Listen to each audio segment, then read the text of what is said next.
4, 3, 2, 1. All right. Look, we're like totally here. We're live. It's happening. It's Um, happening. it Welcome really is happening. to Dino-Thon, everybody. Ready or not, here we are. Ah. Now, this is really important, guys. When it gets to later in the day, we have to hit this button that says end stream, or we will be streaming into infinity. So No. let's all remember to do that. Okay, I should write that down somewhere really big. Good morning, everybody. Yes, good Good morning. Or morning, good good afternoon, afternoon good if you're in evening, South Africa on the other depending on side of where the you're planet. zooming in from. Hi, Welcome. Lori. Welcome. Lori. Oh my gosh. It's probably, is it Claire from Broken Puppet or somebody else? It's cool that you're here. I don't know if you guys can see that, but we've got a few I'm folks sure it's on. Claire because she said she was going to call in today, which is lovely. Aw. So yeah. M- uh everybody, what's going on? What's going on first? We should probably share the schedule and whatnot, and then I'm gonna Yeah. head out because I have to go walk the dog, but I'll be back. Okay. Okay, so Peter, do you have the schedule in front of you, or do I need to grab I it? do. I do. So from 9 until 11, it's me. Oh. Sorry for you lot. Um, and I thought we'd do a little make along. Um, so I'm going to tell you what you need to go and find, and it's all stuff you've got around the house. It's nothing like major. So I'm going to do that. Also, there is a little video which I will post the link to if you don't come in at the very beginning of the makeathon, so you make along, sorry, so that you can catch up later on. You can do it in your own time. Okay, so there's doing it with us, and or there will be a link which will go in the chat, which will send you to a video, which you can then copy all the ideas from that. Okay, fairly simple. So that's relatively straightforward. Thereafter, so that's from 9 until 11 EC time. EC, East Coast. Is that right? EST, Eastern Standard. Ah, EST, thank you. Because it's afternoon here and I'm dripping already, and it's winter. Welcome to South Africa. It's hot. We're subtropical, so everything is like ha ha ha ha ha ha. You kind of just it happens. Welcome, welcome, welcome. At 11 a.m. your time. Jenna Beth is going to be hosting, and she's going to do Dino Gets Creative. What that means, I have no idea. I sent her a message earlier, but it was a lot earlier in my time, which is only a little bit earlier in your time. And so I'm not quite sure what she's going to make or do with you guys, but I think it's going to be fun. Well, we know it's going to be fun. Jenna Beth's amazing, so it's going to be terrific, whatever it happens. Thereafter, I'm looking at two screens, so please bear with me. Okay, so thereafter, we've got, so that'll be from 11 until 1. Okay, then at 1 Eastern Standard Time, okay, there's going to be a live from Black Cherry. Now, I'm really looking forward to this because I visited Black Cherry in 2023 when I was with you guys in America for the POA, and it was at Maryland, and it was absolutely fantastic. I loved it, loved it, loved it. What's really interesting, and in fact, it came up this morning when I was talking to Rachel, who's going to be one of our guests later on, was that I remember a lot about before and after the festival. I don't remember the festival per se. There's a lot of bits in it that I do remember, but it was so compact.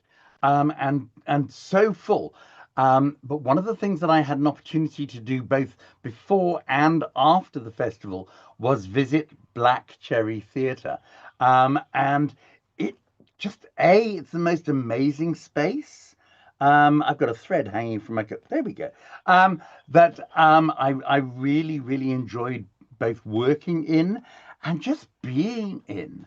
And if you haven't ever visited, contact Michael and go and visit because it's beautiful. Their past productions are literally all over the walls, and so you have these giant puppets that are completely surrounding you in this incredible space. Oh, and there is a spotlight. Incredible space. So there's this lovely little stage and these beautiful, beautiful pieces of scenery and Michael's head. There we go. And Sarah, hello. Um, it's an incredible space. If you haven't been to it, shame on you. Okay, get your act together and go to Baltimore. Get a friend to drive you. Seriously, grab a bus, grab a plane, grab a train, grab a whatever you can get, a granny or whatever, and go to Black Cherry Theatre. There is the most amazing slams on. They have sandwiches. They have all kinds of stuff. Michael, do you want to tell us a little bit about the sort of things that you have coming up? Sure. Hold on. Let me turn my mic off. No, no, no. You're Because you're the Okay. only mic that's on. you're Okay, clear. sorry. Hmm. Do we have an echo? Echo, echo, echo, echo. No, you're Let's try good. this. Try this. No, now you've turned your mic off. We can't hear anything. Huh. Okay, well, I'm just There gonna we have to go. be echoed. So, yeah, we got a lot of stuff coming up here at Black Cherry Puppet Theater. Friday is Eric Ruin and friends are coming back to Black Cherry. If you don't know Eric It's Ruin, Friday. this Friday.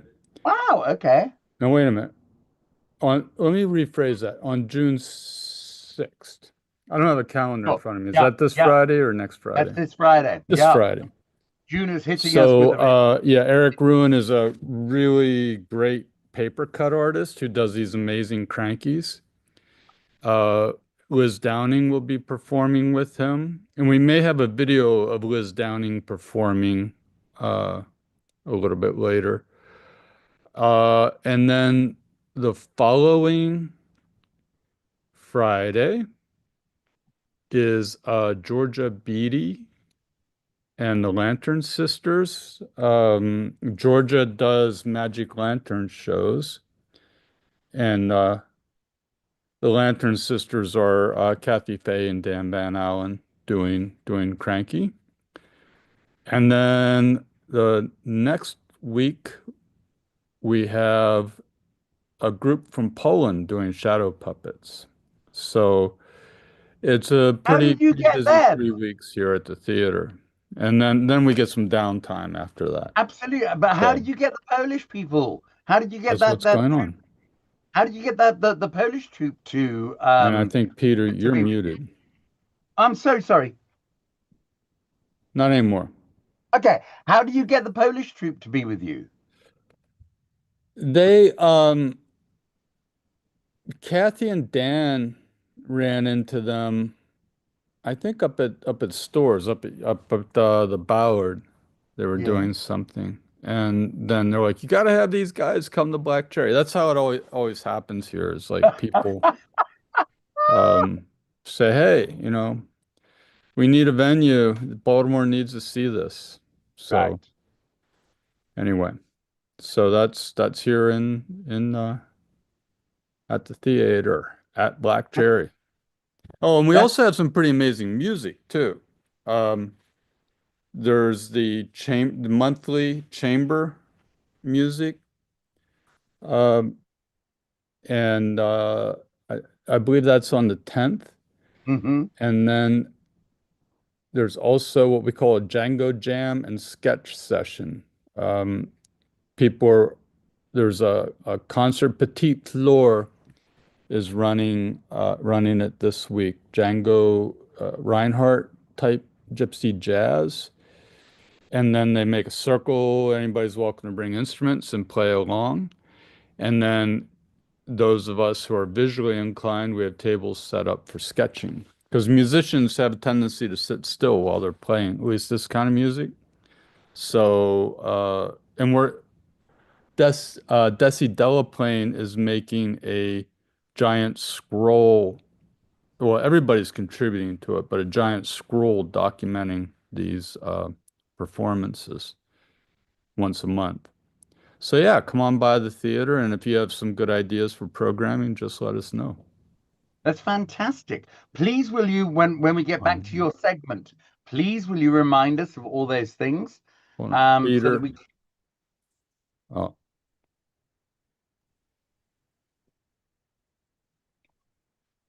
Can you hear me? there we go. Oh, there we go. Okay. When we get back to your segment, where you're doing it, please will you remind us of all those things that are happening, because they just sound amazing. Baltimore just seems to be buzzing. There's a there's certainly stuff around Black Cherry that is just fantastic, and Oh. it seems wonderful that so much is going on, that I mean I know you publicize and Yeah, you do it really, Baltimore. really well, but It, it's it always lovely to have word of mouth. And so if we can get people to talk about what's happening, people within the guild, get their butts in a car, get a group of people together from wherever they are. How far are you from DC? we're can you hear me? 'Cause Yep. I'm using a different mic. We are Okay. about what, 45 minutes from DC drive. Um, Nothing. the folks in Richmond have a bit longer of a drive, but Sure. Philadelphia is an hour and a half away. Baltimore is a really nicely centrally located city to a lot of other places, which is why we get performers from all over because Right. we can basically have a circuit from Asheville, North Carolina, up through Richmond, DC, Baltimore, Philadelphia, New York, and then points farther north. But also, I wanted to say it's not just a performing arts scene here, the puppetry scene. There's a lot, it's incredible visual artist. Yes. Most of our puppeteers have a visual arts background, so our shows tend to look uh, very good. Sometimes at the expense of the theater side of it, but as long as it looks really good, it's there for us. Yeah. Hence, a lot of crankies here in Baltimore because Right. it's a really good outlet for painters and drawers and different type of media artists. Sure. And that's why, hey, we should put a plug in for the Toy Theater Festival, which is happening where? Baltimore. On this is a fundraiser for it on August 16th. I'm getting corrected over here. August 16th. Um, and and we're everybody here is really excited about it. They go, oh, great, a toy theater festival. What's toy theater? So we should probably set the parameters during this little Dino-Thon. We can try. We can definitely try. Yeah. Our working definition at the moment is, and correct me if I'm wrong, guys, Go for it. is it pretty much, unless you have a really good explanation of why it doesn't do the following, it has to be bound by a proscenium, Yep. sit on a tabletop, Yep. and objects have to be the center focus of it. Yes. So that means that if you have a shadow puppet show or a cranky behind the proscenium, unless that's the backdrop, that's not toy theater. So you can combine other styles of puppetry, more two-dimensional styles of puppetry, but again, a three-dimensional object has to be the center of focus in the show. So you can have bricks dancing around. And absolutely. Yeah. That said, a two-dimensional figure Yeah. Thank you, Peter. could also be a toy theater piece, correct? And that is classic toy theater. And Correct, we do have, that since we're talking about that, that's something I should bring down. We have a couple of toy theaters set up here that I can during our segment, we'll have one out that we can look at the way it works. Unfortunately, I don't have any shows for them, but I have the actual theaters, so that'll be fun to do during the 1 to 3 slot. We have a lot. We have a lot to pack into 2 hours here at Black Cherry. Just to show us how they set it up and what works and what doesn't. Yeah, because the traditional toy theater. The traditional toy theater is basically a theater in miniature, and it's these guys are fully rigged. They have lighting in them, and I think there's a lot of room to move beyond the traditional type of theater, but it's still really fun to see and to use as a point of departure. So we have some Pollux and some Scandinavian theaters also. Oh, wow. Yeah. So yeah. How did you get a hold of those? Wow, man, we can just sit here and talk for 2 hours. I'm sorry, I just have. What, sometimes when you have You've never told me about these things. Yeah, so when you have an icebreaker, it's like, tell me something about yourself that nobody else knows. Well, people here in Baltimore and around Black Cherry know that since I have always loved going to auctions, and I was at an auction, and there were like half a dozen toy theaters completed in parts and brand new sets being auctioned. And it was just like a general auction. So I like lasered in on these, and it started out with me getting them for like next to nothing. Then people saw I was so focused on it, so they started bidding against me. But I picked up, I think it was 8 various toy theaters, as well as probably 25 of the booklets that have the shows in them, probably for about $250 American. So it was like instant toy theater mania. And what was really cool about it was some of this stuff was wrapped in newspaper, New York Times, and the Times, it was from the 1960s, and it had an article about the Beatles coming to America in it. Oh my goodness. So that dated it. And we think that they had been part of the Baltimore Museum of Art's like collection or education or something, and somebody ended up with it in a personal collection. Then when it came time for an estate sale, they ended up there. So yeah, we have these guys. We haven't done anything with them other than set them up, and make some repairs. But we'll probably have them at the festival also. So it's interesting when you talk about estate sales. It's sad, and it's also exciting at the same time. Yeah, that's this was right when things were opening up from the pandemic, so there wasn't a lot of competition at this particular auction. Yeah, and it's also, there's no way of knowing. It's also people downsizing in some of these auctions. So yeah, okay, so it may be somebody's estate, but it could be that just, these things have been sitting here for the last 60 years. It's time to get rid of them, and get what you can. So they went to a good home. Well, we're delighted that they did. So that's really lovely. Will they be part of the exhibition? when the show goes on? That remains to be seen. In the one space that we're doing the festival, the gallery will not be available. So we're trying to find an alternative space, maybe at La Mondo, Mm-hmm. one of the sites for the festival. And the So other site is?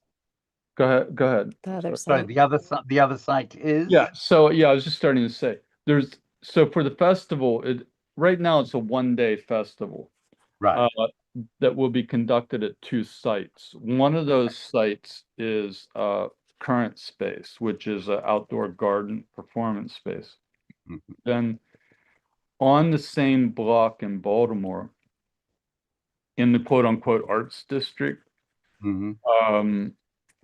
there is another performance venue called Le Mondo, and that's basically just down the block. So uh, we'll be alternating. We'll have simultaneous shows going on, but the audience will alternate between spaces. And the walking distance between the two blocks, what, 5-10 minutes? No, no, it's about maybe 100 yards. Oh, 100. wow. So yeah, it's just across this. It's on the same block, city block, Stunning. and across the street. So both sites are accessible.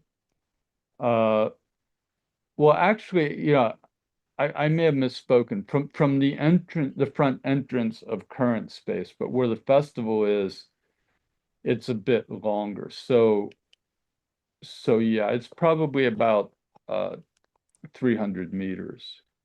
Even So, so. so Now, it's walkable or shareable, or sure. um, it's actually Hmm. easier to get there as a pedestrian than in a vehicle from one Right. space to the other. Fantastic. And Yeah. I'm just to remind everybody, I mean, that is what we are, or partly what we're doing this Dino-Thon for, is to be able to pay for and produce this this festival. Some of which will be obviously in person, and some of which will be a little bit online. Mm. But it's the fact that the toy theater is such an intrinsic history when it comes to puppet theater, and I think people forget it because they or semi have forgotten it, and it's so lovely to see that there is a resurgence in this Mm. concept again. Um, Again, it's very much a community-based thing.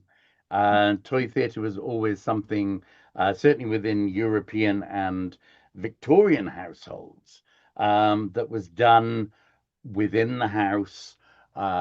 Children would make, adults would assist, and then performances would be created for an entire evening, and all the relatives and all the neighbors would be invited in to watch.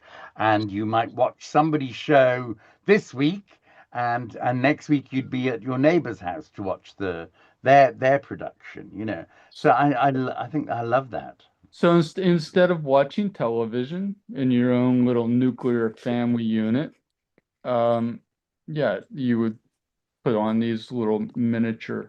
productions.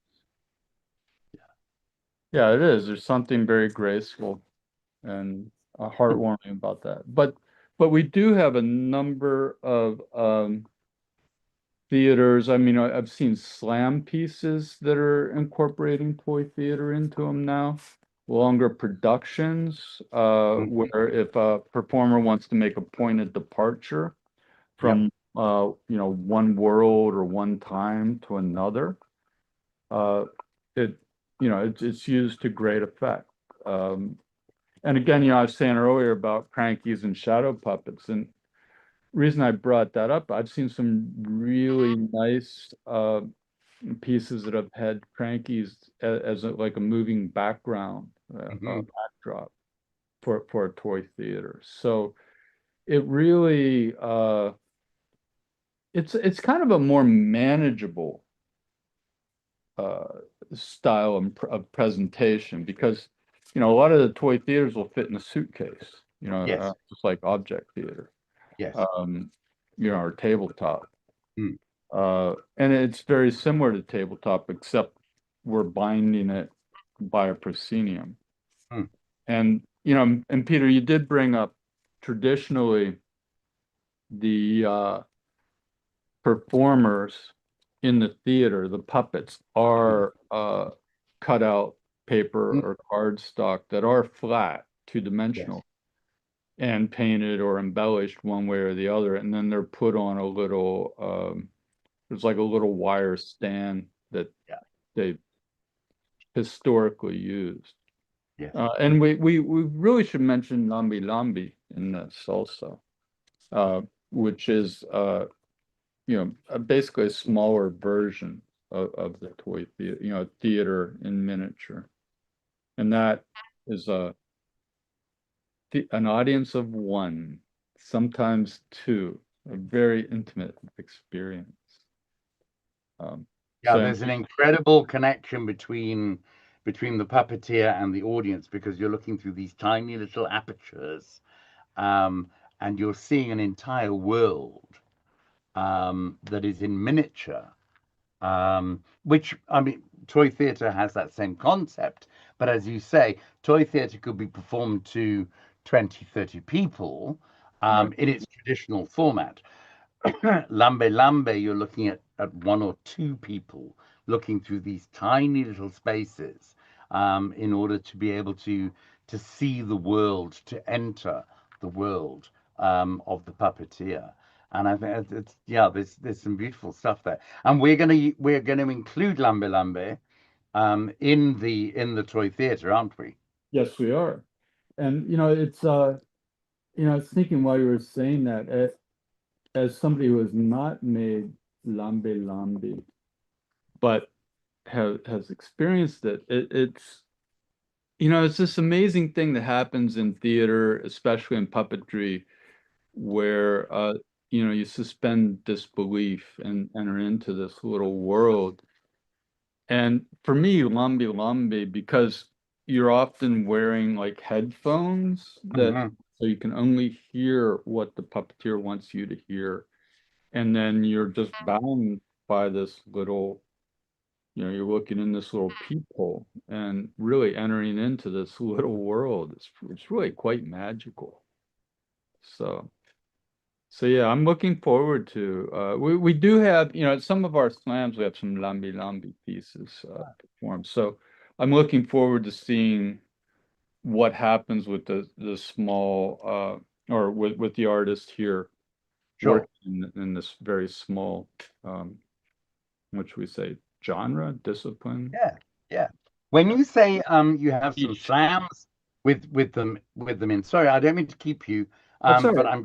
I'm just fascinated by the concept. Um, when you say you have people using Lame Lame in slams, Right. are they videoing and No, projecting no. through I, the, or is I'm it one kind of person at a outspoken time? on that. Yeah, I really don't, unless it's integral to the performance. Hmm. I try to avoid projecting smaller pieces.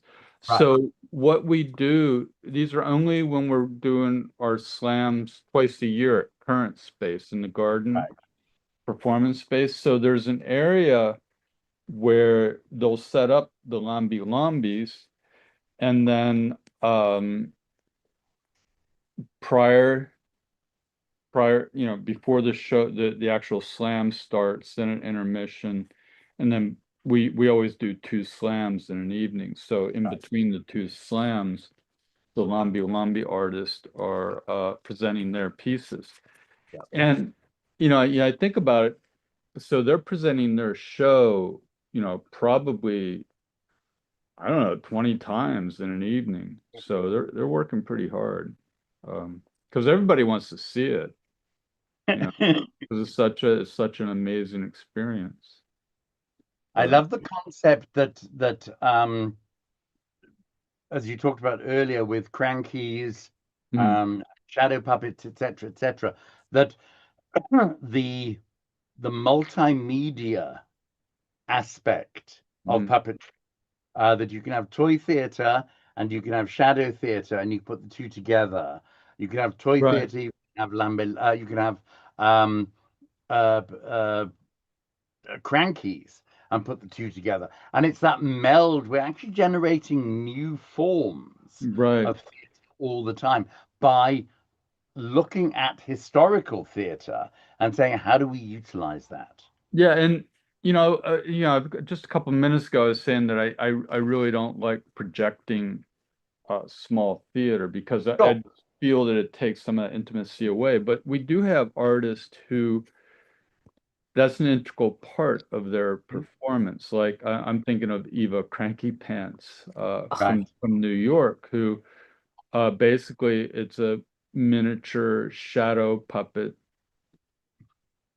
stage and object theater stage that has uh, tiny video cameras in it. So, she that the frame is made by what the video camera Yes. is framing out, and then she's manipulating these objects Yeah. in that little frame area. And And that would you, sorry, go on. no, go ahead. I just wanted to ask, would you define that as a proscenium arch?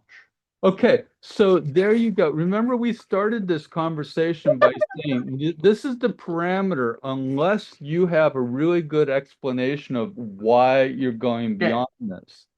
So that is one that I mean, I'd be like, yeah, cool. But I'd also defer to the other whoever Sure. else is on the creative committee. Yes. Uh, Yes. Seeing it.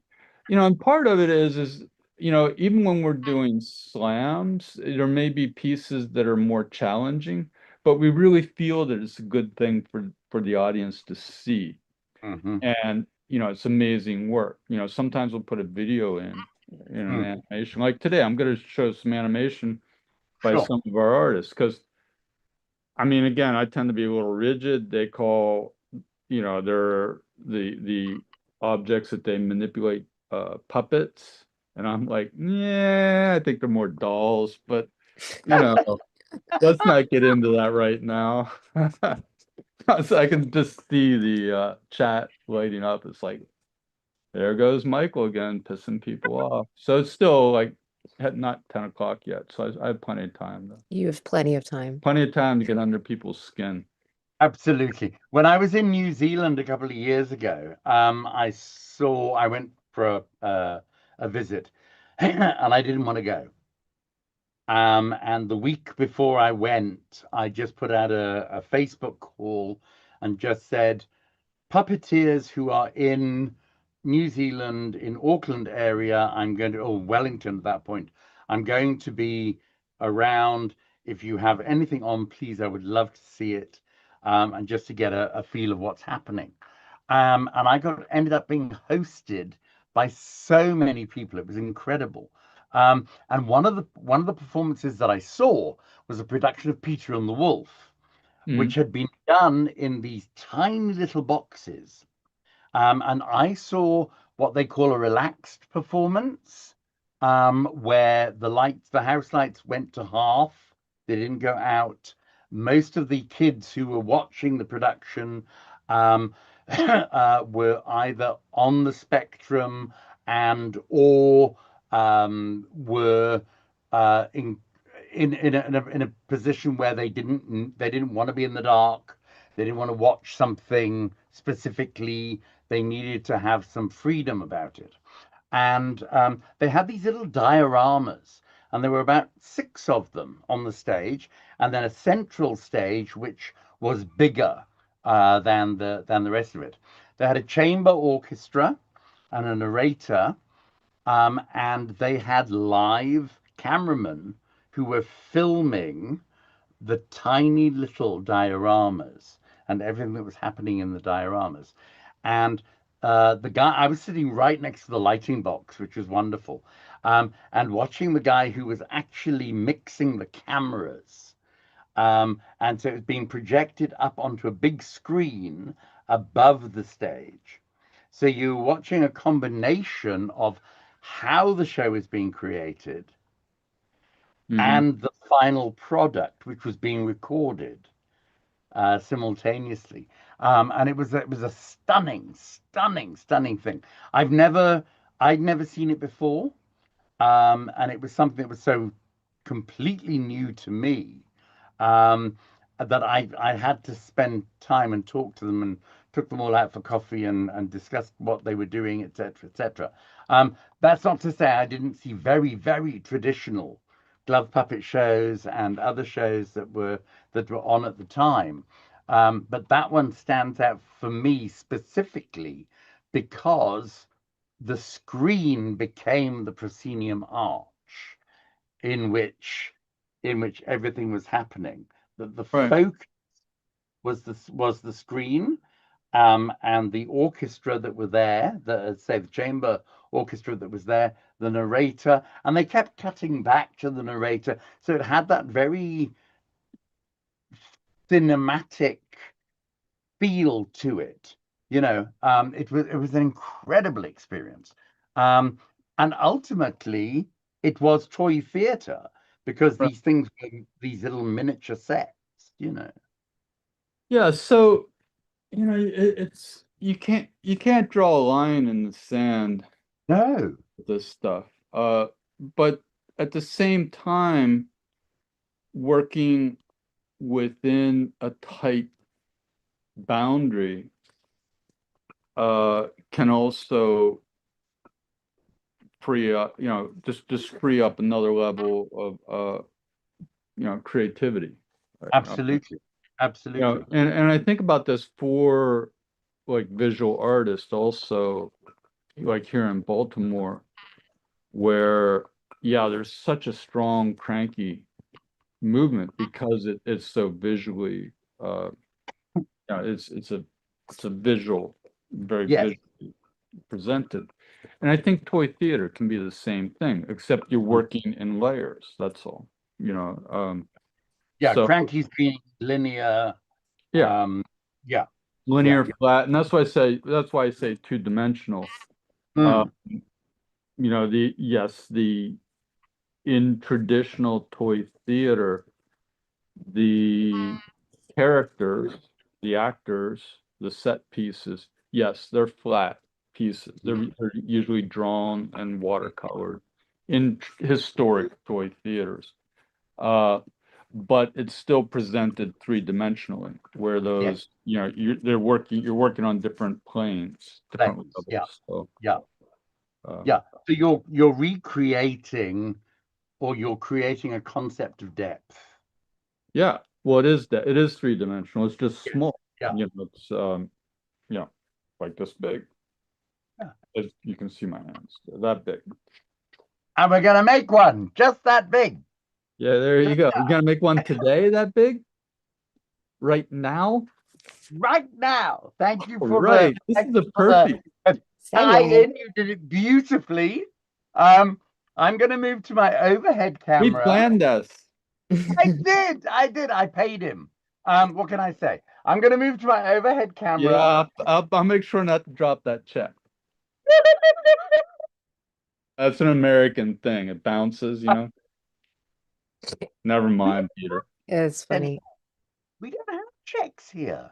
Okay. Nobody uses checks. Okay, I'll keep looking at my Venmo. Okay, there we go. Fine. All right. Okay. Okay, I'm gonna go to my overhead camera. Says he, hopefully. Oh, hang on, it's not plugged in. Sorry. Okay, now it's plugged in. Fingers crossed. Come. Boom. Anybody? There we go. Hello. Can you see that? Yes, we can see it. Do you want to drop that link to the video in the chat real quick? And I'll get What that link? shared over to the YouTube. Oh, the link on the video. Yeah. Ooh, I can try. I'd All rather right. do it at the end if that's okay. That's fine. We'll put it at the end. Okay, bless you. Sorry. So we're going to make a mini toy theater. We've got an hour and 20 minutes, which is loads of time. Plenty of time. I just want to show you the things that you're going to need if you want to join in. You don't have to by any means. You can simply just watch and then make in your own time in relation to the fact that we can give you a link and you can play up. So you can go with that. So I'm going to use some cardstock. These are old file folders. I don't know if you can see all the holes in these. I'm using A4, but you can use letter size or whatever. We're not doing any measuring in this gig, okay? This is a measure-free gig, no maths, all right? You're going to need some glue stick and or some glue, a pair of scissors. I'm going to use a craft knife. If you're going to use a craft knife, please get an adult to help you. Okay. A metal ruler to use with the craft knife, a regular ruler. Here I've got a regular ruler. What else? Oh, I'm going to use what we call Koki pens, felt tip pens. Okay. Just purely because you'll be able to see it better than if I use a pencil. But I would suggest that you use a pencil. Okay. I'm going to use some sticky tape. This is clear sticky tape, which I would suggest you use. I'm going to use a dark tape, just again, so that you can see it on my camera. Okay, so that's what I'm going to get on with. And we're going to need the round section of one of these tapes, whether it be the interior or the exterior of the tape. Okay, either way, it doesn't really matter. And that's about it. And so we're going to make up a miniature pop-up theater, a little toy theater, which is what we are kind of working towards, and certainly it's what we're hopefully raising money towards, so that we can put this on in Baltimore for you to see live. I will be very upset, but I will be there in spirit. But so that you can go and see toy theater and look at the history of it, look at how it has evolved and how it has moved forward over the centuries, which is really, really exciting. Okay, I'm going to give you, what should we say, 3 minutes? 3 minutes to go and see if you can find all of this. Do we know how many people are actually online at the moment?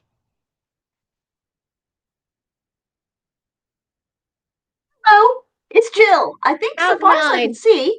Yeah, we've got 9 watching us on YouTube. Oh. Fantastic. Okay. So, and we've got Jill in the Zoom room as well as Sarah and Michael. Terrific. Okay. So we can either carry on with this now, or we can let's give ourselves 5 minutes, okay, in order to go and find what we might need. I say you don't need anything else. There's cardboard, cardstock, tape, glue stick and or glue, pen and or pencil, a ruler, a scissors, a craft knife if you're very careful, a metal ruler if you're using a craft knife, and that's pretty much it. So let's give ourselves 3 or so minutes. Shall I play some music in the meantime?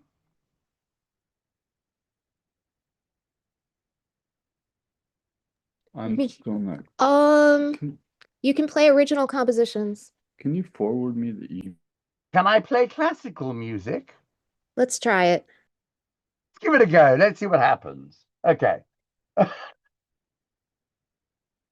You see, this is all new to us, so we're trying new things all the time. And that's great. because we have no idea how this is going to work. But that's quite nice. So we're going to give you 3 minutes and see what happens. So this is called classical music for when you're on a deadline.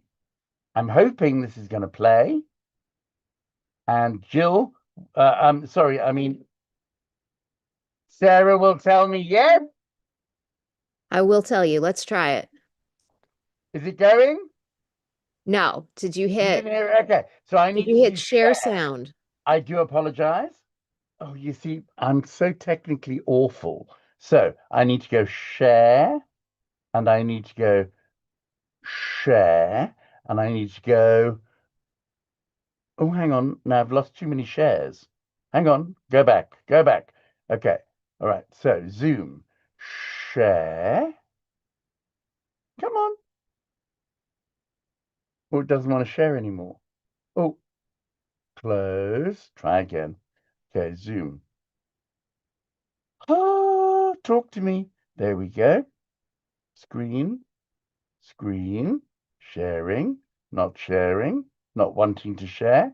This is good to learn at the beginning of the day because I want to do a lot of sharing later. Oh, hang on. It's on the other computer. Damn it. You are sharing. You are screen sharing. Can you see that I am screen sharing? Yes. Okay, great. Can you see now? I need to microphone, as per system.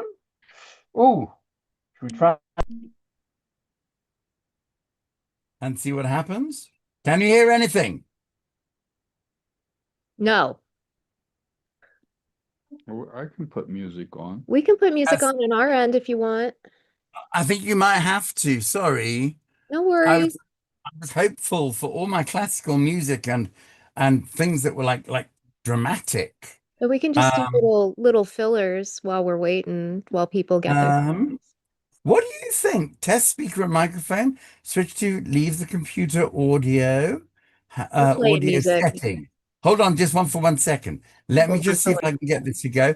It did say something about music for, no, where is it? Something for musicians. Ooh, no, that's not doing it. I'm sorry, everybody. I do apologize. I'm trying to get my act together and get my audio to work. Music, microphone, same as system, speakers, test speakers, speech, audio settings. Come on, please. I had it just now. I don't know if any of you can see any of this and don't know, could tell me where I'm supposed to go. Advanced. It's supposed to say for musicians.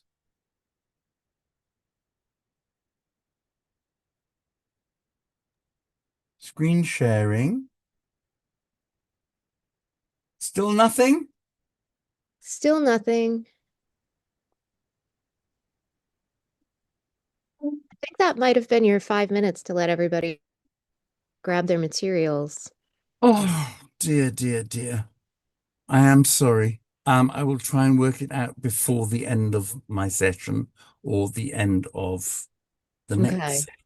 So I've got 4 hours to work it out. Okay. All right. Okay. Okay, let's do a little fundraising plug. Yes, please. So You we guys are $130 away from making our $500 goal in the first hour. So in the description, go to nationalcapitalpuppetry.org and leave your donation.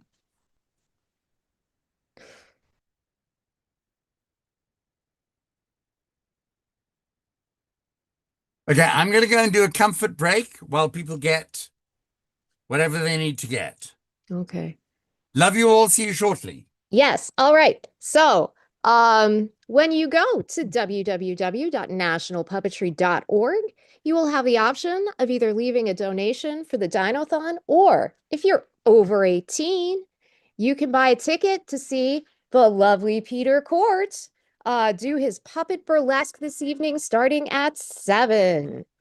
So your choices are Dino After Dark, and then we will send you a registration link to the super private Zoom meeting for people who are over 18, or you can just leave us a donation for Dino After Dark. And we're vamping. Quick vamp. So what I'm going to do right now, what am I going to do right now? I'm going to unspotlight Peter Court, and I'm going to bring Jill Kyle Keith to the forefront. What are we going to do? Add spotlight. Hi, Jill. You're muted, Jill. Unmute yourself, Jill. You can do it. Okay. Sorry, No I was worries. working on something, and forgive the very bright whatever. It's early morning. I'm in the studio. It's a wreck. Who's on, by the way? Who am I talking to? So, and by the way, we've got a couple people on. We're mostly watching on YouTube. We've got Xavier and Jenabeth and Claire from Broken Puppet. And then we were talking in the chat on YouTube about Terry Snyder. Aww. Was a magnificent human being. We got a question for Mr. MH about Terry's presentation of toy theater at a puppet guild meeting. Probably Yeah, around he got 19. really into toy theater because I Yeah. mean he didn't have the energy or the oomph to do I mean, you know, imagine if all of us were basically bedridden for like months, which is what he was. And he was like, God damn it. And I think it was John McCannistan, John one of our McCannistan. also late lovely members. We love John McCannistan, We who do. gave him a toy theater book. Okay. And so he went and had it Xerox because he wanted to keep the book. And he went and had it Xerox, and then he did the most ridiculous, like silly, I think it was it Red Riding Hood? That's what Mr. MH Was said. It okay, I was can Red Riding Hood. remember. And it was just, I wish we had a recording of it because it was just stupid and funny. Okay. And very Terry. So it was lovely actually. And many people don't know that he won an Unimo award. So I'm going to brag on his behalf. Did he get the Unimo award for Red Riding Hood, or? No, I think he got it for I don't remember which show. Okay. I'd have to ask Linda, his wife. It might have, and it was a show that he did at one of the festivals that Okay. the Unima people, they're not always at the festivals, but they were at this festival. And so they were like, my God, this guy is magnificent. Let's give him an award. So, I mean, he was always really proud of that. It was mentioned, you know, in all his brochures. So, I'm Yeah, sorry. I'm trying to make it so that I don't have like this weird light. Oh, look, Jill is rising from the dead. Oh dear. So, you know, yeah. But, yeah, for anybody who didn't get to meet Terry Snyder, you missed a trick. You My did. God, do I feel sorry for you? Because he was just the loveliest, loveliest man. We did a couple of play with clay for a day. Like when polymer clay became like more of a thing, like lots of puppeteers had known about it before the general public, but when it became a thing, we would get together. And I think we got together once with Don Becker also, and the three of us just like made stupid shit. And I still have an unfinished puppet from him. And he made miniature puppets too, like really wonderful miniature puppets. At some festival, he made like, I don't know, 6 or 7. And I had a booth right next to him selling stuff because it was like this outdoor little like puppetry flea market. And I looked over and I thought, oh, I've got to get one of Terry's miniature puppets. And I swear to you, 10 minutes went by and they were all gone. It's like, I'm sure. Oh, all right. So we got Peter back. So we're gonna go on with our make along. Thank you so much. And I'm gonna get off for a minute because I have to go set up downstairs. Deirdre's coming in and we're working. So it'll be a little while before you see me again, but I'll be Great. Awesome. there. See you soon. Thank Three you. cheers, Peter. Yeah. See Thank you, guys later. darling. All Okay, right. You're so ready. hopefully you guys have got some cardstock and you can follow along. If you can't, don't worry. As I said, there will be a video link, okay, to this. I've got a separate video about how I make these. So the first thing I'm going to do is I'm just going to take off this little trim. Please remember, if you are using a craft knife and you are little, then you need to make sure that an adult helps you. Okay. All right. So any size cardstock doesn't matter. It really doesn't matter. All you're going to do is because we're not measuring anything, you're going to use the width of a ruler. So however wide your ruler is, okay, I'm going to lay it on the one side and I'm going to draw a line. Okay. I'm going to do the same again. So I'm going to lay up against that ruler, against that line, and draw a second line. Boop, done. Same on the other side. Flip it over and do exactly the same.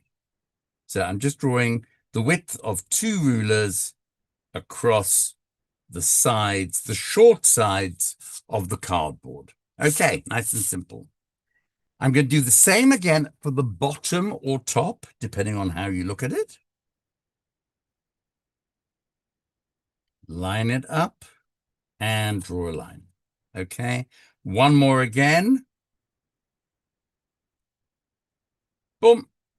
And then across the other side, I'm going to just do one line. That's quite important. That's the important bit, is I'm just doing one line there. Okay, now, with all this grid that I've got, I'm just going to mark in a couple of little things. Now, this is purely for me. You might want to do it differently. So I'm just putting in the width of one ruler, like that. And then from here to here, I'm going to draw an arc. Like so. Okay, I'm going to do the same on the other side from the mark that I've made. Down like that. Now, if you want to be more precise, you can use the inside or the outside of one of your circular items. So I'm going to do the same thing now. Inside.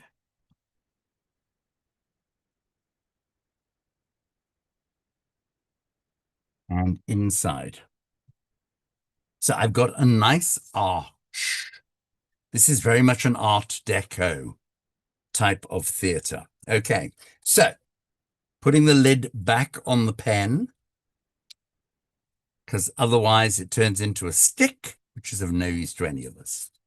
And then I'm going to use my metal ruler and my sharp edge, and I'm going to cut this bottom line.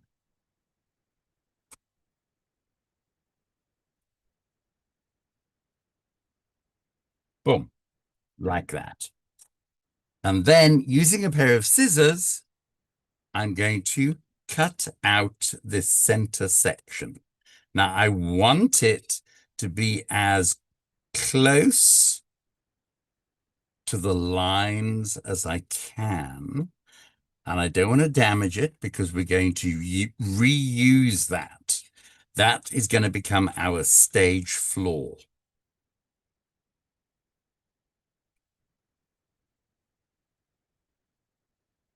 Boom. There we go.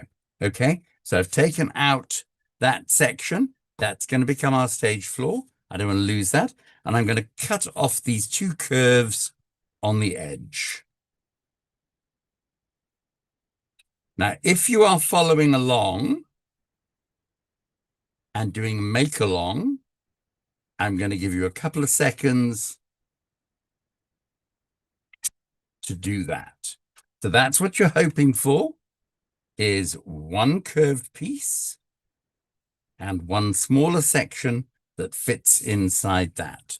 Okay, giving you what? 30 seconds? Maybe a little bit more. Okay, go for it.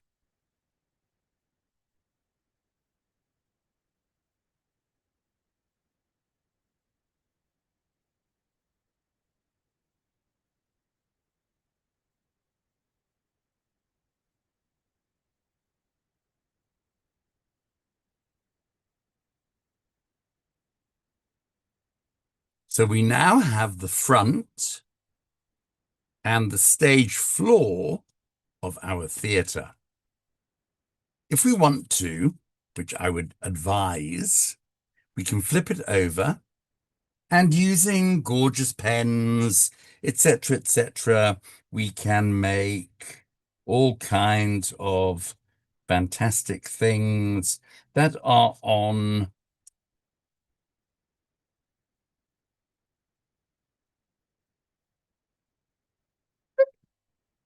some nose and some eyes, some ears and some etc. Yeah, so you can decorate the whole front of your proscenium art.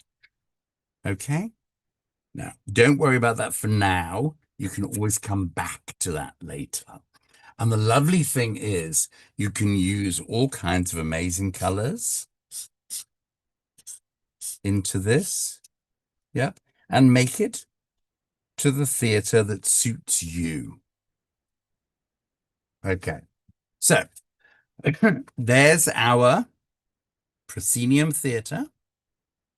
Here is our theater floor. Okay. We're going to put those aside for a moment. I'm going to take another piece of cardstock. As I say, doesn't matter what size, because this is all dependent on what you start with. So if you have A4, fine. If you have letter size, also fine. All you're doing is utilizing the width of the ruler. Okay. So making sure that I use the same ruler. I'm going to draw a line at the bottom.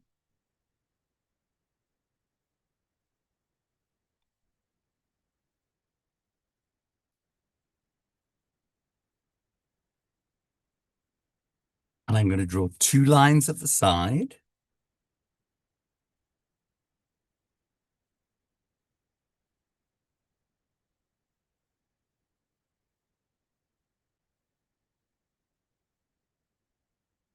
And the same on the other side.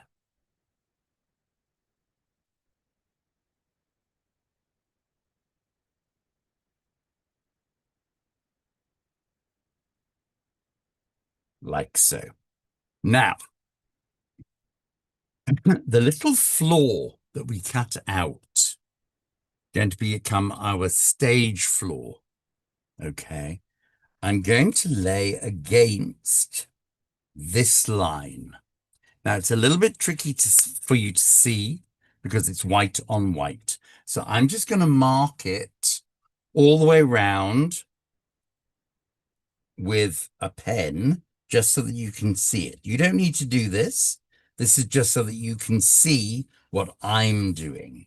Okay. So I'm just marking it all the way around with a pen just so we can see the edges. Because white on white is a bit difficult to see. Okay. So I'm going to line it up with that green line that I've drawn at the bottom, which is exactly the same size as this green line on the cross arch. Okay. Now, I'm going to use some tape. Now, normally I would use clear tape, but again, so that you can see, I'm going to use a colored tape. Okay. So I'm going to take a piece of tape. I know it's longer than I need.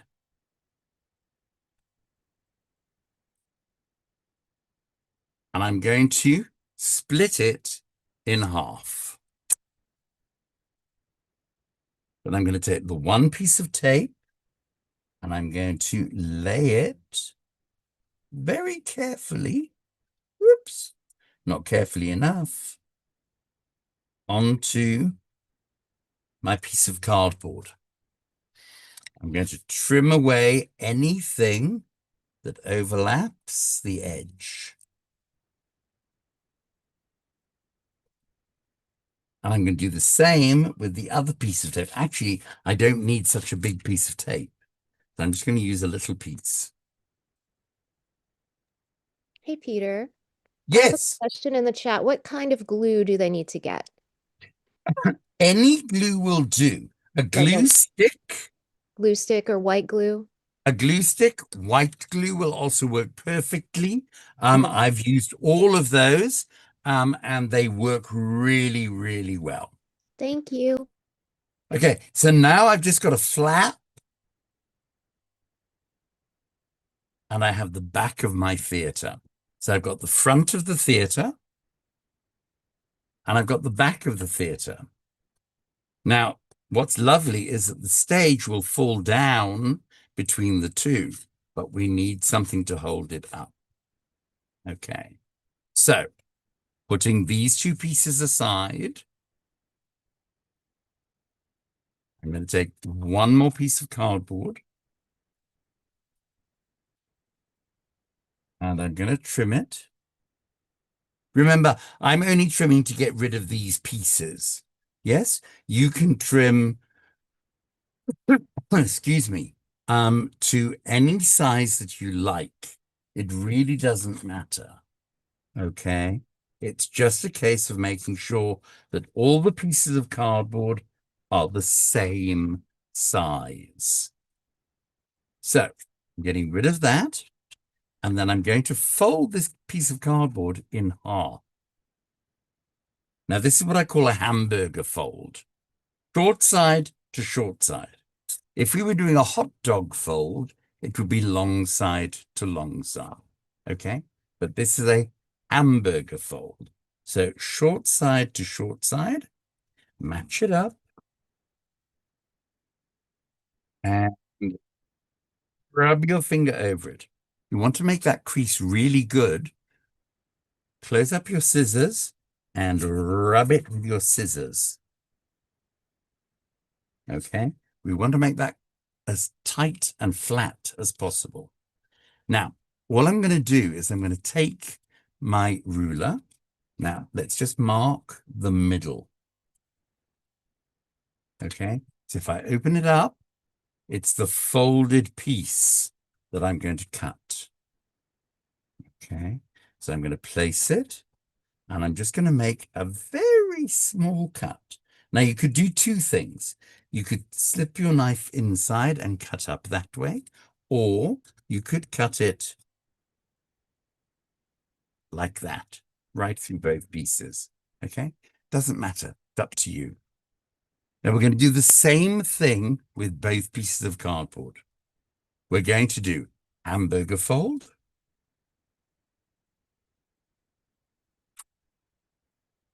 and we're going to rub it.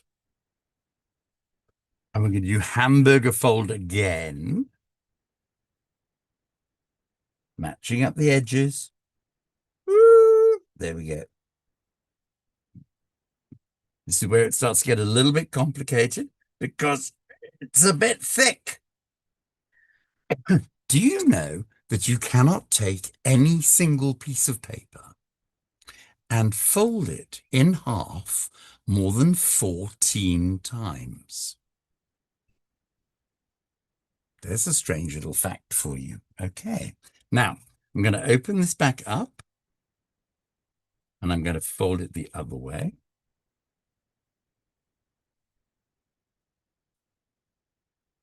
So now I have a piece that is in 4. I'm just going to mark this so you can see it. There's a valley fold. There's a mountain fold. Here's another mountain fold. Okay. Now, you can make as many of these as you like. You can make them into small pieces or large pieces. It doesn't matter. For this, we're just going to do one little section. Okay. You'll see on the video that there are more. Okay. So I'm going to take the same ruler that I have used at the bottom of the theatre, and I'm going to mark a line all the way across.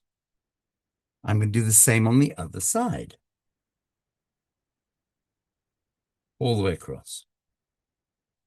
Now you can see that there are two pieces here, two hills and one valley.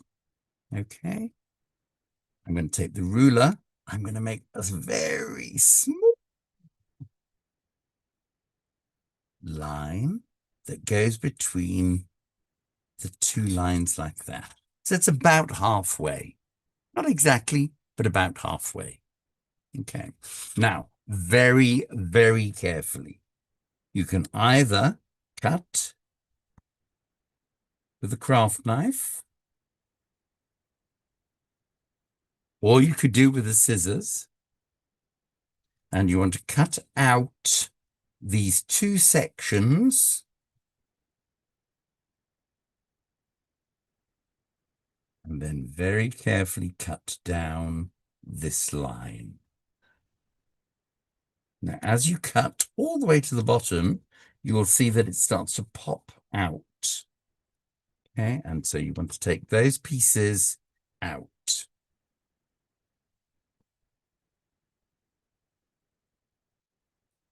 There we go. So we've got a little fan which has two openings in it. Okay. Don't worry about these bits, but hang on to them. Don't lose them. They might come in useful later. We're going to do exactly the same thing again. So I'm going to take a piece of cardstock, hamburger fold,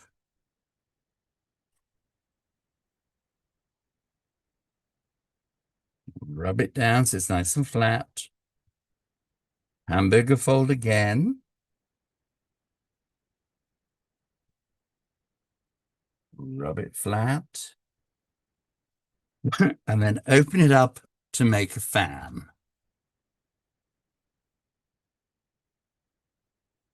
Once more, I'm going to mark just the center of it, just so that I can see where the two mountains are. Using my same ruler, I'm going to mark across the top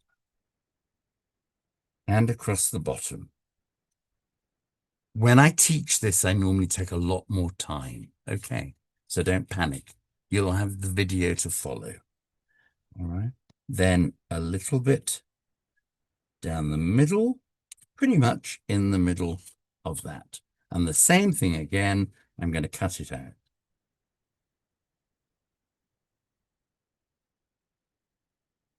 Very carefully cutting along the lines, which I could do with the scissors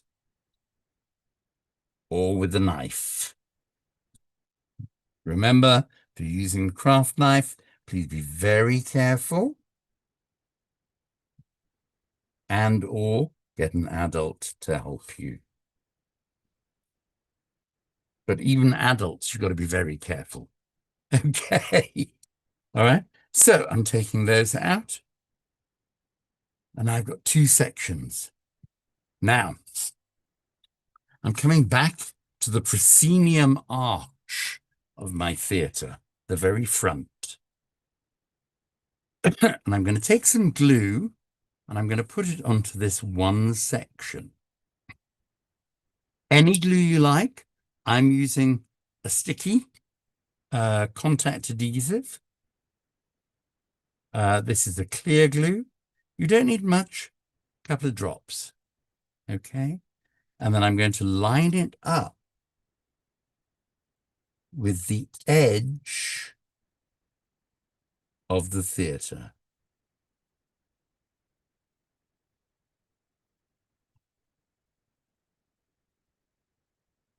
So I'm lining it up to the edge of the proscenium arch. Okay, just pressing it down. Doing the same with the other side. It's going to be the opposite way round. A little bit of glue, not too much. Line it up with the edge of the proscenium arch and press it down. Okay, so now I've got two pieces that are glued to the front of the proscenium arch.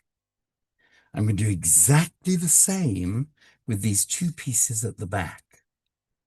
Now, if you had glued 4 or more pieces together, then you would have a much deeper theatre, yeah?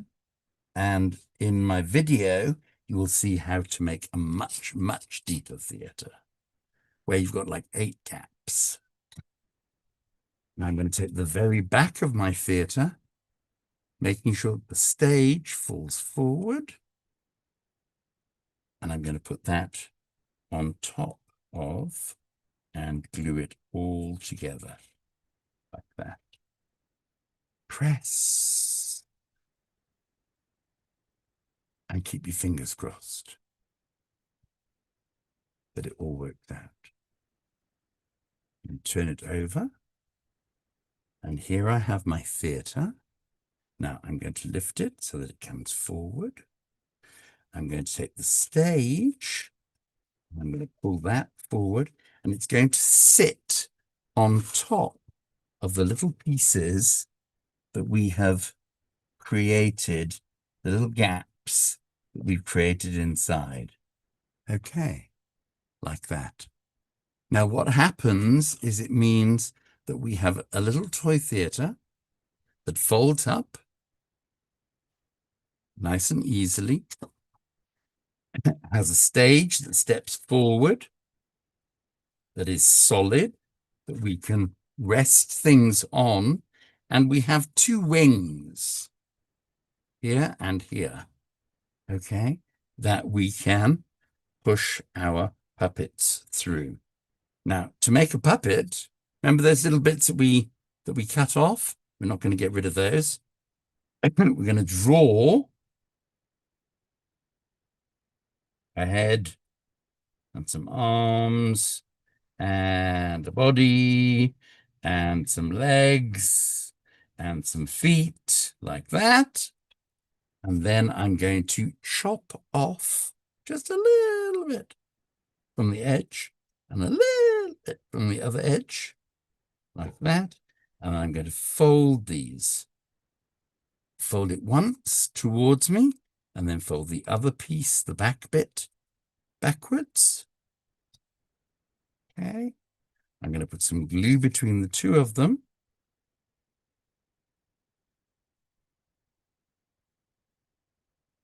Just a couple of drops. That. Glue the 2 bits together. Now, I can cut this out or I can leave it as it is. I'm going to cut it out just because I like that idea. Just very loosely cutting it out to make my puppet. Remember when Michael and I were talking earlier that a puppet could be 2-dimensional inside a toy theatre? Okay, so this is one way of making a 2-dimensional puppet inside a toy theatre. And just cutting it very carefully. There we go. Okay, and then I'm going to take another piece. Let me turn it the other way up so hopefully it's the same way as you can see. Let me just draw on it with some black pen so that you can see it a little better. There's the face. There's the arms. There's the body. There's the legs. There we go. Okay, hopefully that's a little bit easier to see. And then I'm going to take another one of these pieces of cardboard or a longer piece of cardboard, which might be better. I'm going to take a longer piece of cardboard and I'm going to cut all the way along.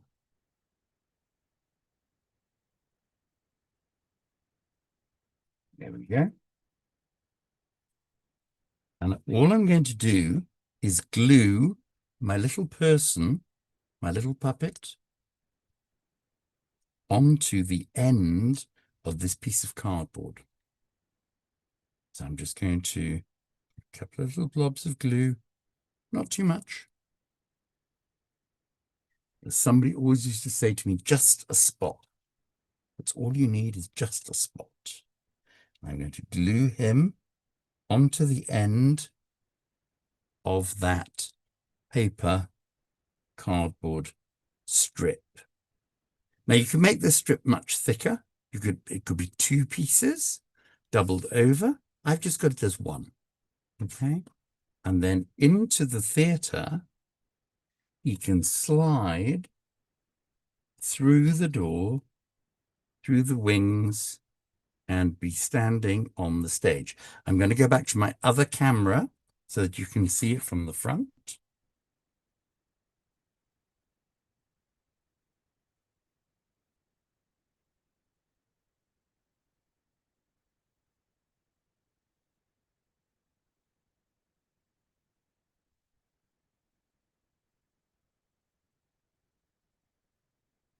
There we go. So now I've got a little miniature theatre, and I have a puppet that can move backwards and forwards across the stage. Yeah, just using this little piece of cardboard. And that is really what toy theatre is all about. It's making a big theatre, but making it in miniature. Now, if we made these side pieces of cardboard, instead of cutting them in half, if we'd made them the full length of the piece of cardboard, we would have 1, 2, 3, 4 openings. Yep, for the puppet to move through. But at the moment, we've just got 2. Now, one of the reasons I like making these type of theatres is because if we take the puppet out, the puppet can fold flat. Bend it flat, and it can lie down flat. This theatre, stage popping up, okay? So we've got the theatre, which is lovely, and we can decorate it any way we like. All we have to do is push the stage up and fold the whole thing flat as well. So the whole thing will fit quite quietly and comfortably on a bookshelf or somewhere in your bedroom where it doesn't have to take up space or get in the way. Okay, and that's a little miniature toy theatre that you can make at home. All right, now I'm going to put a link in the chat. I think Sarah will probably put it onto Facebook and onto WhatsApp for you as well. Okay, so there we go. That's how to make a little miniature toy theatre. I hope you had fun. Thank you, Peter. You're very welcome. I'm sorry I did that very fast, I know. It's okay. But as I said, with a video to follow, it's very easy to do. So you can follow the video along and do it at your own time at home and have lots and lots and lots of time to do it. Yay. I'm going to find the video link. Yeah, Let we'll me get look that for it into quickly. the- Toy theatre. Obviously we don't want to watch it, so I need to. We got I'm to going see to have live. get the video link from YouTube, and I will send it to you. Okay. Yeah. Yay. So that's making a very small toy theatre. That's a traditional toy theatre. Now, like Michael was talking about, there are lots and lots of different types of toy theatre. So toy theatres have the proscenium arch. Remember, that's what we were talking about just now, that there is a proscenium arch So it is within a frame. Okay. It may or may not have a stage that the puppets move on. So I'm trying to move this back so that there's a bit more shadow. And it may or may not have two-dimensional puppets that slide in and out of it. Okay, so toy theatre has come a long way. It's been used by all kinds of people. I mean, Great Small Works are a huge component of toy theatre. They use a lot of toy theatre in their work, and that's really, really lovely. There are lots of new and little techniques. Well, they're not new techniques, actually. They're sort of Victorian techniques for being able to turn the puppets around. And you could, if you wanted to, decorate the back of your puppet so that it can come in from the other side. So it doesn't have to only be one side. It can either be the back of the puppet or it could be another front. Yep. So you could do that to make it be able to turn around as easily as you like. Now comes another one. So the next one is that we take another one of these pieces of cardboard. Yep, just the little pieces that we cut out. I'm just using these because they're nice and easy.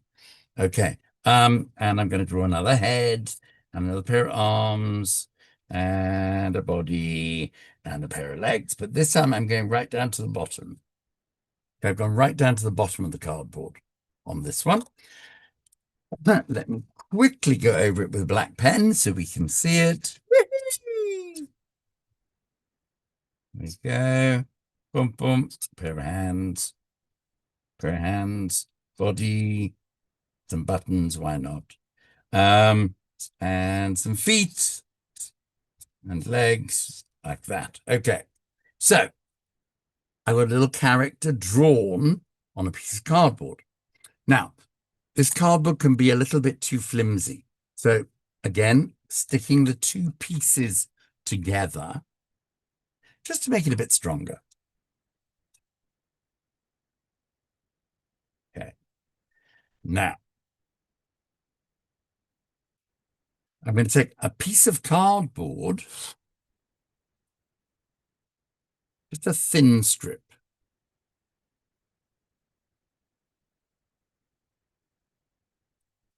And I'm going to glue it between the two pieces of the body.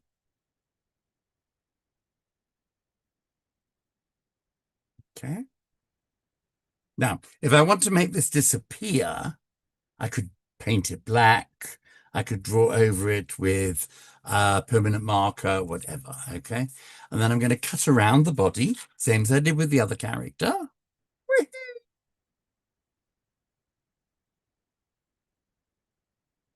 Boom. But I'm not going to cut the top of the head.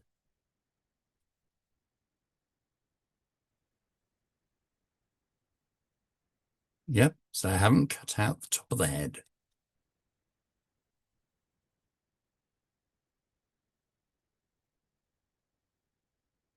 Cut out the other side. I can cut up between the legs if I want to. Whee! Whee! So toy theatre doesn't have to only be done from the side. Sometimes it can be done from above. And so the toy theatre, the puppet can move inside the toy theatre, operated from above. So you can see where my hand is right at the top. Now, I could make this a magical character. It could go from green, boom, to invisible, because it disappears against the white. Or I could make it green into, let's say, blue quickly, just to show the difference. I'm not going to do any black drawing on it, but So, character comes in and he's having a lovely day, but it's very, very cold, and suddenly he turns blue.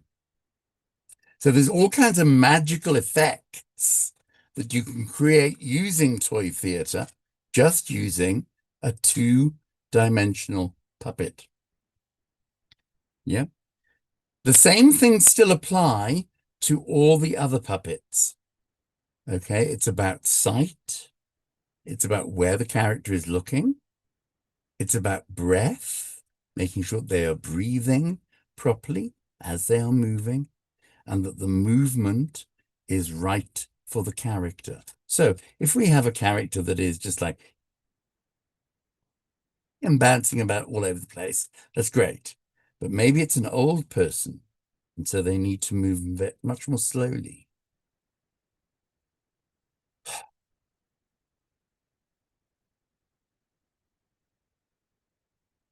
Catch my breath. Carry on walking, carry on moving. See something. They can turn to look at it on the diagonal. If we turn them sideways, they disappear. Yep. But if we turn them on the diagonal, then they can be looking at something. And then magic happens, and they turn into something else.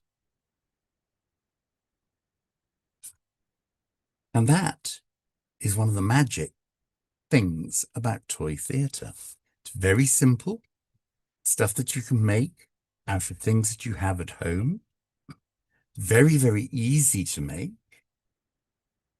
or complicated, because you can make the most beautiful scenery to drop into your theater. This one's just white, but once you could put once you've made it, you could put all kinds of amazing scenery into it. Yep. You could create amazing forests and fantasy glades and anything and everything you want. Okay. And again, as I said before, the nice thing is that this will just fold up and ends up as a flat thing that you can put onto a bookshelf and is out of the way, nice and easy to store. Yeah. And that's pretty much all I've got to tell you about Toy Theatre. And certainly the Toy Theatre Festival that we're going to be having. Michael will be able to tell you a lot more later about the details about where you're going to be able to get tickets and all of that type of thing. Okay. But in the meantime, just to go back and talk about the things that we have coming up. Okay, so at 11 o'clock EST, okay, we've got, oh my goodness, oh, they're setting up a toy theater. Oh, give me 2 seconds, give me 2 seconds. Okay, so at 11 o'clock, we've got Jenna Beth. Jenna Beth Davidson is going to host something called Dino Gets Creative. Don't know what that is, but I'm looking forward to it. Okay, and then from 11 until, from 1 until 3, we're going back live to Black Cherry Puppet Theatre, to be able to look at, and Michael's going to tell us all kinds of amazing things about the theatre and show us bits to do with the theatre. Please, can we click on that? I want to pin that. Oh, is that So here's one of our historic toy theaters that, I was telling you about, Peter, a little earlier. Uh, Hmm. This one, you can see my hand. So this is how Yeah. small this particular one is. Yes. This one is basically a theater in miniature. This one is Scandinavian, I believe. So, and it's rigged just like a real theater. So, Hmm. just hold that down 1 minute. I have a little ring with some strings on the side. If I'm pulling the correct one, it exposes, I don't have any scenery on this, but the curtain comes up and exposes the scenery. and then whatever is happening on the stage. That's There's also another fantastic. little, the strop here is also rigged. And then the scenery hangs on, there's a little batten. If you want to lift the, Lift up again. let's flip the camera up, show. There's a little batten here that the scenery would hang on. Yes. And then on this side, we can raise and lower these battens. Oh, I don't know if you can see that going up. beautiful. Yeah, you can see. And a cool thing also about this theater, both of these, I have two of them out here. If you want to raise it up, show from on top. There's a little hole here in the front where I believe this is for lighting, Yes. or lights, but then you can also, this doesn't always work. Yeah, there we go. I don't know if you can see it going down. You can also raise and lower theatrical units. A trap door. A trap door, boom. Oh my God, that's amazing. Yeah. And it's basically built the same way that you Yes. just demonstrated, Yes. except this is made out of, pieces of wood and fiber. Yes.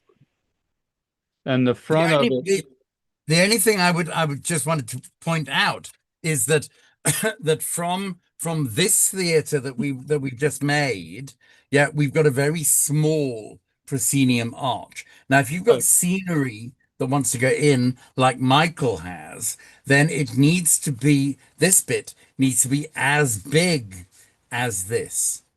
Yeah. So Michael's piece of scenery, for example, the front curtain is as big above, or bigger, or bigger, in fact, you're right, yes, above the stage than the stage itself. oh, So right. that by pulling it up, it disappears completely. Yeah, but there's also nothing on yours is an accordion fold. Yes, So you would just drop that in from on drop it in from on top. yes, Here. yes. So but there's nothing to stop also if somebody designs one of these to just slide your scenery in from the sides. Yep. A lot of people do it that way. How are we doing with time on Peters? We've got like 22 Okay, minutes. okay. 20 minutes or so. All right, so I brought another. So this one is, I believe, Scandinavian. I also brought down one of Pollock's toy theaters from Great Britain. And this one works a little bit differently. An interesting thing about this, so you buy a kit, you would have bought a kit. Yep. And all this, whoever owned it before, they watercolored in Yeah.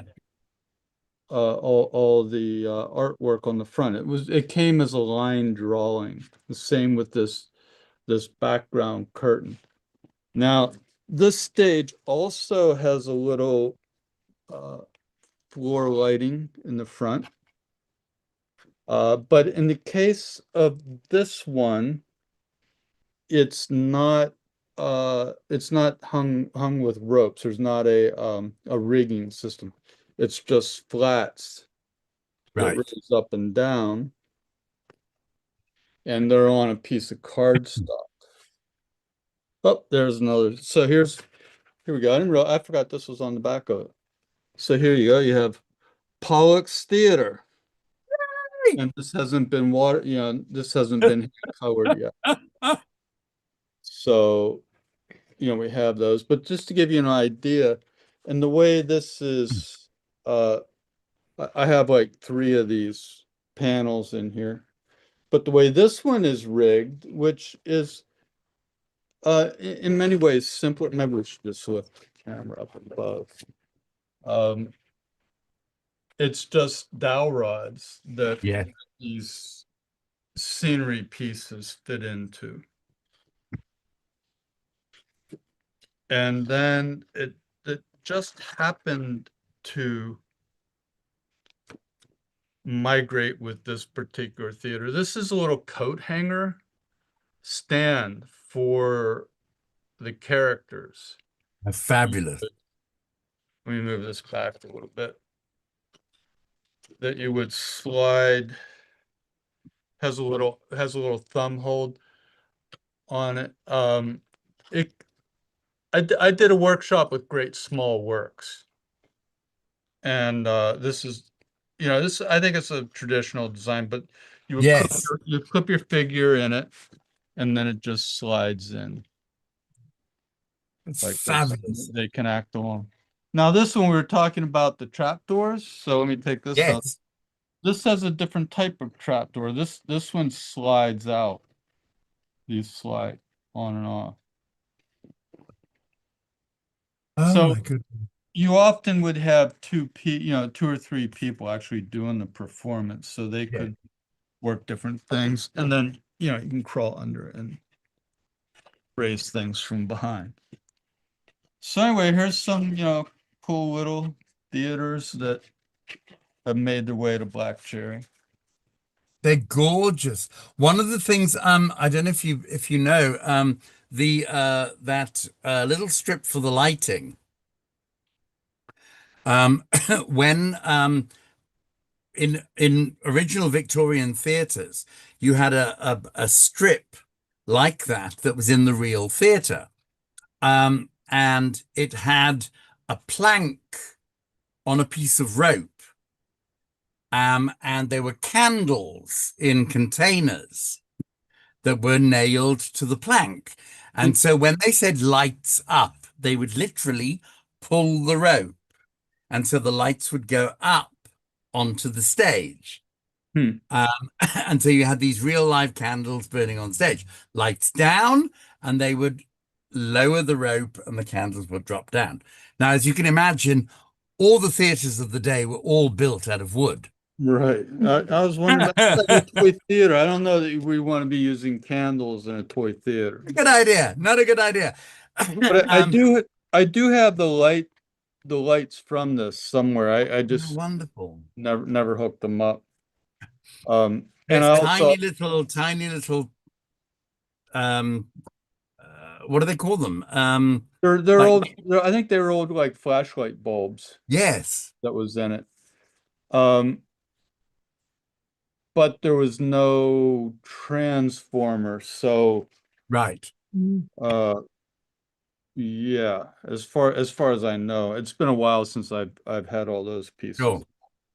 But Pollock's Toy Theatre, their whole thing was it penny black and tuppence colored. yeah, and I have some of those booklets that I'll find a little bit later, and Sure. we can play with those. And so that meant, what, as Michael was saying, the whole of the front of that has been decorated with watercolor. Right. And you would buy it as a black and white sheet, So yeah, here's which one you of would those then sheets stick. Yeah, on you the would way then that stick would the arrive. paper, the paper onto cardboard, and then you would physically paint all of that detail in. And yeah, it's just absolutely amazing. The amount of work that goes into them, when you get something that is as ornate as this, is fascinating, Oh, because yeah, it is. I mean, maybe we can do a little detail just of the top of the proscenium. yes, please. Can we see it a little bit closer here, maybe? Whoop. There we go. Yeah, just Oh, somebody really put a lot of time and effort into this. absolutely. The shadowing and the Right. shading and what bits got colored, what bits got left. It's absolutely beautiful. And also the three-dimensional front of the theater, which was very unique to Pollock's. Right. That was a piece of cardboard that you cut Yeah, and you it's been slotted pressed. in, and you folded and glued, after Well, you'd painted it, etc. this one is actually like a composite. that's been formed. But I do think I do have some of the paper ones that you're talking about. Yeah, we could just turn. Oh, we could just turn it around. Oh, let's put the thing. So, Oh, wow. Okay. Yes. so I think this is a relatively newer one from the 50s or 60s. Yes. And it's a fiberglass. Right. Fiberboard or something. I think it's actual fiberglass in there. Yeah, it's an epoxy or a polyester resin. Sure. Maybe somebody has simply strengthened an original one. Maybe. I mean, it is on board. That would have been a lot of work, but more power Absolutely. to 'em. But also, I suppose if you consider that they were quite expensive, Mhm. as a Victorian toy, which ultimately is what they were. Well, it was a parlor toy, and that kind of explains it. I mean, anyone who could afford to have a parlor. Yes. But Yeah, so exactly. I mean, a penny was a month's wages yeah, for some people, right? in Victorian England. And so, yeah, it was a two pennies, to have it already pre-painted for you, was a lot of money. And that's paying somebody to watercolor it. So Exactly. Yes, somebody would have been paid less than a penny to color in the absolutely. entire Yeah. book. Yeah, And because their work would have taken them, what? They'd have taken a month to do maybe 8, maybe 10. I don't even want to think about it. Uh, yeah, which is why I haven't finished any of these. I don't have the patience for it. With them all laid out one after another, one after another, one after another. So yeah, yeah. Yeah, I'll dig out some of the books so we can go into it. Actually, I might be able to locate one pretty quickly. We still have 10 minutes of your time. But I did want to point out there's William Shakespeare up here. Oh wow! Don't get me started. But, William Shakespeare didn't write anything. well, all right, there we go. And nonetheless, there's what would have been assumed to be his picture. On that subtle note, Absolutely. wax on poetic about that, and I'll see if I can find one of the books. I'm an Oxfordian, and we need to have that conversation. Uh, yeah, the man was illiterate, and we only have 6 samples of his handwriting, 5 of which are his signature, and no two of which are alike. And if you look at the penmanship of people like Ben Jonson and other writers that were around at the time, yeah, if anybody's not seen the film Anonymous, watch it. It is fantastic, and is the closest thing to what they believe, including people like Derek Jacobi, Judi Dench, all the people at the Royal Shakespeare Company, etc., etc., actually believe that Shakespeare was a front man. Because if you were a lord, you were not allowed to earn a living. You were not allowed to work. You had to earn your living from your land, and nothing else. And consequently, people would get other people to be their front person as a writer. Shakespeare could act. Certainly, we know he was an actor. We know he could read. But it was very common for people to be able to read but not to be able to write. And so yeah, there's a whole thing there that we can go into at some point in time. So yeah. Thank you so much for sharing those. As an on to the next section. I'm not quite sure what Jenna Beth is doing, but It's really lovely to look at how things alter with time, and how things develop, and that's what makes puppetry so fantastic. It's not stuck in the past.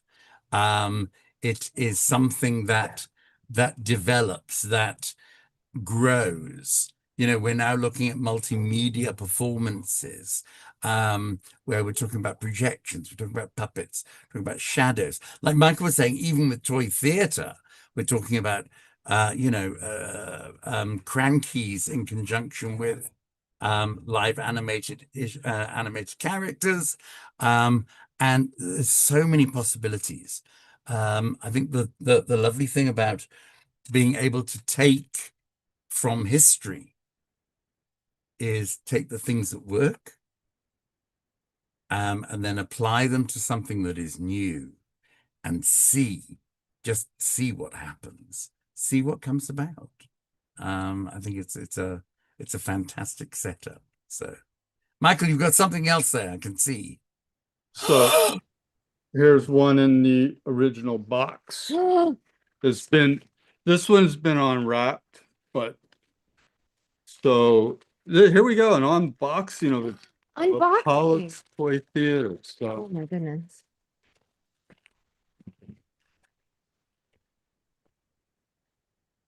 Oh my Lord. this is a smaller one. Yes. So here's the instructions and Brosini, Yes. how to get the Pollocks. I don't think they used to be on Covent Garden, They were. Tower Street, Yes. Monmouth and Tower Street. I don't think they're there anymore, although they do still exist. Pollock's Toy Museum still exists. Yeah. I think they do still sell, and I think they sell online. Yeah. So, if So yeah, anybody is we interested, did manage to buy one of. So this is Aladdin. oh, So here's the entire show. yes, And this, as we talked about, here's a backdrop yes. upside down. Let me see if I can do this upside down. But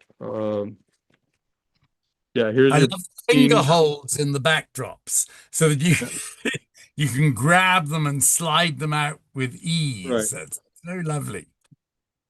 So all the pieces, I'm not gonna, it's kind of falling apart, so I'm not gonna Then, take of course, it out. But anyway, that's how it would have arrived.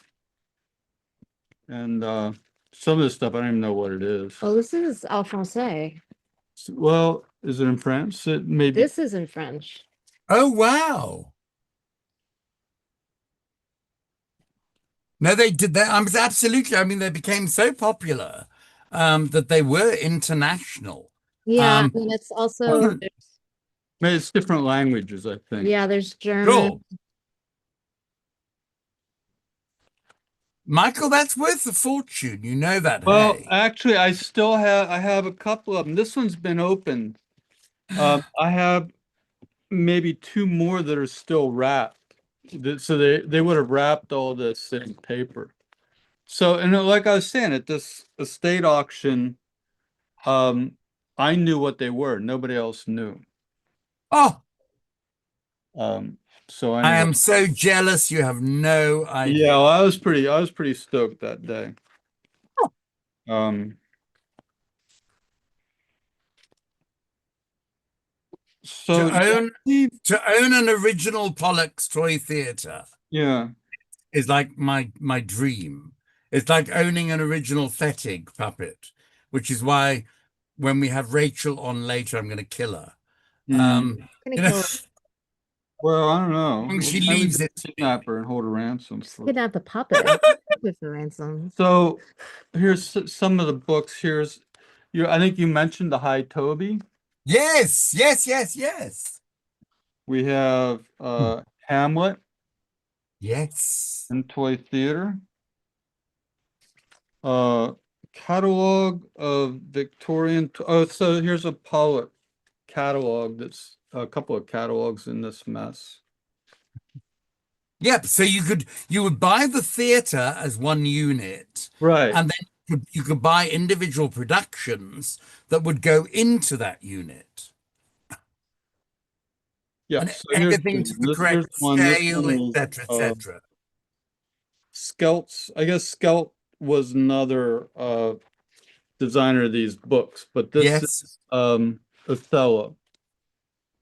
And this one has not been colored. So I believe that these have been, the color's been printed on these, the ones Mm, that are already colored. But um incredible. Incredible. yeah.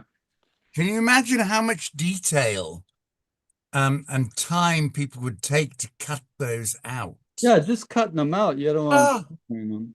Here's Cinderella.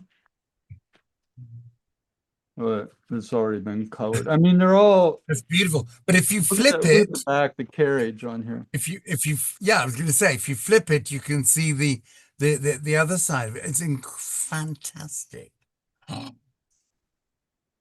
But, but yeah. So yeah, I have a big pile of these. So next time you visit, we can play around with these. Yeah, You maybe bet. as part of the festival, we can get, get a crew of people to do one of these shows. Oh, I'd be perfectly okay with that. that would be so phenomenal. But And so you think these are, is there a publishing date on them? I don't know, but there's at least three different publishers here. This one is Dennis, Denes Studios, and Yes. it's scenes from the film of Right. Hamlet with Sir Okay. Laurence Olivier. Okay. So that would have been 60s at least then. Yes. So yeah, and then Late 50s, early this one 60s. is actually photographs of the actors, Oh and you my can see goodness. right over here, cross-handed, Sir Lawrence is I've never seen those ever, ever, ever, ever, yeah. ever. That's phenomenal. Yeah, so this one I didn't even realize this was here. It shows you. I was so overwhelmed when I got it that I just kind of put it in a box and forgot about it. No, Sure, you have to remind absolutely. us to take good As care as of Jenna Beth just said, yeah, take Archival good box, care of them. Beth. them. Oh, Beth, I'm bopping you in here. Hold on. Okay, sure. This is a Hello, good darling. segue. As curator of the The FETIG project, you have a Hmm. thing or two to say. Yeah, these aren't. I mean, these are kept in a archival box. The theaters themselves are not very well Sure. preserved. But I got to say, when I got them, they were in pieces. So anyway, here we are with some of the stuff. And Cool. Hmm? I also see Claire said I have the YouTube up next to me so I can read the chats next to the Zoom here. And she said, I think Sarah P's good at BPG is still touring some of these pieces. I can inquire if you like. I don't know what she means by these pieces because I missed when They're she probably the different shows, Hmm. the Toy Theater maybe shows. she'll write in the chat more. But I think. that's amazing you have so many. Oh yeah, I mean that was just like one day. Yeah, so Yeah, I think Aladdin. Aladdin went in here. Yeah. Yeah, and yeah, like, and I'm such a hoarder. I could probably sell a few of these, but it's like my kids will be like, "What are we gonna do with these things?" But anyway, and then I mean, if we want to go on a little bit, and I don't want to cut into your time, Jenna Beth, but Oh, go I did ahead. find. So this is one of the boxes they came in, and Oh, there's British stamps on it, and The customs form. in the customs form. But also we were talking about the lighting yes. hasn't been wired in. I don't know if you can Yeah. see the bulb. Yeah. Oh, And some assembly required. This has not been wired in yet. So, oops. Uh-oh. I'm I'm kind of afraid to do some of this because I don't know if, we can find the bulbs anymore. Sure. Little reflector that would have fit Yes. Yes. underneath here to reflect the lights up. And then it even came with gel strips. Wow. Oh my goodness. Oh, and these were just random pieces that were in the boxes when I bought them. So I have yet to There's a whole bunch more puppet stands in there. yeah, and then here there are the original Sarah just pointed out there's a tangled up mess of the original puppet Oh stands my here. goodness. So Oh, and Nancy Mendez, who's with us now, says, "Why don't you auction one off as a fundraiser? Would you Well, ever be compelled to do So that?" beautiful. that means I have to give it up. Yeah. Do that. You're So a hoarder. I It goes will. against I puppet will hoarders don't auction eventually. things. Probably what we have duplicated, I'll probably pass on one way or another. But until I've fully cataloged it and the people here decide, I'm open to if somebody wants to come in and do one of these shows, take one of the books and put it together. That's fine with me. So yeah, Peter's hand goes up. Pick Peter. Right, right. We'll do it at the potluck. Well, it could be a potluck thing or it could be a weekend, workshop thing. That'd be fun. Just to get a bunch of people together and do it. Or maybe, like the week before the festival or something. Because there's another one of this one that Sarah is bringing back over that's about twice this big. This the Scandinavian one with all Yes. the rigging in it. I don't know if you were here for this, Jennifer. Yeah, I've been watching the whole time. So there's a much larger one of these. I don't know if I have any of the books for these. I have to go through. I did find one for this one actually, but for the larger one, I don't know if I have that. I contacted a guy in Scandinavia as soon as we started talking about the festival, who has a very, very large one, probably about 4 times the size of that. Cool. And asked him if he would be interested in talking about it. He has a whole series of YouTube videos about how they reconstructed it, put it together, etc., from his grandfather's designs. I haven't heard anything back from him, but I'm going to jump up and down and see. Hopefully he will let us. If not, then I'm just going to play it and have done with it. Yeah, maybe we could. I mean, talked to him if he's put them afterwards. on YouTube, maybe we could just rebroadcast one of his. Exactly. They are on YouTube. Yeah. Yeah, there's that, but I mean, he's already made them public, so True. I just wanted his permission to. yeah, I to agree. I mean, I had because just they are so beautiful, and he and his kids, who are like 6 and 7, have Mhm. worked so hard on them. It's so beautiful to watch. It really is, because it comes right back to what it was, which was a family orientated form of entertainment. That it was as you say, it was a parlor game. It was something Sure. that you did as a family. You worked together to make it happen. Well, I and just then think I mean, so- there's a huge tradition of that in puppetry also, Mm, continuing to this day. Dirk here in Baltimore, Dirk Joseph started doing puppetry so he could hang out with his daughters. Right. And and his youngest daughter, Azaria, is an amazing puppeteer now. Getting ready to graduate from high school, but she's been all over with him performing. So yeah, this is where it starts, kids. absolutely. You roll your eyes all you want, but Beware. yeah, my It's kids are like, contagious. puppets? No way. My kids during the pandemic, because we had to stay at home. Yeah, because my no, husband has health issues, made stacks of paper dolls. Absolutely. Stacks of Yes. them. Yes. Yeah, and we did the first version of the English Stouffville Peter. Was Ooh. Right. I wrote my kids into for one of the guild potpourris. No, it Yes. wasn't potpourri, it was a slam. Mm-hmm. Yeah, the and they, I made, they were stuck at home, so I'm like, you guys got to do this, and they actually had fun.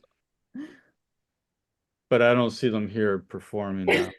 Ah, On that subtle Oh, note, over to you, Jenna Beth. okay. I also loved paper dolls, especially I had this set of the fairy paper dolls that I still have them, I think, somewhere. I should find them. There's a famous set of fairy books. yes. Or fairies. I forget the artist, but I had the paper dolls. Um, well, Peter, I'm glad you're still here. I did the make along. Um, I got a little bit behind because I had to eat breakfast because I was like, oh no, I have to be hosting at from 11 to 1. I better eat something.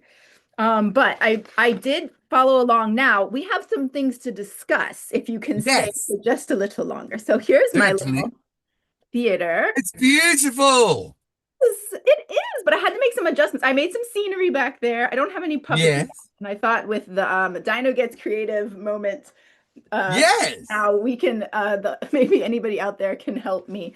Um, or you guys can help me figure out like a story to make and tell through this. But here's the thing. Yes. So you said we could use any size paper, any size cardstock. Yes. And what I happened to grab was something very long and skinny Ooh.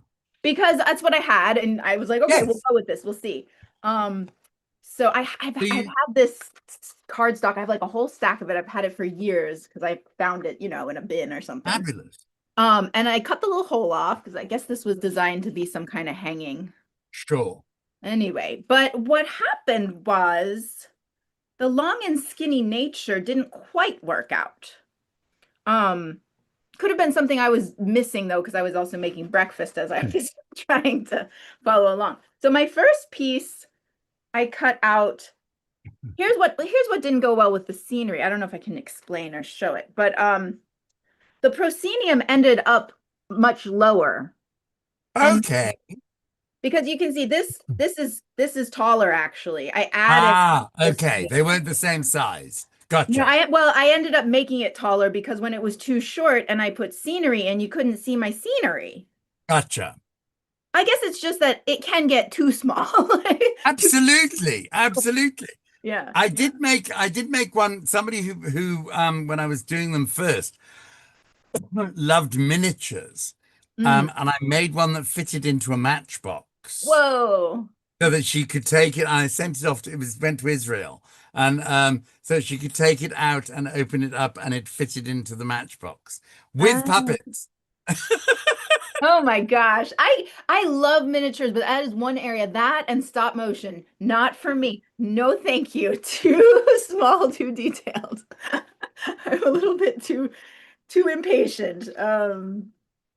Cool though, very cool. No, but that's perfect. Yeah, yeah, adding an extra front, adding a bigger proscenium to it is yeah, absolutely, yeah. I mean, there are no hard and fast rules with any of these. right. As with everything, these are just ideas that you might want to run with. Yeah. And And I thank you for getting me up to doing this because I've been wanting to. And yeah, and then mine ended up, I have 3 windows on the side perfect. because I cut it wrong. But That's even better. I've got one that's got yeah, 8. So yeah. Because I ended up I guess it matters which side. So if you fold your paper, wait, yes. let's do an example here. Because it's sort of a finer point. Maybe you said it and I missed it, but when you fold the paper, this is what I did. I cut off the edge with Mm-hmm. a little hole. So let me do that. Mm-hmm. And then you can go. I won't hold you hostage anymore. No, it's fine. Fine, okay. So I folded like this. Yes. I use the scissors. I love that. And then I folded it again, right? Yep. Okay. And then you folded it a third time. And then I folded a third time. Perfect. And then I didn't know which side, and then I drew a line with the ruler, like you suggested, a wide, all 3 lines. Let me get to that point. So then I drew, Yep. let me use a marker so it can be seen well. That's not a good marker. Okay. So there and there. So I have the, Top and bottom. Yep. and then I drew sort of somewhere, like you said, in the middle, but not That's necessarily. it. Yeah. Yeah. So the thing I didn't know was which side to cut on. Do you cut on, and I may have missed it because like I said, I was busy. Do you cut in here or do you cut in on the spine? I think I chose to cut in on the spine, and that's why I ended up with 3 windows instead of 4. Exactly. The more if you cut on the spine, you will get more. So because you folded 1 extra, you got 3 openings Well, because you were no, but cutting look, on the spine. the 4th window is there. It's on the Yes. opposites. So but now I can't really remember which side I cut. Well, I guess I could look at it here. So maybe I cut on this side what the opening is instead of. Highly possible. Let me try.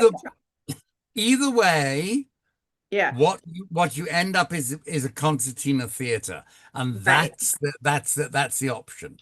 That the whole idea behind the whole thing is that it will fold down to nothing. Right, which I love. Yeah. And that was what I was selling it on, if you like, was the fact that none of us have space anymore for scenery. Yeah. You know, so Oh, yeah. now I got 4. Okay. Yeah. There you go. Right. So it But just depends on how you fold it up and how you cut it. how you cut it, yeah. My initial one, I guess I cut on the wrong, quote unquote, wrong side. But actually, No, there's no right. I know There's no right, there's no wrong. wrong. But But I like. I like that happy accident because I had these extra little flaps that I could. I don't know if you can see. Mm. Can you? And the lovely thing is that if you make scenery the same size as the back, the back of your theater, Yeah. and then you just make it slightly smaller, it will slot into any of those exterior slots. Does that make sense? So, well, I made a scenery like this, and I put little Right. spots. Yep. Oh, that's lovely. That's very cute. How would you make scenery? I would cheat and I would just do it the same size as the stage. Oh, okay. Yeah. And allow it to do exactly what you've just done. Slot in, but mine wouldn't be locked in because I think yours is a better idea. Mine just sits within the frame. I see. Yours is more like sitting. Yeah. So mine would go right to the edges of your exterior points. Gotcha. Okay. Well, anyway, like you said, no right or wrong. There's just No. But yours is better because you see more scenery. Yeah, well, before because it's such a squat theater. You couldn't see anything because I had drawn such a small area because of the size of my ruler and the size of the paper, and yeah. Anyway, this is very fun. Thank you. And the thing I love about it is that it doesn't include measuring. Oh, yeah. You know what I mean? So you can make something irrespective of size. And as long as you stick to the same rules. Yeah. I mean, I've made them 2 meters by 5 meters. You know, I've made very big versions of them. Out of cardboard? No. Out of well, yes, one out of cardboard and one out of a compressed cardboard. Oh, you know, okay. so of this sort of stuff. Oh, yeah. You know me, I love this because they throw it away all the time. Yeah. But it's sturdy enough Mm-hmm. to deal with what I need it to do, You can score it, bend it. Mm. You have to support the bends, obviously, because it will snap. But certainly for the proscenium and for the backstage area, it's absolutely perfect. So you can have a toy theater that's 3 meters wide by 2 meters deep, almost. I don't know what that is in feet and inches. Sorry. The meter is like a little less than 3 feet, I think, right? Yes, just under. So almost Probably. 9 feet wide. Yeah, yeah. Wow. It's a great way of I did an entire production of the Nutcracker. Mm. There was a local amateur, so I'm going to say something terrible now. There was Uh-oh. a local amateur orchestra that commissioned me to make this production of the Nutcracker for them. And I made it, and I didn't see any of the rehearsals. I had several people who I knew who were going to animate the puppets for me because I wasn't available. And et cetera, et cetera, et cetera. So we go to watch it, Uh-huh. and it's the inaugural performance. Uh-huh. And Warren was sitting right in the very, very back row. And Warren, my husband, is sitting in front of me, and I'm standing watching. Oh no. And the music started, and this kid in the front row got up and ran screaming out of the Why? venue. And Warren turned around and went, "Mm-hmm, a music lover." Was it that bad? Oh no. Not worse. Bum bum bum bum bum bum bum bum. Oh dear God! It was all over. It was terrible. I Dreadful. love terrible theater. It's my favorite. It I is. love it if So you many understand like why art. it's terrible. Well, you know, we all are artists.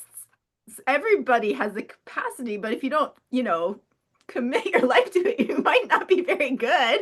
But if you have the passion and you do it, I'm laughing not at you, but like for the joy of like, well, also Exactly. I But don't when Warren just said, "Mm-hmm, a I'm music lover," a I music. was I was just floored. I couldn't watch any more of the rest of the show. I had to leave. I myself have done some terrible theater, and Oh, at the haven't we all? everybody just stood there, like the small 6-person audience just stood with mouths agape. There was once a production of based on The Matrix, of Oh, all things. Um, and they asked me, please, would I go and watch it? And I said, yes, certainly. And I was the only audience member. oh no. And they insisted on playing it. And I was like, no, please don't. Please don't. And they said, no, we've got to, we have to do it. We need a rehearsal. I said, oh. Yeah. How long was it? It was about 2.5 hours. I would love to say it was 2.5 hours of my life I would never get back. But in all honesty, it was so funny. Was it? So it was Um, actually good. It was so terrible Oh, that it that was it was so good. good. Do you know what I mean? It got to that point beyond bad where it had become pastiche. It was absolutely fantastic. I loved it. I've Beyond never bad fallen about theater. laughing so much in my life. It's the best. You can't make that happen. It's a pure No, talent.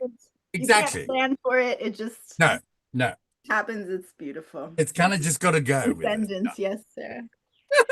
Well, let's see. I don't know if you want to go, Peter. We're having a lot of I do, unfortunately. I've got to go. I've got to go and feed the dogs. Oh, okay. Keep them hungry. It's 5 p.m. Oh, it's gone 5 p.m. Oh my God, they're gonna eat my leg. It's just gone 5. It's 20 past 5 here. So I need to go and do that. And then I'll be back. All right. Sounds Caesar, good. what are you doing? I don't Tell us know. about what you're going to do. No, I have, okay, well, I made this.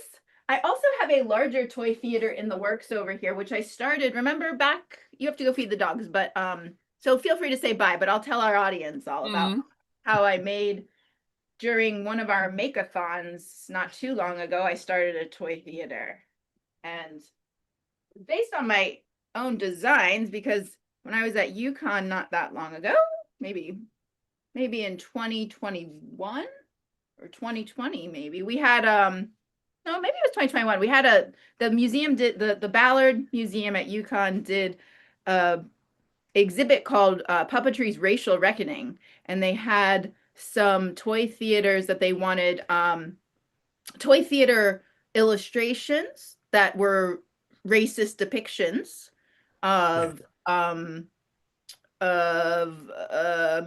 as I recall, it was American toy theater, so not British, and it was telling the particularly Uncle Tom's Cabin, I guess they did in toy theater and sold. Maybe it was a British company, but it was clearly for American audience, I think. Sure. Oh, well, I would assume, but maybe that's wrong. So they wanted a toy theater just as a background display for the puppets. And they weren't original toy theater puppets. They were just printouts of what was sold. But yeah, racist. Uncomfortable. But I loved that exhibit. It was quite controversial, but I thought it was very helpful. So anyway, I was tasked with making a toy theater to display their puppets in the museum, and I kept my pattern. I was like, cool, I'm gonna do this work, and then I kept my pattern. So this is a bigger scale. Yes. But not as fancy as any of the stuff Michael is showing us, but it's something I was able to make out of I chose some foam core for parts of it. The stage is the corrugated plastic. Correct. Yes. I was trying different materials. I made the background blue because I'm actually want to do this I want to make a festival piece, maybe for our Theater Festival or some other time. Right. That has to do with nature and dreaming up what a more environmentally friendly future could look like for us humans. And so this is going to be my proscenium at some point. I just haven't gotten there yet with all of this, but the idea that this could break apart was also something I was trying for, so I could flat pack and carry it with me. So I think it comes apart pretty easily. All these, I want it to come apart, but also be sturdy, you know? Well, I forget how I put all this. I think the stage, let me see, is it viewable right now? Peter, you're still here. You're supposed to go feed your dog. I'm going to go feed my dogs, but I'm fascinated by how your stage comes together. Yeah. So I was going to say, it's very much the same as mine, just that mine is attached to the back and yours apart. Okay, I'm going. Mwah, mwah, mwah, mwah. I'll see you in 2 hours. Okay, see you later. Love you. Love you too. But yes, this one falls apart completely. Becomes a pile of flat pieces that I could put, I guess, in a bag or suitcase or something. But it's not quite as easy as the pop-up thing that Peter did. Although I wonder if there's a happy way I could do the pop-up Victorian style theater, but sturdier. I'm sure that is doable. Yeah, it's not super intuitive how to put it back together, so I'm going to struggle with it for a while and then move on to something else. Do we have anyone watching, Sarah? We've got about 10 people watching on YouTube. You've got me and Michael here at the Black Cherry. What else is going on? So just a reminder, if you haven't donated yet, please make a donation at nationalcapitalpuppetry.org. For Dino-Thon. And then if you look in the YouTube chat, you'll be able to find a link if you're over 18 and you want to come join us for Dino After Dark, featuring Peter Court's Puppet Burlesque. I'm we'd love excited to about this.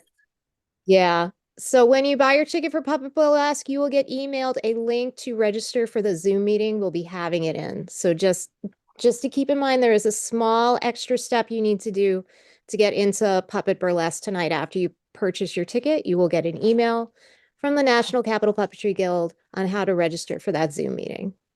So I made a donation, Sarah, but I didn't see this thing about getting the ticket. Where was I? What mistake did I make?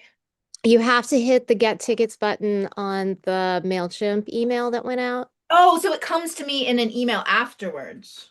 So maybe we could forward. Let me I didn't look at two the email separate yet. links. If you go to the Puppetry Guild page, nationalcapitalpuppetry.org, that'll be the donations for Dino-Thon. But if you go to nationalcapitalpuppetry.org /after dark, that's where the purchases for the tickets. Hmm.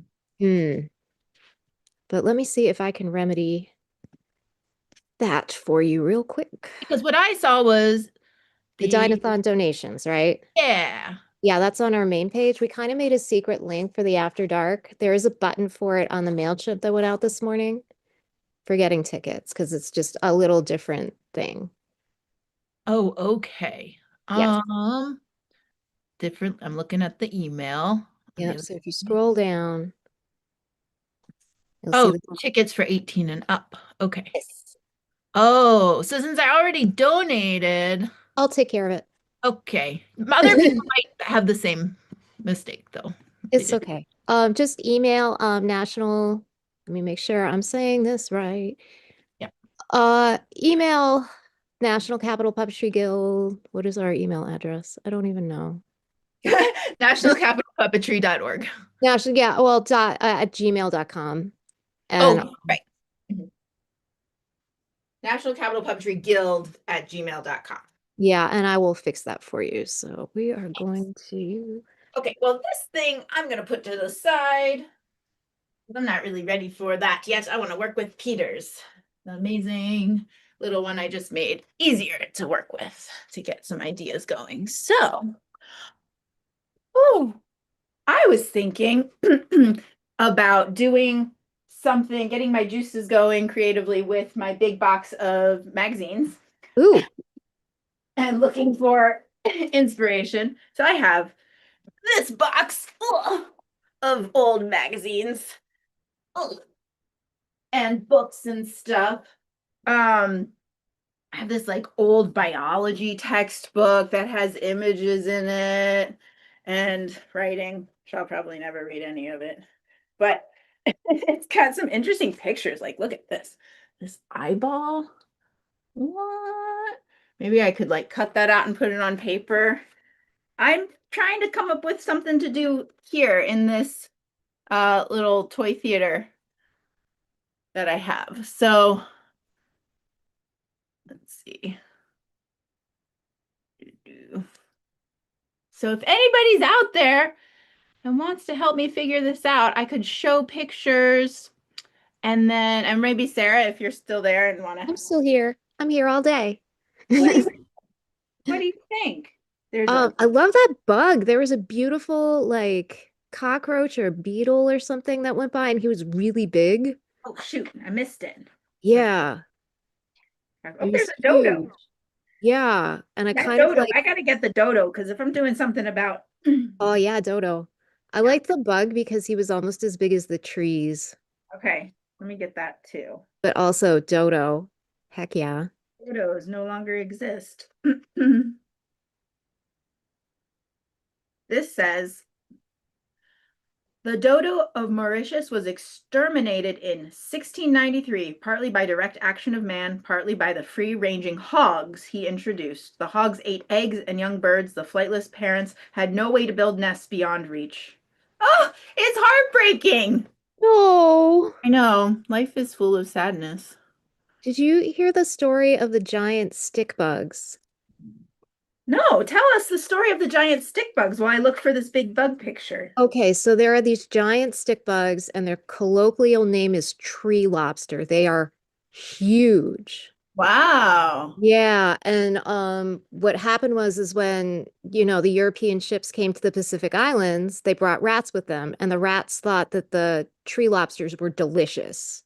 Oh, So on the populated islands, the tree lobsters essentially got eradicated, but they okay. found 8 specimens kind of clinging to the side of a rock on like a couple of bushes in the middle of the ocean. Oh, wow. And they were great. And these are the last tree lobsters in the world, right? That we know Yeah. of.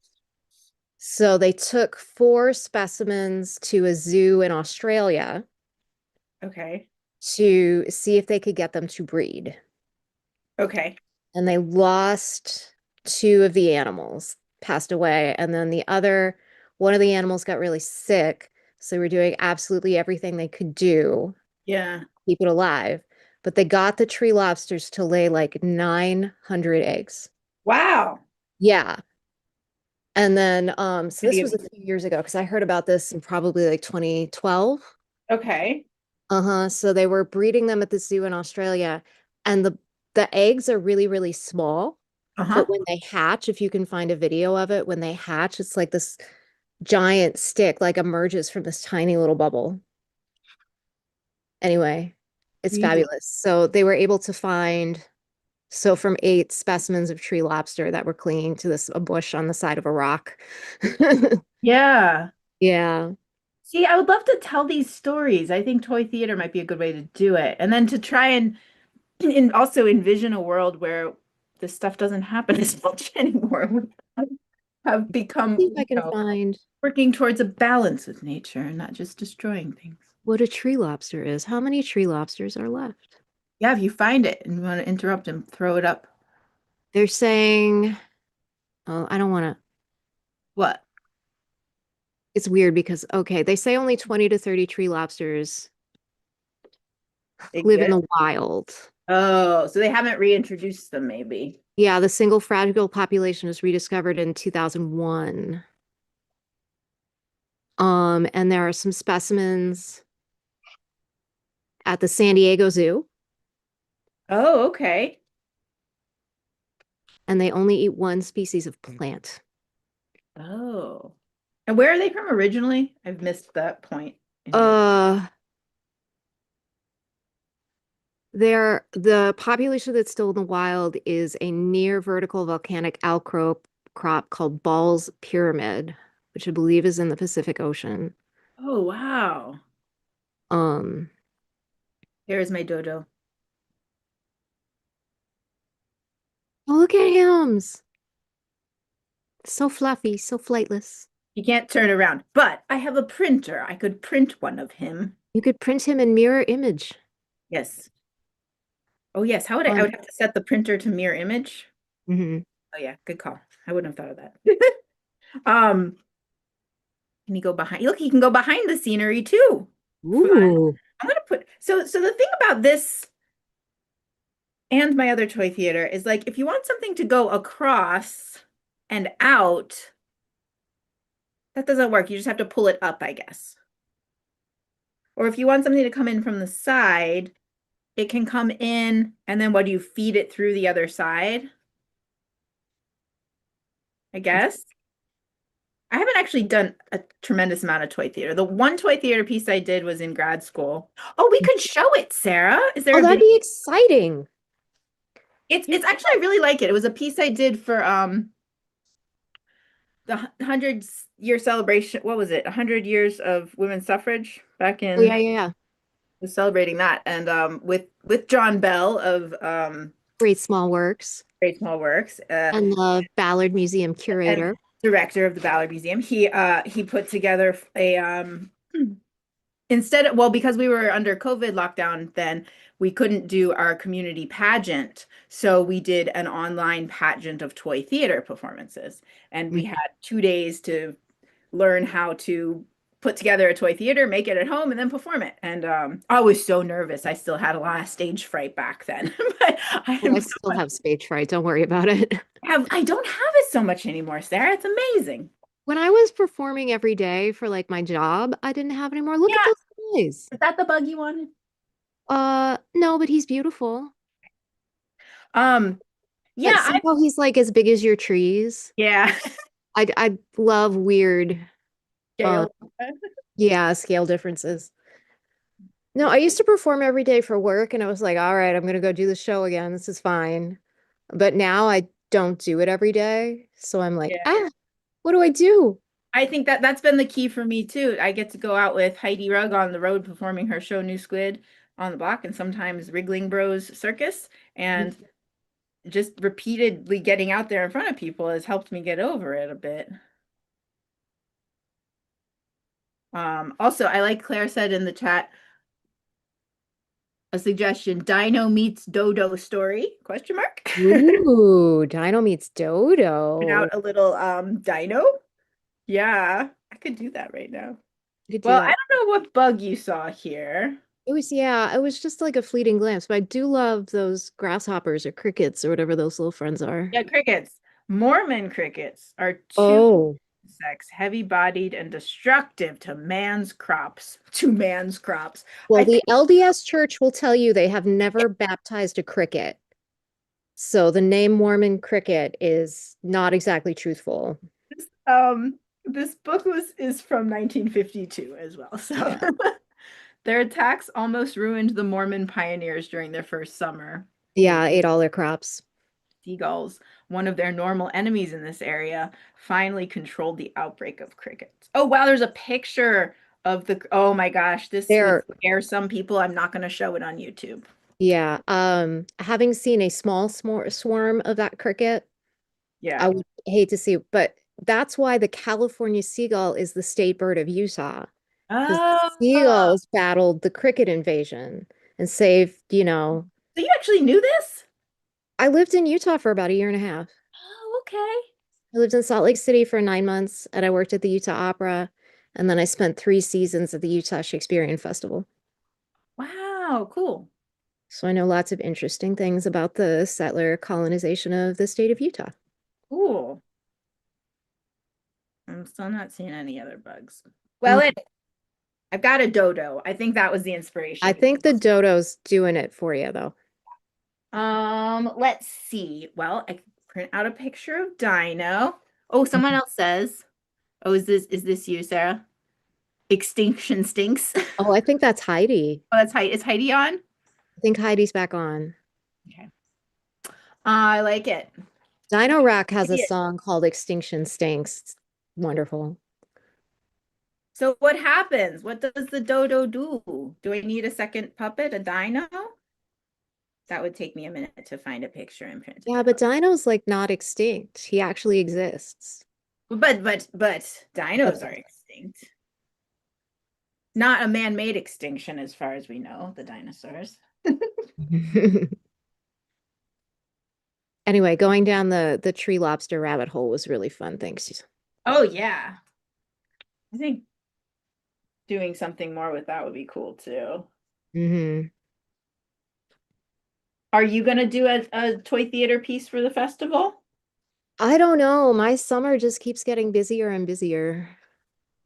What do you have going on? What do I have going on? Well, I have this today. Mm-hmm.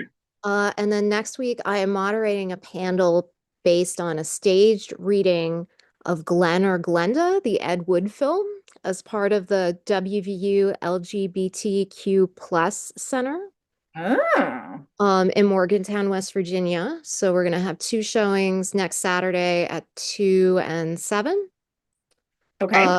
in Morgantown. So if you go to WVU LGBTQ plus center on the internet, you can find out about that. And Okay. then I'm in Richmond for a week. Yeah, that's right. With me. Yeah, I'm doing a couple projects with Puppets off Broad Street. Yep. So Dungeons and Puppets Camp and then that industrial thing on Wednesday. Oh yes. Yep.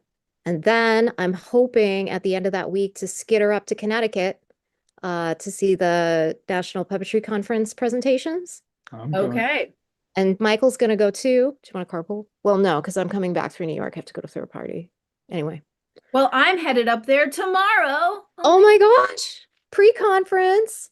Well, yeah, actually, so I'm doing the pre-conference. I'm Perfect. gonna take the mech workshop with Jim Krupa, but I'm gonna go up tomorrow because the drive is too long to do Monday, Right. Thanksgiving Monday, and I'm gonna stay with a friend in New York. And I guess what I found out too late in the game to get a ticket for, Nina Conti is in New York doing her show.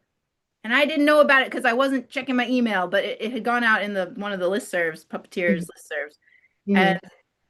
And yeah, she's performing at the Soho Playhouse right now. Oh, And here's the even worse part. I was there on Tuesday night. no. I was performing then, and I just didn't know about it. I was there to drop off some puppets to an artist who I made puppets for. I missed it. I No. don't think I can go Sunday. It's just cramming too much in. And anyway, Yeah. but if anyone else is in New York City and wants to see Nina Conti, the amazing ventriloquist, perform, um, At the Soho Playhouse. hopefully, I think that's what it was. That's what I said. Yeah. It's in one of the major listservs that goes out to puppeteers communities. So So like puppet happenings or yeah, something. I think it was in the puppet happenings. And if I had been checking my email, gee whiz. I I know. was so busy making these humanette puppets that I just could not check my email. Understood. And Um, yeah, and it just keeps going because then I'm doing for our youth acting academy at WVU, I'm going to be leading puppetry workshops for elementary and high school students. oh, wonderful. Yeah, I think we're doing ages 8 through 17. What are you going to do with the workshops for them? Well, the camp is being run by our voice and diction professor, Okay. who's a visiting assistant professor from Australia. Her name's Acacia Dakin. So we're going to be combining puppetry. So we'll spend, because I only get to see him for like an hour a day for a week. We're gonna do like some manipulation. Acacia is gonna come in and work on character voices. We're gonna get some monitors up. We're gonna Oh, wow, hopefully a lot of send stuff. some vignettes to present to the parents on Saturday. So I'm excited about that. Uh yeah, and then I go on vacation for a month. That's good. Where are you going? I'm gonna spend 2 weeks at the beach, and then I spend 2 weeks volunteering at a Girl Scout camp, which is a super gender affirming place, and I love it there. And I've been going there since I've been in first grade. Oh my God. So I fun. know, right? Giving Oh, back. that's so cool. And then it's August and school starts again, and we'll have Dino Day and the Toy Theater Festival to look forward to, and You are booked up. I'm booked. So So yeah, you probably don't have time to make a toy theater piece. I mean, I could make time, but I don't want to. Yeah, understood. Well, Yeah, Claire my husband wrote had to me. run off. She's got something else to do. Okay. My husband wrote me a book, Mhm. and I have to read it. Oh, that's beautiful. Yeah. Yeah, puppetry conference. Xavier, who's watching us on YouTube, is going to be a participant in the main Oh, conference. oh, so we won't cross paths maybe. That's too bad. That's fine. What, Xavier, you what going? strand, Xavier? What strand are you doing? I'll put Xavier on the spot now. Yeah. We've got a little bit of a lag between this. Yeah. I have the YouTube up next to the Zoom so I can kind of keep an eye on the chat and I see there is a lag. Yeah, I do too. I also have to like refresh the bar, like Yeah, move it all the way to the end every same. time I go. Well, I have all these butterflies Oh, I could cut out and put on, try and like rig up somehow, or this giant scary caterpillar I could cut apart and see if I could make into I something. love him. Which one should I go for? Oh Butterflies? Can't do gosh. both.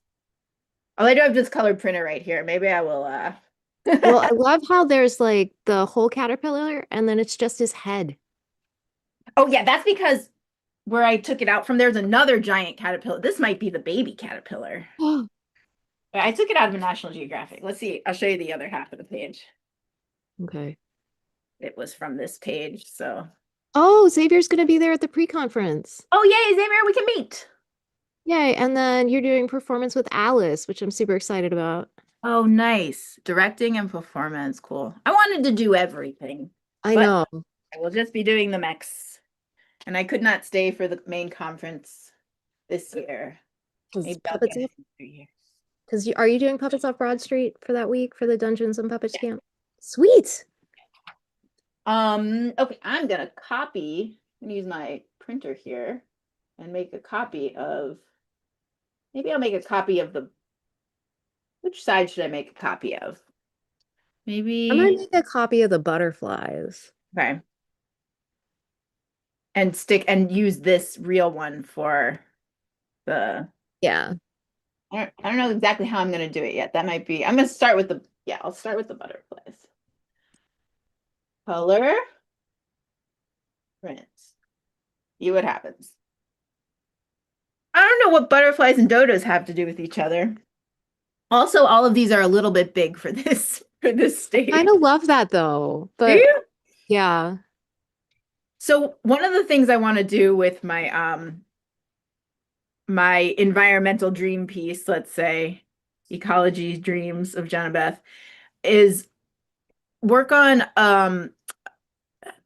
a piece that involves telling the story about treescapers. No, what are they called? They're these skyscrapers that are they plant trees all over them throughout. So it's like a vertical forest. That's the word, vertical forest. And it's a architectural, you know, thing that's been happening in certain parts of the world. Like there's one big guy who does it. I forget their name right now. But the one I know of is in Milan, but I think there's several of these vertical forests. And somehow I want to do like a vertical thing with toy theater and have trees coming out of the building and show that like that dream has become a reality. What else can, to kind of say we have the capacity to do incredible things that are environmentally focused. And I don't know, I just want to share that story with people because I read this story in a library book a couple of years ago. Vertical forest. Maybe I can I share my screen with the YouTube? You should be able to share your screen and it will broadcast on the YouTube. Okay. Let me vertical forest in Milan. I don't actually need to do a little bit more research and see how successful this has been now that they've been in existence for a while. Um, that's a picture there. That's just one of so many cool things humans are doing. Uh, and how cool would it be to make little toy theater that somehow has, I don't know, the my vision is that there'll be a building and I'm manipulating pieces of paper or little trees to come out of the building. And then, oh, I also want my toy theater to start out. The show is happening in the toy theater, and then it's going to expand, and all the plants and stuff are going to grow out around the toy theater. So, like, the whole table that the toy theater is on will be taken over by the show in the end. It's a very vague idea right now, just some little snippets of dreams in my head, kind of going all over the place. Mm-hmm. But that's where we start. That's where I start. This is all about Milan's vertical forest, but I don't see great pictures. Let me see. Bosco Verticale. Trying to find a good picture to share. Oh, they're all kind of the same. Share. Share.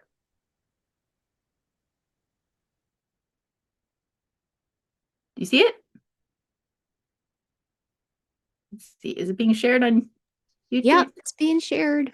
Okay. Yeah, so that's what they look like, at least the ones in Milan. Isn't that cool? Yeah. Here we go.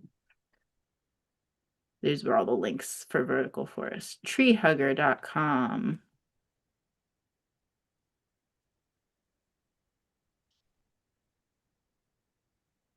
So yeah, I don't know what the story is there, or if it's just a little,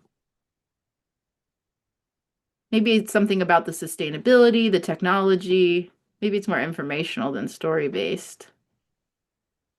Information is stories though. Yeah, look at that. I mean, this is cool, right? Like maybe my story is about showing the construction and then like planting of the trees. Mm-hmm. I'm just fascinated by this. My dad when I was growing up was working in a brand new office center. And the county regulations said that they couldn't cut down a lot of the trees that were on the property Okay.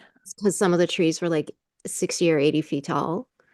So the construction company at the time, this would have been in the 80s, got the Guinness World's Record for largest tree ever transplanted. Wow, cool. So the county said they had to transplant all of these giant trees. And did it survive the transplant? Yeah. Hmm. Yeah. So Um, my uncle's a forester and I have this big tree in my front yard that I've been debating taking down. I probably won't, but Mhm. I was worried about, taking down a tree or killing a tree. It should maybe not be killed. But he was like, well, it's a really old tree. They don't provide as much oxygen to the atmosphere as younger ones, so don't feel as bad about that. And I was like, oh, okay. Thanks for absolving me of my guilt. If you're at the Puppetry conference, definitely bend Jean Marie's ear about Okay. all the historic trees at the Eugene O'Neill Theater Center Okay. because it's amazing. And there's a tree right now that has a sign on it that says "Do not climb." Okay. It's because of you. Well, I actually have a picture of myself climbing that tree in like 1999. Too many people have climbed it. Well, It's yeah. The branches have just grown so it's so old and they've grown out so far that they can't support the weight. Oh, it's dangerous. yeah, Well, dangerous to the tree. yeah. And it's like a state treasure or something. Well, it's right in the center I of mean, it'd be dangerous to the person too if they're up there. Yeah. oh, I mean, People. they're the ones that climb up this poor defenseless tree. Uh-huh, It's true. one that's right in front of the house where the cafeteria is and Hmm. the outdoor stage. The White House, I think they call I it. thought the White House was the one that's actually Uh, yellow by the barn, by the L. Anyway, Okay, I will pay attention to the trees. I'll go for yeah, lots of definitely walks. like Jean Marie loves talking about the trees and she knows so much about them. Well, and I was talking with Mary Nagler about this tree idea I had for this toy theater, and she gave me a great trick to make trees look like they're growing, where she rolled up a piece of newspaper in a particular way, and then it kind of Oh, thing. I have it downstairs. I could run and get it. Um, but and then in Virginia, you have that whole American chestnut thing. oh, I don't know about that. What's that? So the American chestnut trees used to get really big, like sequoia big. Okay. But then when they brought over the Japanese chestnuts to use as in ornamental trees in people's gardens, Yeah. it had a fungus on it, which is benign to the Japanese chestnut, but deadly to the American chestnut. So a Oh. lot of the American chestnut trees, which used to grow like all over Shenandoah Park and like up into the Catoctin Mountains, are critically endangered. Oh, wow. So there are some in the Catoctin Mountains, but they're so like overprotective of them Yeah. to try and make sure this fungus doesn't get on them. And I know they have one or two at the Minnesota Landscape Arboretum, but they're like ginkgos. They have a male tree and a female tree. Okay. And since the trees are so far apart, they have to like hand pollinate the trees. Oh. Yeah. Okay, so what was the name of the Virginia one? The American chestnut. And we have them and they're not They're critically endangered. particularly endangered, but we have them. American chestnut. A couple of them. I know they have a couple in Catoctin Mountain Park in Maryland, which is just north of the Shenandoah. Yeah. I went Uh, to camp there one year when I was a kid. yeah, it's near Camp David too, which is a very bizarre experience. Yeah. Um, I have two magnolia trees, I think it's a maple tree, a sweet gum tree, and a black walnut tree on my property. And Heidi Rugg has turned me on to the pawpaw tree, which is native to Virginia and It's produces also like a big fruit. thing in West Virginia. They have pawpaw festivals and Oh, do they? Mhm. I have never tasted a pawpaw, but now I am a little obsessed too with wanting to plant two pawpaw trees on my property so I can have pawpaw fruit. Yeah. And they're really cool too. They make a weird flower and they're kind of um there's something about them that's very ancient, primordial kind of the way the flower looks and what I've read about it. And you can't commercially produce this fruit because it's too delicate. Hmm. Have you tasted one, Sarah? No, I missed the Pawpaw Festival, and we had a drought last year. Ah, So we did not have as many pawpaws as we usually have.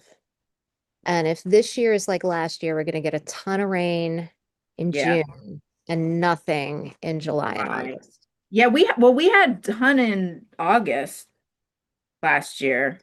Um, but yeah, we had a drought too from like end of June till July, something like that. I remember. Wait, Alex and Olmsted say our backyard is full of pawpaw trees. Oh my gosh, that's very close to where I am right now. So tell them to bring some over. Yeah, Yeah. bring them over to Black They said Cherry. we'll give you a sapling. Oh, Now, okay. I'm curious to know, have you guys seen fruit yet? I know they haven't been there that long. I'll stare at the chat. Also, isn't there It's that song about pawpaws? Pawpaw Patch? But they no. called a patch. Do, do, do, do, do, do, in the pawpaw patch. I don't know. It's a song I sang in elementary school. My elementary school is quite weird. We did a lot of singing and dancing and festivals, and I look back and a lot of it was racist, Did unintentionally. Like the kids and teachers weren't racist. We just didn't realize most of what we were singing had some kind of yeah, appropriate thing going on. or it Maybe. originated in like minstrel shows or something. Yeah, yeah, exactly. Okay, I've got a couple butterflies here. Oh, that's pretty. These guys, Yeah. and they're in twos the way the picture is. Did you grow up in Anne Arundel County? I did. I went to Georgetown East Elementary School. Ooh, And don't say that too loud on the internet. why? Secret passwords. Yeah, Anyway, I never used that one. okay. But no, in Montgomery County, we still had square dancing as part of Yes, our we did too. our PE curriculum. We had it in our music class. We would do-si-do, take your partner, do-si-do. Local bluegrass band Geraldine has a great papa song that they've played at Cranky Fest, say Alex and Olmsted. Ooh, amazing. We got to make sure Heidi knows all about this one. Is she Yeah. watching what she was watching before? Can we play? Okay, we got some things to play. What time is it? Oh, I'm It almost is- through the first hour. Yeah. Well, this is a Dino-Thon. We are trying to raise money. So I'm going to take a minute here to say, anyone who's just joined us or has been watching for a while, if you want to take a moment to go and make a donation to support the Toy Theater Festival happening in Baltimore this summer, we need your help so that we can pay our artists and make this happen. Any amount is welcome. We have a suggested minimum of $25, but if you can only afford five, please contribute so that we can make great toy theater happen for the community. And there will be, of course, an online virtual part of this too for all of our people not in the area with us. Anything else to add, Sarah? Dino After Dark tonight. Oh, yeah. And make sure there are two links for donating. Why don't we put them both in the chat? Okay, I think I did. If you scroll up, you'll see them. Yeah, put them again. Put them again. Okay, I'm gonna put them again. It's gonna take me a minute because I'm clumsy, but it's fine. That's no problem. I will talk about them. So I made a donation this morning, but I clicked on the donate link that didn't include getting the ticket. So everyone should donate the other way so that you can come to get the ticket for Dino After Dark. I mean, unless you're under 18. And I think I'm going to keep cutting out these butterflies. I'm going to try and find a way to attach them. Maybe I can get some ideas from people. Like, how could they fly into the toy theater best?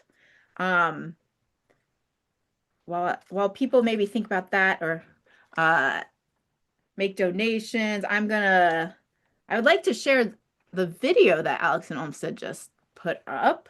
Go right ahead. And then, so wait, I can do that from. Yeah. Oh, okay. Let me load it. Make sure I have all the right things clicked.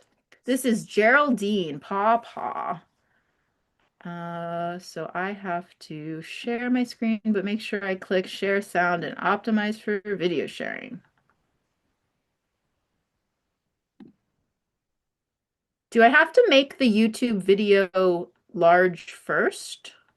Or can I make it, like if I share my Safari screen, the video is gonna look small. You know what I mean? So what you're going to do is you're going to share your screen and then you're going to change it to full screen, with the little thing in the corner. Oh, okay, so that works. I can just go like that. Yeah, you're just going to go like that. Oh, Did you share sound? I did share sound and optimize for video. Yeah. Let's play this video.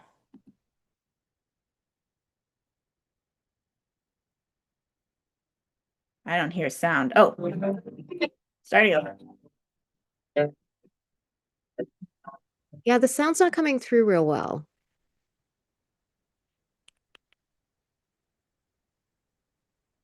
Sound's not coming through well. No. There's a little button here that says set up professional audio in audio settings. All right.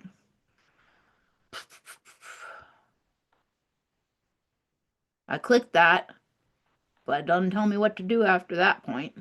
Okay. So let's stop share for a second. Okay. I mean, if you have yours set up, you could also. I could do that. I could totally do that. Since you know what I'm doing, tech person. You're the tech person, Sarah. You do the things. Okay. I tried. Pause. All right. So Zoom. Share. Yes, that's good. We're going to do the pause. We are going to share sound. What's this button? No, I don't need high fidelity. We're going to hit share. I'm going to embiggen this. I'm There going we to go. hit play. Oh, you know what my problem is? Hold on. Well, it was just muted. It did it to me that way too. Yeah, that is because I have the live stream going at the same time. Oh, so we have to stop the live stream? No, it means that you have to stop watching the live stream to share it. Oh. And then you have to unmute it. Yeah. We're getting there, guys. Hang tight. Technology. Yeah, so that probably means that I can't share video from my computer, but that's okay. Well, you were sharing it. It just was muted. Yeah, it was muted, but if I unmute it, I will also unmute our live stream, which is running off my computer right now.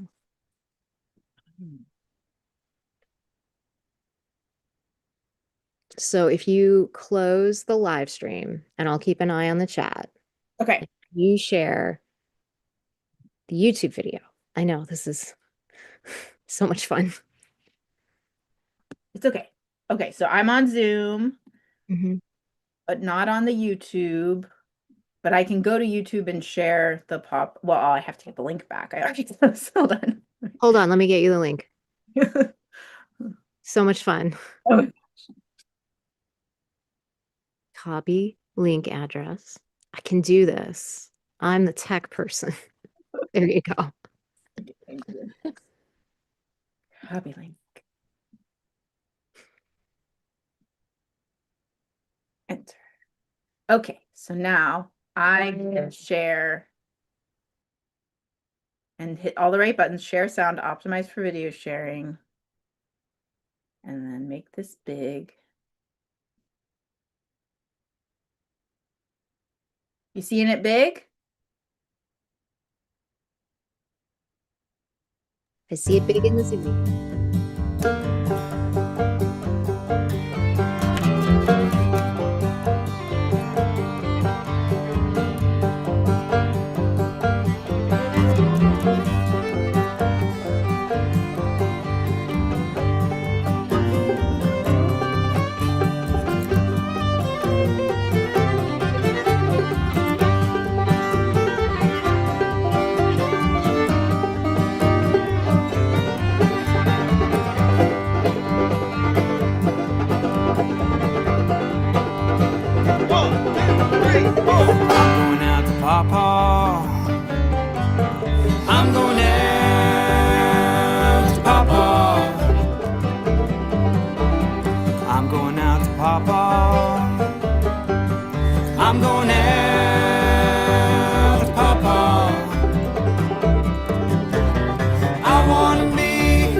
pawpaw trees. Picking up them pawpaws, picking up them pawpaws. I wanna go where the pawpaws grow.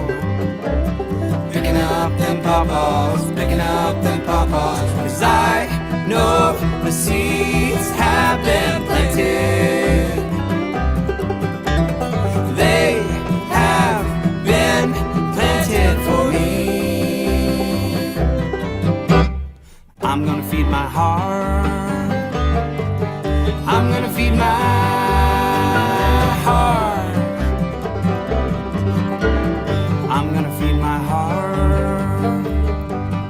I'm gonna feed my heart. I wanna be with the pawpaw trees. Picking up them pawpaws, picking up them pawpaws. I wanna go where the pawpaws grow. Picking up them pawpaws, picking up them pawpaws. 'Cause I know the seeds have been planted. They have been planted for me. I know the seeds have been planted. They have been planted for me. I know the seeds have been planted. They have been planted for me. I'm going out to pawpaw. I'm going out to pawpaw. I'm going out to pawpaw. I'm going out to pawpaw. I wanna be with the pawpaw trees. Picking up them pawpaws, picking up them pawpaws. I wanna go where the pawpaws grow. Picking up them pawpaws, picking up them pawpaws.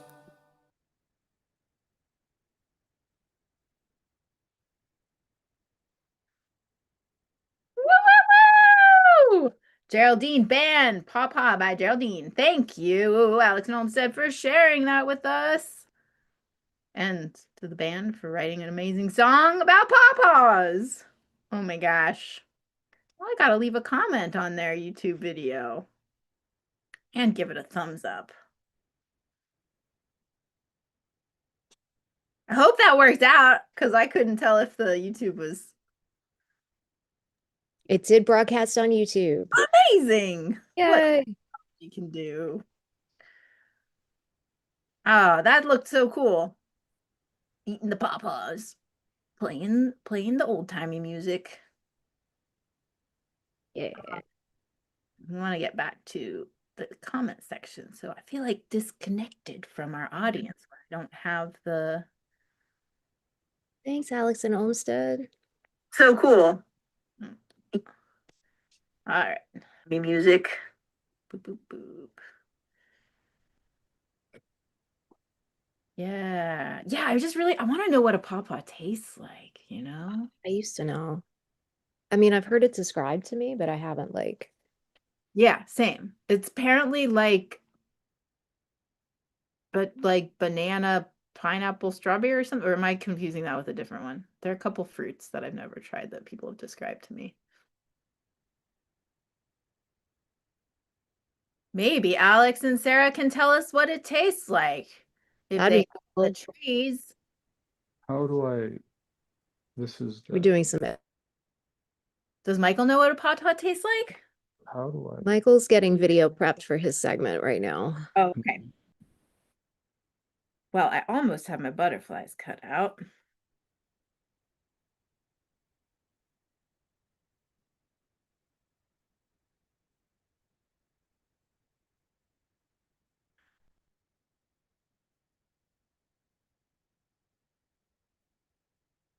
But I don't know how I'm going to puppeteer them yet. I feel like I need a skinny, bouncy stick. you know, like a little metal, skinnier kind of metal stick that they'll just flop around on. Flopping sounds like the way to go. What Yeah. if you scored the wings a little bit If I like did, the wing joint, so maybe it would flop more? I missed your suggestion. Say it again. What if you scored where the wing joint is so Well, that it's computer paper, so I don't know it's thick enough for scoring. I mean, Mm. I folded some of them a little bit. Yeah, folding would probably work. Like I folded this one like that.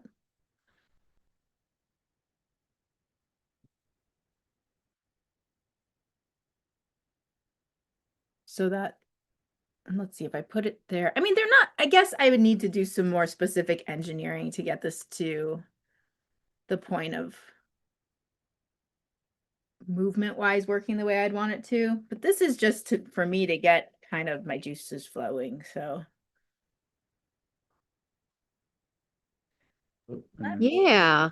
if I would love to put them all together, you know, and have like, I mean, not that they're the same species or anything, but a mass of You could butterflies. make a kaleidoscope of Oh butterflies. my gosh, yeah, I love that idea. Or if I mount them somehow. How could I mount them so that maybe they don't need to flop. Maybe they actually just need to be arranged. Like you just said kaleidoscope, and I thought, oh, okay, they could look more like a collection, like beautiful collection like this. You can't really see. Maybe I glue them to a background or something. You could hang them from a bar like they were scenery. Oh, but then you mean like this? They would just hang like this? Yeah, but you could move the bar around. You could manipulate it. So kind of like a marionette of Yeah. butterflies, but a lot of butterflies. That's an idea. I liked when you said kaleidoscope, the idea of them being like on a plate, and then I can spin it as they and like stick it in over here and just spin it around and have them enter and exit that way. I'm gonna go with that idea, the kaleidoscope. So I'm gonna make I'm gonna use my tape, like Peter showed us how to use the roll of tape as a tracing tool. Okay. I'm gonna make a ring. And I'm gonna glue the butterflies to the ring. So many different ways you can do things. Okay, then I'm gonna cut out, I'm gonna use my scissors, that's easier.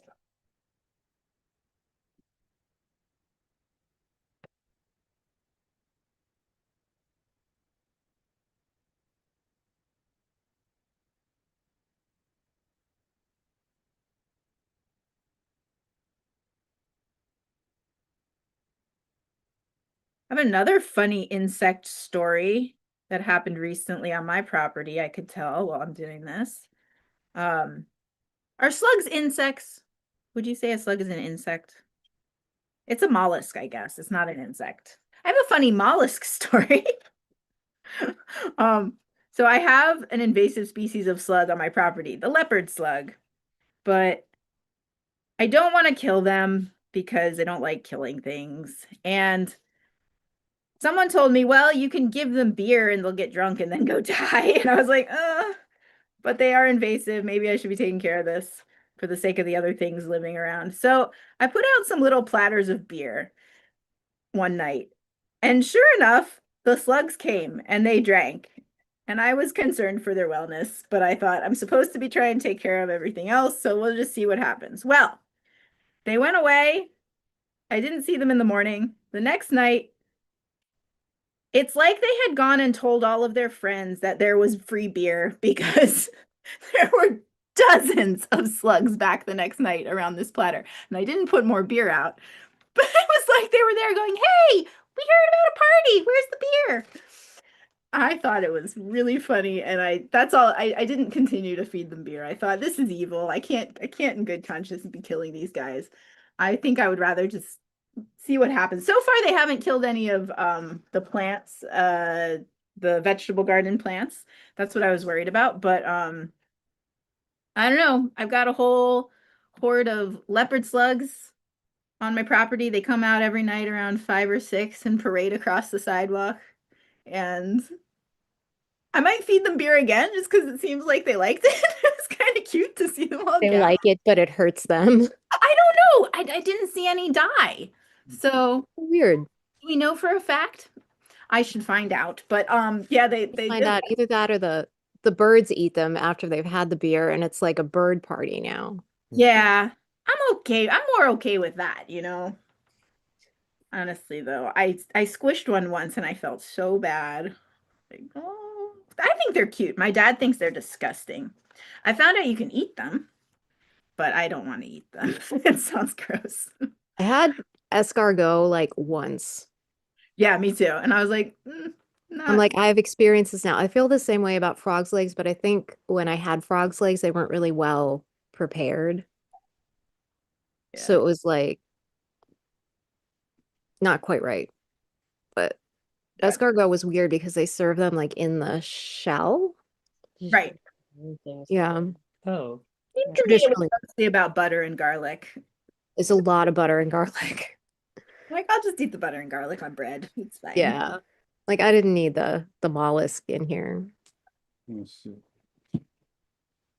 And, you know, I'm from Maryland, so if I'm eating a bug, it comes from the ocean. Can't find- Both Marylanders. Yep. All right, I've got my little butterflies here. I think I now need to find a way to attach them to this ring. Um, I could use tape. I could use little bits of glue. I think tape for now, something simple.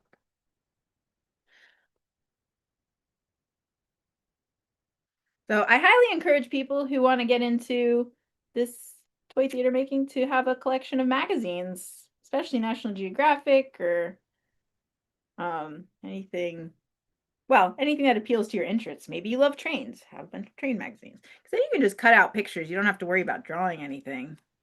And it's inspiring, I find, to work with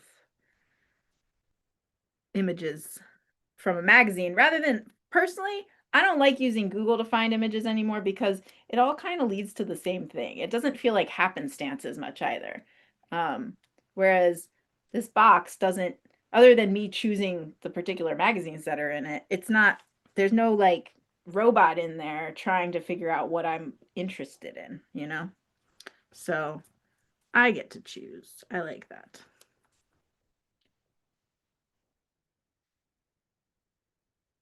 All right, I got my butterflies very simply taped down. They're on a ring. Let's see how this works. And if I wanted to use my other toy theater eventually with the blue background, I could just paint this ring the same color blue. That would look nice.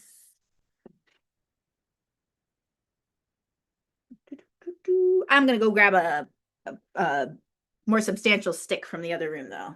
Be right back.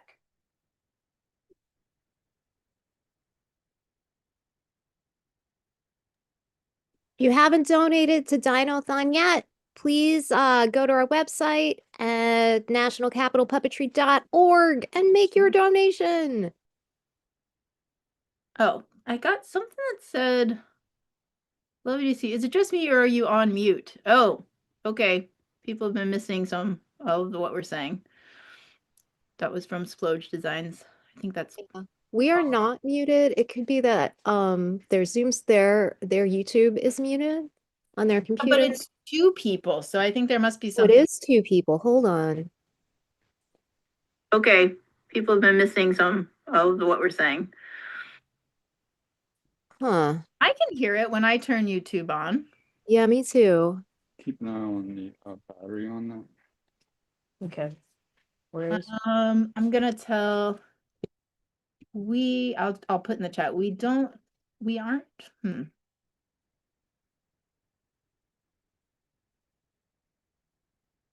I'm writing in the chat. We aren't muted over here, and I can hear myself coming through YouTube. Dot, dot, dot, dot, dot.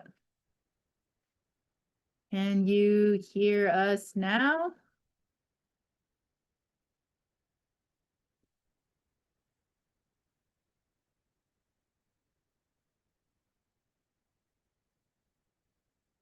Do.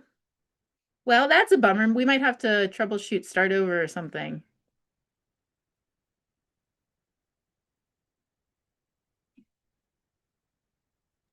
I think we're good. It sounds like it might be a problem on their end. Because I have YouTube defaulted to be muted so that I don't get bombarded with sound every time I open a YouTube window. Yeah, me too. Okay, so yeah, Alex and Sarah said sound is fine watching on YouTube for us. Okay, thank you. All right, so I got a skewer that I happen to have in the other room already painted black. That was for something else I was doing. And let's see if I want it to be, oh, this is way too big for my toy theater. I'll have to get the other toy theater up here and see how it would work. But if I wanted to be able to spin it like this, Sarah, what could I do? Okay, if I tape it here, I don't think that's gonna work. It's gonna be able to, I mean, I can kind of do this, but it doesn't really. That. I guess I need a joint in there somehow. Do you have a pinwheel at your house? Like, yes, I do. because I feel like you need to put it on like a post of some kind to make it spin. Right, exactly. Oh, I could just make another little circle, tape it back on here, put a brad, Mm-hmm. and or put two circles. Okay, I'm gonna figure this out. Okay. Exciting. I love mechanical things. Yay. Not Speaking of mechanical things, Jenna Beth, we're gonna unbox the Fettig project. I heard. Now, what's funny is all of the puppets are in my possession. Well, and it's interesting because I hear they're gonna get picked up. I could steal her thunder and just do it You now. could steal her thunder. No. And then we're gonna have a special guest. So that'll start at 3 o'clock with Peter Court and Heidi Rugg. And then Right? at 4 o'clock, we're gonna add special guest Rachel Gates, who is going to bring an actual Fettig puppet. Oh my gosh, I've seen this actual Fettig puppet. It's mind-blowing. We are all jealous of Rachel. No, she is a beautiful person. I'm glad she has possession of this puppet.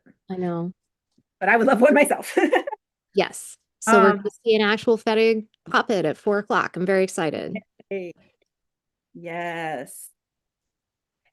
And coming up next at 1 o'clock, we're going to go live again from the Black Cherry. There's some other things I can share after. Let's see, we have about 35 minutes left. So one of the things I was wondering if you guys knew about the artist from Maine. I don't know if he's still performing, but during the pandemic, I saw many of his amazing miniature theater productions of musicals. And I pulled up his website. It's called Top Hat Productions. Has anyone heard of Top Hat Productions? I have not.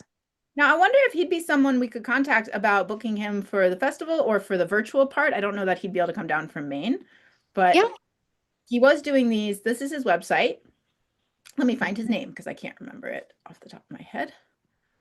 Top Hat Productions. Top Hat can make your event or make it more special. David Werbeck, classically trained opera singer and talented pianist. And he performs the whole musical. And then, but he does a toy theater. Now, these aren't puppets necessarily, Michael. But I don't know. I saw one and I was blown away. I thought it was really cool. And he's an amazing vocal performer. Let's see. There's a small gallery on his website. Jacqueline Hyde, Jesus Christ Superstar, Les Mis. And he makes all of this. I mean, I'm guessing he buys the figurines and dresses them. Did you see the Chrysler collection when you were at UConn? It's at the Ballard. Was that the giant dioramas? There's a giant dioramas of operas. Yes, Emily, it's not in good shape to be on display, but Emily Wicks, I forget her title, Yeah. but she's the one who manages everything. She showed it to me. I was helping out. I guess I was working there for a little bit, and it's in one of the cottages. Yeah. It's too Uh, much to try and restore. I don't know what's up with it right now, but yeah, because it was donated when I was at UConn, which oh, was, a minute ago. Um, because yeah. Frank Ballard was still alive and Frank was trying to restore it.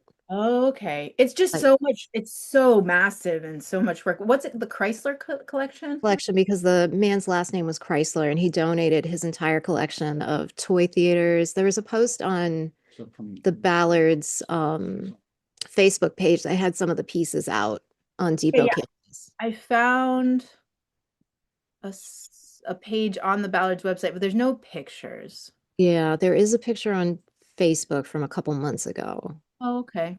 It's John and Emily, and then a few pieces out on the table. But he made the figures out of crepe paper, which I think were wrapped around wire. And most like he would do an opera like in his living room with like his high school interns or whoever he'd strong-armed to doing it with him. Ah, And then they would just get stored in his attic. So when the collection was bequeathed to the museum, they were just kept pulling more and more toy theater bits out of all of these nooks and crannies in his, Connecticut house, yeah, which are full of nooks and crannies. great. Wow. So I know they've had a few pieces at the Ballard out on display because I think they had one out when the Ballard Museum was on Depot campus before they built downtown stores. Okay. Well, when I was there, I just got lucky because I was working at the museum because they didn't have any of it out ever while I was there. But Yeah. got to go in the cottage and see the storage area, the facilities, and there was like a whole cottage just of that stuff. Yeah.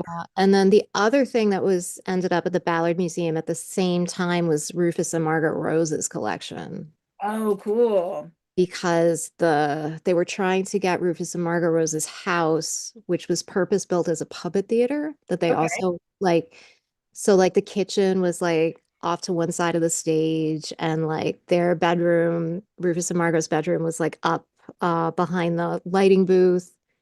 And then the whole like living room area was oh look, it spins now. Sort of. Keep going Yeah. about Margaret Rufus Rose. Yeah. So the house was, and then the garage was also the workshop. And they were trying to get it on the National Register of Homes as a historic property. Okay. But the problem was it had views of Long Island Sound, and it was just a cinder block house that they built by themselves. So the value of the property, the city decided was more than the value of having the structure being a historic thing. Okay. So the house was actually set to get demolished when I was at UConn. So part Ah, of, yeah, it's a bummer. It was wait, just an why? amazing Because the value wasn't. because the value of selling the property and having somebody build, like their Long Island Sound mansion on it. And Oh. then the city getting the property tax, Oh. higher value building on it was a whole terrible thing. Um, so that's where that Puppeteers of America sign that's in the puppet lab in the Uh-huh. hallway That's where it came was from. there. Yeah, it came from the house. It was their proceeding, it was their like main curtain, sort of. Was this big plywood sign that was signed by all the people at like what was it, the 1966 Puppeteers of America No, I National think it's Festival? the first one. Yeah. I thought it And was the very first Puppeteers of America festival. yeah, and you can't see it now because the sign is mounted on the wall at the Puppet Lab, but the back of that piece of plywood is charred because there was a fire on the stage, which is basically a part of their house. And because that they had the sign in as their main curtain, it blocked the fire from going to the rest of the house. Wow, it saved them their home. Yeah, and the back of the sign is still charred. Oh my gosh, that's so cool. I didn't know that. I mean, it's not cool there was a fire, but it seems like there's always fire in puppets. Yeah, It's puppets' scary. worst enemy, fire, and maybe bugs. Yeah, bugs and dry rot. Yeah, mold, fungus. Anyway. So, but also at the same time, there was a custody battle over the Howdy Doody pieces. because they didn't know, like nobody knew it was this big legal thing if the pieces belonged to the Detroit Art Museum, to the guy who originated How Do You Do, what was his name? Buffalo Bill, Yeah, Buffalo yeah. Bob, I think if he Buffalo. owned it, or No, if the Buffalo. Roses, yeah, or if the Roses owned it because they made the puppets. So Yeah. we had to, while we were going through their house and pulling all these articles to go to the Ballard Museum, we had to set aside anything that had to do with Howdy Doody. Patterns, fabrics, like even scraps of fabrics, molds, puppets, anything we found. Like we found a bunch of schematics, we found a lot of scrap fabric just in the house that all had to get boxed up and sent to the Detroit Art Museum. Wow. Yeah, I read about that That whole legally thing. thing. It came up at grad school at some point. Someone shared it in a class, and I was like, oh, Yeah. big news. Puppet world back when it happened. Back you sorted things that happened in the puppet world over custody battles over historic marionettes. All right, Um, so I have my pinwheel inspired butterflies. mhm. Um, Ooh, if you I had was a trying to second, make a second stick. Yeah. like on the outside ring, you could, oh gosh, I should turn my camera on Yeah. again. No, Hold on. this, Technology. but I don't know how to attach it in a way that will, because I don't So want my if hand to have to you go all the way around. if you have it on the outside of the ring, you would Yeah. do this with the, So I'm wondering if there's some way I can have the stick go like up and down and create the round the rotation. going around. Yeah, it Yeah, doesn't have to go probably. all the way around. It can stop, it just needs to come in and move around a little bit. Yeah. It's just a weird I fun feel idea. like if you had a second stick that was on a pivot, Is it gonna need Pivot. trim? Put this stick on a pivot somehow. Okay. yeah, Tape. Action. I've got gaffer's tape and duct tape and tape. Well, like packing tape. I have all the tape. there's Thank so you. much tape, and you have brads. I have some brads. Essential things. Oh, I don't think. Okay, what if I made a little tab? We do this. Heidi does this for her shadow puppetry workshop with kids. We Okay. put a tape tab on the end of a skewer. We do it with masking tape Yeah. so that you have a little Okay. bit here Yeah. and just tape down, and then but it can still move all around. Oh, yeah. Let's see if that would work. I don't know if the up and down motion. We'll see. Yeah, I don't think that'll work, but let me just tape and see what happens. Could be brilliant. Could be. Could be. All right.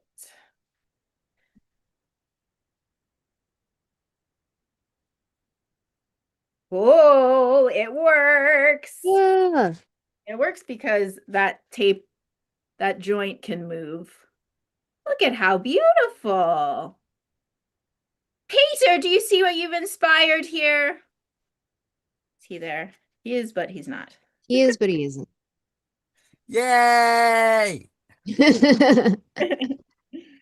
So, okay, I'm gonna try to also, Peter, we have a dodo in the scene now. I'm gonna make something with the dodo, a story. Maybe Dino meets Dodo.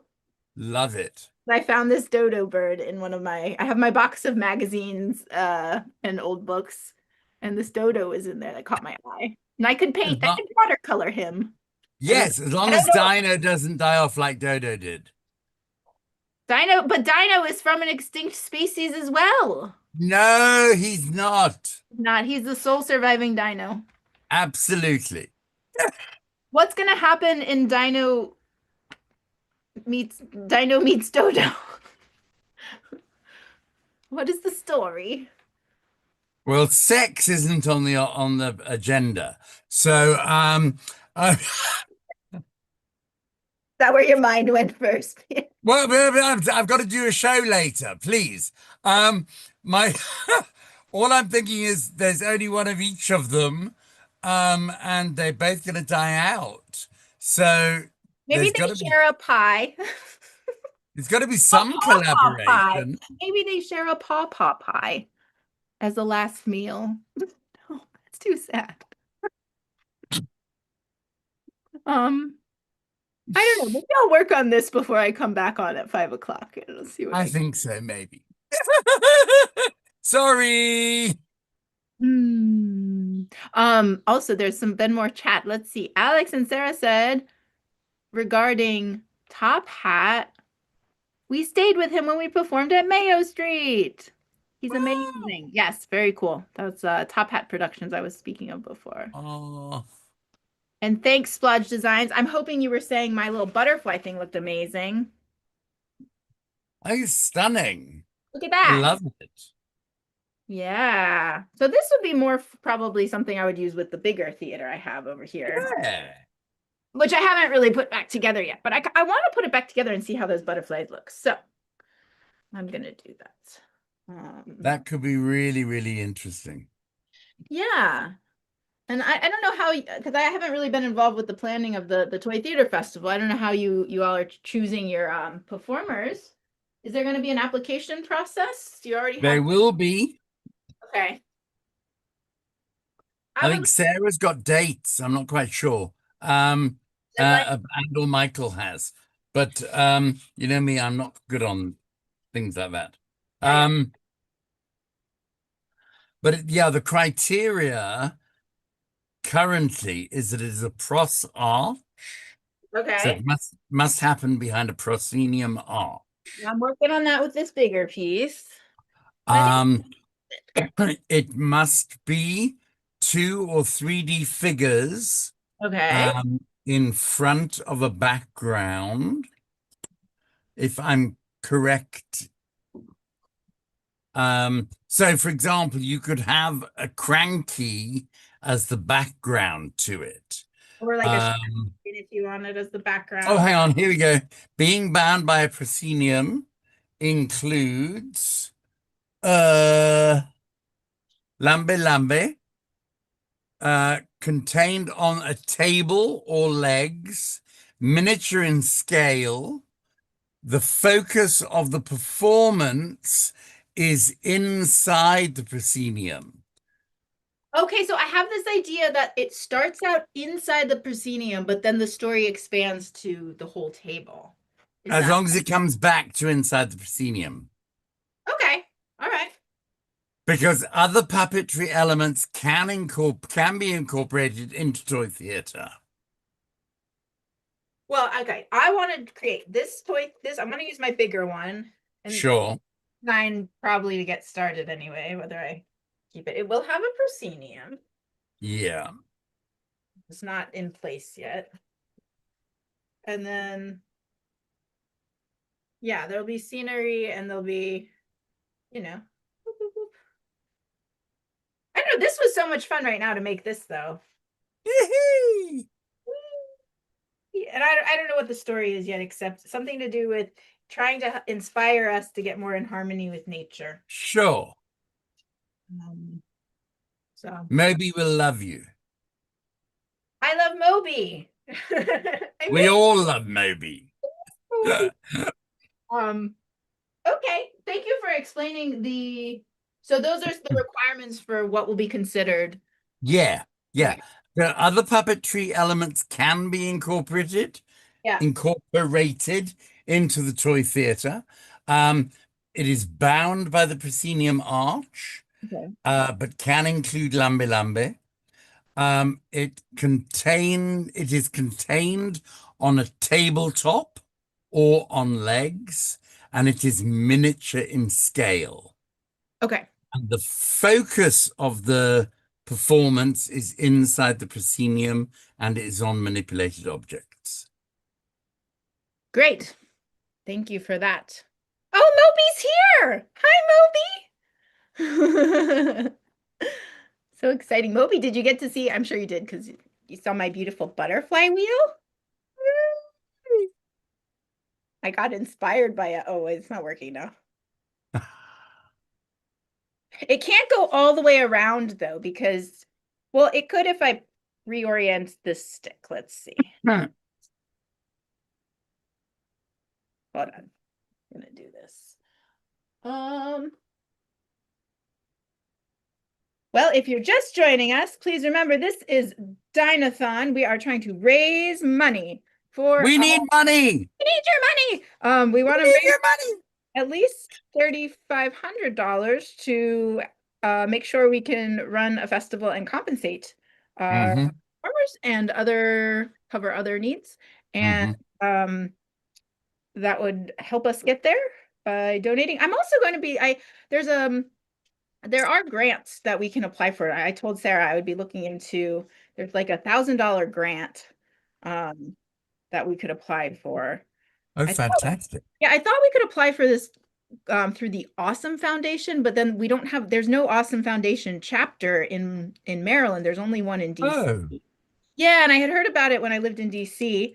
But I think there's another organization that also does $1,000 grants for many different community endeavors. And I think yes. Okay, so it can go all the way around if sort of, but I have to if you swap hands. Yeah, it's not ideal either. Well, anyway, this is a fun.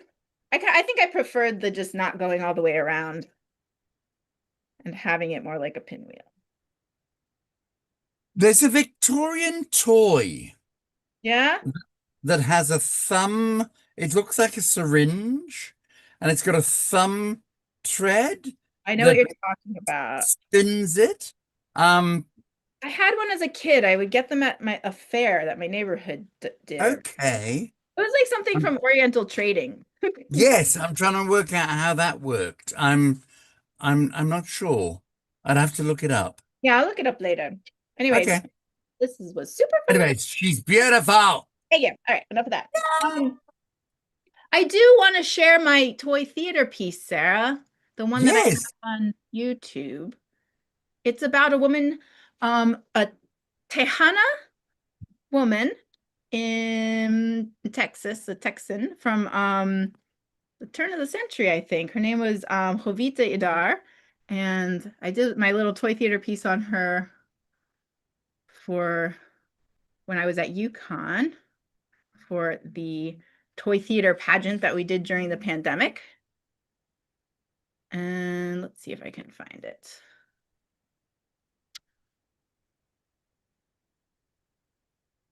I have it on YouTube. Where's my YouTube channel?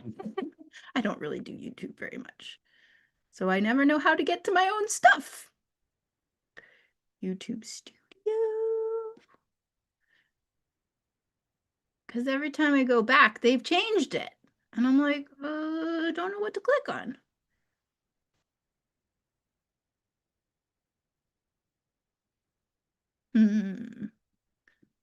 Dashboard. Well, I might have to get this for later because I don't want to bore people. Oh, it's found it. View on YouTube. All right, so I did this for the Puppet Show Place Theater, had a virtual puppet slam. That was the second performance I gave of this piece, and that's the one I have on YouTube. So may I share this now, Sarah? Yes. Okay. And do it the same way I did before? Yes. Yeah. So share sound, optimize video. You're going to see a brief introduction from the fabulous Roxy Myram.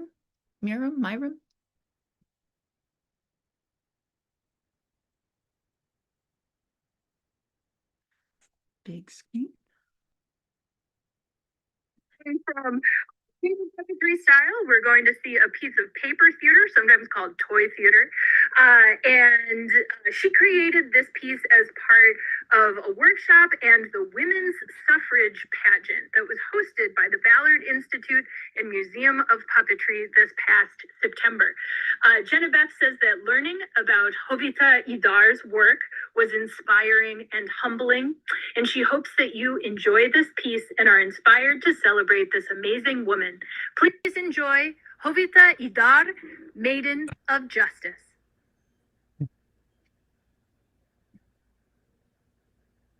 Am I still sharing it?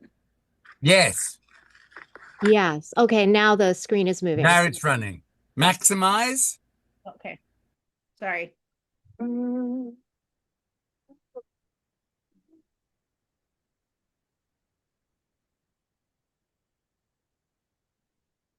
1885, Laredo, Texas.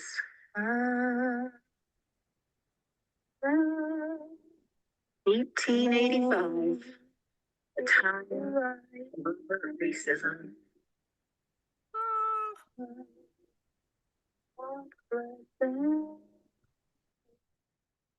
Into this landscape is born Jovita Idar.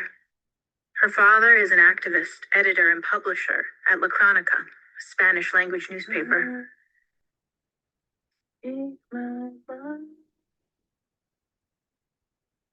18, Jovita takes up the family trades. She writes about inequality in education, about racism, and about women's rights. She uses pen names like Astrea, who is the Greek goddess of justice, and Ave Negra, blackbird. Beth, we're just getting the audio, nothing else.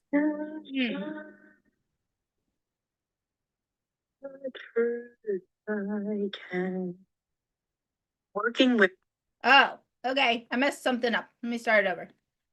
Skip the intro. I was trying to, I don't know. I was trying to do something. Let me close that. And then, sorry. So many technical difficulties. Thank you for letting me know you're just getting the audio. That is not ideal. Gremlins, gremlins, more gremlins. Don't worry, dear. It's because I did something. Okay, so now I'm sharing the screen again, going full screen.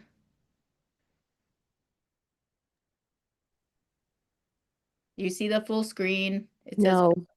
no? No? Hmm. Hmm. Hit full screen. Do you see YouTube that says Jovita Idar, Maiden of Yes. Justice? Okay. But then if I hit full screen, that Nothing's happening. No, that's not happening. it worked before. Didn't it work before? It worked for like a second. Oh. Happens if you hit play on the little screen. to celebrate this amazing woman. Please enjoy Jovita Idar, Maiden of Justice. Maybe we can just watch it like this. Okay.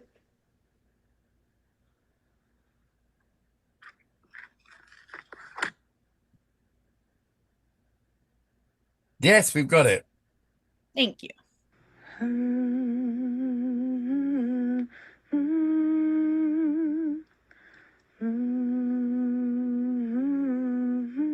It's 1885, Laredo, Texas.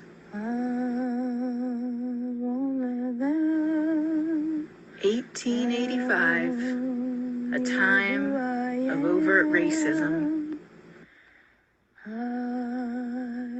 won't let them.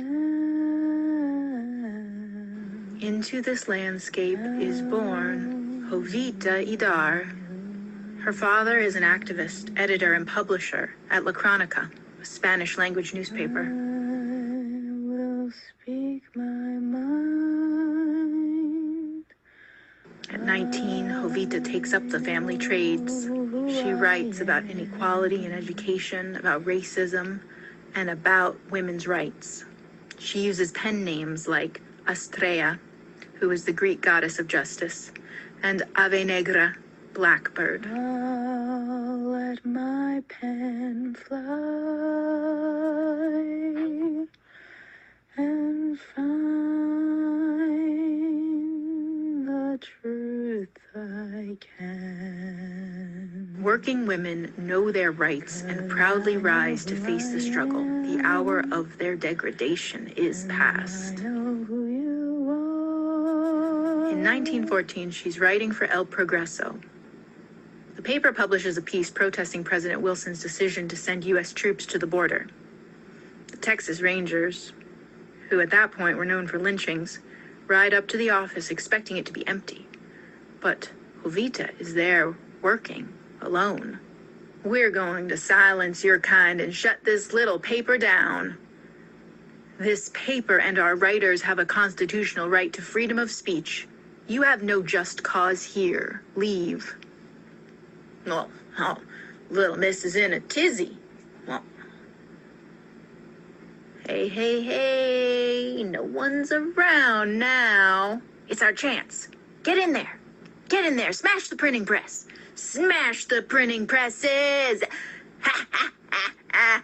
Ha, ha, ha. Out of Texas with you. Stop me from trying. You can't obstruct my mind. God knows you can try. God knows you will try. But I won't stop my fighting. I'll raise my chin and keep on fighting. Printing presses can be replaced. 'Cause I know who I am. Jovita was never deterred and continued to encourage other Tejanos to proudly raise your chins and face the fight. Until her death in 1946, Jovita wrote and organized for justice. She would say, educate a woman and you educate a family. I'm a blackbird. I'm a blackbird. Flying.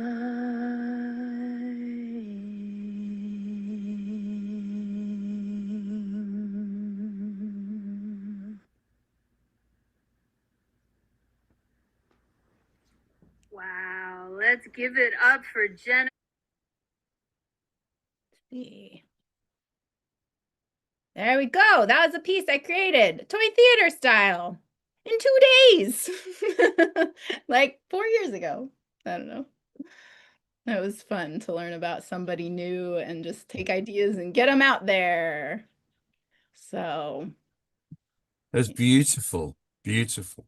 I really like that piece. I mean, it technically like can't always see things clearly. It should, You don't need to. You don't need to. It came across.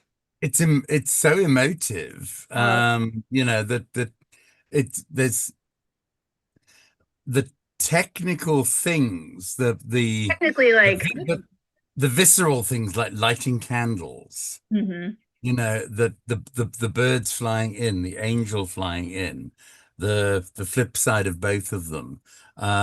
The printing press being crunched and dismembered and broken and then being taken away by the bird, and the way in which the paper itself flew like the bird. Those are beautiful images. Beautiful. Yeah, the one thing that I wanted to redo was the little the guy that represents the Texas Rangers. He's a bunch of guns put together. Yeah. I don't know if that could be seen clearly, but I liked that. I could see that. You can see that? Okay. Yeah, we could see that. I particularly liked your stage. I just liked how very simple it is. It looked at first like Hangman, which is kind of, I don't know if you were trying for that, but it was kind of cool. Yeah. And, it's just like all you needed were hands and a few pieces of paper and, pretty nice. The symbol. And I used, I guess, a pizza box. That was one of those. And if I had designed it further. Well, you were in college. So, yeah. What else do we use for puppetry, really? You guys, I'm having some difficulty getting online downstairs. We're working today because we're unpacking from London, and we've been asked back for Christmas, so I guess I'm going again. So if I'm not on a lot, I will be back at 9 o'clock for Tits and Ass with a certain person. Tits and Ass starts at 7. Tits and Ass and something else. It's starting at 7. It's early, Jill. Yeah, not 9. It's 7. Coming in early. How long is it? Because I could stay at work then. 7 Honey Bun. It's an improv piece. I haven't performed it in 3 years. So there's going to be lots of little hiatuses all the way through it. My guess, about 3/4 of an hour. Okay. Well, that Okay. is awesome. Deirdre will be very pleased to hear she can go home early then. And Here we go. all right. Well, everybody, forgive me. I wanted to be on the whole day long. Anything else I miss, I apologize. And let's hear it for all the work that the guild board did when I was gone. I'm on the board, but you'd never know it from the amount of work I did on this. So yay, 3 cheers. You guys rock. Hey! I will second that because I was also out for most of May. I was not able to help put this together, but I know Heidi and Sarah and Peter and Mike. No. Heidi and Sarah and Michael have been putting this together. Stormtroopers on this. So, yeah. How are I we? just said I'll show up and do what I can do. Well, Michael, I hope to be more used to you when it gets closer to the festival because I am in Baltimore. So, I hope to be way more useful than I've been so far. So, all right. Well, you guys, I'm going to go downstairs. It's about to rain, which also means I'm going to lose internet. So, Okay. all right. Toodaloo. And that was lovely. 2 days, baby cakes. Yeah. I'm very impressed. Yeah. Well, my time is about up, and we're going to transition. But let's Yeah. And thanks for being here, Jill, for doing what you can. Sometimes work takes over, and this is all voluntary. I know. So we do what we can.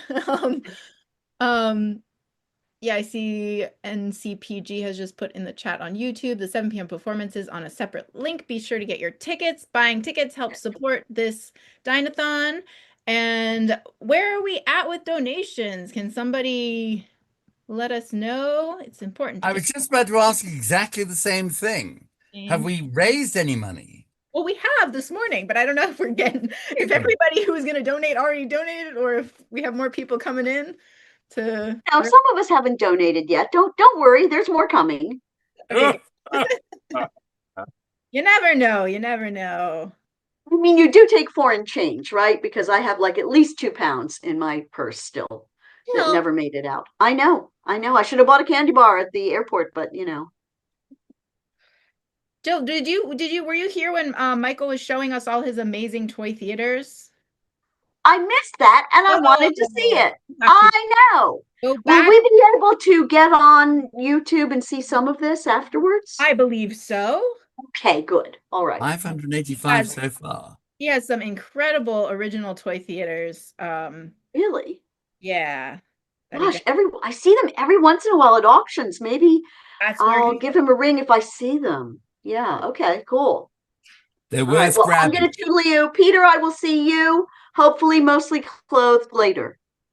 Semi. Ooh, semi. Okay.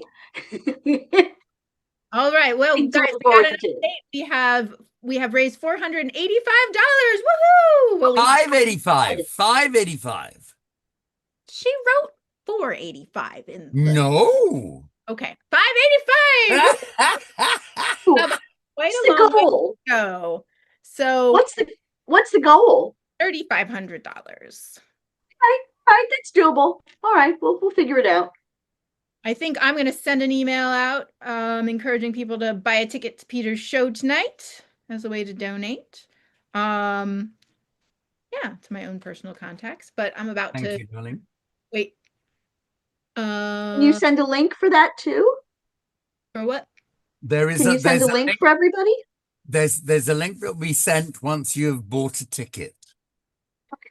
All right, then I will be doing that. I will see you guys later. If I can get on again, I will. Farewell, everybody that I can't see, and farewell, everybody I can. Toodaloo. Cheers, Jill. Love you lots. Bye. Cheers. Okay, Peter, we have the update on the chat on YouTube says $510. No, $585. Oh, okay, fine. Now it's $5. Okay, I must need to refresh. Sorry. See you guys later. If I can get on again, Okay, sounds good. Let's see. So Michael's up next. Okay, Michael's up next. Yeah, I don't have my schedule in front of me. Let me grab that. So from 1 to 3, we have live from Black Cherry Puppet Theater with Michael Lemison. And Sarah will still be here. I'm gonna need to go, but I will be back, and I will come back on to just watch as an audience member. But it's been lovely. I'm so glad I got this time to make, especially my cool little butterfly thing. Yay! Love pretty things. And this was so much fun to make with Peter. If you've just joined us and missed out earlier on Peter did a make along. I participated and was able to make this super cool little toy theater here in a matter of like, what? This took us like 40 minutes. Ah, And great. it folds up. So this part folds and then it's collapsible. And you could go back and watch the earlier part of this Dino-Thon to make your own. Super simple.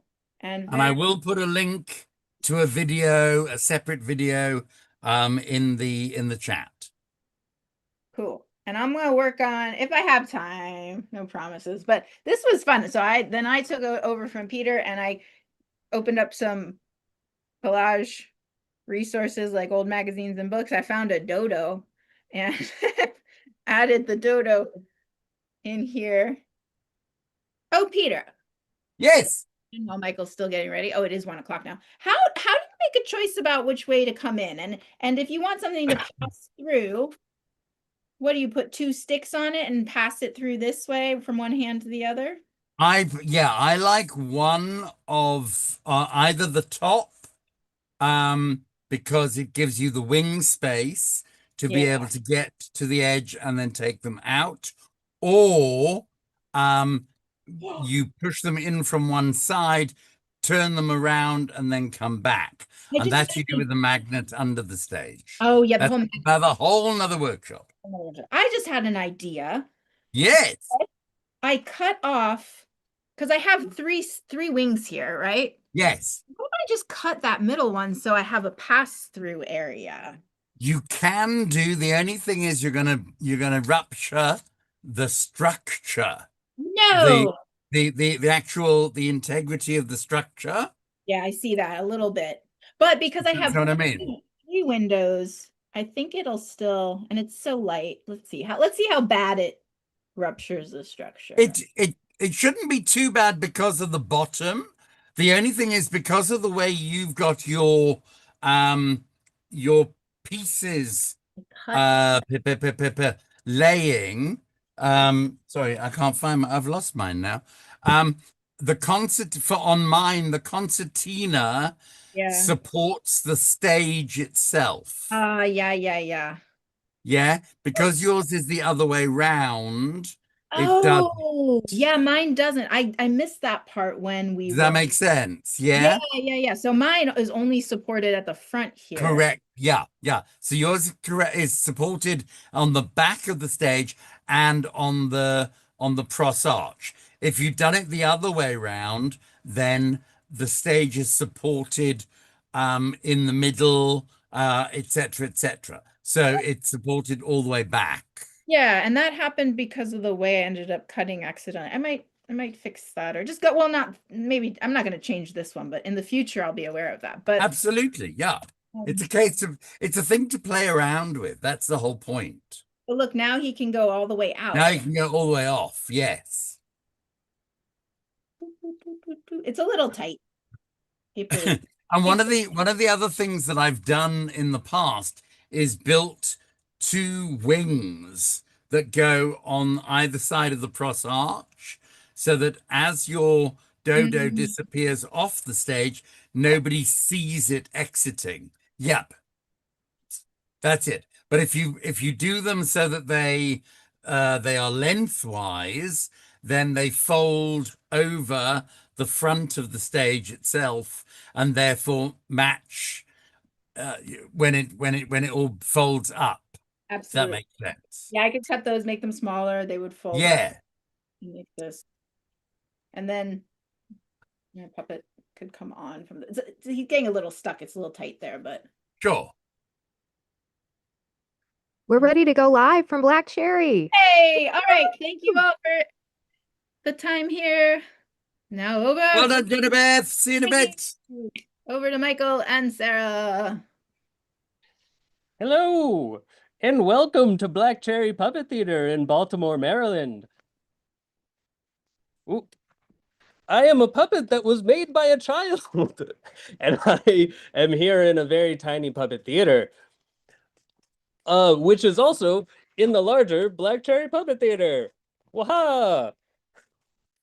We have some video clips from past performances. I'm gonna hand it over to Michael now with one of those clips.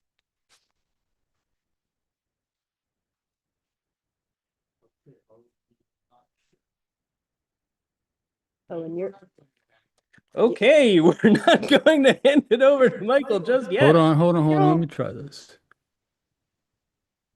oh. Nope, you're looking at me.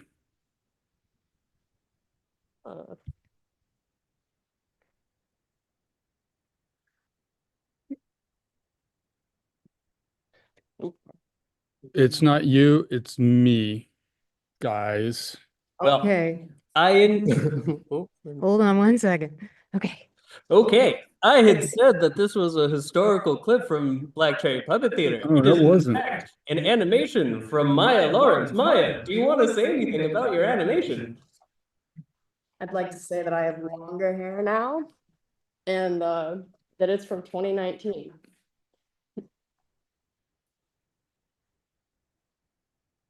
Yes, another thing I could say about this animation is that the style of animation it is called pixelation, which is ironic Sarah. because there's no pixels in it. Turning it over to Michael Lamb. Sarah. Oh, never mind again. It's so it says I'm sharing, but it wants me to sign in. Don't worry about it. There you go. I know. Okay, So and then share sound. Pixelation is a kind of animation that's made up. No, hit share. It's a type of stop motion watch that's what made up of happens. pictures taken, but usually the subjects are live. That's weird. Some noteworthy animators that have used this Yeah.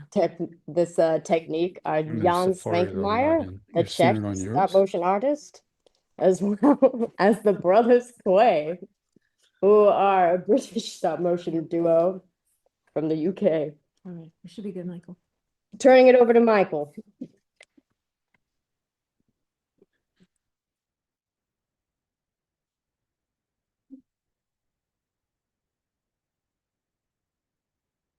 It's not sharing my screen. You see my screen? Okay, cool.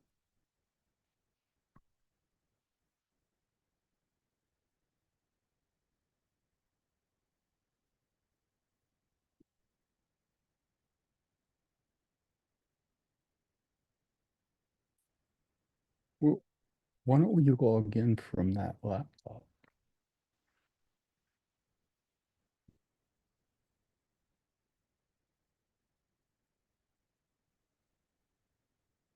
And that's that on that one.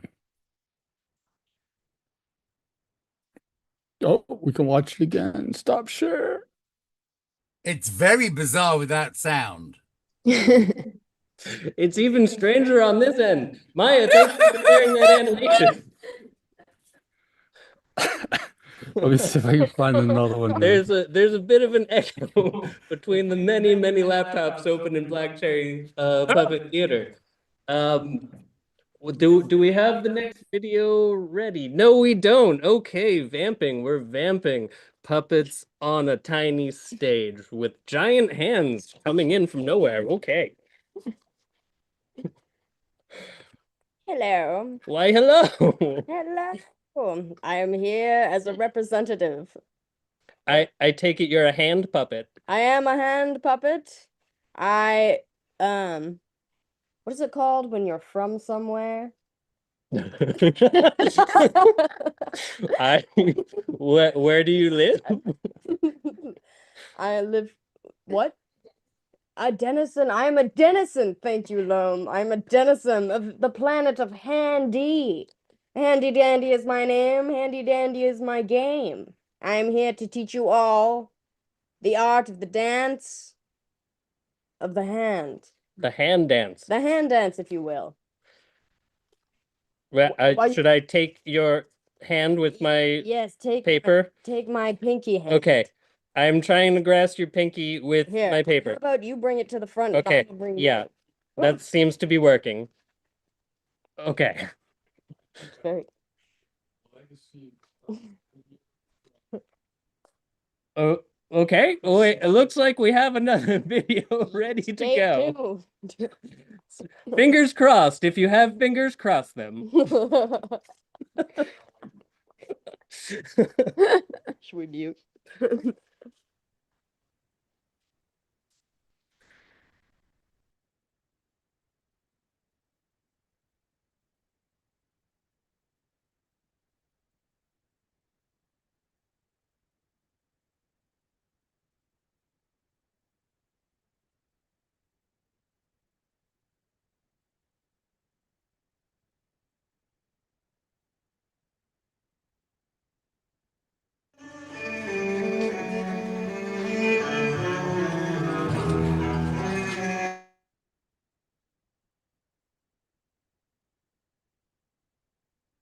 Okay, this time we got sound, but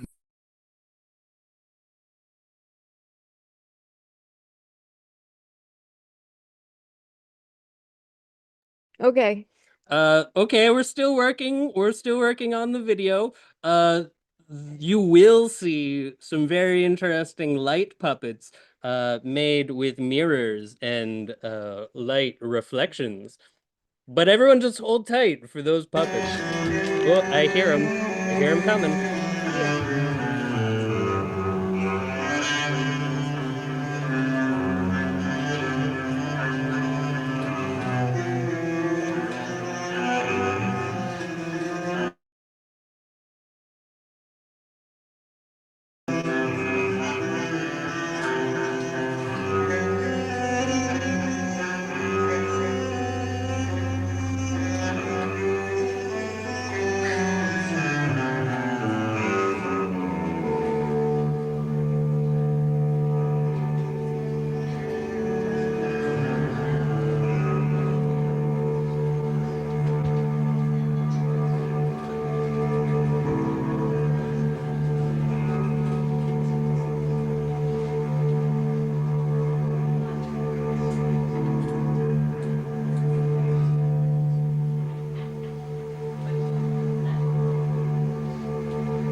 Light on the situation, being that they were light reflective puppets.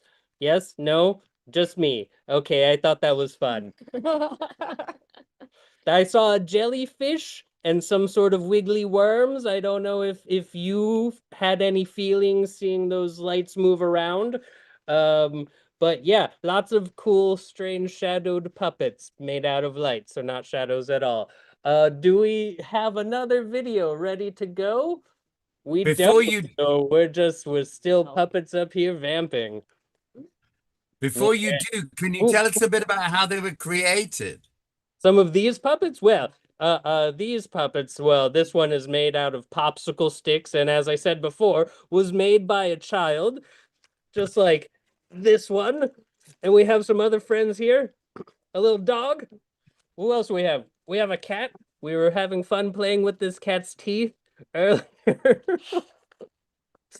Uh, the puppets themselves are just two popsicles that kind of slide apart in different directions. They sort of have a nutcracker action to them. Very fun if you want to make your own. But you might have meant the the light puppets. Those are made by masking out a shadow onto a mirror and then reflecting light on it, and then bouncing that Okay. around.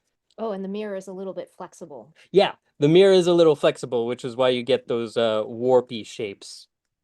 Okay, so it's a plastic mirror, Mm-hmm. and Plastic then mirror, or if you're feeling really confident with a glass mirror, you could use some mylar. Probably tin foil would not work or be reflective enough. okay. Yes, that's what I'm saying. Well, thank you for that information. Yeah. Definitely something Especially to the try. bit about the cat's teeth. The cat's teeth. Let's check out that cat's teeth.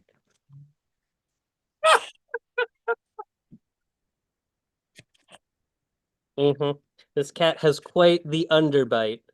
She does indeed. That's why we don't have too many mice around Black Cherry, because we have this cat hanging around.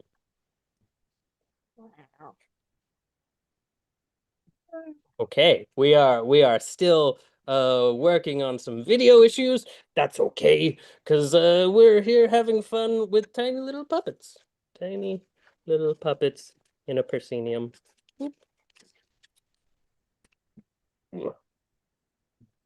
When were these puppets made, the popsicle ones?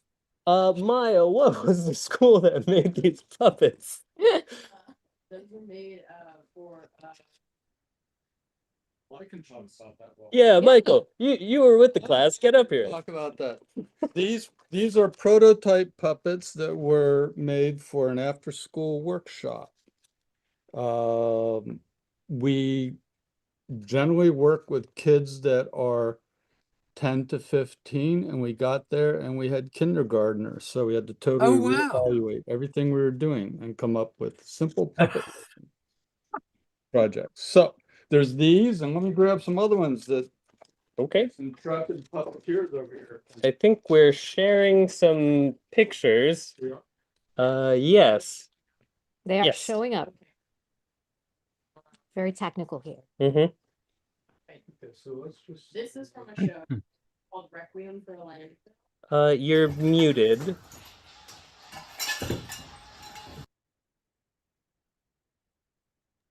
Okay. This is from a show called Requiem for a Landfill. What is this? Yeah. Why is this here? Oh, don't show that one. Go to the next one. That's Okay. just- This is two characters. This is the dog and the Tin Man, who both kind of come out. The awesome thing about this show is that it starts off with kind of this junkyard landscape, and it looks very much like it is just a junkyard landscape, but one by one, as the music continues going, different characters kind of rise from the garbage and reveal themselves to be kind of the I don't know, I guess like just the people of this world. These were, I think, two of the first characters. The dog is obviously very popular But the fun thing about the dog is that I think like the newspapers that make it up are actually like from the 80s when it was made. So they've like yellowed into this beautiful way where you also like can't use new newspaper to like patch it up because it's just completely different color wise. But that one's really fun. This one was the ballerina. She was lovely too. She was really hard for me to do though. I think Michael had to really coach me through being able to use her. This one's my favorite. This is the lizard. It's made out of a spade. And this one was so heavy that sometimes, like mid performance, the string would just completely break. Um, and so it was like this constant thing of like a fun character that would have to kind of be patched up, but I think well worth it. It's another one of him. Oh, God. And I wish that we could really portray the sound because the sound and the weight of the chains as they would fall was like this deep, like that was like really satisfying in the middle of the performance. No, you can This is the hear it. first You character can- that is shown in the whole thing. I think the whole thing is about like 30 minutes. But this is the glove, who kind of is the first guy to kind of come up, and I like the personality of this one is kind of like the like schemy little like MC of it all that kind of like is like, come, yes, can point at the audience, but also kind of like is sniffing around. It's like a perfect hand puppet because it totally personifies like everything sneaky and like performancy with the white glove as well that like a hand puppet can be. Yeah. The shoe was awesome because the shoelaces really felt like they were floating. And that one was like really cool. And yeah, and I think that like um I'm pretty sure this one was pretty much a fan favorite. I don't know if we have videos, but a huge part of this performance was also surrounding a bit with a banana and an apple that is That one's great. I know I have some somewhere though. It's so good. It should be something for another festival at another time. It's a really fun one. But it's basically a banana peel that kind of gains a head that's an apple. And then this is just like something I made a long time ago with my friend Tom. But let's see, I think A long time ago, it was last fall. yeah, I know. That's a long time ago. No, I guess not really. No, not really, not really. It does feel like so much has happened since then. This was one of the most Show me how recent they things that we did stack. with Peak Collective. We've done a lot of like opera stuff with them. But this time it was they were using this was not stuff they had written themselves. This was stuff by what was his name? Lou Harris. Lou Harris, who yeah, it was like some incredible guitarist, and basically the whole orchestration was split up into a certain amount of parts. And so for each of those parts, we basically just had to kind of like experiment with this kind of vast green environment. And Michael was really like the foundational mind behind coming up with this kind of like abstract, like wanted to semblance some like leafy greens, but also be very much up in the air. And then we really just played with like organic shapes, texture. There was like a lot of stuff that we did with I'm wondering if we have any of the videos of I don't mean to like scrub through all of these, but we had we were playing with like fabric and texture and like kind of flowiness, anything that could kind of morph. But it was cool to like take shapes and also do that. It's a very different type of puppetry than I'm usually that comfortable with, so it was nice to work. It was really cold. It was really cold. We were all like bundled up. Okay, table, inverted table. But angle. Okay. yeah, we basically did it. We like had flat items like those kind of like yeah, the lily pad shapes and the lightning shapes. And if it doesn't Exactly. And And it was also funny just like giving God, those primary personality to colors are like really little spheres trio. and like little objects. The Yeah, balls how really do you did do that? seem to become like the connector That was between not all of the planned. scenes. Yeah, Sam, do you have any thoughts about it? You also kind of worked on it the whole time. Introduce the puppeteer. Yeah. Oh yeah, let me introduce the puppeteer. The puppet, one of them is Hello. missing. I was over there on one of the tiny little paper puppets. But... This project with the spheres and the lily pads and things, okay. Um, I remember the constant notes of moving slower and floating and breathing. It was really You have to important that remember to- these God, those primary colors are spheres really didn't just like trio. bounce and thud, that they Yeah, sort how of do you do that? floated as if they were living things. Like That Maya was not said, planned. they each had their own personality, and there were parts where they would roam around the set, and the lily pads would kind of like curve into each other. All of these objects were like sort of alive, And you are not and it dancing. was unclear how they interacted with each other. It was a really fun piece to like find and discover, and it was Michael's idea. I don't know if you want to say anything else about it. No, it was just a lot of fun workshopping it with four other y'all are artists doing too, and looks getting all really the good. different lines Yeah. into it. And yeah, Sam really summed it up, personifying the different movements in it. Right. Some of this is a good one. This is a good one to end it with. Is it Uh-huh. volume on? I don't know if Sounds coming through. Well, yeah, we could make exactly. that sound with them. Uh-huh. Michael, do you want to talk about Requiem for a Lancer too? Well, Because- I think you kind of talked that to death. We're Oh, sorry. queuing up another piece. This is where I hit Maya on the head with the ball, right, and knock her out. Yeah. We're trying to get another video queued up of another legacy parade of from Black Cherry from 2002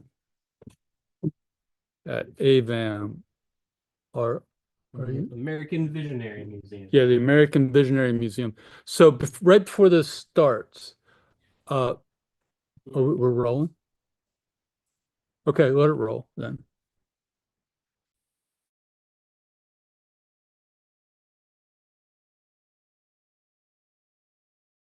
I don't know that I can see it. You should be able to see. Oh, I have to stop sharing, I think. Stop there. share. Okay.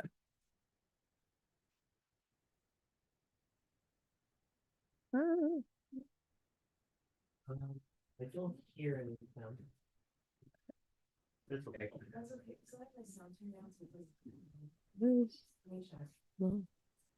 Let's close this. I don't know how to. Oh. I think that's. We could talk about the puppets. I think it's fun to see video of these puppets moving. Most of the time, they are hanging on the walls around Black Cherry. Maya's moving the laptop around. We have them up here on the wall, but in the video, you can see them moving and dancing around. I've never seen some of these puppets dancing, so seeing that archival footage is really fun. Well, yeah, and I will say that many of these puppets were built for the AVAM parades, and the big head that's up there, that was a solid piece of foam that had 3 gallons of latex paint on it. So it weighed about 50 pounds on the end of a big pole. Wow. That guy, yeah. Yeah, and also on either side, these are the Mecha Jumbies. They have performed with the Almighty Senators. A lot of fun doing those puppets. They were built in the mid 80s, I'd say. Yeah, mid 1980s. Again, with Almighty Senators. That was a performance rock band that here in Baltimore that actually is still playing. These particular puppets were based on drawings from the original journals from the expedition that went down to Colorado. I can't remember the guy's name that did that.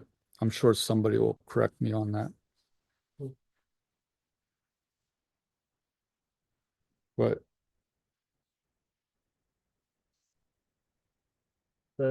so are we? Yep. What are we doing? Are we still showing a? Okay. Yeah. Still showing AVAM. Yeah. So this the AVAM. I can't see that. So Sam's showing me on a little one. This was like total chaos, but in a parade. And my favorite part of it was the director of the American Visionary Museum was trying to figure out what was going on. She saw me and she goes, "Well, there's Michael Lamis and he knows what's going on." And I'm like, I haven't a effing clue what's going on right now. And yeah, so it started out, if you've ever been to the American Visionary Museum, it started out in their entrance. And then they had this big tent set up outside of it. And oh yeah, and another thing to say is they had everybody in it, including Arabers. Arabers are horse-drawn carts that go around the city selling produce. So they had these ponies that were really freaked out by the marching bands. And when ponies get freaked out, they defecate. Yep. So we're trying to march through with basically pony shit all over the floor and not fall. So, and this is like afterwards we got through it. The whole thing, once we got started, the whole thing lasted about 8 minutes. But so anyway, this is what's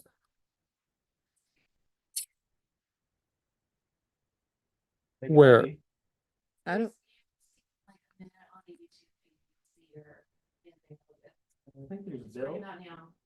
Yeah, right. I'm trying to figure out if these people are okay coming out. Right.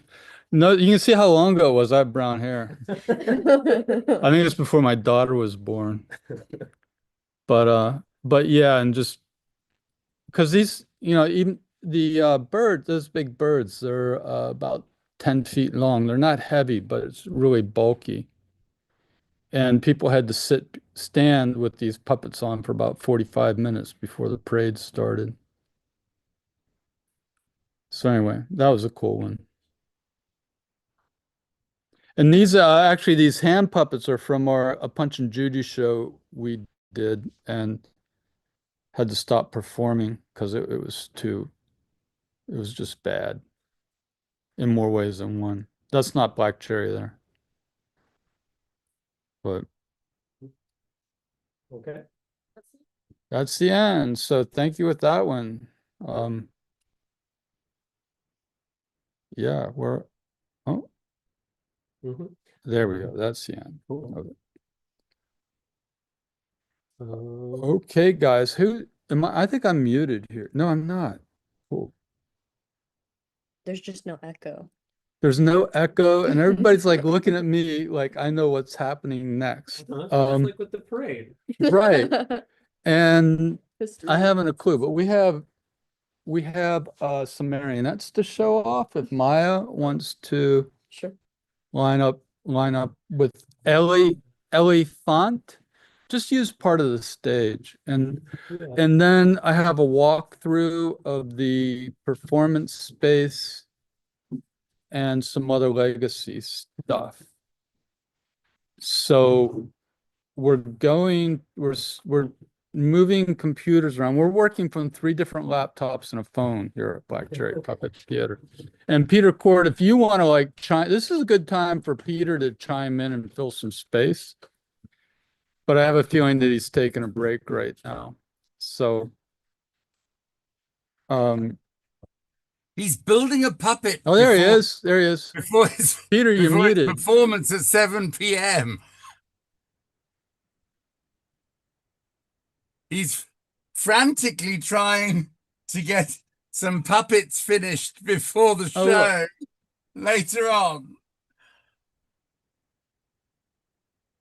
So I'm going to put some audio on for Maya and Elephant. You want audio or you want to just stand for one? Hopefully it will work.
Gonna get her a mama. That was from the last time. Yeah, we'll see that video.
So that's Elephant from actually it says some things we've been working on, circus related pieces. There we are. Darling, my favorite little.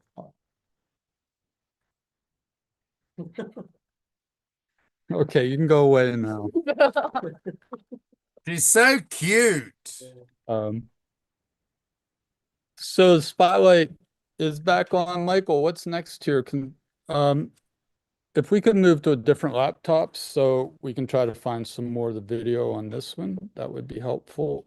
Or we could chat a bit while Maya comes back over here and tries to bring stuff up for me. I've seemed to have gotten even more challenged with the technology than before. So let's move over to that one. Yeah. And maybe some other people can chime in and start. You guys want to unmute yourself and I'll mute it here.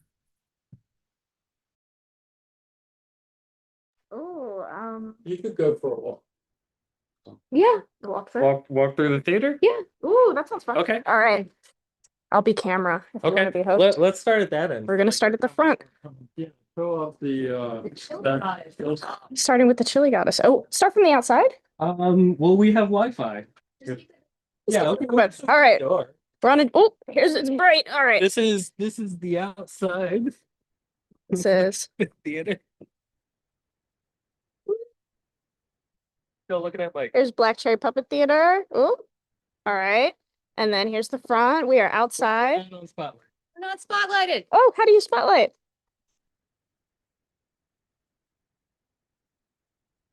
Ah, hello. Welcome to the outside of Black Cherry Puppet Theater. Here we are. We are in beautiful Southwest Baltimore. Yes, here we are. All right. And this is us entering the Puppet Theater. Oh, Ooh. welcome.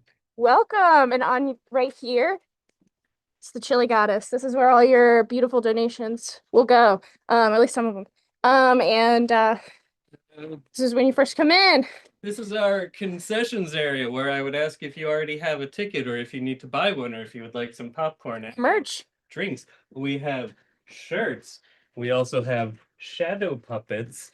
We have some tiny little puppet related zines, and this zine about making puppets itself is a puppet. If you open up the zine, there's a little face. What else do we have around here? We can look at over here. We have some puppets that were recently in a parade. We had a parade over Memorial Day weekend, and these puppets were featured in it. Grab this cat. Ooh. Uh-huh. These puppets had been started and not finished, so some of our volunteers helped them out and got them ready for the parade. We're gonna head over this way. Also, everything on the walls has been part of some sort of workshop or performance. Now they live on our walls. I'm gonna grab this walrus guy, who was also part of the parade. Is made from several abandoned puppets. We don't exactly know what he is, but we love him very much. Look at those teeth. Look at that personality. Look at that tail. Such grace. The feathers, the neck ruffs. Amazing. An abandoned puppet brought newly to life. Let's keep heading around. All right. Over this way, following me around. This is our stage where puppeteers come and perform. You might be one of those puppeteers, or you could be coming onto our stage. Yeah. What's coming up on the 12th? What's coming up on the 12th? Is that a puppet potluck? Cool. We do potlucks where people come by the theater, show us what they're working on, maybe bring a dish, but mostly just share ideas and talk to people about things, works in progress. If you are interested in being in a puppet slam, but maybe not ready yet, potluck is a great way to share your ideas and work some things out. You see more of these puppets up on the walls. Many of them were in that video we just showed you. Over here, we have a tiny little stage for our musicians, our performers.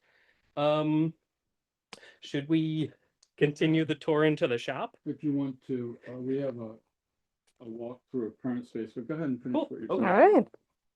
Let's see the shop. Welcome. Always in some level of order and disarray. There's always something magical going on. I really enjoy the way Michael's tools are set up, and there's always some sort of marionette hiding somewhere. Everything is very well labeled and yet very hard to find.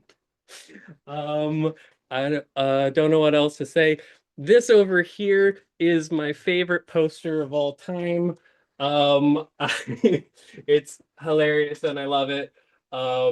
Yeah, truly amazing. So many cool things hanging up on the walls around here, and so many cool puppets have been made here.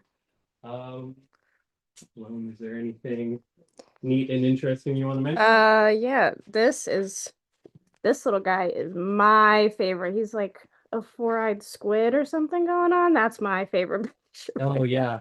Also, there's a fish headdress over Oh, there. Very fun. oh yeah. Can't Yeah. come in. And I don't know what else. What else? You don't need to see the bathroom, but this is our bathroom. It's very well decorated. We have copies of Puppetry Journal. Ooh. Is also wheelchair accessible. Uh-huh. Ooh. All right. Okay. Back into the theater. Stop sharing that screen. Swap. And okay. I was going to point out before we stop spotlighting, not many people get to see this, but from the stage you can see up into the loft, and there is a giant shadow puppet created up there. That's a secret just for the performers. Not many people get to see. Okay. Yep. You want to share your screen? But no one. Yeah, well, yeah, I got that.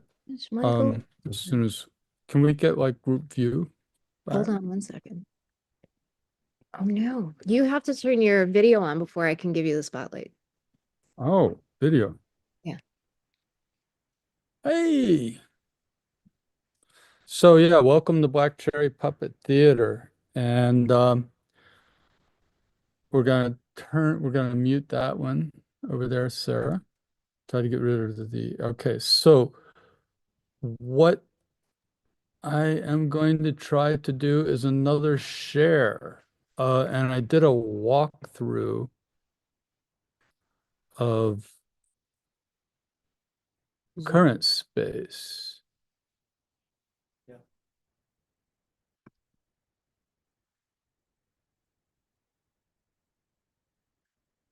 Yeah, I'm gonna just press that. So, are we sharing that?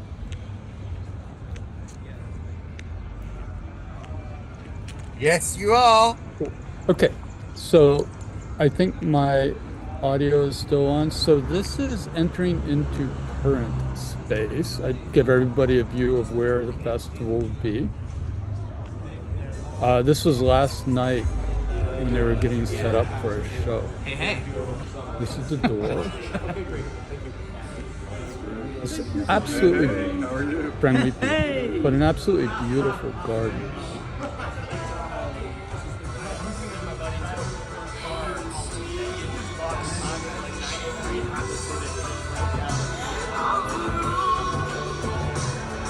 This is the bar area. This is all outside. This is under a shed. I'm not quite sure what this is, but that's pretty cool.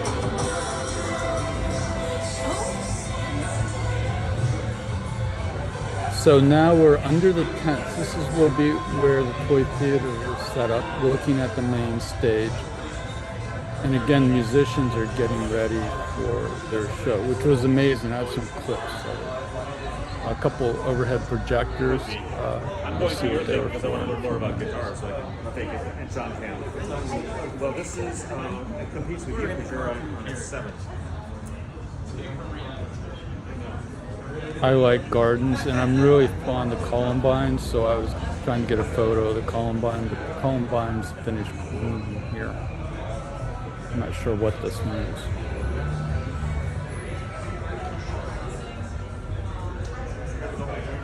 Just to pan across. So now we're outside. This is outside current, and we're just going to walk across the street, walk down the street, and you can see Mundo across the street. This is the second site we'll be doing. In this particular block of Howard Street is the Arts Center. is a Baltimore Arts District. So abandoned buildings have been painted. This one, I don't know if you can see the little sign there that says it's condemned. One beautiful mural. And then we're just gonna walk up to the door and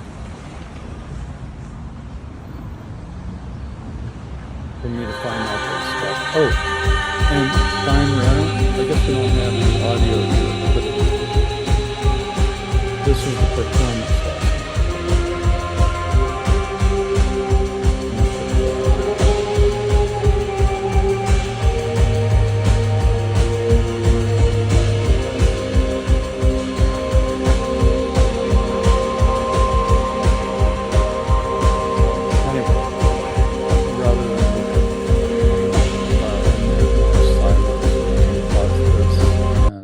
stop sharing.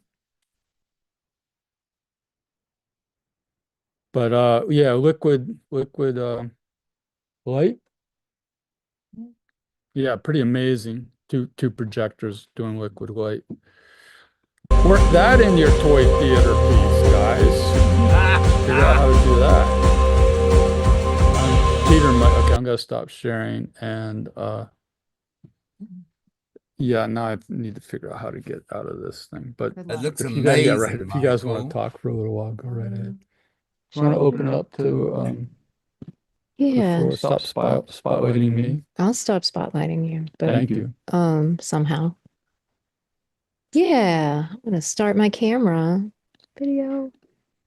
Oh, Hold on That one looks second. I'm amazing, Michael. gonna turn my sound back up. okay. Why don't I sound over here? I'll mute. Okay. When you were talking about the different Can't hear Peter. venues, when you were talking about Know the how to different use it. venues, I didn't. There you go. Hello, sorry. When Little- you were talking about the different venues, obviously, I mean, I hadn't seen them, and all I'd seen was stills, and so now that makes so much more sense. But they look beautiful. Yeah. Oh. Hold on 1 minute. There we go. Okay. So yeah, we can take a few minutes to chit chat and then we'll pull out some more puppets and we have a performance with Liz Downing. But anyway, Peter, you always have something to say. Me. Apparently. I interrupted you Oh, there. apparently. Okay, thanks, Michael. I just love the fact that there's this amazing community which we don't have here, and certainly not in an area that we can access. And so it's just so lovely to see what's going on within that area of Baltimore. How far away from Black Cherry are those venues? It's about just under a mile from Black Cherry. Yeah. So that's what, about 3 So kilometers? yeah, it's very easy. Whenever we have slams and I forget stuff, it's very easy for me to drive back and get it. 2.5. Okay. We're by the Railroad Museum. Yeah, if you know where the B&O Railroad Museum is, we're about 3 blocks from there. And I don't know if you saw whenever the guys went outside, across the street is the historic Hollins Market. We sort of mentioned the Yeah. parade, but if you want to say more about Soy Bohemian. Well, in a minute, I can find some photographs from that and Yeah. you And then know, the open that up. and then the venues are more near the symphony, right? Symphony is probably about a half mile. It's the Enoch Pratt Free Library, the main branch of Enoch Pratt Free Library is just a block away. It is the 300 block of Howard Street, what we were looking at. Okay. Okay. Um, Before we do anything else, have we asked people for money? Oh yes, we gotta ask people for money. I keep forgetting that we're doing a drive here. Yeah, So, folks, donate. links are in the comments. They're also in the description. So in the comments, you're gonna find nationalcapitalpuppetry.org where you can donate to help us have a toy theater festival. And then in the comments on the YouTube video is the link for tickets to Dino After Dark featuring Peter Court's Puppet Burlesque. Just a reminder, when you buy your tickets for Dino After Dark, you should receive an email from National Capital Puppetry Guild at gmail.com that's going to tell you, oh, the Chili Goddess is here, everybody. Chili Goddess is going you to donate to the guild and all puppet related shows and performances. Any theater near you, support them and donate. Thank you, Chili Goddess. Chili Goddess and I are going to share the screen now. You will get an email after you buy your ticket to Dino After Dark where you can register for the Zoom meeting. A reminder that Dino After Dark is for audiences of ages 18 years and older.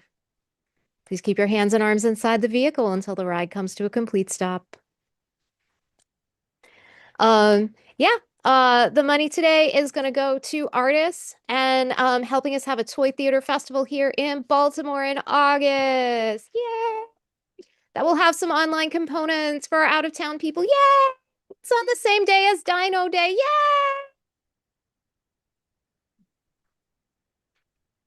How you doing, Michael? I'm doing fine. You know, I'm just looking through the comments on YouTube, Okay. which is really funny because it just shows me like looking. I'm on YouTube, so apparently there's a little bit of a drag there. Yeah, it was a small delay. Yeah. So interesting to think about movements with light. I'm glad it made Rhizome's brain jump. Thank you, Rachel. Yeah, thank you, Rachel. I was just letting her be incognito there for a minute.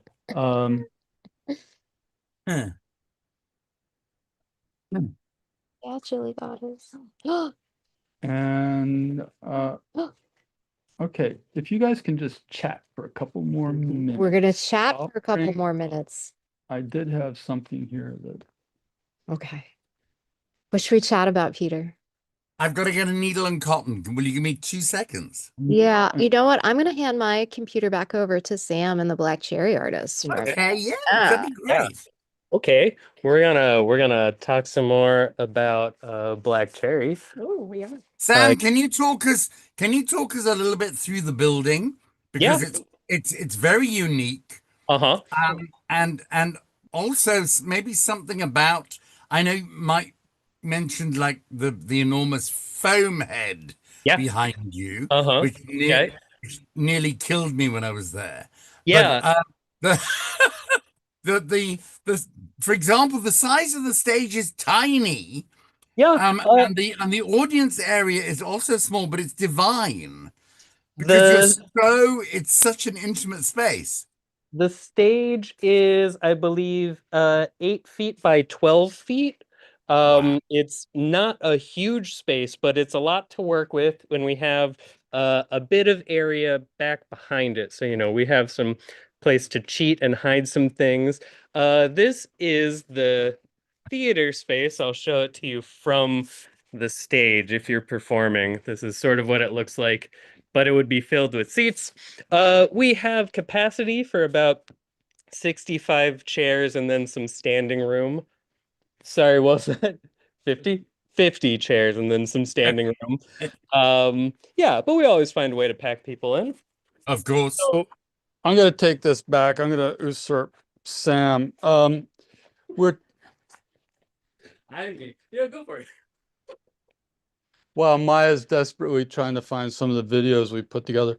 But Peter had asked about the building. So in the late 1990s, Black Cherry was looking for a space. And I gotta go out here, I gotta go across the street, try not to get hit, but the entire building. It's actually 2 buildings that had been in Baltimore. We have a thing we call demolition by neglect. And buildings were actually, it got very windy here in Baltimore. So the buildings were falling down and the city was going to, had condemned them and was going to demolish them. So we said, we're going to take over the buildings. And we opened up between the spaces and you can see. Is that right here? Some of our nemesis here is this column that blocks sight lines. The worst. But, and then, yeah, it's right behind the column. And then here is the break between the 2 buildings. So we opened up between 2 buildings and created this big space. And then we basically moved in and started performing here. in about 2000. Working, performing, and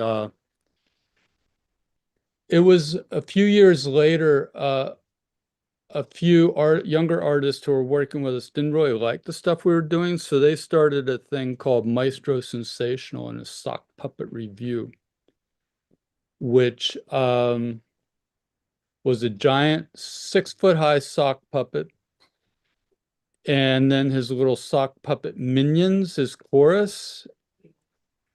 Yeah, it could only be done in Baltimore, but it was a cabaret, and they did about 3 shows of this. It kind of dated from the beginning of the Puppet Slam movement, and then once they burn out on the entire thing, because the entire show was scripted from start to finish. Jesus. Yeah, I know. So they got, it was like a 2-hour show, hour and a half, 2-hour show. We transitioned from that to the Puppet Sandwich, and I saw Valeska was on the YouTube. Valeska became our first curator for the Puppet Slamwich and MC at that time. And then after a couple of years, we moved to Anna Fitzgerald and then Emily Schubert. And now Sam Grossman is our curator. And also we made a change that we have guest MCs with every slam, and I think that's working out really nicely. And I just realized I have the Grim Reaper over my shoulder. That's kind of wild. We got there a long time before you. I hate to tell you, Michael. Yeah, but I got him up on my wall, he's just been hanging out, like looking over us for like forever. Forever. Yeah. I just want to check in if we've been able to find. Well, Okay. someone in the YouTube comments asked for an update on our goal and where we are so far. Oh, that's a good Sarah Byrne one. Yeah. But I'm holding Sarah's laptop. This is like we have 3 laptops, and I don't know how many phones here at Black Cherry. So right. So we're just bouncing around. Hi, Peter. I'm gonna go check the numbers. Yay! Yeah, where's I'm gonna put it on the Number time. and put it on the desktop? Number time. Michael, can I ask while Sarah's checking numbers? You say the buildings were condemned, or at least when I was in Baltimore, there were a lot of buildings that are built like brick to brick, but they're not actually connected. And several of them had things propping them up and had diamonds on them. Yeah, And well, are those diamonds the condemned area, or the condemned you mean building? diamonds painted on them? No, they had a red square with a yellow diamond on them. Yeah, I think I'm not quite sure what that code is, but Baltimore is a really cool city, but it has its issues, and Sure. part of it is the abandoned buildings here. Right. And you were staying in an area that had a lot of abandoned buildings. And Absolutely. in that particular area, there had been a fire in a building, and it collapsed on the firefighters. So Yes. right before you came, it was a little bit before you came here. So they had really done a lot of work trying to seal off these buildings. Yes, I saw that memorial. Right. So yeah, that was a really unfortunate thing. So so a lot of these buildings are not yet condemned. What happens here is we have a lot of speculators that buy these buildings, and that happened here in this space. And then they sit on them, and not to get too political, but there's a lot of certain New York syndicates that Yep. have just New York families whose name begins with a K and a T, who have bought up just blocks and blocks of space around places. So, different cities. And, I'm going to do about 5 more seconds of political intrigue here, but really, they'll diss Baltimore, but out-of-town developers are the cause of a lot of the issues in cities like Baltimore. And on that subtle note, I think Maya has finally managed to bring up something over here. What do you have? Yeah, and we do have Really, they'll diss Baltimore, but out-of-town developers are the cause of a lot of the issues in cities like Baltimore. And on that subtle note, I think Maya has finally managed to I think you're bring sharing up YouTube feed. something over here. What do you have? Yeah, and we do have Please it. welcome our good friend they'll Liz diss Downing. Baltimore, but out-of-town developers are the cause of a lot of the issues in cities like Baltimore. And on that subtle note, I think Maya has finally managed to So great to share think the you're bring stage up with all these something over here. What do you have? Yeah, and we do have Please it. welcome our good friend they'll Liz diss Downing. Baltimore, but out-of-town developers are the cause of a lot of the issues in cities like Baltimore. And on that subtle note, I think Maya has finally managed to So great to share Thank the you, stage Looping. with all these Or what? Do I pause it? I don't know, No, but it's find looping. Safari. Um, No, Is this sorry, not find here? YouTube. while you On guys are Safari. looking for what to This is do, YouTube on can I just say that when I was in Baltimore, it was one of the most beautiful cities I had ever seen. The area that I was staying in, which was not that far from Thank you, Black Black Cherry, Theater, always amazing. was and love incredible. puppeteers, they're the best Come back artists to it in the after. world. Yeah.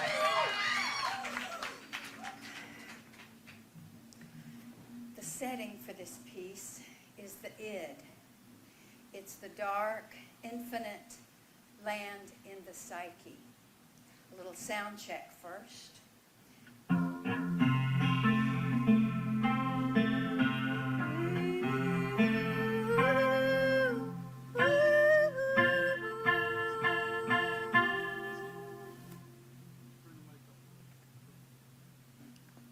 This way a little bit. Is that better? Okay. Is that better? All right.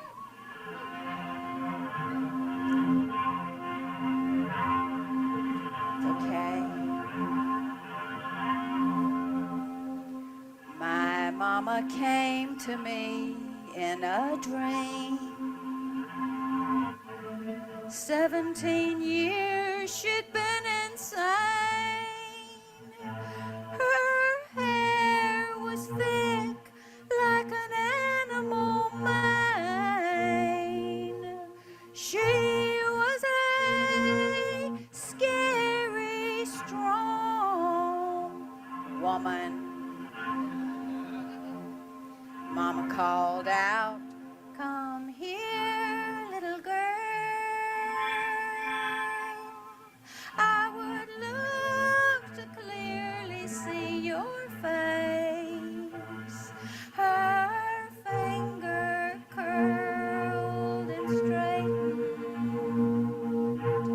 Her finger curled. But the sign on the door said, "Caution, strong woman inside, take caution." When the sow is free, she eats live her young.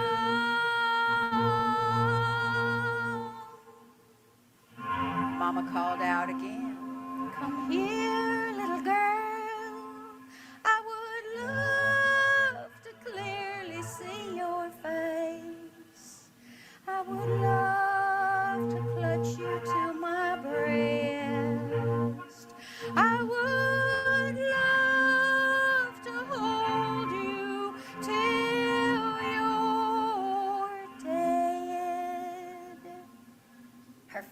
curled and straightened.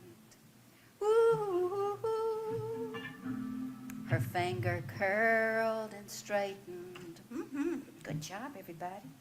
Yeah, yeah. You did good. You did good. You did good. All right, here we go. Get in your power stance. Get ready. Butt tucked. Shoulders back. Tits out. Woo!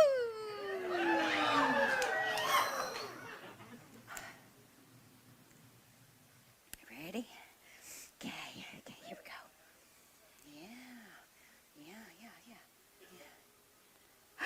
Hey, Mama.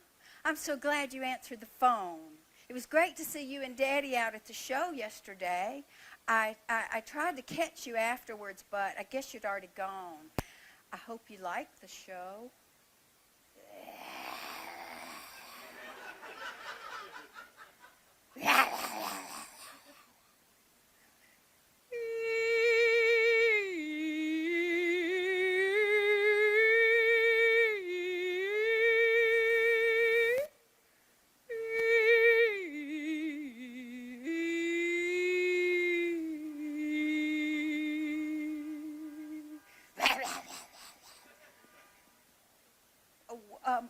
Well, no, Mama, that song wasn't about you. That's a recurring dream I've been having, where this animal mother comes and she eats a new piece of me every dream, and sometimes the pieces grow back, but never the right pieces and never in the right place.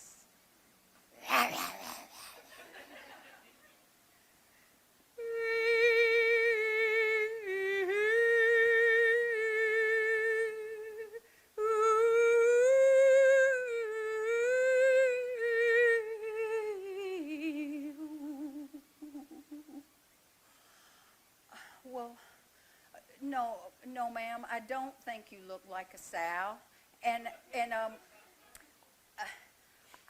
I think you look really good in your new pantsuit.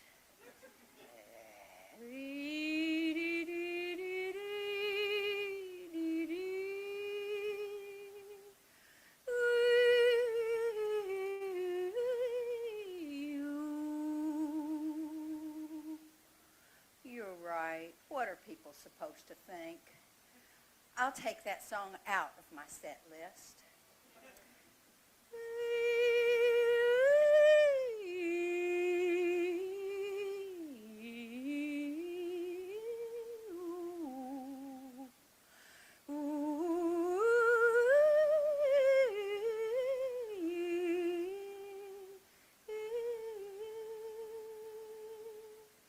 Bye-bye, Mama.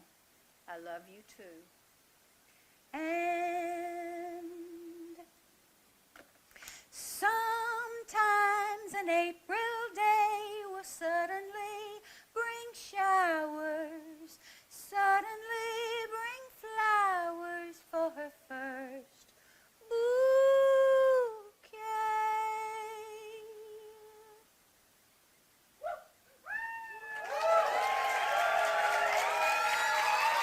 Thank you.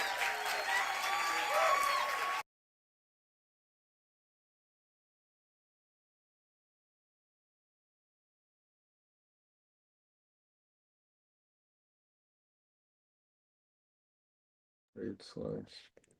Hi, we're looking for a couple of parade slides. We're going to look at some of the Black Cherry community parades, which you just had one, right, Michael? Yes, it was on Sunday, this past Sunday, Memorial Day Sunday weekend. And it's just going to take me a minute to find these. I thought I had prepared so well for all this stuff. I saw you preparing. Yeah. Not to quote our friends from NPR, but any donation, any amount at nationalcapitalpuppetry.org. If you are interested in going to come with us to see Puppets After Dark, featuring Peter Court's burlesque performance, the link is in the comments. It's nationalcapitalpuppetry.org/afterdark. We'd love to see you there. Just a reminder that when you buy your ticket, you will receive an email. You do need to register for that Zoom meeting to get in, and we will be helping you with that as well at 7 o'clock tonight. What else is happening? Oh, I have a whole script. I have a whole script that I'm supposed to be talking to you guys about.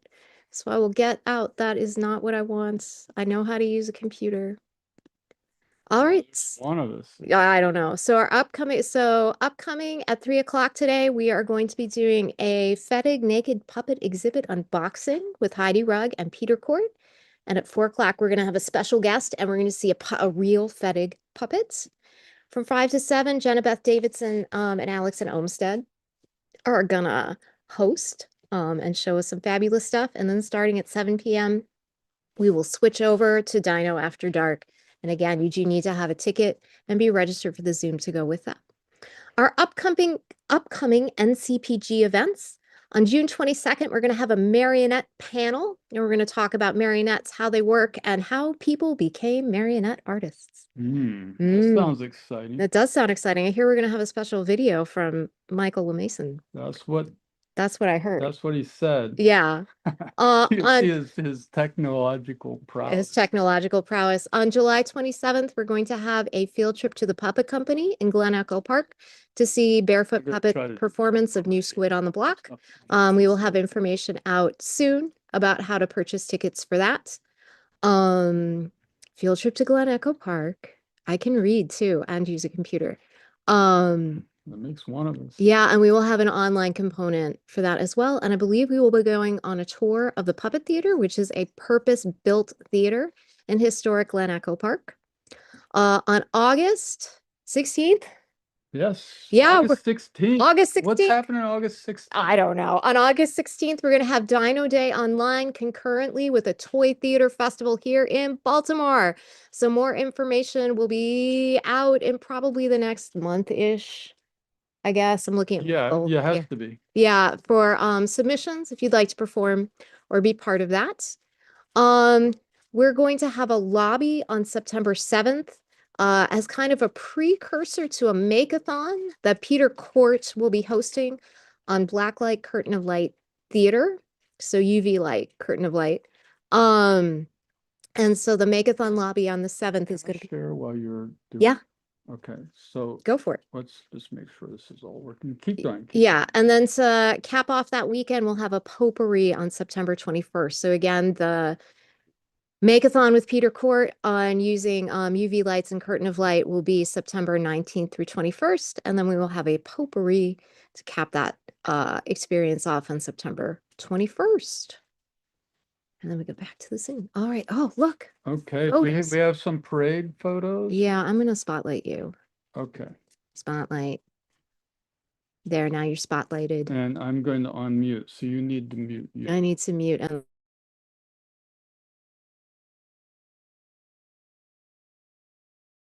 hear me over mine. Yeah, you're fine. Let's just do later here. Okay, so Loam, help me out a little bit with this, with the committee that when we were reopening after the pandemic and the Sweet Bohemian Festival was happening. Now, let me backtrack. Sweet Bohemian Festival is a 37-year-old event that happens here around the market, which is right outside of Black Cherry Puppet Theater. We have a long tradition of parades with Black Cherry, and Valeska and I had put our heads together and we were like, let's do a parade for the Sweet Bohemian Festival. So long story short, 4 years later, this has morphed into an amazing volunteer group that put on the Sweet Bohemian Parade. And Loam, this year's theme was uplift, right? Mm-hmm. And there was a group of volunteers. It was Valeska, Loam, Nicole Dewald, who is the chair of Black Cherry's board, I believe the Lantern Sisters, Dan and Kathy, were part of that group. Nino, Chuck. Nino Chucknezzi, Mhm. Desi Delaplane was involved with it. So it was entirely a volunteer run effort. And unfortunately, I don't have any photos of the build, but here are some photos from the day on the parade. It was an absolutely beautiful parade. And I'm just going to try to scroll through. Whoa, no, Maybe do like a little. I did this trick. Oh, okay. And then behind. And there's one behind. And move. I need to just, You're muted, Michael. Yeah, Oh. he's coming through.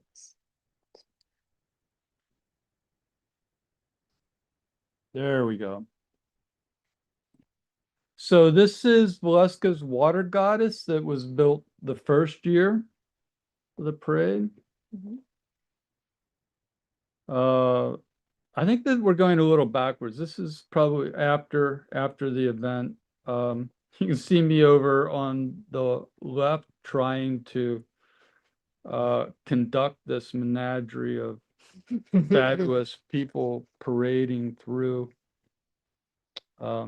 Dirk Joseph with a puppet made by Chuck Nessie. Apparently this, well, yeah, obviously a carrot and a bowl of, I think this is like a striptease bowl of noodles.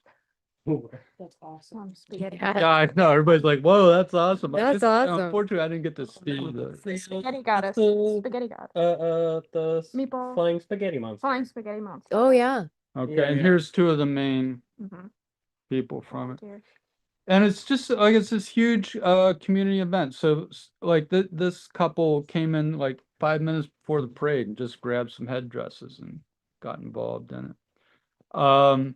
Nicole Dewald wanted to celebrate our Arabber tradition here in the market. We have the stables about a block away, so she brought her horses over. And if you look at everybody's headdress here, they are produce. So, yeah, produce that would be distributed by the Arabber horses. I'm not quite sure what this is. Octopus. It's an octopus underwater. Yeah, it was a. Oh yeah, the chicken. Yeah. So, and I'm sorry, I don't know this lady's name, but her head is it Sorry, Lisa. Lisa. Yeah, that's right. Yeah, and her headdress is a chicken also. Fun. But and here we are parading in front of one of the stages. Mhm. I tried to do it in a lot of circles so everybody could see everyone else with their puppets. So we have a lot of that. Just throughout the neighborhood.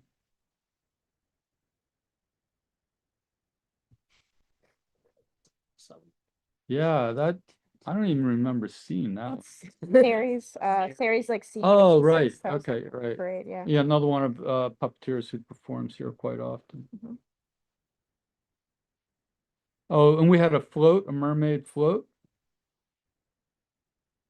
Stilt walkers. Mhm. They just showed up. Yes. Oh, here's the beginning of the parade. Okay, so right. You can see me. Yeah, there's Loam. I don't know if you Yeah. can see my cursor going around. Yeah, you can. Okay, there you go. Yeah, that's me holding the banner that came together that week, the week of. On that Tuesday, we attached all of the letters, and they really put a beginning, a solid beginning. This is where the parade starts, and this is who we are. Black Cherry Puppet Theater. All right, 45 years later. And this young lady has been part of the parade for 3 or 4 years. Neighborhood Mhm. fixture. Mhm.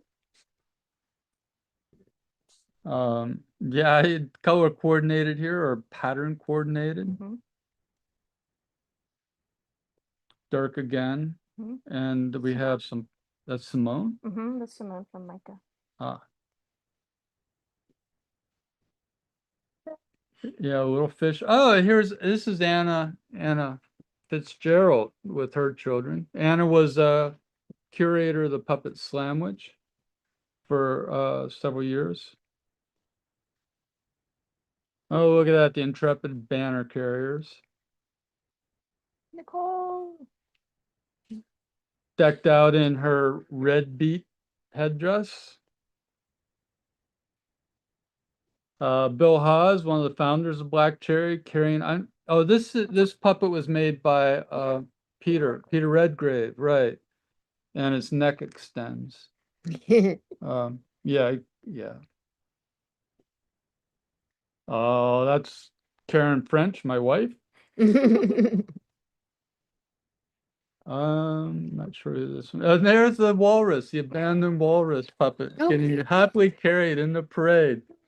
Literally, they left. It was kind of, it became the one workshop that I made it to. It was like no puppet left behind workshop, and all the orphan puppets that had been abandoned or started by people and not finished. There was this big push to finish them all and get them on the stage. So, and then the mermaid float, she's become a fixture of these parades. So someone just showed up with their marionette of a Chinese dragon. I never got this lady's name. And here we are, the entire crowd after the fact. So yeah, let's see. Some of the people here is Kathy Fahey from the Lantern Sisters. Danny's in there somewhere. Daniel Van Allen. Ryan Patterson from the Maryland State Arts Council, and his father was there. Let's see what else. Oh, and look at there's Valeska with the. I think that's a good parting shot for that one. And if Maya is. Oh,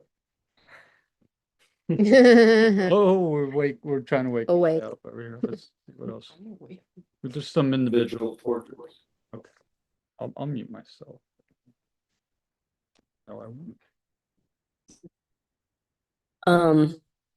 I was thinking that I could just share some photos from a project that me and Michael were working on. Sarah's gotta turn them on. Okay, you're good now. Some photos from a project that me and Michael worked on a couple months ago for in collaboration with the Pratt Library. And Michael, you can like chime in at any time too. Yeah, if you can hear me from across the room. Oh, We were commissioned by the Enoch Pratt Library to make a puppet show for 0 to 3-year-olds. And I'm like, yeah, we can do that. And then I started freaking out because I never performed for kids that young. So it was based on the children's book, Your House is Not Just a House. And they wanted us to do a performance of that book. So Maya and I, we built an 8-foot square shadow stage. And then we struggled to find a screen material, and Valeska may still be on YouTube, knows of us going around and around trying to find the screen material that doesn't get hot spots. And we ended up using shower curtain, tried and true shower curtain. Yeah. So anyway, this is the outside of it.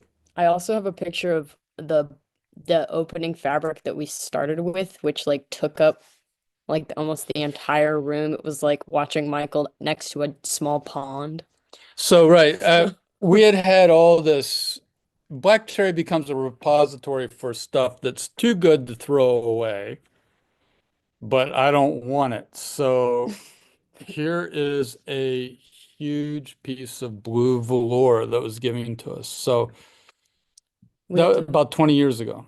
Yeah, it was the whole Right. process of just like cutting it down before sewing it. Right, and get it in the, try picking up a piece of velour Yeah. that big. It was insane. So anyway, so you can scroll through these. This So is- anyway, here we are trying to figure out. Then once we had the stage built, we had to figure out then how to how to do it actually. Well, and we were also the part of the project was making a puppet show based off of this book called, have you already said that? Yeah, well, Oh, okay. yeah, the title, Your House is Not Just a House. Yeah. And also, they wanted us to do the illustrations from the book too. So if you want to just scroll through a few of these. So basically we decided we were going to use an overhead projector, and we had to find materials. I'm sure we could have researched it online, but like most artists, we just kind of started from scratch. And different types of marker material on Mylar and stuff. So we ended up with a 30-foot strip of Mylar that Maya proceeded to illustrate the book. And I don't know, do we I have don't any? think we have any like pictures from that. Um, um, but I think that like it was wild how much like just material testing was like probably half of the process was like getting a bunch of markers and inks and seeing like what portrayed, because some things were like too opaque to like be able to transfer the colors. But Michael, while I worked on like the backgrounds and stuff, Michael ended up making all of these amazing cutouts. So so it took a grand total of about, I don't know, less than 5 minutes to read the book. So we decided to intersperse. We found parts in the book where we could put nursery rhymes in. So the previous one, rub-a-dub-dub, three men in a tub. And then this is one that Maya took of the dish that ran away with the spoon. These are a couple of the characters that were sidewalk drawings. So there's this like epic battle that happens between cowboys and Vikings, and Yeah. I don't know if we have any more. Oh yeah, submarines versus sharks. These were just some of the negatives because I thought they looked really cool. So, okay, so here we have the cow that jumped over the moon. We had Martians. Hey, the cat and the fiddle and the dog are here too. Right. And there's the spoon and the dish, the dog. Oh, right. I think you weren't done with the doctor yet, and you were like, "No, you can't see that. It's not at its peak." Well, yeah, some of them Yeah. took several cuttings. So the shadow puppets were all cut out of Vanilla five folders. file folders, right? Oh, yeah, so that's all the photos I have, but Sam actually ended up performing this with Michael um at its first grand opening performance. And apparently y'all like put that together in like a day. Y'all like had one Rehearsing. rehearsal. No, we Rehearsed had a couple times. we had more than one. Oh, excuse me. I wanted to say I was very impressed with how that big shadow screen came together. It packed up very light and it moved very easily. And anybody who knows anything about making a puppet stage, half the battle is packing it up. And I will drop a name here. I stole the idea from Alex and Olmsted. Who I think are in the YouTube channel. Right.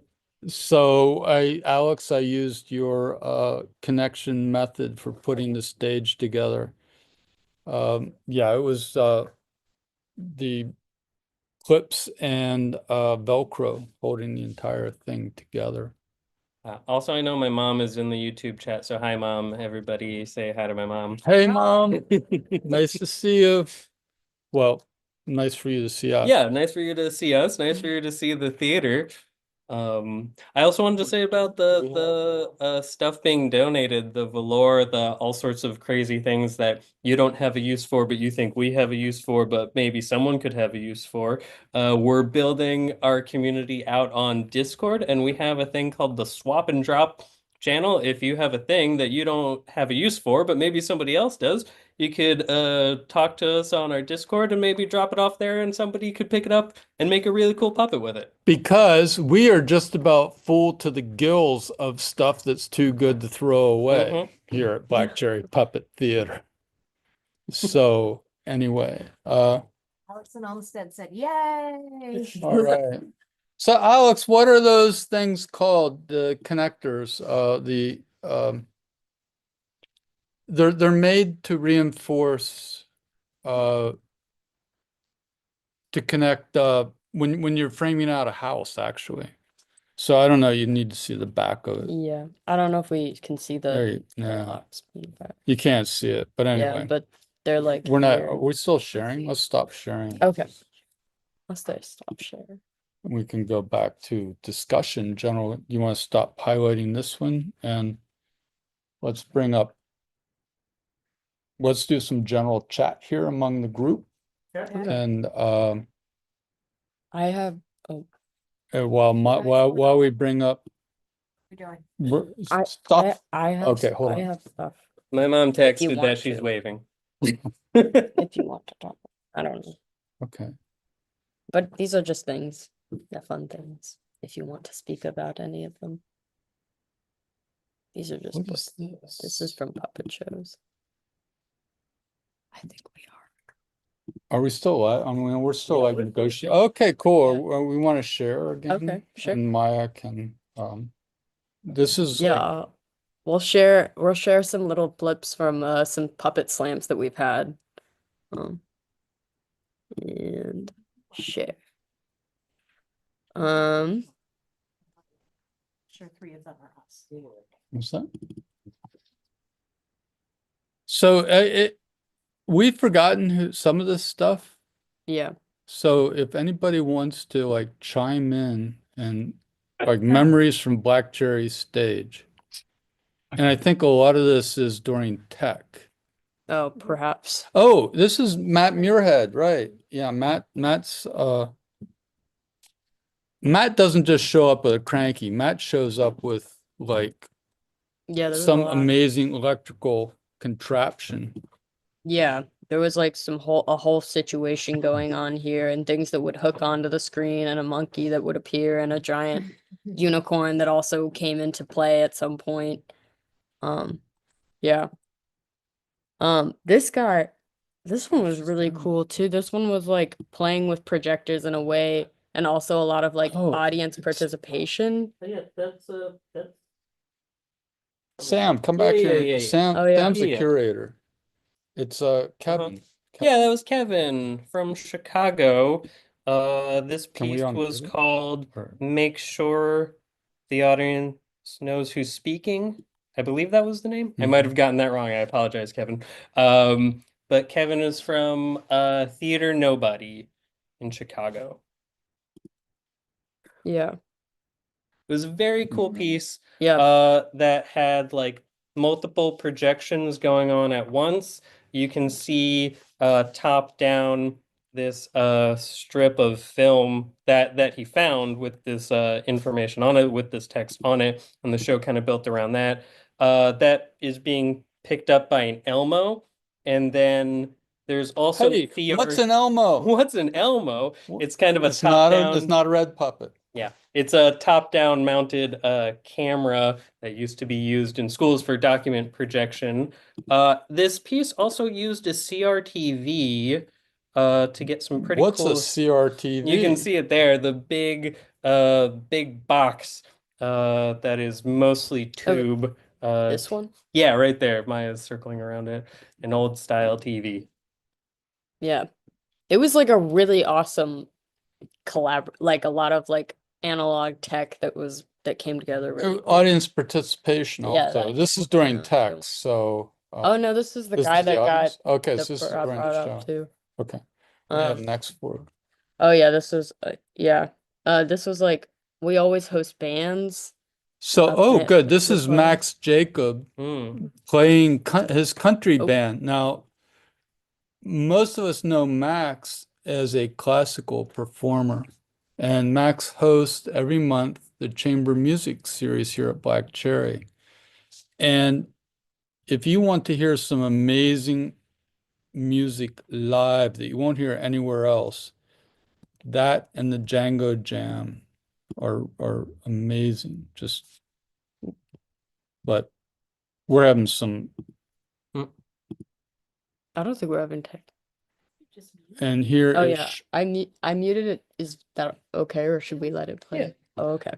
This was Florida. Sweeta with a piece called "The Circus Came to Town." And Sweeta is the artistic director of Puppets Come Home. I believe that's the name in Brooklyn. I might be switching the order of that a little bit. But yeah, we were very excited to have him perform at our Puppet Slam.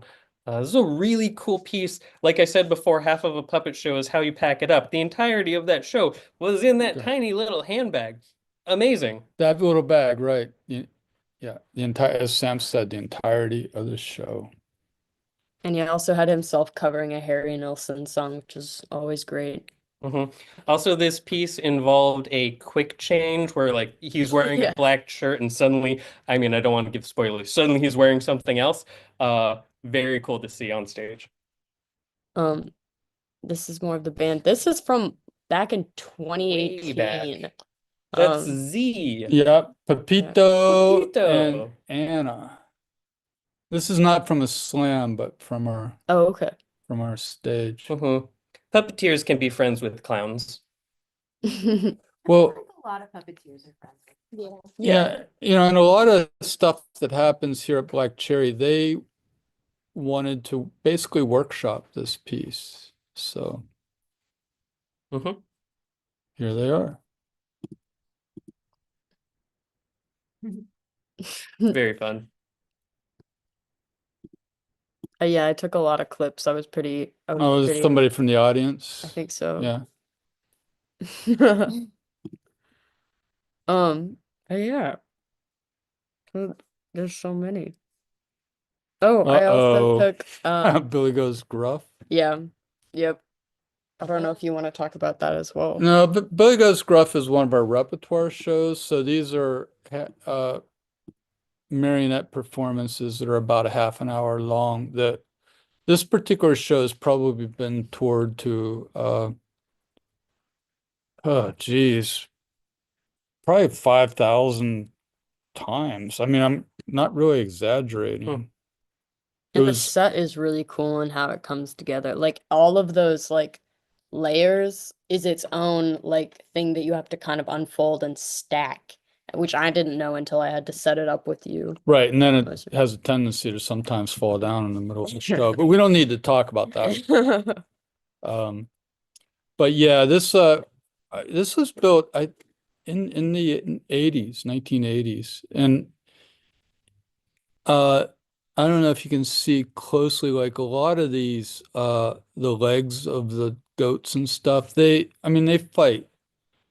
We were labeled as too dark because of this show. We did it at some company picnic for lawyers, and they said, well, we're going to pay you, but we're not going to have you back because your work's too dark. And I was like, thank you. And then about a month later, the city of College Park called me and said, we want you to do a show for us. And I'm like, well, how did you hear about us? And the lady is like, I don't remember who told us, but they described you as wonderfully dark. And that's what we want. Yeah. Yep. So I'm like, I think we found our audience for Thoughtfully this one. macabre. Yeah. Well, it is Billy Goes Gruff. I mean, fairy tales do have there's consequence in those. What consequences? My actions have consequences? Your actions do have, but a thing with this show, so I put a lot of Pennsylvania humor in this show, and most people don't get it until I perform like up in like York, Pennsylvania, or in Cumberland County. Then they laugh all the way what do you through. consider? Oh, it's just some of the quips, and I can't remember any right now, but the whole point of this show is that the grass is greener on the other side of the bridge. That's the last thing that's said in the show. And the grass is always greener is kind of a criticism that's given to kids. You know, and I guess other people too. So, you know, but the grass is greener. So anyway, yeah, so there's that. Is this the last you had queued up? Or That's yeah, the last I that's the have. last you have. Okay, Okay. so let's go back to group and we can find a few more slides over here on the other. We're after 45 minutes, we're finally figuring out how to work this. 15 minutes left before we switch over to fetting. Yeah, so let's go back to group chat, and on the other computer, I'll try to find some other slides. We did the walkthrough. And I'm gonna mute myself over here. And Yeah, where are we with the fundraising? Where's the link? Yes. Where are we on the money? Where are we on the money? Donate money. I have Donate, donate, donate, donate, donate, donate, donate.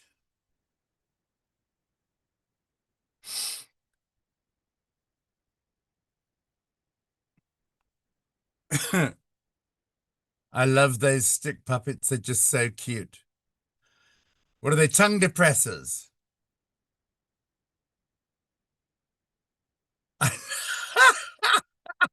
I love that one.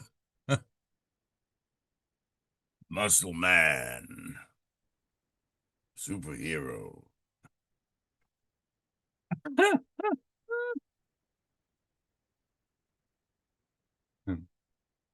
How many of you are in that building?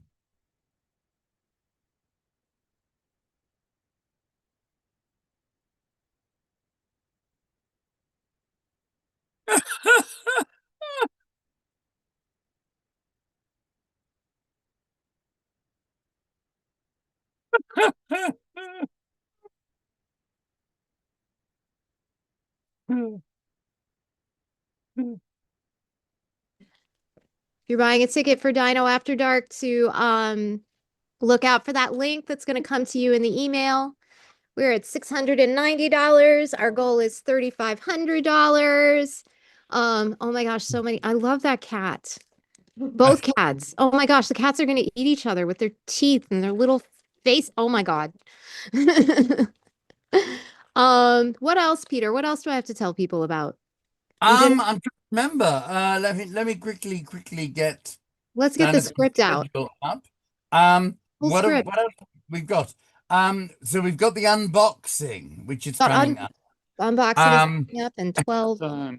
You guys. Yeah, now I have to say, we've got 10 minutes to go.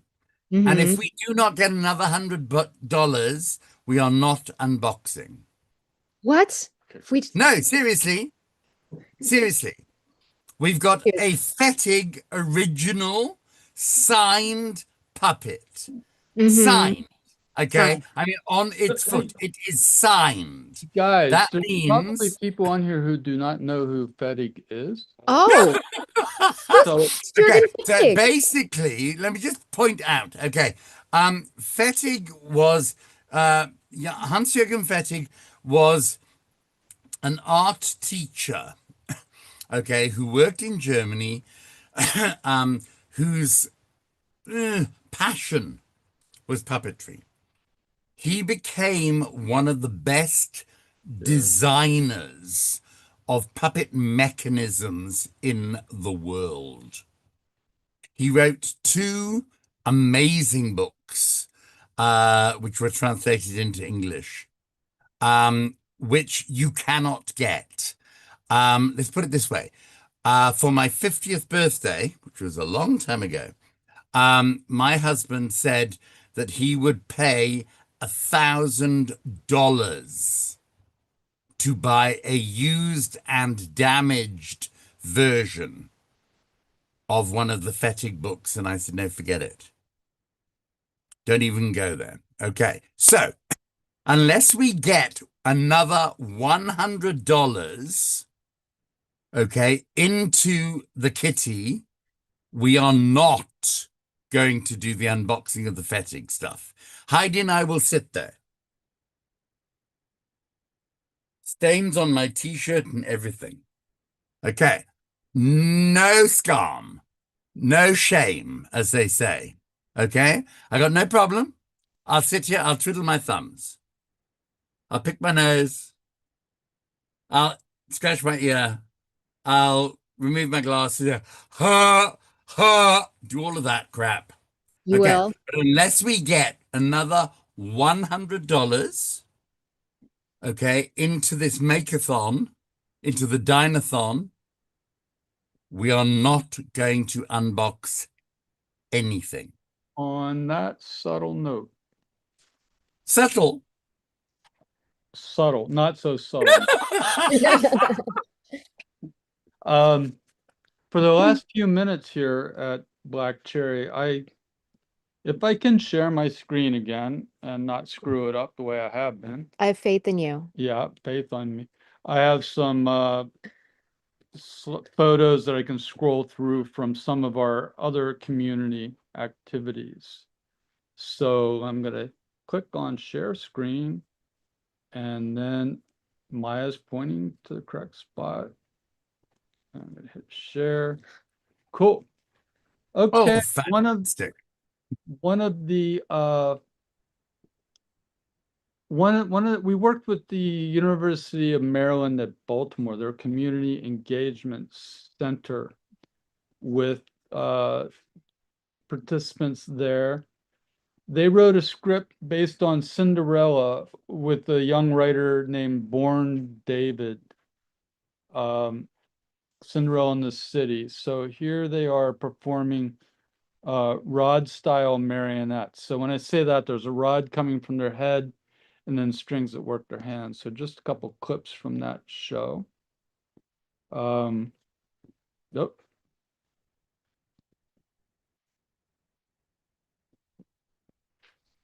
Here we are with the mice.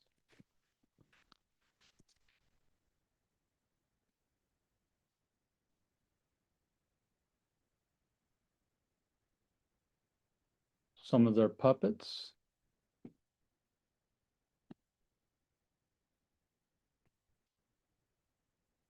So, and these sets were transformational. And when I say that, we have the houses here, but when they remove the houses, it would reveal the blighted city. So the short of I think most people are familiar with the Cinderella story.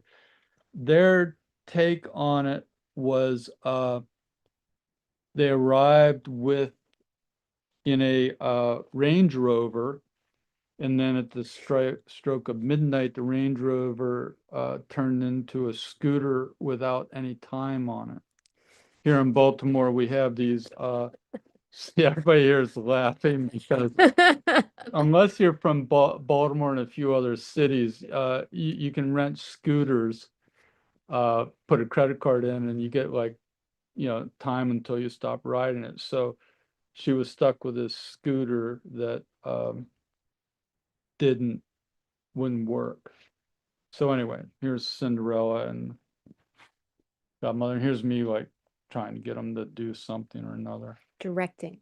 Yeah, directing, that's it. But directing kids translates to trying to get them to do something, anything on stage. I mean, I'm scrolling through, I had some others. Let's go up to this.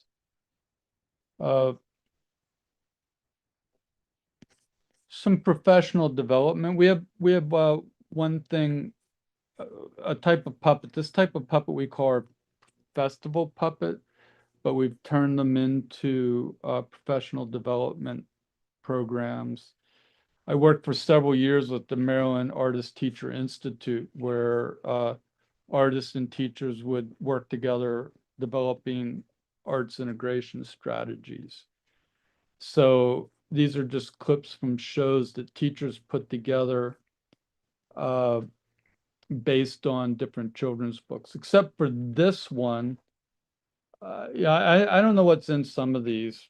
So this is a scene from Chesapeake Public Charter School, way down in St. Mary's County. And Loam is probably shaking her head because she went to college down there. And This show was about pollutants into the Chesapeake Bay. So they made rod puppets, and these set pieces just clip on and they become different parts. And hopefully, no, this is a totally different scene. But I'll go back to the one that I was on because uh this becomes all water, and then there's a whole scene about watermen harvesting the bay, set to the tune of five little monkeys jumping on the bed, and it's five little oysters filtering the bay. Along came a dredger, four little oysters filtering the bay, and then it goes on till there's only one little oyster left. This particular set was a different school over in the Eastern Shore where they wanted to do Japanese folk tales. So we have the cherry blossom tree. All these sets were based on Japanese prints, which was totally lost on the teachers and the students, but I had a good time designing. Mount Fuji in the background. Now here's another scene from that. This is an interesting rod puppet from that particular show. I often run into teachers who have that student who they really didn't think a whole lot of their ability. And this particular student started making this. This is a crab puppet. And the teachers were totally dissing. It's like, it doesn't look anything at all like a puppet. What are these buttons doing on here?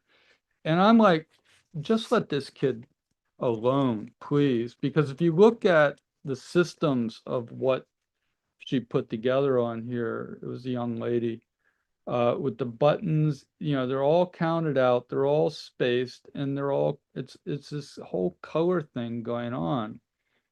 And this is like the power of puppetry work, with those kids who are not the best learners and are not the teacher's favorites, but they really have a chance to shine and make something beautiful. So there they were.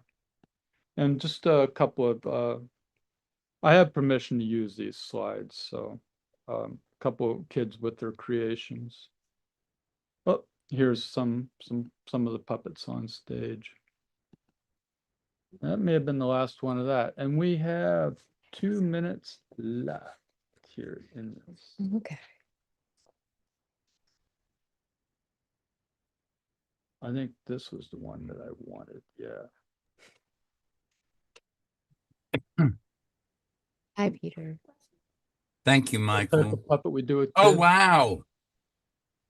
These are a marionette, rod marionette. These are middle school students. Shadow. Go back. Go back. Go back. Yes. Yeah. The McDonald's. Oh, my God. Talk about cultural reference. Ouch. Ouch. I don't remember the plot from this one, Peter. I'm sorry. From Durban, South Africa. Okay. Yeah, right. So, right, he's in South Africa. So, right. Divine. This might have been something about healthy eating or, diet or something. I really can't remember the connection because I've also done hundreds of absolutely school residencies. Yes. Yeah, this was one shadow puppets in a school. Here's another one of those middle school students. So yeah, these aren't necessarily arranged in any order. Storyboarding is another. So we were doing storyboarding. I realize it's 3 o'clock. So this is a black cherry version of a storyboard, and I'll end it with just like 2 or 3 of these. I got really tired of kids and adults drawing stick figures. Yeah. We were doing storyboarding. So I took all the crayons and markers away. And this is what happened. this is a folk tale about how crocodile got a bumpy back. Mm. And just some of the images. Now this one was done by adults, but just what happens when you can't draw and fall back on it. Yeah.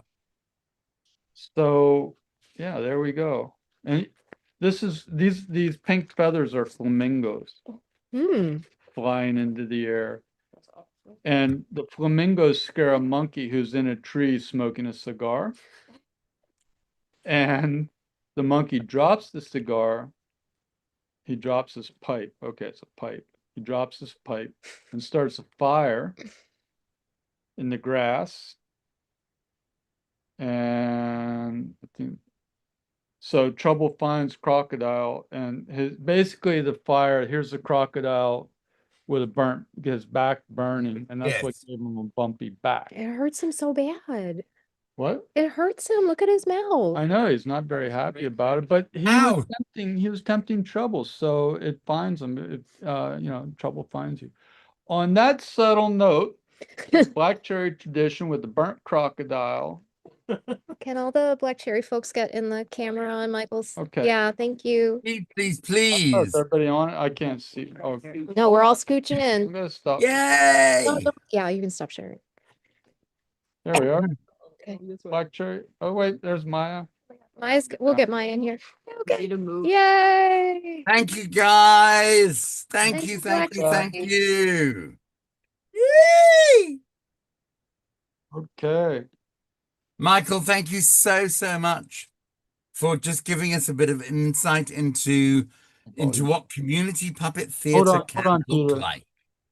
Thank you. No, seriously, because I think those of us in different parts of the world don't realize what it can do for a community, don't realize how much it can mean to a community. And I think that's something that's really unique, and it's something that Black Cherry does in a way that very few others do. And you say that, and oh wait, I'm okay. No, you're good. I'm good.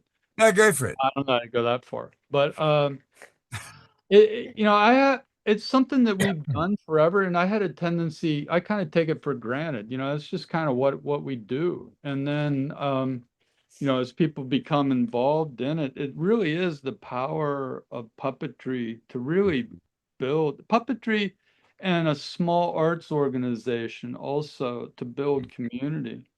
Because we started out when we were showing the building.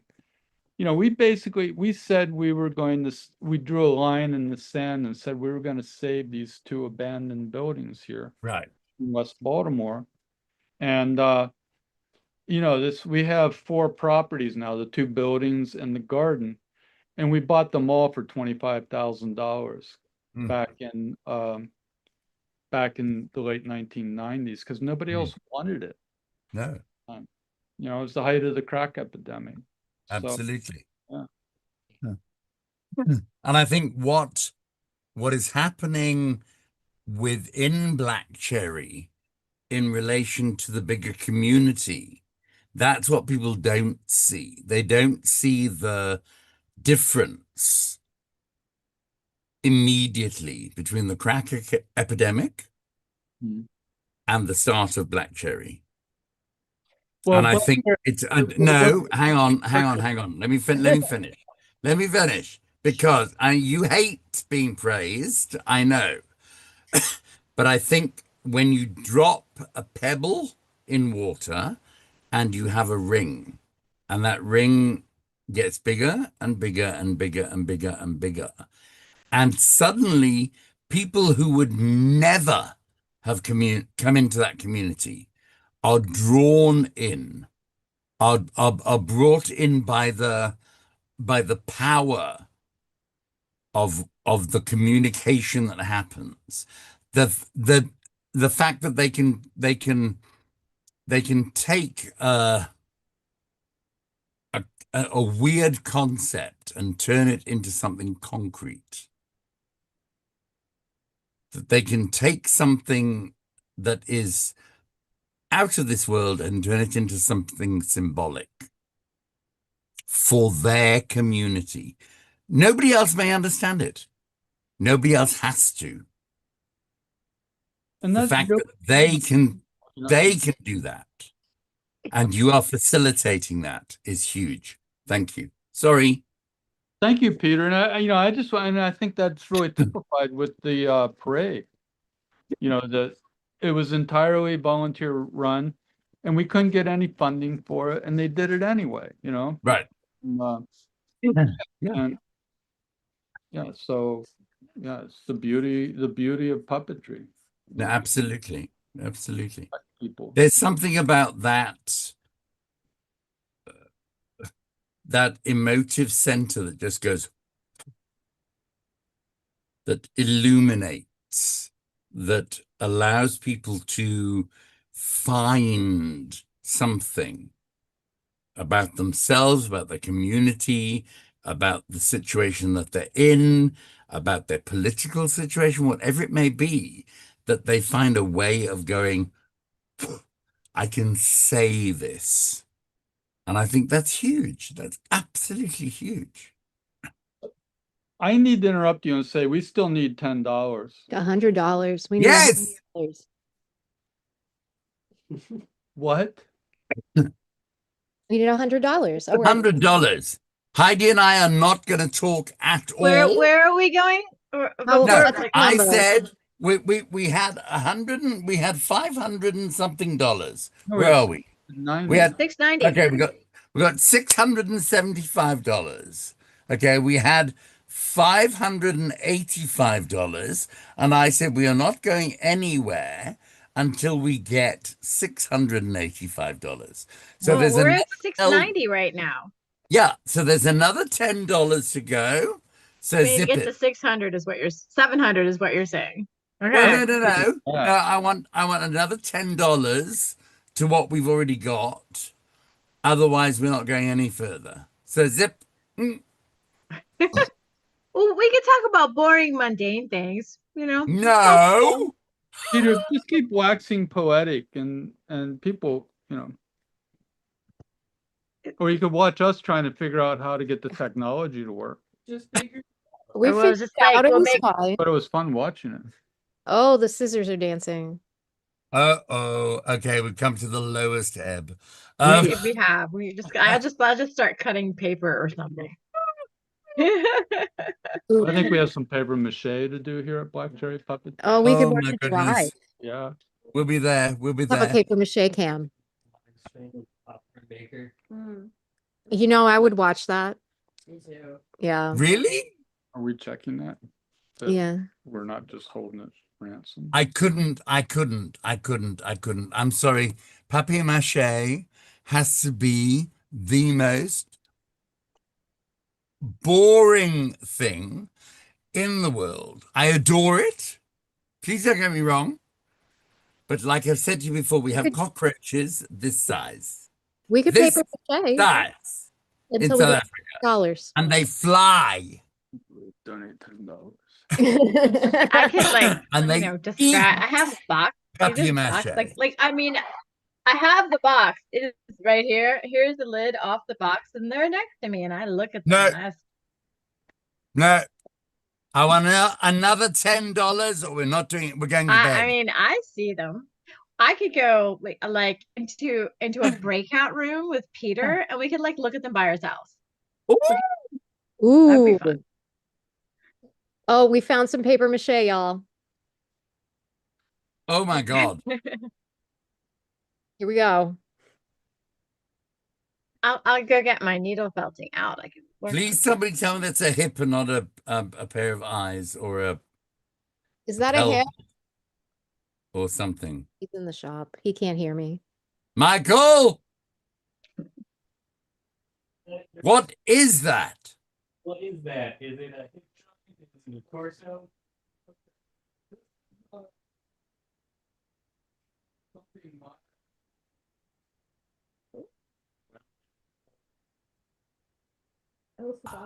Oh, it's a body. Those are its little armpits.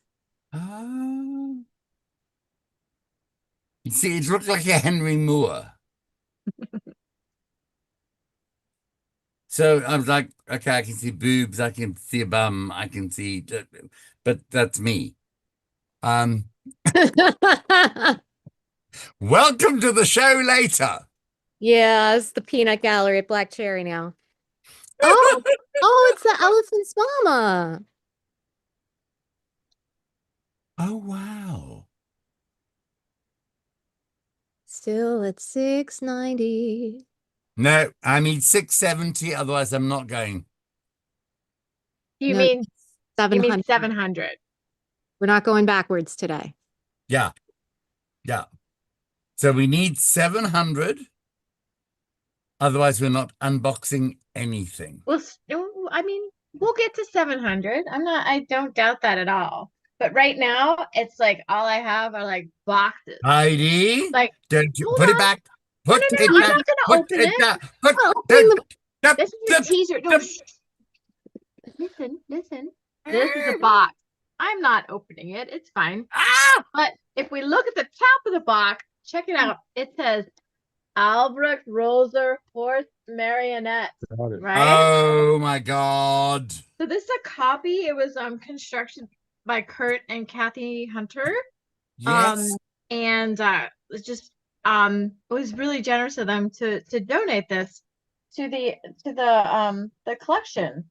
We also have just a host of other really cool mechs. I have my jumping frog out on the wings too. I can go grab that. It's not technically a fetting thing, but it's We it's a made thing. it past $700. We did? Thanks to Valeska. Yeah, Okay, Valeska. go for it, Heidi. Go for it. Valeska, who already does a bunch of things. So, but yay, thank you, Valeska. So what we're gonna do, if it's okay, we're gonna spotlight, right? It's me, Peter.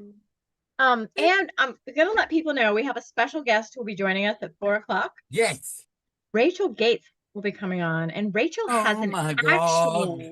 an actual, like, made by Hans-Jürgen Fettig puppet. Signed. Not Signed. just any puppet.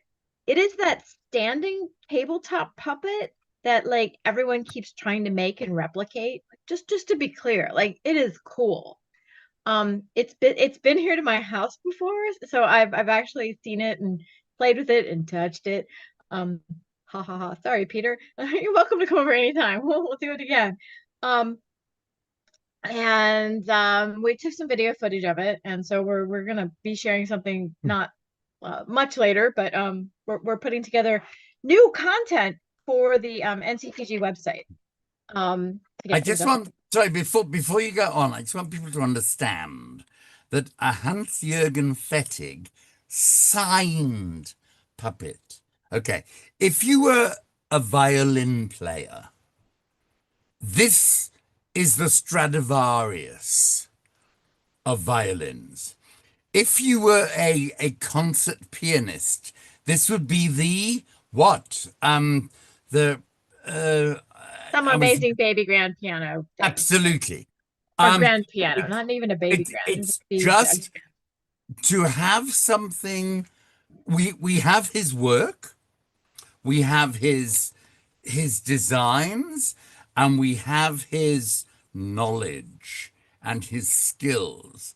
But to have something that was actually made by him, signed by him, that is literally priceless. I don't know anybody that could put a price on that. I couldn't. I couldn't. And possibly. just because I'm not sure if everybody who's watching right now knows even what we're talking about, and I want to make sure they do. That's important, right? So Hans-Jürgen Fettig, he passed away now, but he published some books. There really are not that many books out on rod puppets, and he published a few. And right now, if you want to get a copy, you kind of have to know somebody who knows somebody, and you can do that. But back in I think it was like 2013-ish, 11-ish, somewhere in there. I was at the O'Neill, the Eugene O'Neill Center for Theater at the National Puppetry Conference, and Jim Krupa was doing a workshop, and I was getting to touch all the mechs at the very end, and he had a whole table out. He was just so generous and such a great, phenomenal builder. And this whole table was set up with a whole bunch of puppets, and it was so great to be able to actually handle them all, because oftentimes you go to a puppet exhibit and you can see puppets and they're beautiful. And it's super frustrating that you can't touch the puppet. Because that's really the only way to, for me anyway, to really understand the puppet and how the puppet works is by manipulating it. So I said, just to be clear, somebody was next to me. I don't even remember who it was. I was like, you know what there should be? When you go to a puppet festival, there should be like an exhibit where you get to touch everything. And they don't need to be finished puppets. They don't need to be done or anything. They just need to be handleable, right?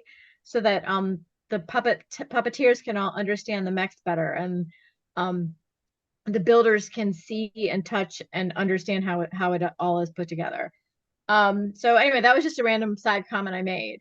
2 hours later, somebody came up to me and they said, "Oh my gosh, I heard you're putting together an exhibit." So that is how that all started to happen. No, Peter, it's all totally true. Somebody was like, "I heard you're doing a thing," and the next thing I knew, I was doing a thing, because I don't know, that sometimes it was like a rumor that became reality. And that's how it all started. Now I'm gonna show you a few more things, and then I'll riff on the story a little bit more. So anyway, this is actually an unusual part of the collection, because it's really a finished puppet. So Albrecht Roser, a marionettist who does phenomenal, amazing work. Albrecht Roser had this clown puppet, Gustav, and Gustav would ride on the back of the puppet that this is copied from. And it is a very, very, very simple, right? Simple control rod, with very minimal strings. And the main thing it does is that when you rock it, the head automatically, does a really nice tilt. I think the skirt is a really nice solution for, like, oh my gosh, what do I do? Because horses have legs and they're complicated. So, setting it sort of in this sort of more medieval, Middle Ages kind of dressage, I guess you'd call it, with really fun colors. But anyway, Kurt and Kathy did such a great job of putting this puppet together. And, especially speaking as someone who really does not work with marionettes, I mostly work with rod puppets. But it's such a pleasure to have puppets of all different kinds of varieties. We do have another string puppet in the collection, but it is a string puppet that would be really, really, really difficult to show because the strings are so long and how it works. So we will save that for a future date. But I have a whole other box with cool mechs right beside me. So while I'm putting this one away, so we put together the collection, and I guess it was in 2013-ish that we had our very, very first exhibit at a National Puppetry Festival. And it was repeated again in several other festivals. And a few years ago, the Guild, after many discussions, I was encouraging the Guild to take this on as a side project. And by that I mean so that we can build the collection, and it's not just like this thing that Heidi just randomly said, but a project that can grow and expand. And Jenna Beth Davidson, who's a Guild member now, is the head of the committee for the FEDIC project, and she's been really doing a great job to get it so that we can have the ability to grow the collection. She wrote for a grant, got the grant.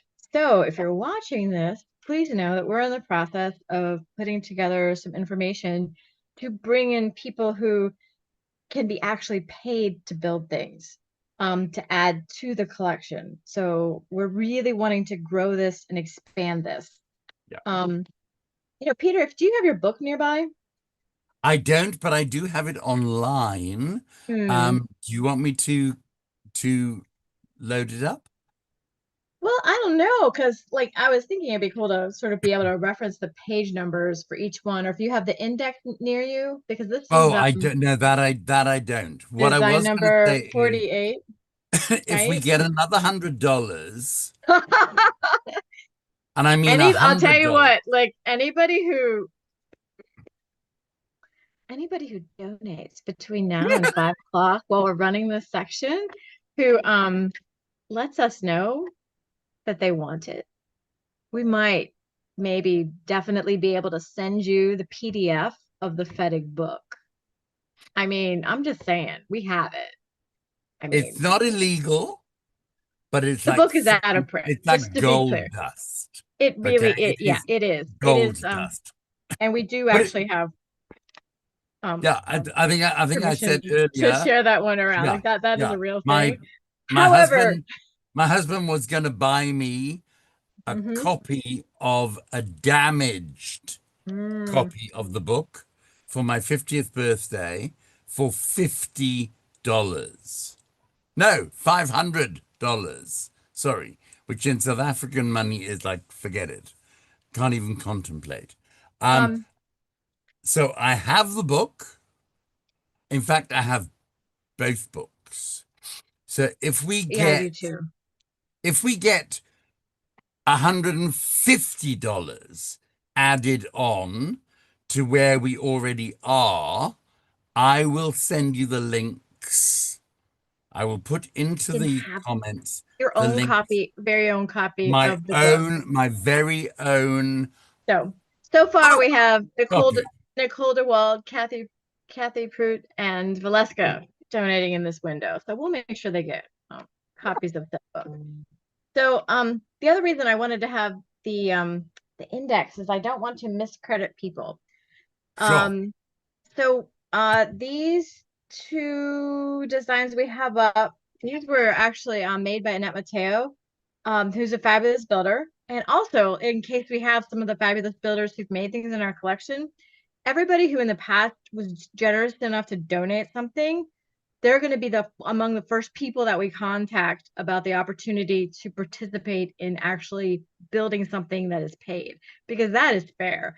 And it was very, very super generous of them to step up and just do these just based on some random idea that I had that there should be a thing. And enough people have believed in the thing that now the thing is real, and the thing is growing, and hopefully, at the next puppet festivals, as they cycle through, we're going to be bringing the expanded collection um as an exhibit. So, yay, Yeah. rah. So So part of what you're donating to is being able to get this exhibit to you. right. Yeah. It's not just about, we're not just talking about the toy theater piece. We're talking about creating an opportunity to be able to ship this exhibit where you can pick up puppets. You can physically animate them. You can see how they work Um, in your hands. these That's two huge. are among my favorites, and I think one of the reasons they're among my favorites is that when Annette made these, Annette made them so that the heads were on with magnets, so you could take them off, and you could really see that there's this elastic cording Mm. that goes through the puppet here and winds its way through this these pieces. This ball becomes just a lovely pivot point, and everything just slides so smoothly. I mean, I'm like really not putting much pressure at all to make this No. move. But it gets such a great range of motion.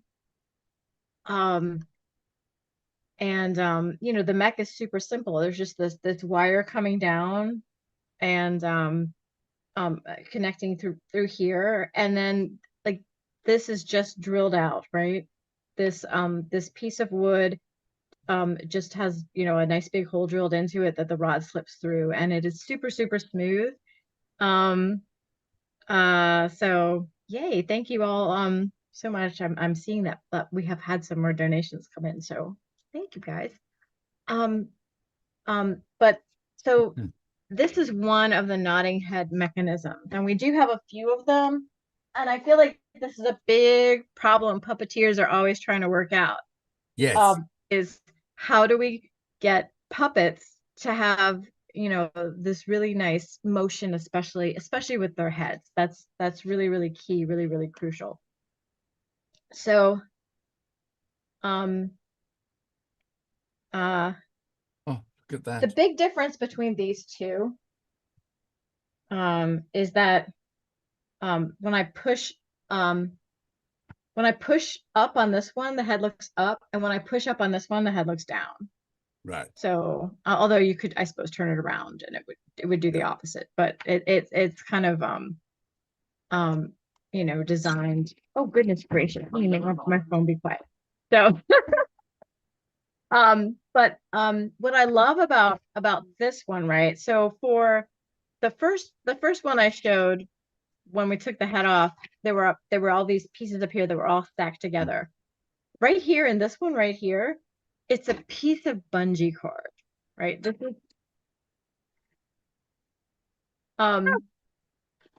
actually I had it on because I was expecting a call from my daughter. Now we're all good. So really, really simple bungee cord connected to this.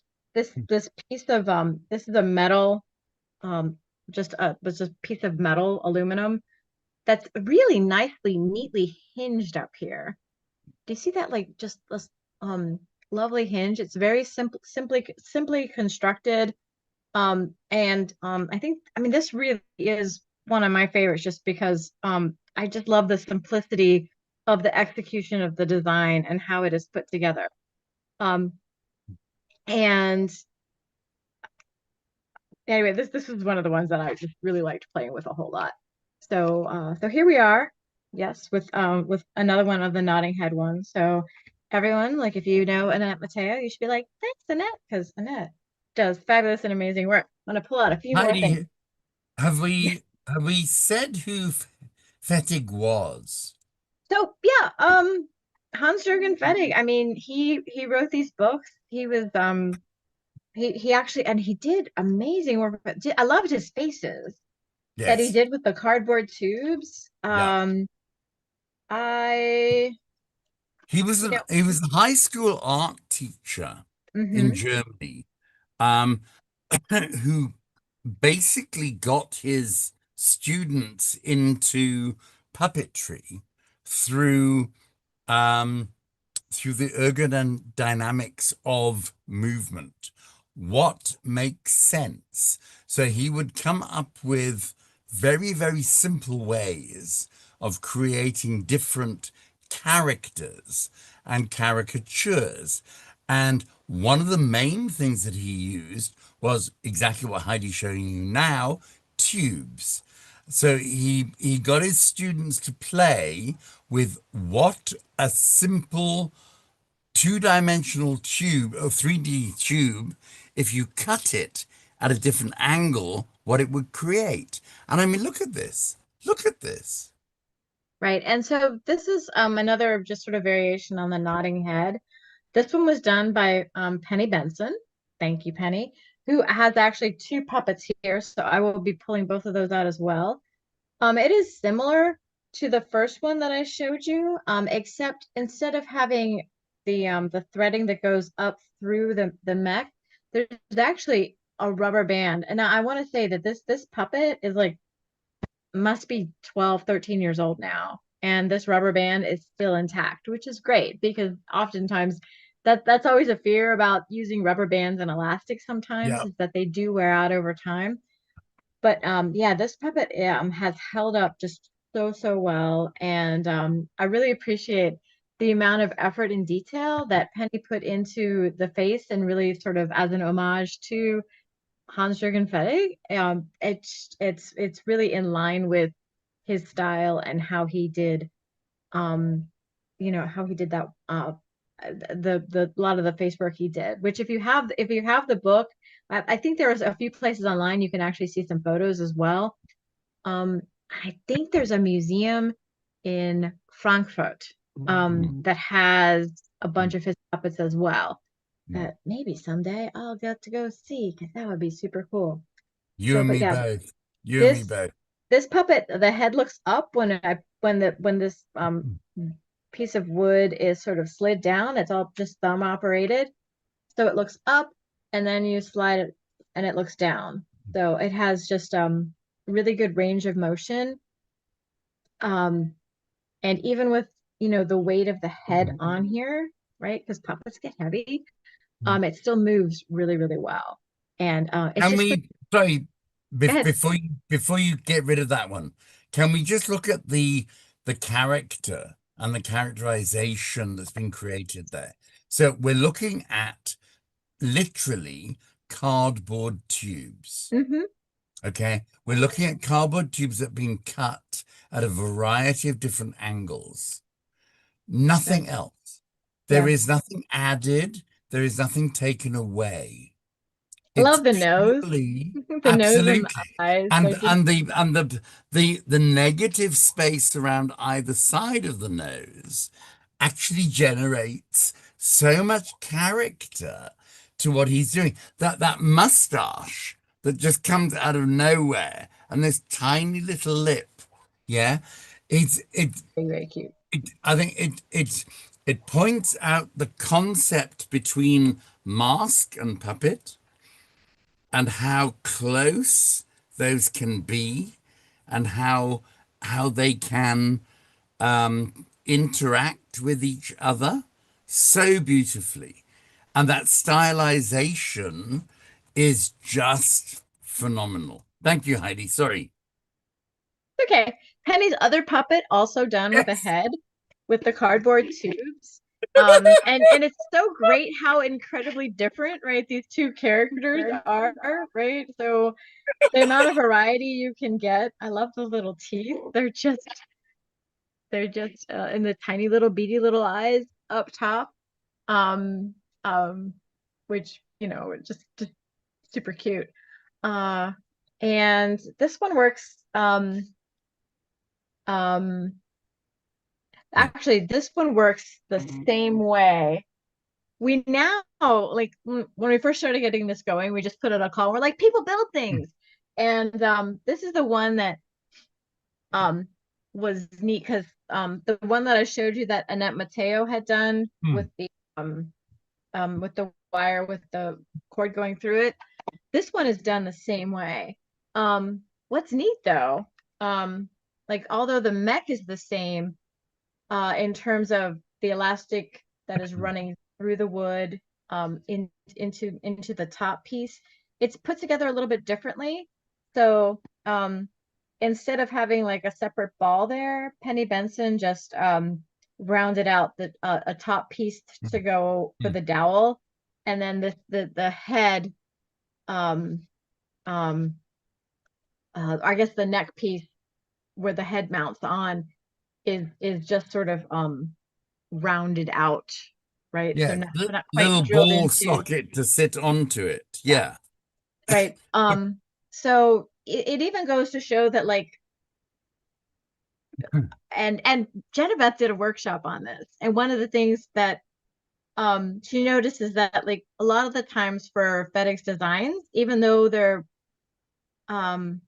you might not be able to see everything with full clarity, and so different people like Penny and Annette could look at the same thing and come up with sort of like their own different interpretation of it based on what they were seeing and how they are thinking about it, and also just like the ability to reinvent things, but like not like in a reinventing the wheel kind of way, but as like more like an improving the wheel kind of way, which sort of moves forward puppetry and mechs, because starting from scratch is hard, and there is no reason any of us should be starting from scratch, because the people who have gone before us, they've figured out so much, and we can figure out more, and we can use their solutions to inspire our own unique solutions.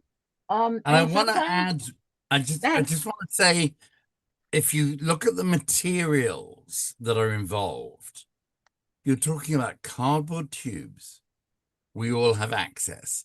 We are talking about, oh, thank you. We are talking about very, very simple cardboard. We're Oh, talking Peter, I about love this very one. simple mechanisms, bits of coat hanger wire. These things are very simple to get hold of. This puppet also is done with the cardboard tubing. The mech, right, is really simple. There's a piece of wire here that's been twisted and coiled, and it's designed just so you can push on it with your thumb. It is so simple to use, and then it just pushes up, and I feel like this face is so expressive. Peter, remind me who built this one. I don't know. Peter Court built this one, and even the hands, right? All also these were also done with the paper tubing, right? They were. The idea was to do the whole Fettig concept, and Fettig did very flat hands. So I did flat hands utilizing cardboard with a bit of wire, and her glasses have got a bit further down her nose A little than they bit, but used you to know be. what? But She's like, to me, she is like the world's happiest librarian, right? So, I mean, she's just so happy, and I'm just like, she's going around the library. This is like the librarian who doesn't want the people not the library to be quiet. She's like, when I when I got her when I got her to America in 2023, it suddenly dawned on me that they were supposed to be naked puppets, oh, it's and therefore not dressed, not finished. oh, but I Uh, love that she is more finished. Because honestly, the main inspiration is like, can we please touch the puppets? But of course, yeah, and I love the I don't know if, and you might not remember, but sometimes when we build puppets and we put them together, sometimes we end up doing things that are kind of dumb luck. So question, you can answer this honestly or you can brag. Either one, it's all good. Like, this hand is on top of the head so perfectly that I'm like, this must have been super designed, right? Or was this dumb luck? dumb luck, Dumb luck. dumb luck. I love dumb luck. Dumb luck is I great. love. I only ever work in three fingers, purely because ballet dancers operate with three fingers, and therefore I consider it to be a more stylistic version. I don't know why. I don't know how. I don't know where it came from. Mickey Mouse only has three fingers. No, Go for it. that's a, Um, but the position of the fingers is really what I'm commenting on, because I mean, like, it goes on top of her head so well, like, like, it just goes over top of her little bun thing, over so the top of the bun. it's so Dumb cute. luck. Pure dumb I luck. love dumb luck. I Love wish dumb I luck. could. I wish I could say it was design, but it wasn't. It was dumb luck. Well, sometimes dumb luck is like an unconscious thing, a little bit. There's a thing inside you that goes, "This is going to work," and that was one of them. That this was going to work.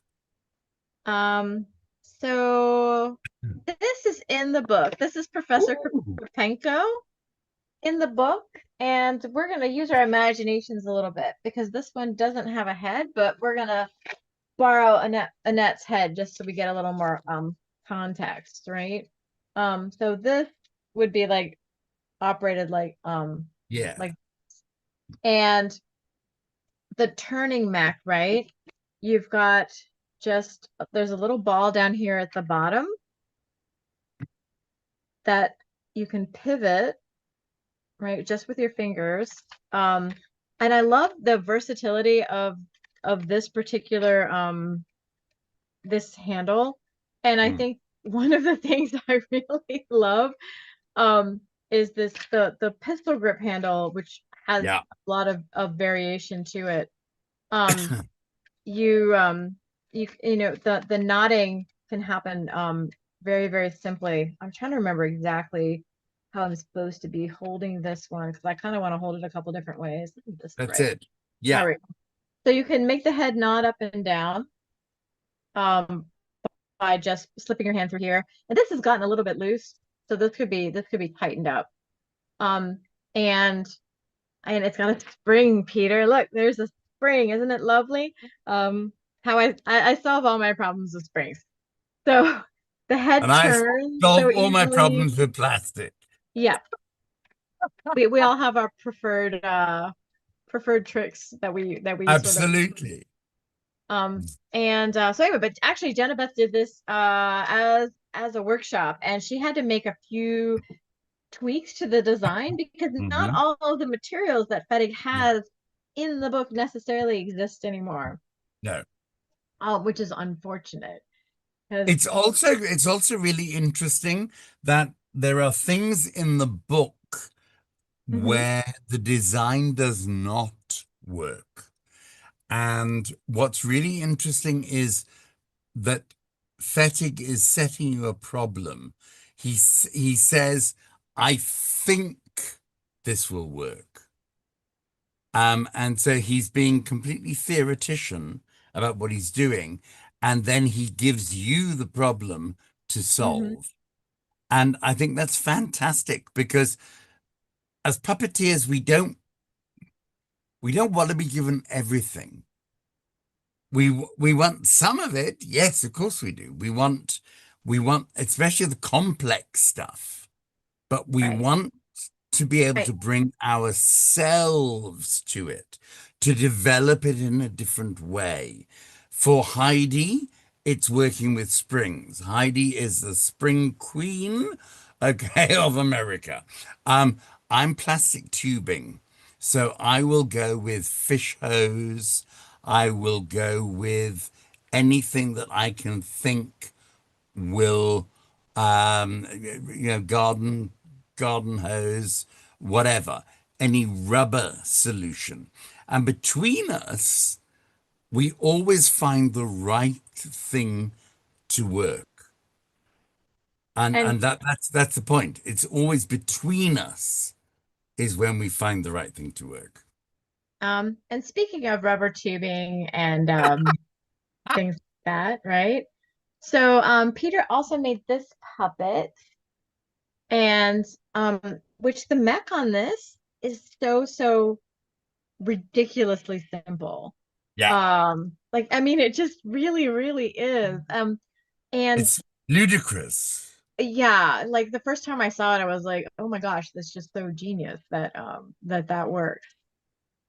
Um, in fact, It's it's like so simple it that can't it's work. like it's one of those designs that's so simple that I'm afraid like in describing it, it will make absolutely no sense. Exactly. You can see here, right? This part makes sense, right? There's a ball here, a piece of wood, that is attached to this PVC that's inside of another PVC, right? With this cutout, right? So this part is easy to understand. That makes total sense, right? It slides up and down. The PVC that does the top part has been modified slightly. I guess you heated this up to get the curve. I did. So it has a just a lovely gentle curve that goes right here to produce the neck, which puts the head at such a really perfect angle. And then there's a piece of PVC that's attached like a crossbar that goes from Yeah. left to right, right? So it goes from one side to the other side on the inside. But then what's really simple is just I mean that's really the nutshell or the mech in a nutshell, so to speak. But then we've got this just a what is this stuff called? It's like It's webbing. yeah, Yeah. yeah, and Yeah. it's just it loops around Nylon this webbing. and up here, and so it just is operating, and it just holds everything, and everything just slides so smoothly with the Mac. And so yeah, this is one of those things where I was like, ooh, I love seeing people's solutions or or interpretations of the design. as they What I are. was And what I was cheating with was I wanted to play with Fettig's idea of mirrors as the Mhm. eyes, and that you could look right through from a profile, and you would see right through the eye. But if you caught a glimpse of the eye, it would flash at you. So that's plastic mirror, right, so which is this very, is, very but and it simple. goes across. So there's this Exactly. hole in the Yeah. middle, Yeah. and And then the mirror is right back there. that's it. So And then the idea that you had something as simple as a piece of webbing that as you push up, it goes up. As you turn left, it goes right. As so it gives you a full motion of movement without any complication. And it is one of the simplest mechanisms I've ever come across in my life. And yeah, it works so so it's a great, and byline. so smoothly. Yeah, The it's a byline in fettig. the but we have more. And I should say, Sarah, if you can give us a prize, like those of you watching from the land that is YouTube, if you have specific questions, something you want to see a little more close up or better Please. explanation of, just ask. We can go back and forth, but we got 13 minutes until Rachel Gates will be joining us. Yes. I'm gonna go grab my frog, which I realize is on the other side of the room because it wasn't in the box, but I'm gonna go be right back while you show people a few more things from there. Okay. One of the things that I started developing from fettig was that you needed less. The less you had, the more you could create. So one rod to the head, one rod to the bum, was pretty much all you needed to be able to create a character that could be as much as it needed to be. Yeah. And they're very simple. They're very simple to create. They articulate across the body, they articulate across the neck and the head. And that's all that's what he's asking for always is simplicity. You look at his design, you think, oh my God, that's complicated. And they're not. They're Right. When you not. break them down, which I think Exactly. oftentimes, right, you look at a diagram and you're like, oh no, a diagram, because, you know, um, they can feel sometimes daunting. And Yeah. it does take practice to, I think, interpret what you're Yes. seeing on a 2D drawing, which Yeah. I think is what this exhibit primarily does, is it kind of Exactly. allows you um to kind of skip ahead. Like if you can't Yeah. necessarily analyze a 2D drawing on your own, if that's really, really hard, because it is, especially when the first couple times you do it, I mean, it just feels overwhelming. Yeah. But to see somebody else's interpretation Yeah. with your hands, right, to touch it, to feel it and move it, I think it actually starts to get those connections together better. So, like, part of the idea behind this is like, and now we can all help each other better interpret what we're seeing Exactly. in design. Um, Exactly. so I'm going to show you a frog that was inspired by a Fettig solution, but I didn't like the solution. Like it wasn't going to work in the show that I was building at the time. And if you look at the end of his book, there's a frog, which I should pull up the drawing for it. But you can flip, if you have the book, you can flip to the back. It's like the only frog I think in the whole book. It There was a is. rod, and then there was that tube that just slipped down like around the rod, so that when the frog lifted up, the legs just came down. But it wasn't quite the right angle. I needed my frog to jump over some things with some extension. So I wasn't happy with the results that I was like getting from that. So instead, so this frog, the legs hop more behind, right? So they're pushed way back. And the design is really, really simple. This is actually a chair brace. It's supposed to be used for something entirely different, which I think we're all familiar with that game. Like I went into a hardware store and I was like, oh, this could work, but I don't know what it really does. But it's used for like bracing up a corner in a like in a piece of furniture. Yeah. And so this becomes my trigger, right? So I have a little pivot point here. So I have a cotter pin. I drilled a hole into the this brace, corner brace it's called, into the corner brace. The corner brace already has holes in it that are meant to have the screws go in. So it was great for when I wanted to connect this upper rod here. So I just screwed in this piece of wood, which has this piece of wire right down in it. And then there's this uh spring right here. It's an extension spring. Of course, there had to be a spring. You knew that, Peter. And the extension spring, right, leaps out and then it brings it back in. Now my thumb is pushing up a little bit to get this connection up here tighter, but it doesn't have to push a lot because the spring is actually doing a lot of the work.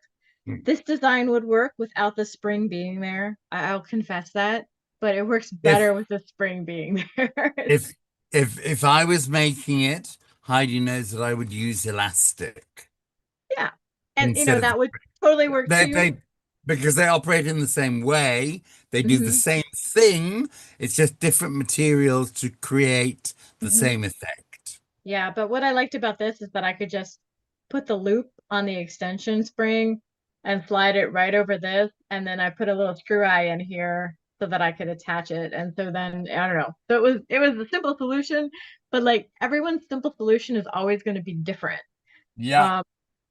So true, so true. So anyway, so this frog, which I've retired this show now, and so this frog becomes part of the FETIG project because I am not using it anymore in shows. So, hooray for that.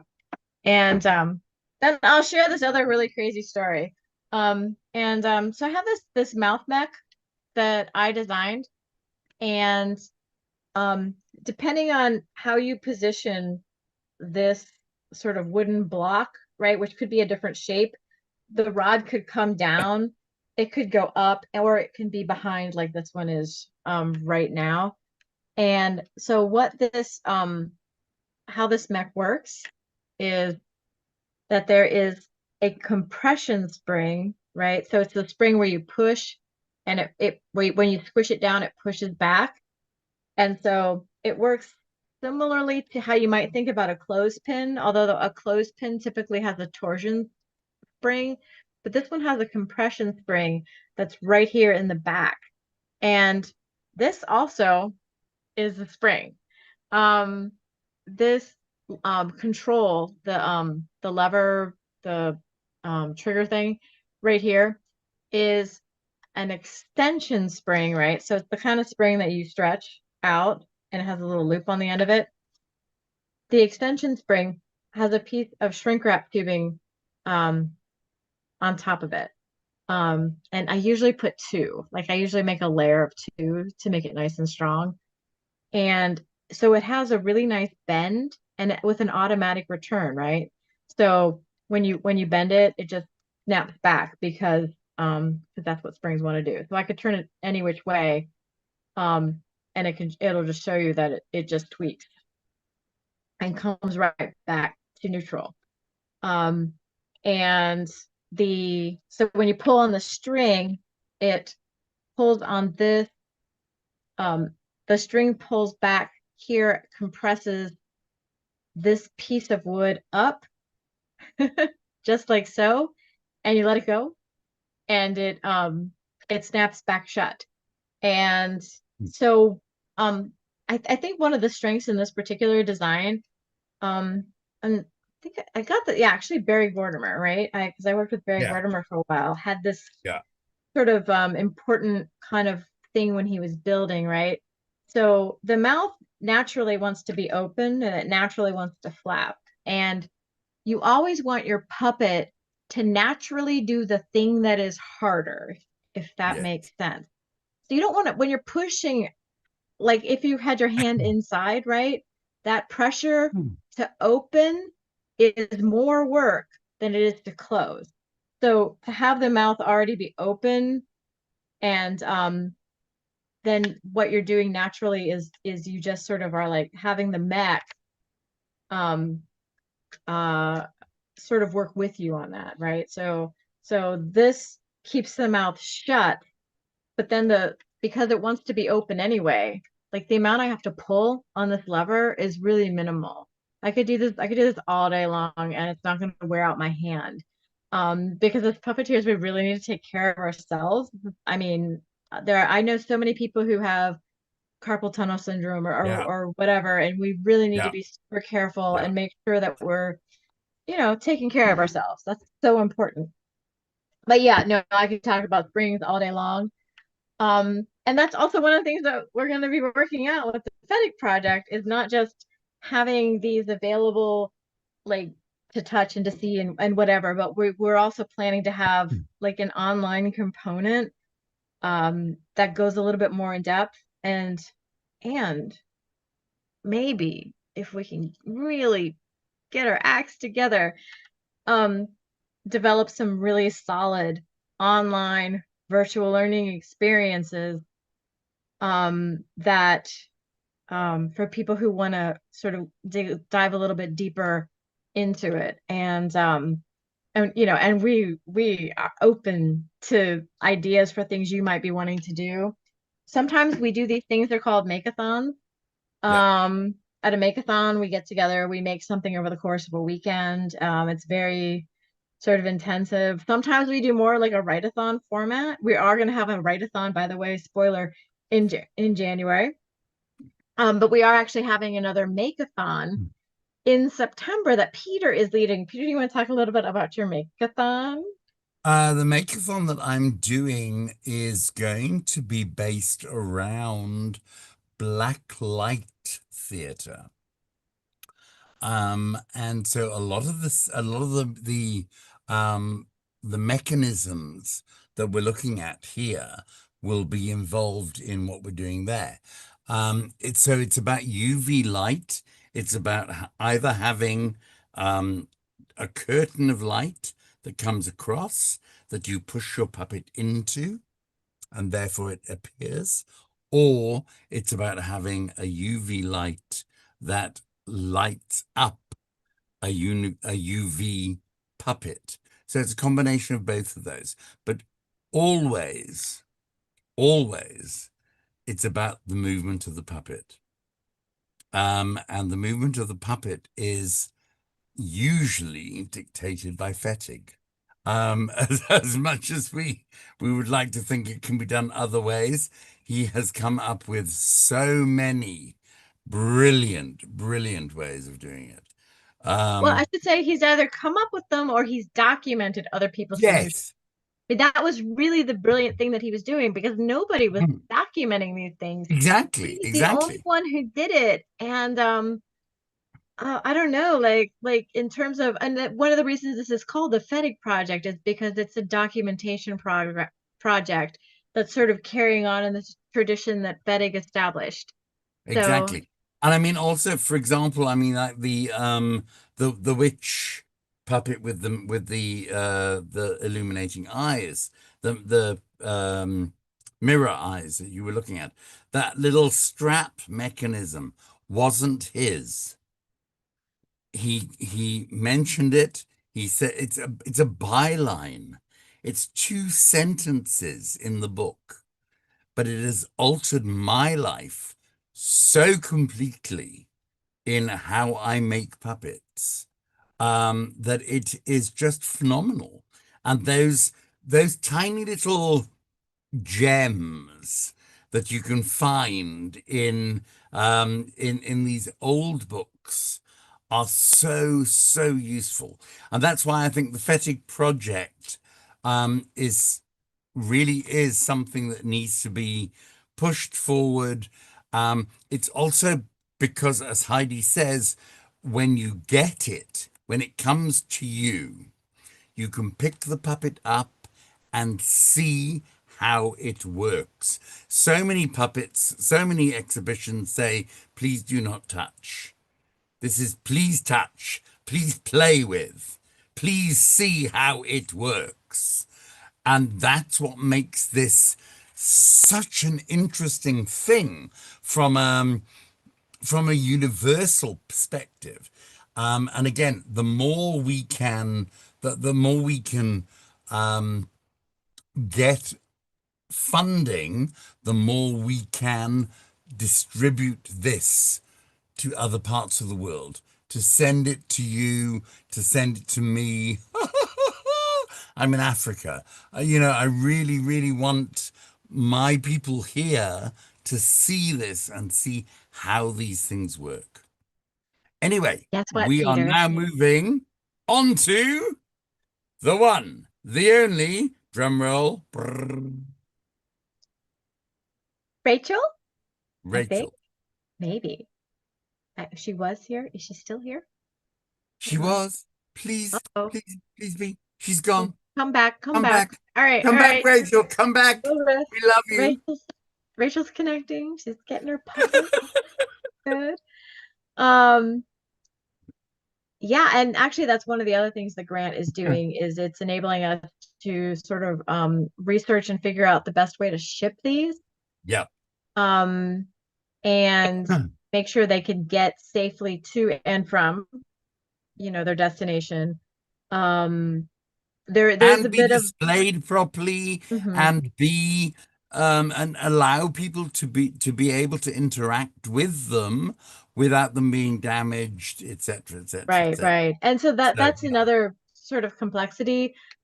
It's easy enough when those of us who are like really familiar with the collection, if Yeah. one of us can always travel with the collection, kind of like the steward of said collection, because Yeah. we do take stewardship of these puppets very seriously. We've had a lot of these for, I don't know, 12, some of these are 12 plus years old now, which isn't very old, but although actually, no, this puppet was built in 1999. So, yeah, that's an old puppet Yeah. now. Oh, Rachel's here. Rachel's back. Are you all set, Rachel? Are you ready to come on join us? You can turn your camera on if you are, and we'll bring you in. I'm so excited. You can't Here she even believe it. comes. Yay! Rachel, hello. We're adding a I had to close the Zoom meeting to open the Zoom meeting, and I like opened a Zoom meeting and we were all talking double and stuff, and I didn't. Anyway, me and computers, I'm sorry. I'll tell you Doesn't what, matter. Peter, I'm gonna remove our spotlights and we can still talk to Rachel, but we want to make Yes, Rachel's puppet as big as possible absolutely. because, that's really important. Okay, I'm gonna turn the camera around. Oh, am I muted? No. Nope, good. No. Okay, because on the screen. Anyway. You're good. I do not think you're gonna see my stomach, but I was in the ER yesterday. Oh, no. So when I stand up and turn the computer around, I apologize ahead of time if it's not something you really want to be seeing. Oh no, what But happened? Can we ask? I'm so sorry to hear. I had yeah. no idea. You should have Well, I told haven't really told anyone. I don't really know what it is, but I've had like 2 days off from work. Anyway, we won't go down that. Okay, no We'll worries, just ignore that for now. But anyway, I'm gonna just try and stand up with this. I guess if I lift it, I shouldn't have even needed to apologize. Right, look at that. Lift it and oopsie. There's the puppet. No, okay, no, there's the puppet. Okay. And it can come closer and whoops. Huzzah. Oh my God. But I probably have him too high, right? I think I have him. No, it's perfect. No, he's Well, it's perfect. a good shot of him, but if he's worked up here, he should be lower. So I should get on like a step stool. But I'll bring him close. I'll bring him close to Then I can, Oh my God. when Peter was saying, or no, when Michael was saying that he was so happy with the paper puppet theaters, and then he put them in a box, and like, I like that. So this Fettig puppet, I love it so much, but it is mostly in a box, and I don't practice with him because I'm working on a different show. But this is his signature. Let's see. Woohoo! It's over. Oops. There it is. There it is. 1997. Yeah. Which I think was the That was- year that the Golden Book came out. Was that? Yes. Probably. Yes, it was. Yes.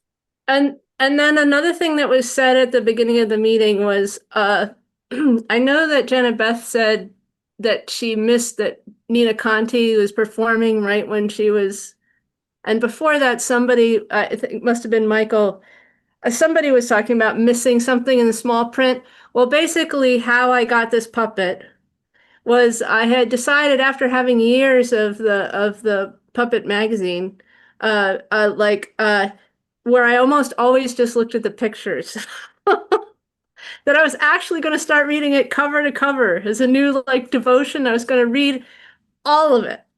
And it was only because I had that attitude, because it was like the back of the magazine in teeny little print, like literally like a fortune cookie at the end of the magazine, putting up Fettig pieces for sale.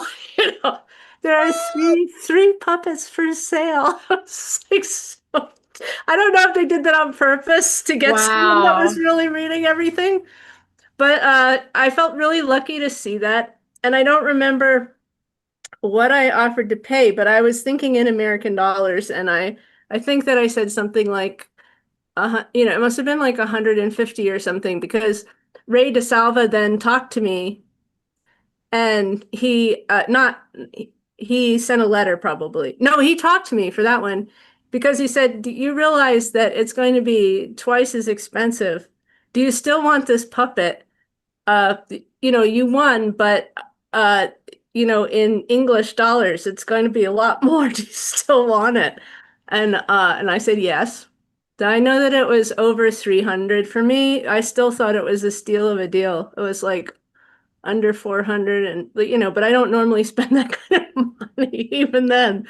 But it was cool. It came in a box, and like Michael, I was sort of enchanted with the original box. Heidi saw that, but he was like crunched up like this in, where I can't even show you, but he was like in a fetal, and I eventually decided it might have been from Sam and Heidi talking to me about him having a case, because Sam might have had, and I always think that it would be nice if he had like a little cloche, if he had like something so he wasn't getting dusty and he could still stand up and stuff. Yeah. And but his hip is really the main thing about what Fettig was playing with this puppet. And that is because he can come in and out of his hip. Let me just try and do this on the thing. So that he can be walking. He can, like I said, I'm out of practice. It's embarrassing. But like, where is his? So this is, yeah, it's that one. So, yeah. So I have to be on a platform to show you. Should I? Yeah. I should be able to. I'll be able to stage closer. No, we can see. We can see. You can see. Yeah, Yeah, we're beautiful. good. So there's like a little space when you're holding him by his handles. He's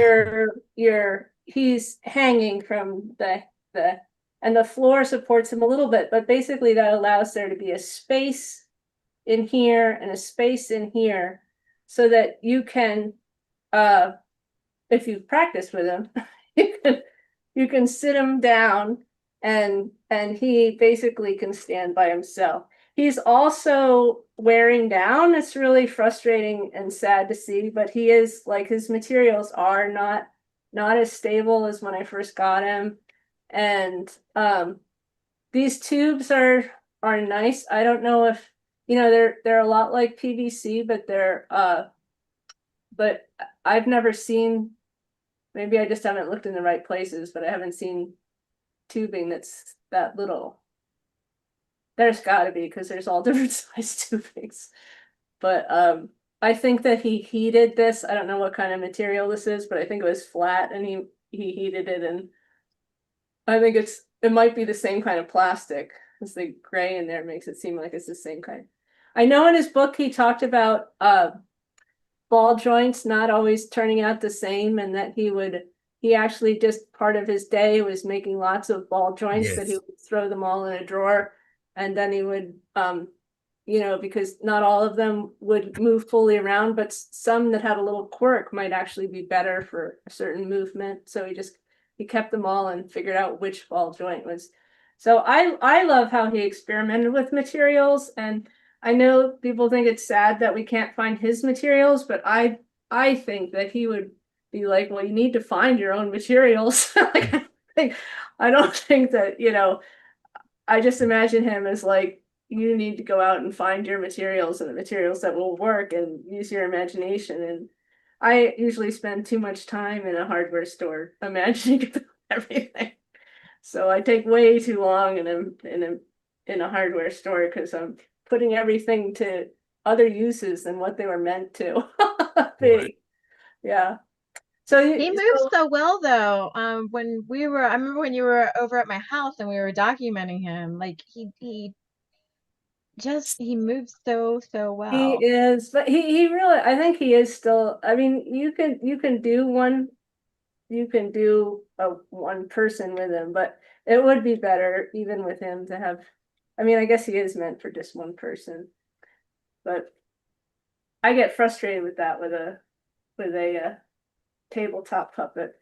I don't want it to have two people.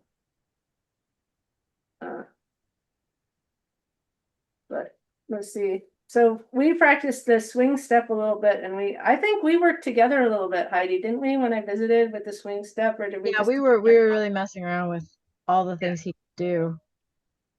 Yeah. So, and I also think like, I mean, you're using him way up high, right? Yeah, exactly. Wait, let So me just try and lower him. puppeteers being leveraged is really important. Yeah, let me just sync this a little bit. I can sync the. I'll give an update on our fundraiser because that we're doing a thing right now. So we're at 855 total right now.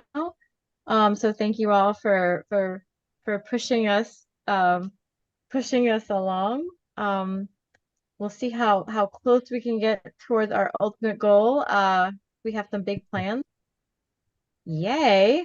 I'm gonna I have the other boxes that are lower, but I don't see them. Oh, here they are. 92. Yeah, go ahead and talk about something else. I'm gonna shift the height of the computer now. I have the stage height shifted, and yeah, you can look at all of my books. No. See what I'm gonna do a little bit too.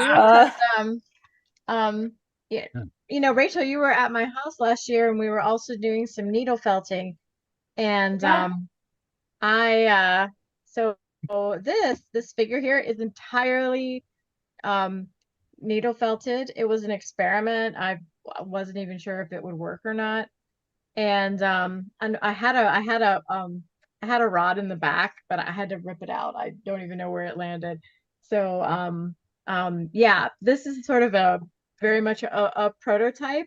I actually was using the Dwiggins marionette, one of um the design in the book, and copying it, like religiously copying it. And like it weighs like nothing. And it took me about 8 hours to put this whole thing together. I was honestly shocked because I thought, oh, if I try to needle out the whole thing, it's going to take forever. But no, I did this last year, and like the puppet is just super duper crazy flexible. Like it actually needs a bit more resistance, but I'm hoping clothes will do a little bit of that. And Peter, look, there's a spring. It's in the neck, but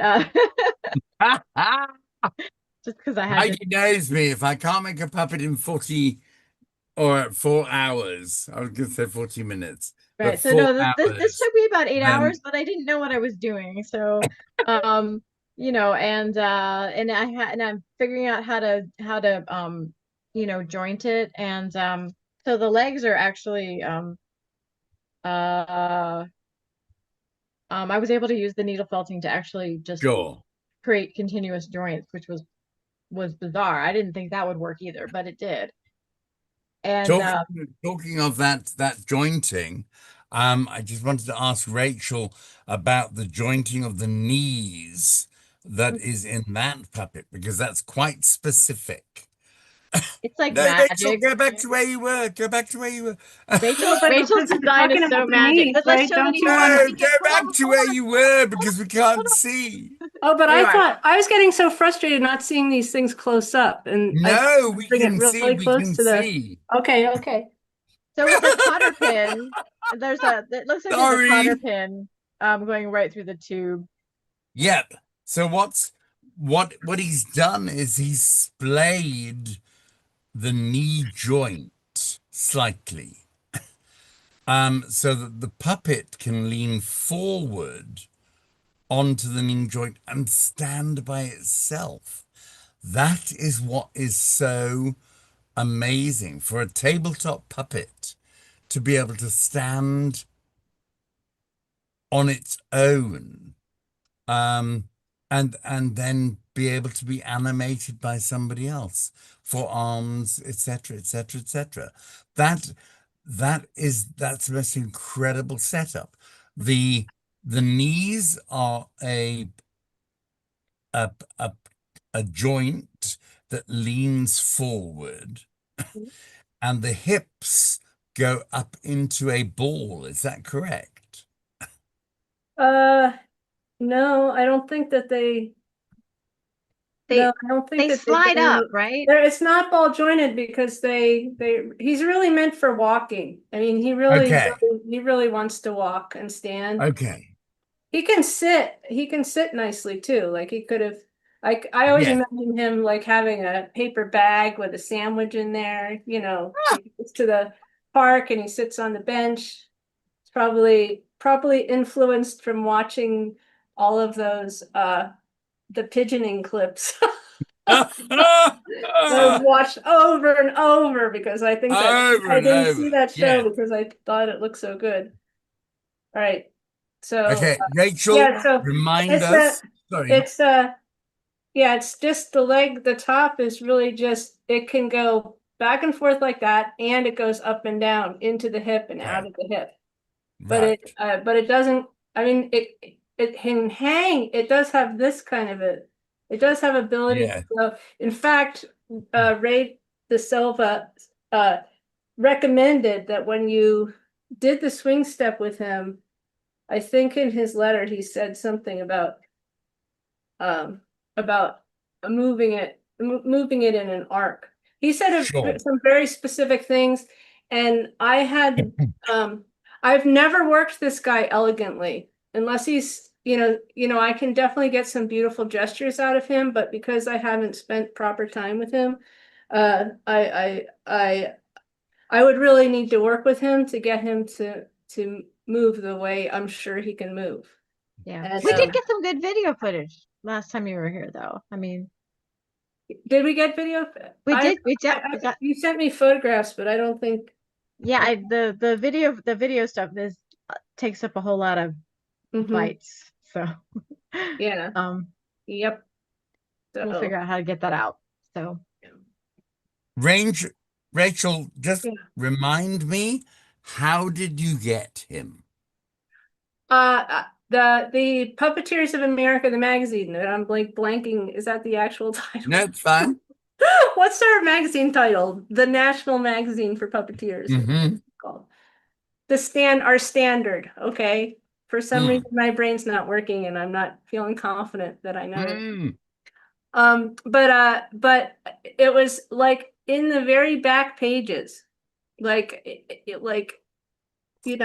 looked like old newspaper style, and there were a lot of different little little tidbits that people had put in. And then there was just one little rectangle that said, it was like just black and white, no pictures, and this little I think it did say that Fettig was, he was retiring, he was done, he was retiring, and he wanted to, and I think the money might have been to benefit something. Sure.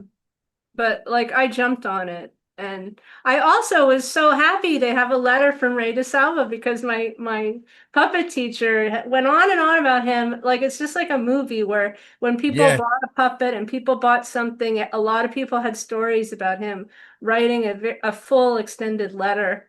That so many people love just actually talking to him, with a purchase. He was Yeah. very beautiful letter writer. So, And I guess he was remind us, friends. I guess he was friends with, he sounded, like they were friends. So, how much you paid for him? I think it was below $400. I'm guessing around 350, 375, something like that. And I didn't necessarily feel like I had it at the time. I didn't care. So, yeah. I looked up this morning how much a signed Fettig puppet would cost at auction. And it was over $250,000. Oh my gosh. I believe it. So I hope you have him well insured. I never even thought of that. I should have. He is a complete and utter connection to history, to a style of puppetry that had never been done before, to a use of materials that had never been used before. Using plastic piping was like, what? It was like something that was so totally new. So, and flat hands, also that concept of a flat hand, something that was just cut and then shaped in order to do what it needs to do. And he is incredibly beautiful. Please, will you just show us the signature once more? I'm sorry. You didn't. I think Heidi took a picture of the underfoot, and it might have even I'm been in sure better. she did. It might have been in even better shape, actually. If the there we go. Is that the right one? Oh my God. It's backwards to me. No, it's perfect for us. Okay. Yeah. Oh, Yeah. Yeah. okay. And this, I didn't show you I've this. just had a moment. I didn't show Sorry. you this. This is left so Oh, it can come on and wow. off. Oh, wow. Oh, But yeah, wait, there's there's a couple more. things we didn't show. So yeah, so this can come off. And then, so we can see the hips a lot better. Actually, you can see the hips a lot better. Oh my goodness. Because let me lay them this way. So you can see the spinal joint has been opened to fit the ball. Oh my goodness. Yeah, just a second. So I get those go in, and then when they're in, they're like that. And yes. Yeah. And Rachel, what's holding tension? And then another thing is, I'm afraid to. I guess for this meeting I'll do it, but a lot of him I don't want to just do it all the time because No, don't undo it. Well, these are snaps.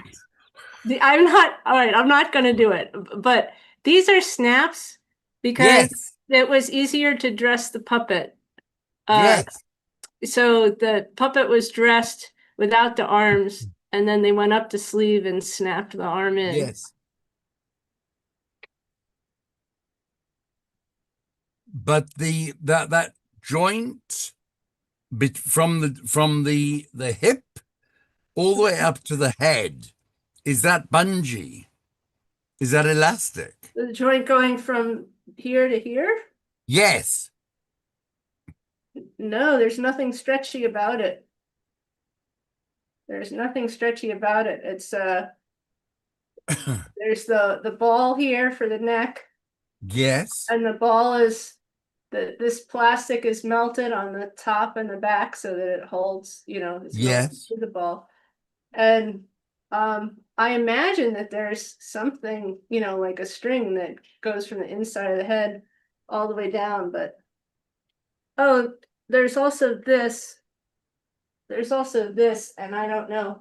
Also, Ray DeSalva apologized for a fault, which I remember Heidi and I found, but I don't remember what the fault was. But that's the bottom of the spine is in there. Okay. And then there's this that I'm not quite sure what that was about. This is, but I didn't, I studied for a year with Bob Hartman, who is, to me, he's up there with Fedek in terms of his technology, but he's more Yeah. magician style. He really doesn't want to share anything. He doesn't want his puppets to be around when he goes. But he's the one who really said to me outright, that like she said, you should always be able to get back into your puppet.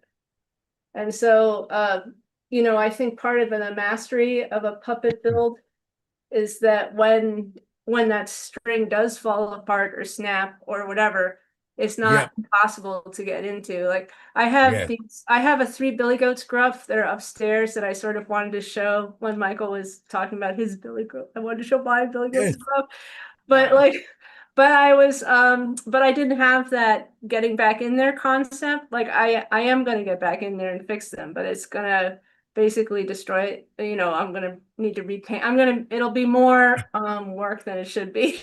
Okay. But like my goats, the necks would just went like that with the spring, when they walked, but the springs wore out and they're like mached in there. So I'm gonna have to like saw it open at some point if I do the show to fix the elastic. But my friend Tim used those for years. He commissioned me. He gave me one of my first puppet commissions, and then he very nicely gave them back to me after using them for a long time. So Well, thank you so much for well, sharing thank you for your fetting I'm puppet. sure that this little fetid Oh. puppet is glad to stretch a little, get in the air a little.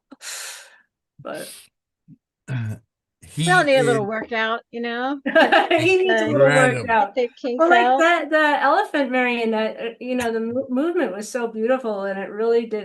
That was my comment. It really looks like it's right. just every day.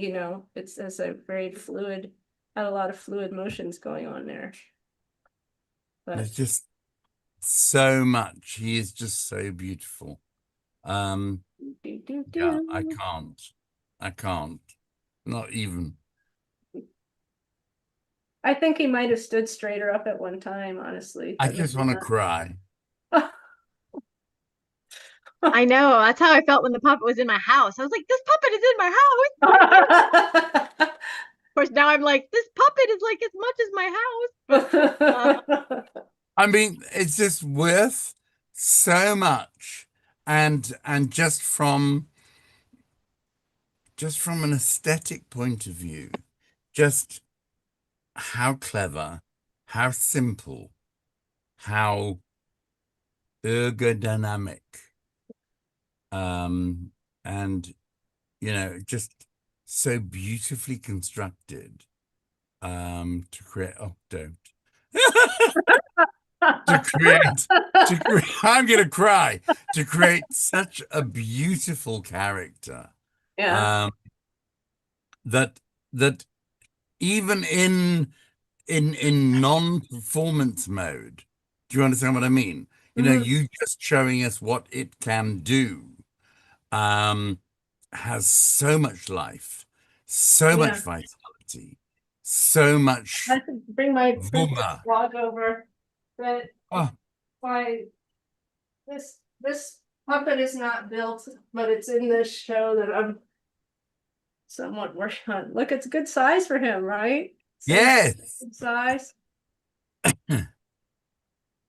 And then this crazy thing, I'm like working it like I have a black glove. Oh, the legs are apart. His armature wire.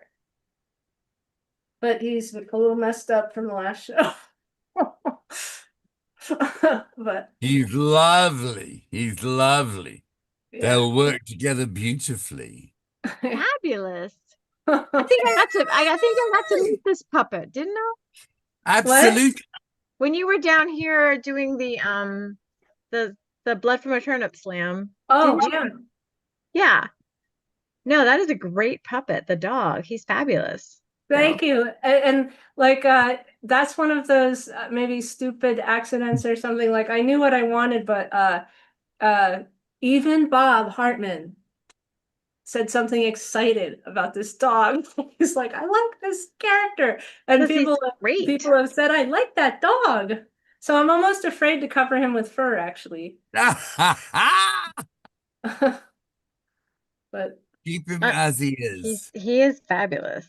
So so you know, we're like $45 away from reaching 900. Wow. Which is pretty awesome. Yeah. Which means we're only 145 away from reaching 1,000. That's even cooler. You know, and we will like this.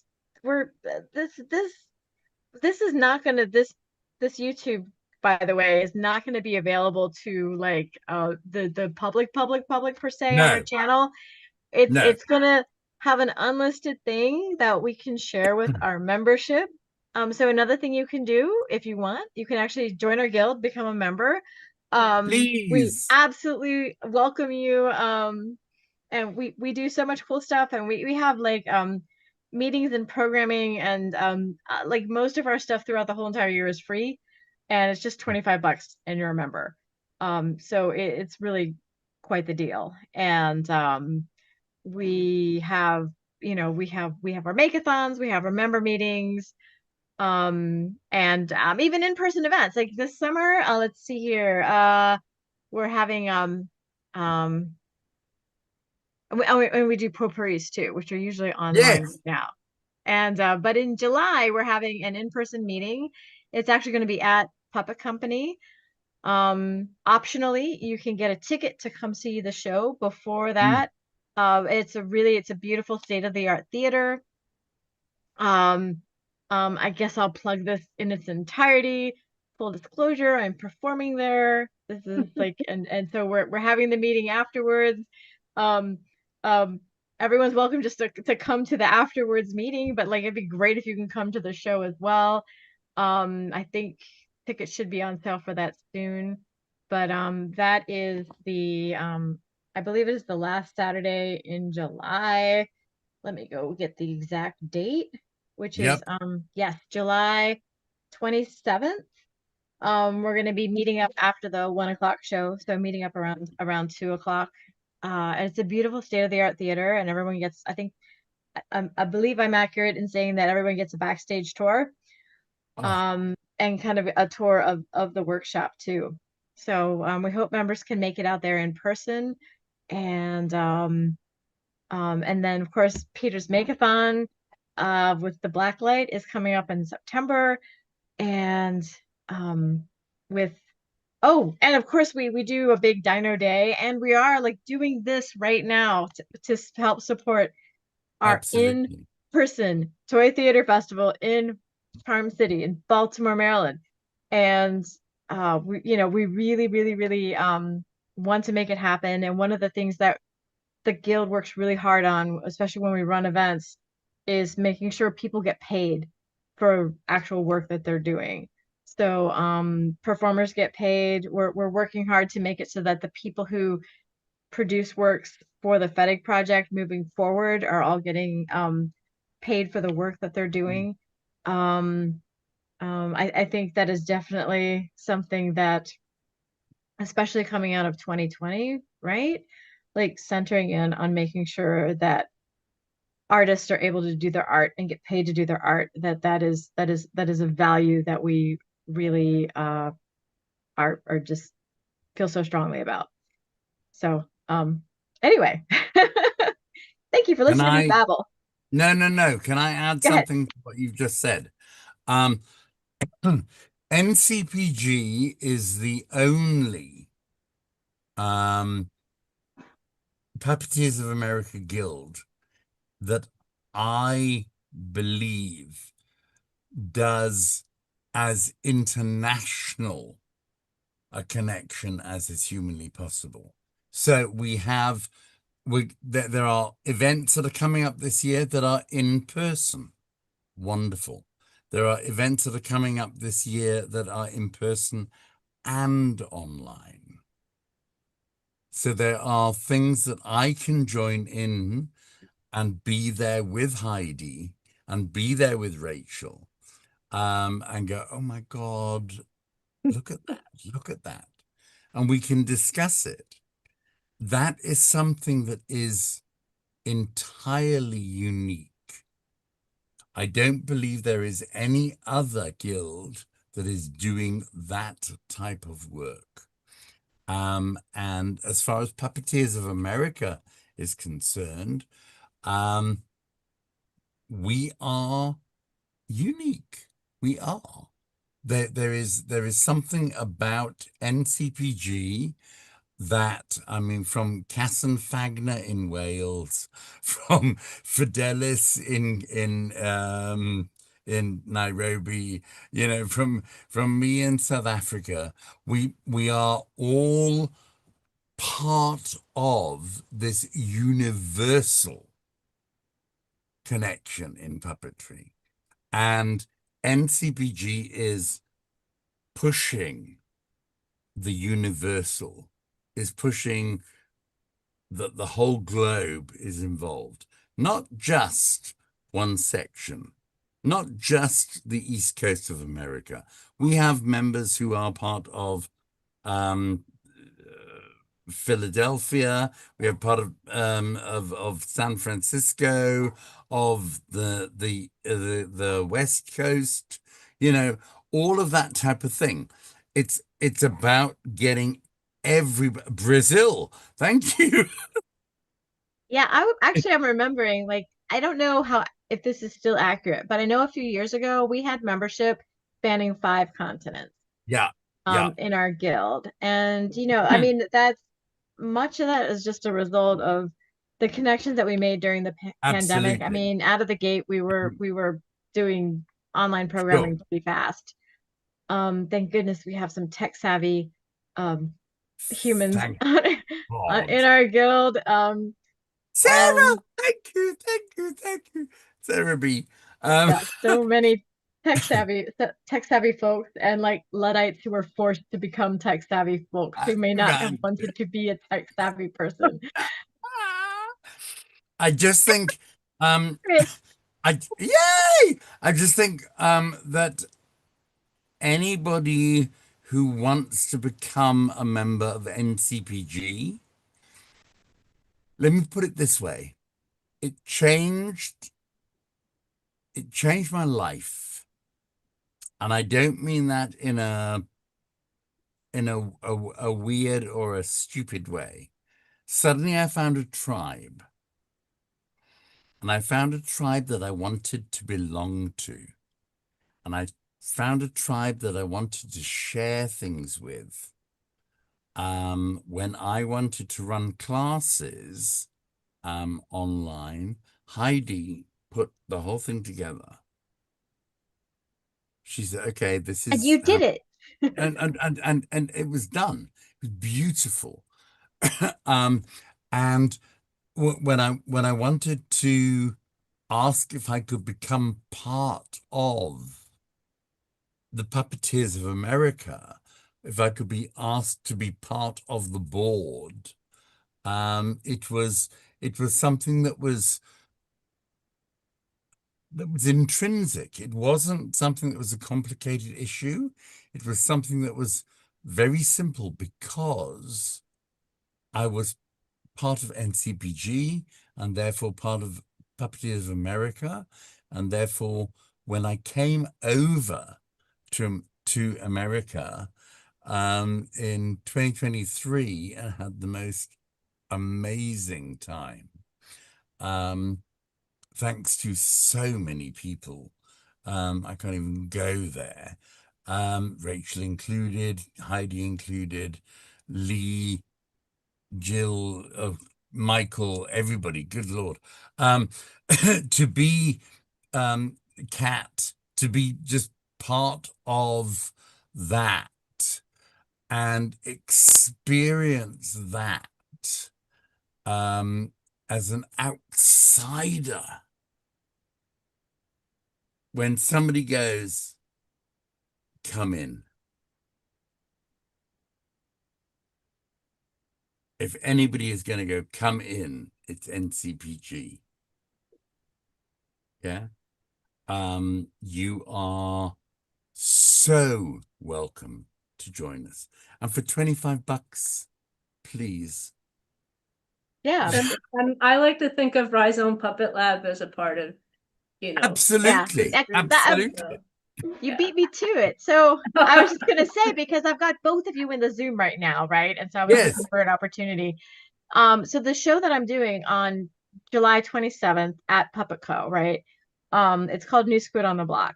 And one of the things about that show is that these two people, I don't know how we are on your screen, but these people on my screen right now, actually both worked with me virtually in developing parts of that show, which was just wild. Because I know pre-2020 that wouldn't have occurred to me that I could like somehow work with people on a show virtually. But I was at a virtual Rhizoom kind of scenario that Rachel was running, and having the screen set up and like trying to demonstrate things. Like in the process of doing that, I ended up learning things about my show while I was trying to demonstrate and explain things. And then Rachel had such great feedback and such great ways of asking questions. So I hope, because we still have more time, so it'd be great if you can plug and talk about Rhizoom. But just real quick, also, like, I also met with Peter Court early in the design stages of the show, and we had like such a great back and forth, and it was so fascinating to me, not just like in terms of working on my show or whatever, but like in terms of deepening my understanding of process, and realizing like Peter and I kind of work similar ways in terms of um trying to think of like the color palette of a show like fairly early on, like that is a thing. And it was interesting because I hadn't really thought about it in a kind of, way. It was just like this thing that I did. And I think it's really important as puppetry artists, especially since many of us often work in a vacuum, right? Or we work in isolation. We create these small shows. We're all like too busy. We all have so much going on. But when we take the time to connect, and through things like the FEDIC project, like we're really able to sort of deepen our understanding of the craft, and the process, and all the bits and pieces that go into making a really great performance. And yeah, and that I know that working with Rachel and working with Peter really help the show in such a way that, like, because sometimes you do a show and you have to do it for quite a while before it's like done and it's settled out and stuff, and it's kind of like bumpy for quite some time. And the show is way smoother right out the gate. And um just over a year after performing it, we were already taking it to some like just very established theaters, getting to that point much, much faster in the process. Yes. And I really feel like Peter, Rachel, I have so much gratitude to both of you. And so it's really cool, I think, that the Guild is having a meeting after the show, because I'll also say that pre-pandemic, it was a thing that we would do when we met in person. We would have a works in progress sharing, and that was also really important to my development, right? Taking a show, going through a whole critique process, getting feedback on it. Way more terrifying in person, by the way, just like scary. Not so much anymore, but like back then, so scary. So important. We have a lot of people within our guild who are super, I don't know, experienced, knowledgeable, and who just can share different new perspectives on things. And I just love getting insight from other people, hearing how other people would solve problems. We all know sometimes like you have a problem, like there's a story and you're just like, and now we will do narration, right? Like like that could be a solution, but sometimes there are other solutions, and connecting with the other people in the community sometimes they'll be like, oh well, this would be another way to possibly solve it, like the very generous community, very supportive. Rachel, you should talk about Rhizoom because it's cool. Okay. I used to I've been excited about puppetry since I was about 9 or something. And I'm a builder. My dad's a sculptor, my brother's a painter, and my mom was a dancer, so I think that somehow, but anyway, I got into this position really of like just building, where I was building and sometime I was going to do a show. And I knew I loved performing, but I wasn't really getting to the movement part, even though I love it. It's like my favorite part. But for some reason, I wasn't like getting up and playing with my puppets. What is going on here? Like, I'm working toward playing with the puppets and then I don't play with the puppets. But I know that some of it was like, I love theater, but I'm not really I took theater classes, but I'm in no way theatrically trained. And and I don't want to go back to school. And um and then on the biggest inspiration was on the West Coast. I have a friend who started a puppet lab, and I literally like called her and was like, I'm so jealous. I'm so jealous of all my friends. You guys getting to play together and doing all this wonderful stuff. Can I copy your lab? And she gave me tips about like the format of it, and but really, what lab is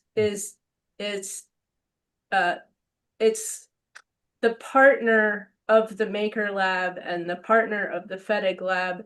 Those are the building side, and Rhizome is the performance side. So Rhizome is working on gestures, working on movement, working on breath, working on emotions, working on situations.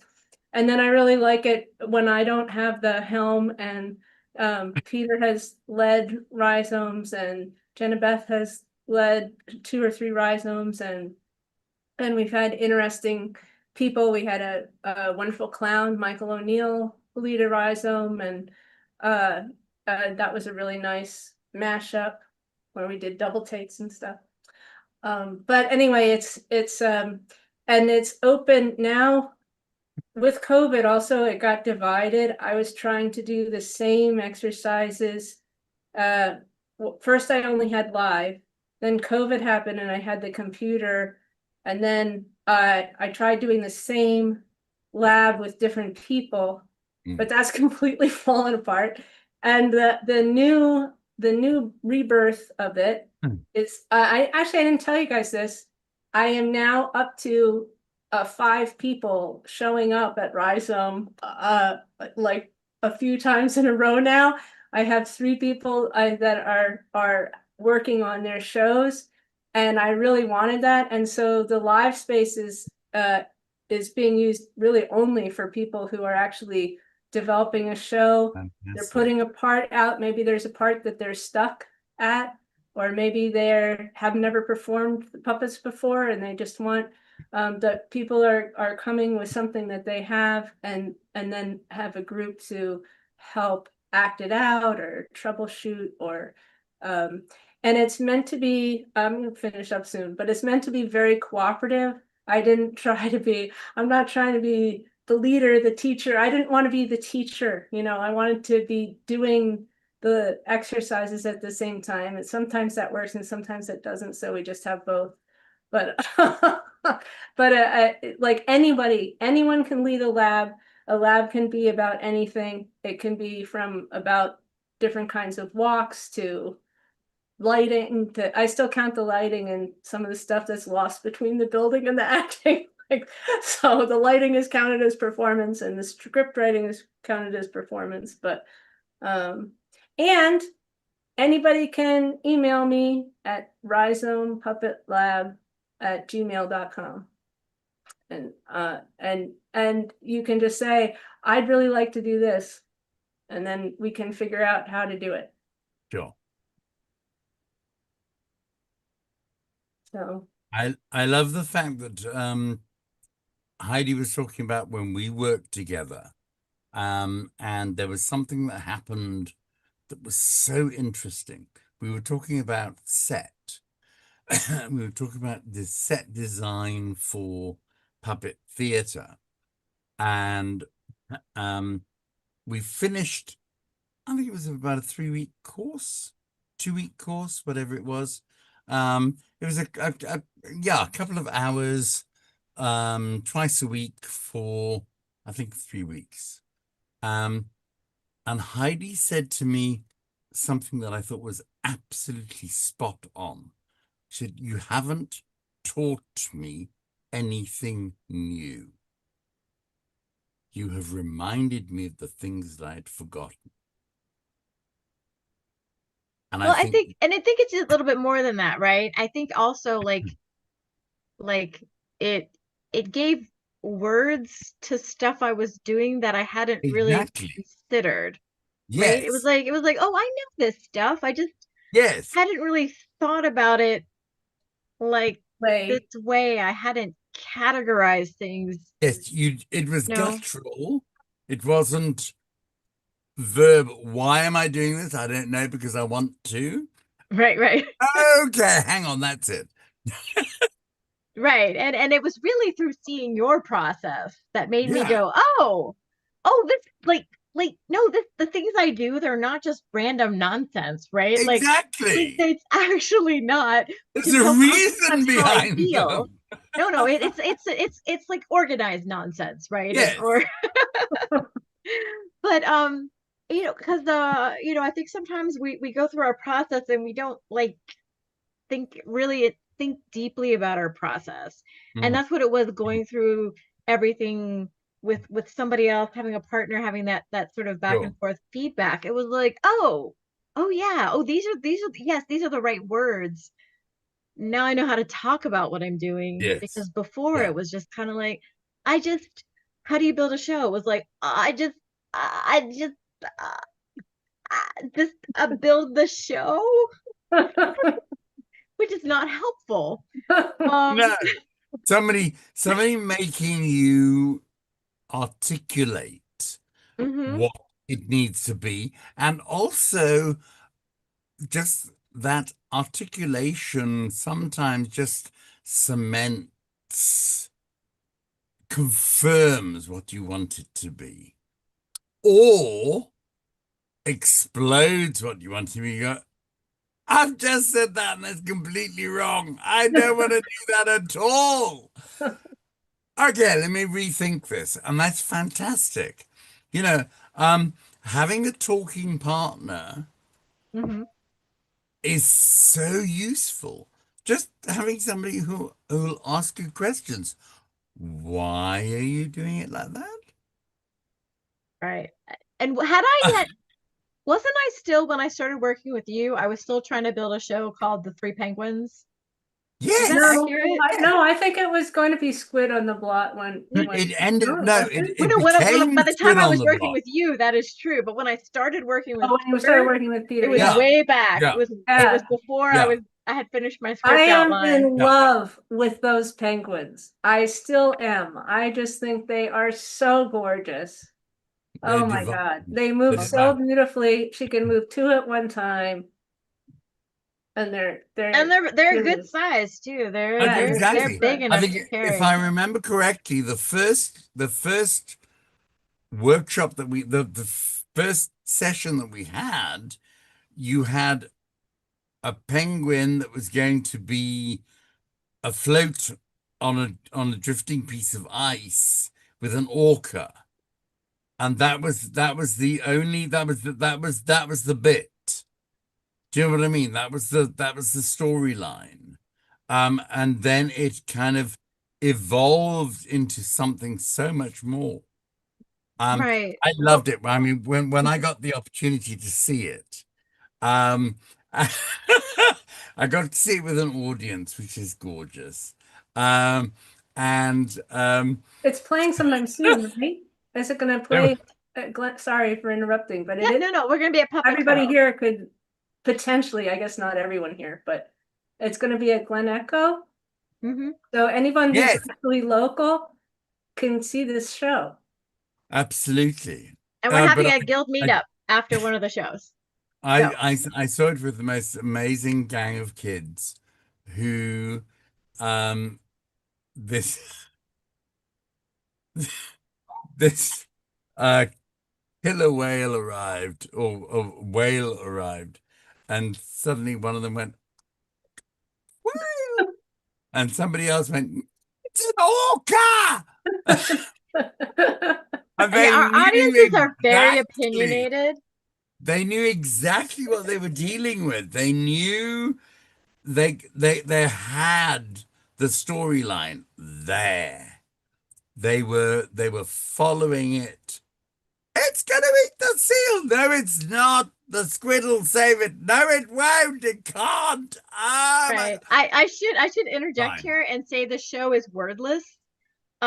And so which is actually in post-pandemic universe, especially like doing the show in 2022 when audiences were just sort of starting to kind of feel comfortable about being in spaces together, and there were a lot of kids who hadn't had any exposure to anything. Exactly. And so what I love about the show being wordless, which I hadn't thought about while I was making it, is that like if the audience talks over the whole show, it it it it's fine. It's fine. It doesn't bother us. And the whole show is scored. So we worked with a great musician, so like there's music throughout the whole thing. And but yeah, our audiences are super opinionated. And there's a shadow sequence too that happens underwater, and there's sea creatures, and like 99 out of 100 audiences so far, when we're doing that sequence specifically, as each thing comes by, you hear sort of this running commentary from the whole audience. They're like, yeah, like just they all kind of chant in unison. It's just bizarre. But super fun. Very Rachel, I am so glad that you were able to pop on today and be part of this and share your Fetty puppet and your dog. Is adorable. Thank you. So Thank you adorable. very much. I love being here. I love seeing you guys and hearing you guys. And all right, I will walk around and turn off my exit. You can just kick me out, right? So yeah, big round of applause. No. I just want to point out, you do know that if I am not in your will for that fetid puppet, you are in severe boo. Excuse you, Peter. You're not the only one. Don't you go there, Michael. I think maybe don't you go there, Michael. To the Fetty project, but Rachel's gonna live to be like 150, so. Oh, she will. But I slept on her lounge floor with a blow-up mattress. But Well, I that did. sounds like I you did. owe I her did. something. Not that she owes you a puppet. Well, no, but I mean, I saw it. It was there. It was like I could touch it, and I Oh, couldn't. it watched you sleep. It did. And you didn't steal it. I'm really impressed, Peter. He's Do you not a know how much stealer. restraint? Do you know how much restraint? There was a suitcase. There was a quick exit. I couldn't. He came to Baltimore. And he's like, "Do you know what I almost did?" Nuh-uh. Really? Do tell. What did he almost do? Well, the He was suitcase. tempted, is what you're The saying. story of Peter and the suitcase and the temptation. Rachel, I think that's for another mwah, It time. sounds but biblical. we I'll just love leave you. all with Peter that. and the Thank you. 5 Temptations, you know. Thank you so much for showing us your beautiful. Thank you. See you soon. Puppet. Bye. Mwah. Thank you. Goodness. Hey, what's up next? It's 5 o'clock. I turn think it we got down. some new people coming into the space. Is that not true? Well, well, well. If it isn't Oh, here we 5 go. o'clock. Here he is. Hello. Hi, friends. Oh my Hey, God. Alex. I've been logged into the YouTube live stream since about 10:30, 11 this Oh, afternoon, and Lord. been popping back and forth through the workshop. So I haven't been able to watch everything consistently, but it's been so fun, like watching everyone hold down the fort and all the things that are being shared. Fun stories. Yeah. Yeah. Oh my gosh. Peter's going to go rehearse now or take a nap or something, right? I gotta go do something. I don't know what. It's like it's 11 p.m. at night. So I've got to change an entire backdrop, sort out puppets, pray that I remember what I'm doing. I'll tell you what, Peter, if you run into trouble, I'll like pull my puppet out and make it twerk or something because it can do that. I've discovered. So we'll cover. So on that note, Peter. Yes. You are getting in shape to do what? And I'm how gonna will people get to see it? I'm going to perform sections of my adult show, which we are now calling. What are we calling it? Peter's Burlesque Puppet Show. That's it. Puppet Burlesque. Peter's Burlesque puppet show. Some of it is very rude. Some of it is semi-rude. Some of it is slightly rude. Some of it is just like, okay, fine. It's not something that I would advise for anybody under 18. So please, if you are under 18, do not buy a ticket. And maybe for 18, don't buy a ticket either. Pretty much. You should buy a ticket because you're 18 now, and yeah, exactly. It's not. It's very sexual. It's somewhat rude. It's quite crass. Some of it is like pushing the mark too much, but that's the whole point. It's humor. And it's about being silly. It's about being fun. It's about enjoying what life is about. So, it's not it's nothing to be taken seriously. Sarah and Alex, I think you should say that new title out loud just so we can hear it. I like that title. Peter Court presents Great Sexpectations.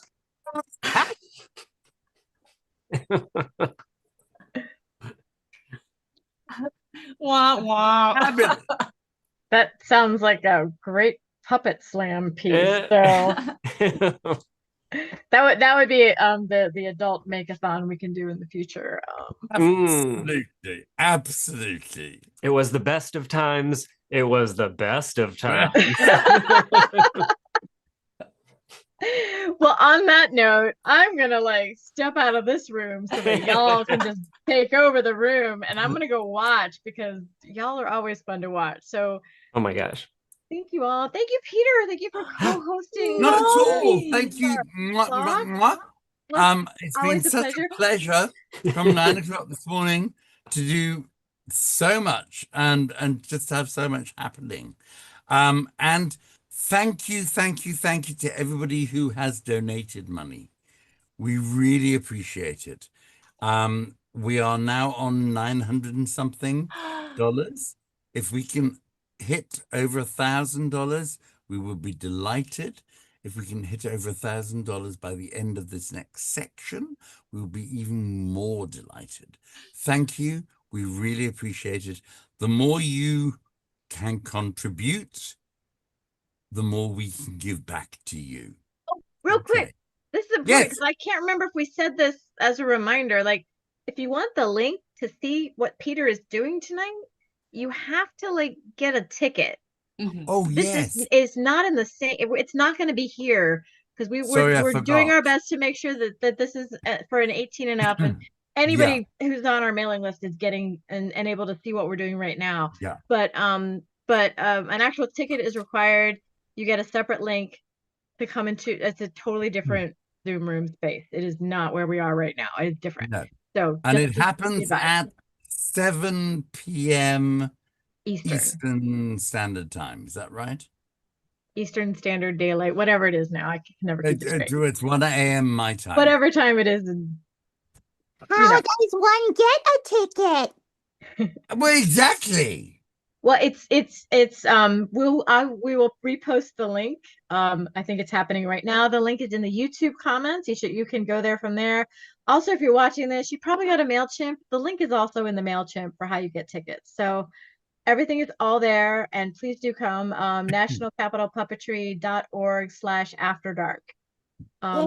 And Lopi, I'm such a big fan. Hi. Lopi does the most amazing Swan Lake. Thank you.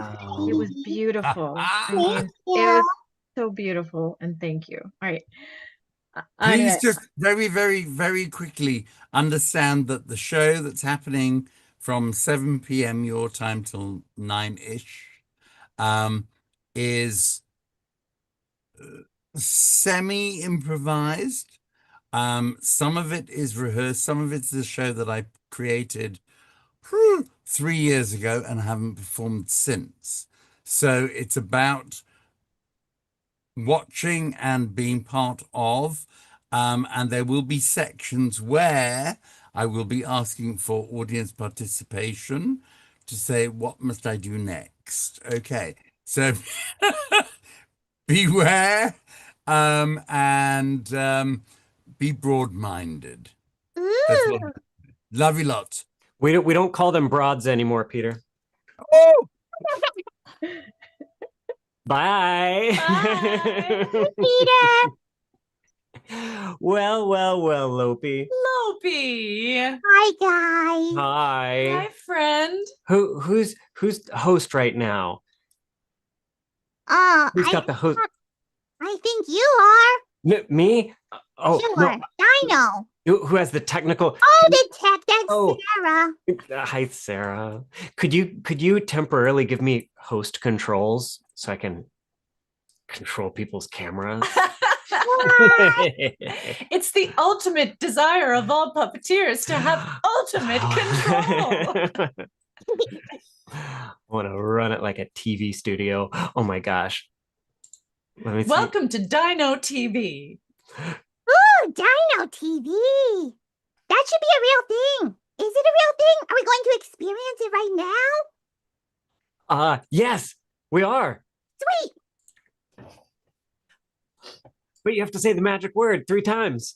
Peanut butter, peanut butter, peanut butter. Oh, did somebody say peanut butter? I said peanut butter. Hi, Dino. Hi, Lopi. I hear that we are doing the fundraiser for the Napital Capital Puppetry Guild. Yeah, we're raising the fun. Yeah. Yeah, we're raising a lot of fun right now. Yeah. What kind of fun are we raising? I think it is for a big old peanut butter sandwich, huh? Yeah. Well, okay, bye, Sarah. Is It she is going to now get just the peanut butter? yeah, she's gonna get the peanut butter.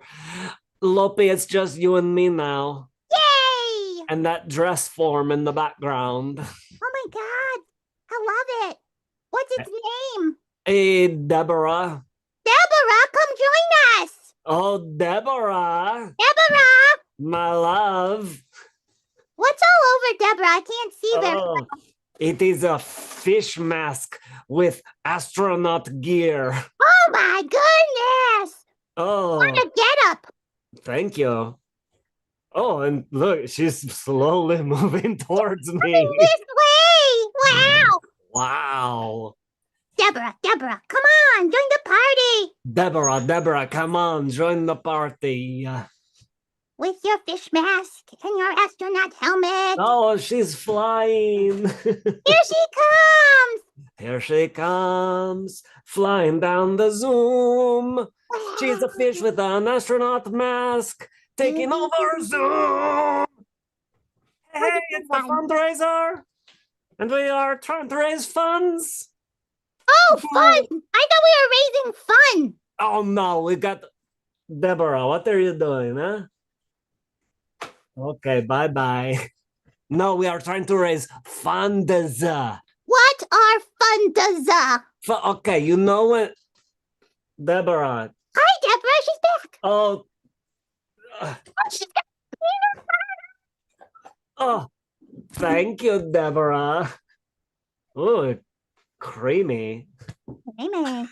Okay, you know how peanut butter costs money unless you get it out of Deborah's mouth? Yeah.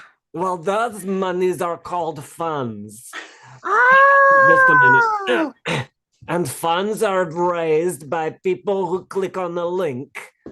And then they put the money in the jar. In the jar. And they get it turns into peanut butter. Exactly. Got it.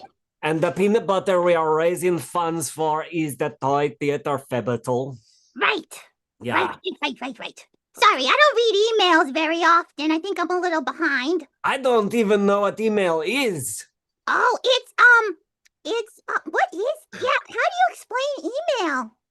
Huh. It's like a letter on a screen. Yeah, I've seen like W mail before. What's W mail? It's like email, but it's shifted one letter to the right on the keyboard. If you use like a regular QWERTY keyboard, not one of those like Dvorak layouts. Where are my keyboard fans at? I have the QWERTY keyboard here. Yeah, same not here. the other one. Yeah. Does anyone use that other one? Let's sound off in the chat if you use Dvorak style keyboard layout. I do like Dvorak though. He's a great musician. What do you think, Sarah? Yeah. I love Dvorak. No World Symphony. Let's talk about it. Yeah, no world symphonies. Get rid of them. No, New World Symphony. New World Symphony. Nude World Symphony? New. What is this? Peter NCPG. Court's Great Sexpectations? Nude Symphony. Hubba. Peter's gonna do a nude symphony later tonight, maybe. Yeah.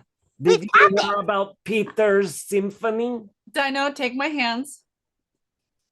I think you're off the chain. Oh, yeah, baby. Dino, look at me.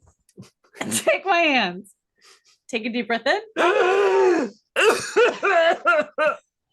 I'm sorry. What did you eat for lunch? I ate a big tissue filled with COVID. Ew. Dino. I didn't mean to. I thought it was normal snot. Did you learn anything during those 2.5 to 3 years of a pandemic? Yes. Yeah, I'm sure you learned something, right? Yes, I learned how to fraudulently fill out my unemployment forms Oh, to Dino. maximize funds. Or peanut butter. Exactly. Hey, peanuts don't grow on trees, baby. No, they don't. They grow in the ground. And if you want peanut butter, donate to the National Capital Puppetry Guild's fundraiser. No, wait, we're not giving people peanut butter, Sarah. Yeah, Navigo Papico Peanut Butter Guild. The National Capital Peanut Butter Guild is raising peanut funds for the Toy Theater Festival. Yes. Oh, dang. Think of how many peanut butter sandwiches we need to feed the hungry puppeteers and artists who will be participating. Yeah, think of imagine how many the peanut butter will be hungry. When I'm hungry, I think I could eat probably 10 peanut butter sandwiches. I could eat 20, but I don't have any teeth. Oh, check out my teeth. Oh, you have great teeth. Thank you. I know teeth. Yes. Oh my goodness. Nice. It's so gummy. Yeah. You remind me of my grandma. Oh, yeah. Oh, sad. Yeah. She got hit by a meteor. That's why she doesn't have any teeth? No, that's why she does not be my grandma no more. She's not nothing no more except worm food. Oh, no. That's so sad. That's okay, because when dinosaurs die, you can drive your car. Walk us through that, Dino. Take my hands. Walk us through that. It's called fossil fuels, baby. Oh! Yay! We got there. We got there. I think I'm polyester. I'm probably made out of your grandmother. Oh, you know, it is much more acceptable to be poly nowadays. Oh, yeah, for sure. Yeah. That was a funny joke. I like that. I like that too, Dino. You're very funny. And also a little bit annoying. Well, I don't know what that even means. What do you think the word annoying means, Dino? I think... Take my hands. Look at me in the eyes. What do you think it means? Here is my poem about annoying. Let me see if I can say it with you. When I don't have no funds, life is no fun. And it is so annoying when you talk at the same time as me. Oh boy. Wow. Lope, what am I supposed to do with this one? I think you're just supposed to love her. She's pretty awesome. Yeah, I love her. She's my girlfriend. Yeah. Dino, we weren't supposed to go wow. Oh my gosh. I guess we are going out a little bit. Well, we are selling kisses as part of the fundraiser. If somebody donates, if somebody donates exactly $22, we'll kiss on camera. Do it. Excuse me. What? Take my hands. Look me in the eyes. Dino? Yes, my dear. Do you know what the implication of this is? No, my dear. We get $22 if it happens. $22. How much does peanut butter cost? Peanut butter probably costs between 8 to 10, depending on where you're buying it. That means $22 could buy 10 jars of peanut butter. I think your calculations are a little bit off. I have a coupon. What does the coupon say? And one free kiss, baby.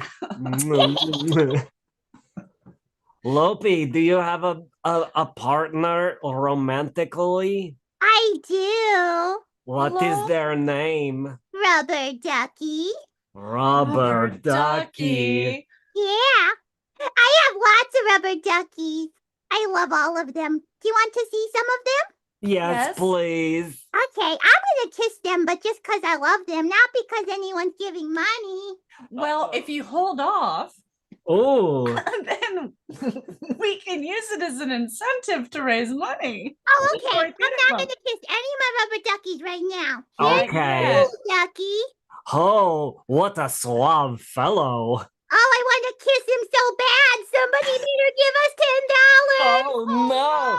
Ooh, Linda Wingerter asked, what do I get for $26?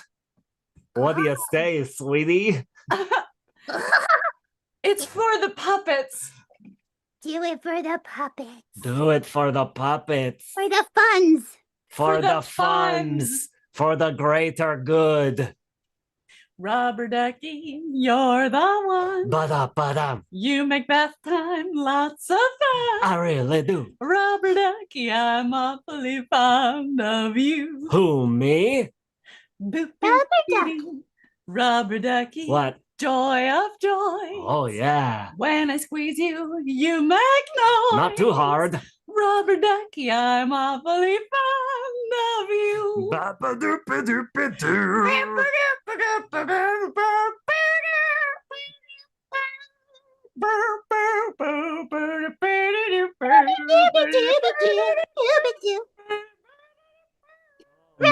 Goodness. I'm awfully fond of you. Oh, rubber ducky, rubber ducky, rubber ducky. Woo! Dang, y'all, we should start a family band. Let's start a family band. Lopi, do you want to be our child? No, Do you want to be child. Do you want to be my uncle? Yeah. Oh yeah, Uncle Lopi's here to take care of me. Uncle Lopi's responsible, unlike some dinosaurs I know. Don't you dare! You're not getting a kiss until you get $22. Gotta get the funds first. Dino, wait for the Okay. funds. I know it's hard. Everyone likes kissing. Not everyone. No? Who No. doesn't like kissing? My ex-girlfriend. Oh, so sad. Yeah. She was a rock. Understandable why it didn't work out. Yeah. But you know, every relationship teaches you something new. What did you learn from your ex-girlfriend, The Rock? You gotta be strong, baby. What else? That's it. Oh, you just gotta be strong. How about this, Dino? What? How about patience? What? She wasn't a doctor. This is where you see me pulling my hair. The flames on the side of my face. Oh, brother. Oh, How did you meet her? Oh, it was a blind date. Who set you up? Nobody. She just didn't have any eyes. She was a rock. Fascinating. Yeah, I thought so. That's what attracted me to her in the first place. Definitely an interesting choice. Were you trying to get in touch with your ancestors, maybe? I was trying to get in touch with something. The ground, perhaps? Yeah, I need to be more grounded. That is what Wanda always said. Wanda? That was my ex. A rock called Wanda. A rock called Wanda. Yeah. Lopi, did you learn anything from your ex-partners? I don't have any ex-partners. You don't? No, I just have my rubber duckies. So you just, whenever you get a new rubber ducky, you're polyamorous with all the previous ones too? Yeah, absolutely. Why not? Hubba hubba. Yeah. So far, well, actually, why don't we do this? Every time we get another $10, and by the way, we're only $10 away from getting to $1,000, I think. Oh, that means right?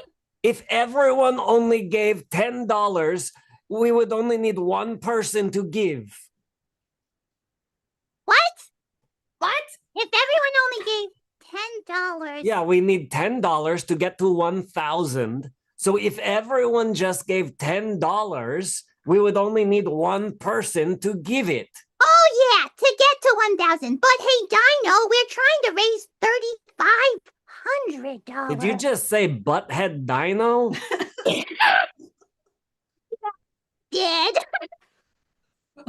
Dang, girl. That's not what I meant, though. I said but. But No, but say hey, it. no. I didn't say For but. $22, say but. That we got the donation and somebody specifically requested you to say but. Can we verify that? Yeah, let me check on the computer. Oh yeah, verified. Yeah, verified. Yep. Sarah, say but. Say what? But. Do it. Okay. But nobody gave us money. Nobody gave us money? No, in fact, I took money out of the pot. What? No, don't do that. Put it back. What did you use the money for? I got you a present. What's my present? It's some fancy pants. Fancy pair of pants. Yeah. They have rhinestones that say juicy somewhere on them. Guess where? Dino? Guess. You get one guess. I know where. Where? The butt. Oh, she got you good. She got me. Hold my hands. Sorry, he got you good. He got me. It's okay. What? Dino? What? You're a little off the chain. I'm big off the chain. Dino? What? Do you need Sorry.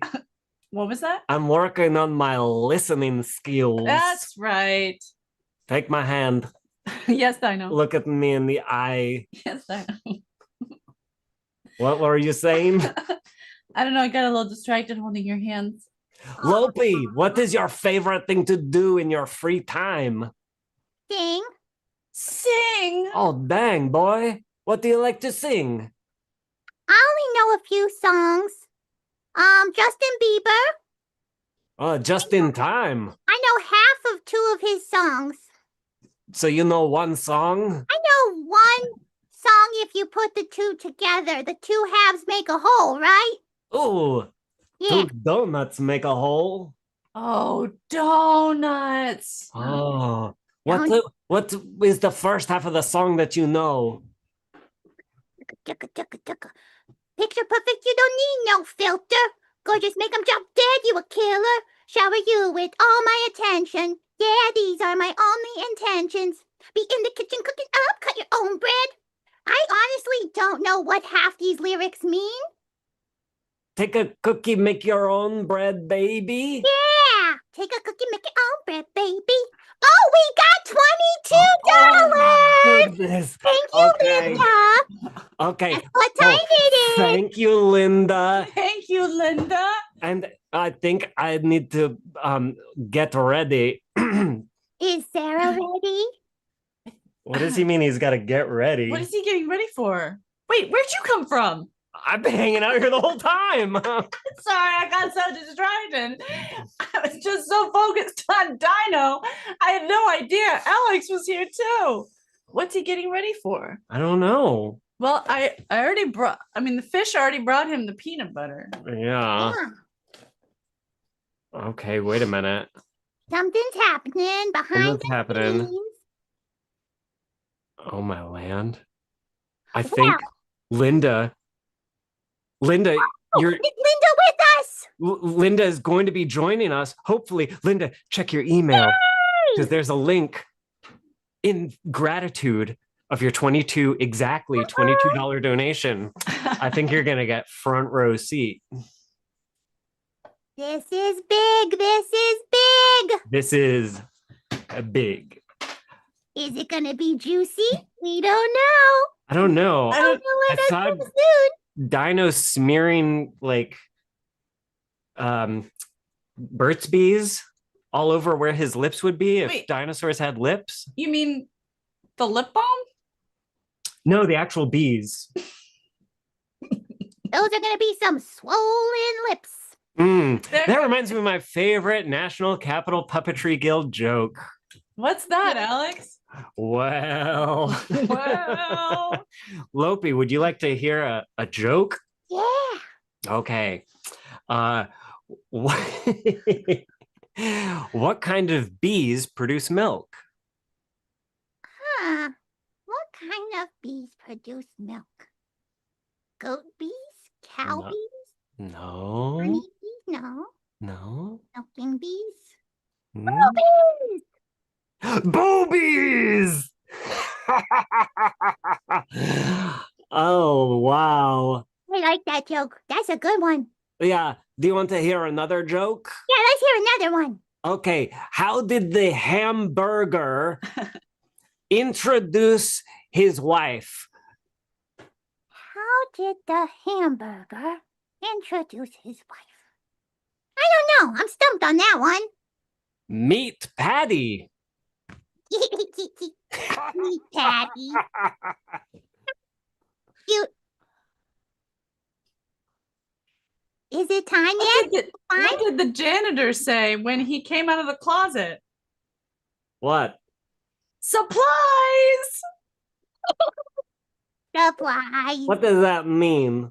It means he was holding some scissors and some tape and some glue, and he came out and he said, "Supplies!" He was And just I like thought, announcing what he was holding. yeah. Oh, I got one. I come out of the closet. I got the joke. Okay. What did Dino say when he came into the room? Peanut butter! Peanut butter.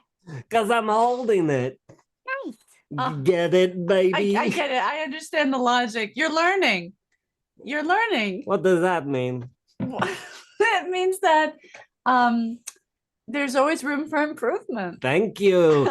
Linda, have you clicked on the link to join? I'm waiting. I'm waiting for my smoochy woochie. Your what? My smoochy woochie. Dino! What? I didn't even do You anything. did something.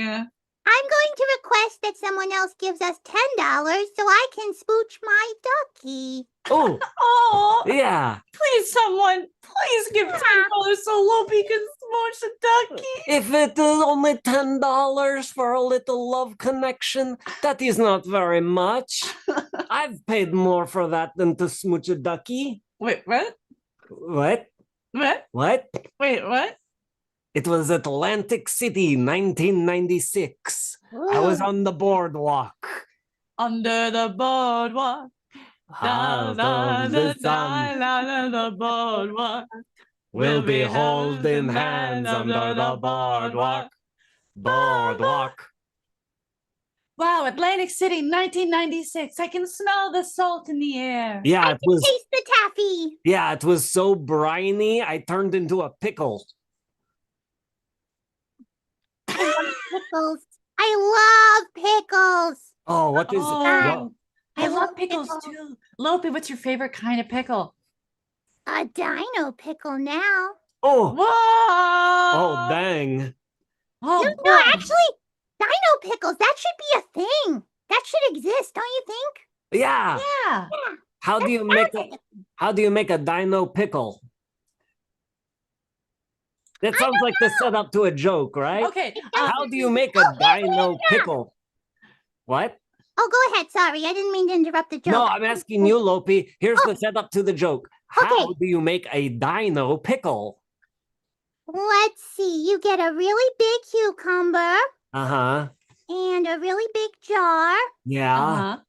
and you fill it with vinegar. Is that how you make pickles? Whatever, it doesn't matter. And probably some. Oh, Linda! Linda! Oh, you made it! Us from that terrible joke that wasn't happening.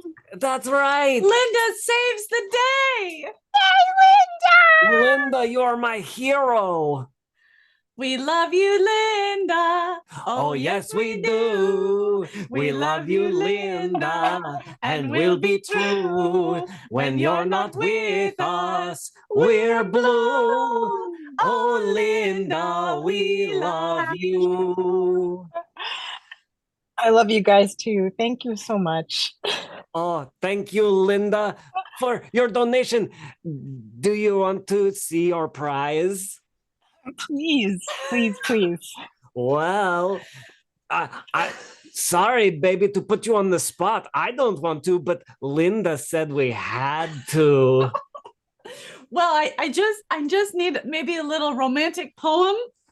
Before we just dive in. Oh yeah, get her in the mood. Yeah, Linda, be my Cyrano de Bergerac.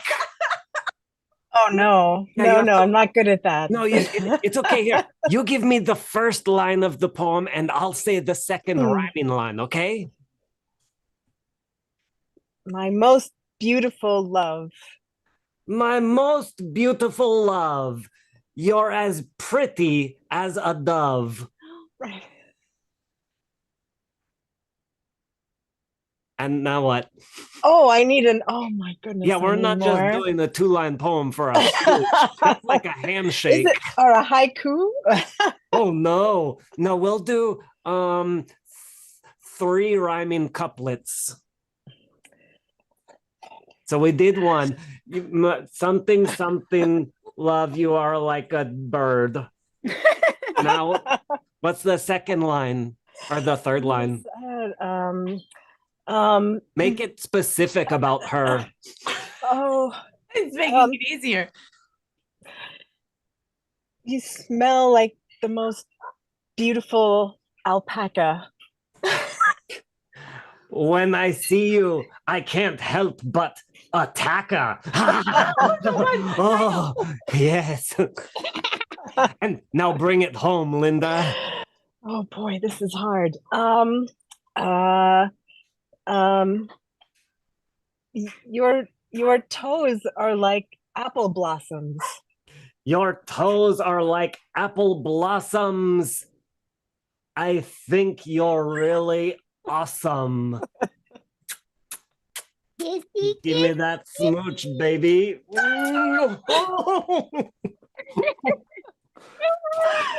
Wow, my first kiss. Oh, I think I'm in love. Yeah, this was my. Oh, Linda, you look, she's blushing. Wow, Juicy, Sarah? Was it juicy? was it juicy, baby? I don't know. There was a lot of lip balm and a lot of. That's the dino difference. Maybe it was fuzzy. It was very fuzzy. Yeah, baby. Fuzzy teeth. Well, I'm so honored to have been a part of that. Thank you so much. Oh, thank you, Linda. You have contributed not only to the guild, but my own personal love laugh. And you'll always be a part of our love story. Linda, you make it happen here at the Well, fundraiser. You guys are all so worth it. Thank you so much for making this Dino Day. It's really great. Oh, thank you, Linda. Thank you for being here. Yeah, thanks for doing that. Mwah, mwah, mwah, mwah. Bye, Linda. Bye, Linda. Oh, wow. Oh, Dino. I can't even believe it. The passion. Boy, if that's what $22 gave me, I wonder what 33 would do. Ooh, somebody should give 33. Oh, my land. Let Dino and Sarah take it to the next level. Yeah. What's the next level? 2 smooches? 2 smooches. 2 smooches and a toothpick. Dang, I'm making money off this deal. $33 for Dino's next big idea.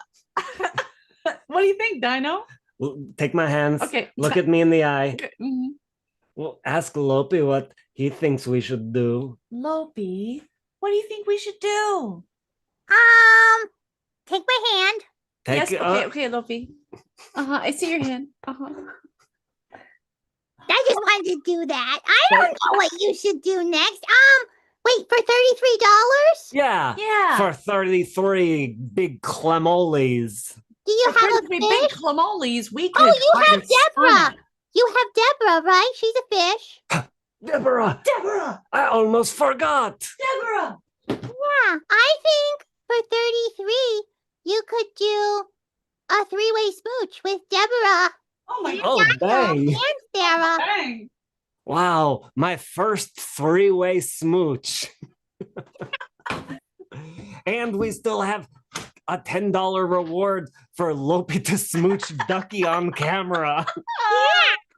Oh, these fundraisers We've got turned in- levels. We've got levels for people to donate at. Oh yeah, the tears. The tears are just running down my face. Yeah, we've turned this fundraiser into a real only puppet fans. Okay.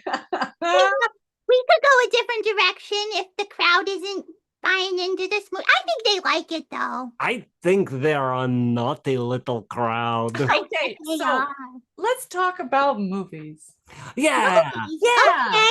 romance movies. Oh. Dino, what's your favorite romance movie? Probably Pee-wee's Big Adventure. Oh. That's a good one. Yeah, he really loved that bike. He did really love that bike. Dino, do you know how to ride a bike? For $33, I'll try. That's right. For $33, Dino will ride a bike. No helmet, no pads. Whoa, living dangerously. Yeah. What would you do for $33, Lopi? Let's see. I would go swimming with some fish. Ooh, like the mobsters would say. Yeah, we have an aquarium downstairs, but it actually doesn't have any fish or water in it at the moment. But I could get in the aquarium with well, we don't have any with my rubber duckies. Ooh. Lopi, you would get in the aquarium with your rubber ducky? Yeah! Why not? It's like a sensory deprivation tank. Oh. Oh, Dang. dang. This got serious. I've gotten wet before. You've never been wet before? No. I have. Did you go out in the rain once? I was stuck out there because I lost my dang keys. Oh, dang. Dino, have you ever lost your keys, Lopi? No. Oh. What's your secret? Because I'm doing it all the dang time. Don't Look at have these any little- keys. look I at don't these- have any keys to lose. You just, if you don't have things, you can't lose them. I'm just going to leave the front door open all the time. Yeah, that's You a know great what they idea. say? If you lose the keys, throw away the house. Yeah. If you lose something, set them free. Like your I think it's if you love something. Then give them a big old smooch for $22. Oh, Dino. Dino. So carried fuzzy. away. That was a freebie for all y'all. It's a freebie for y'all. Dang. So, Lopi, Yeah. you don't have any keys. No. You Do like romance movie. I think so, yeah. What's your favorite romance movie?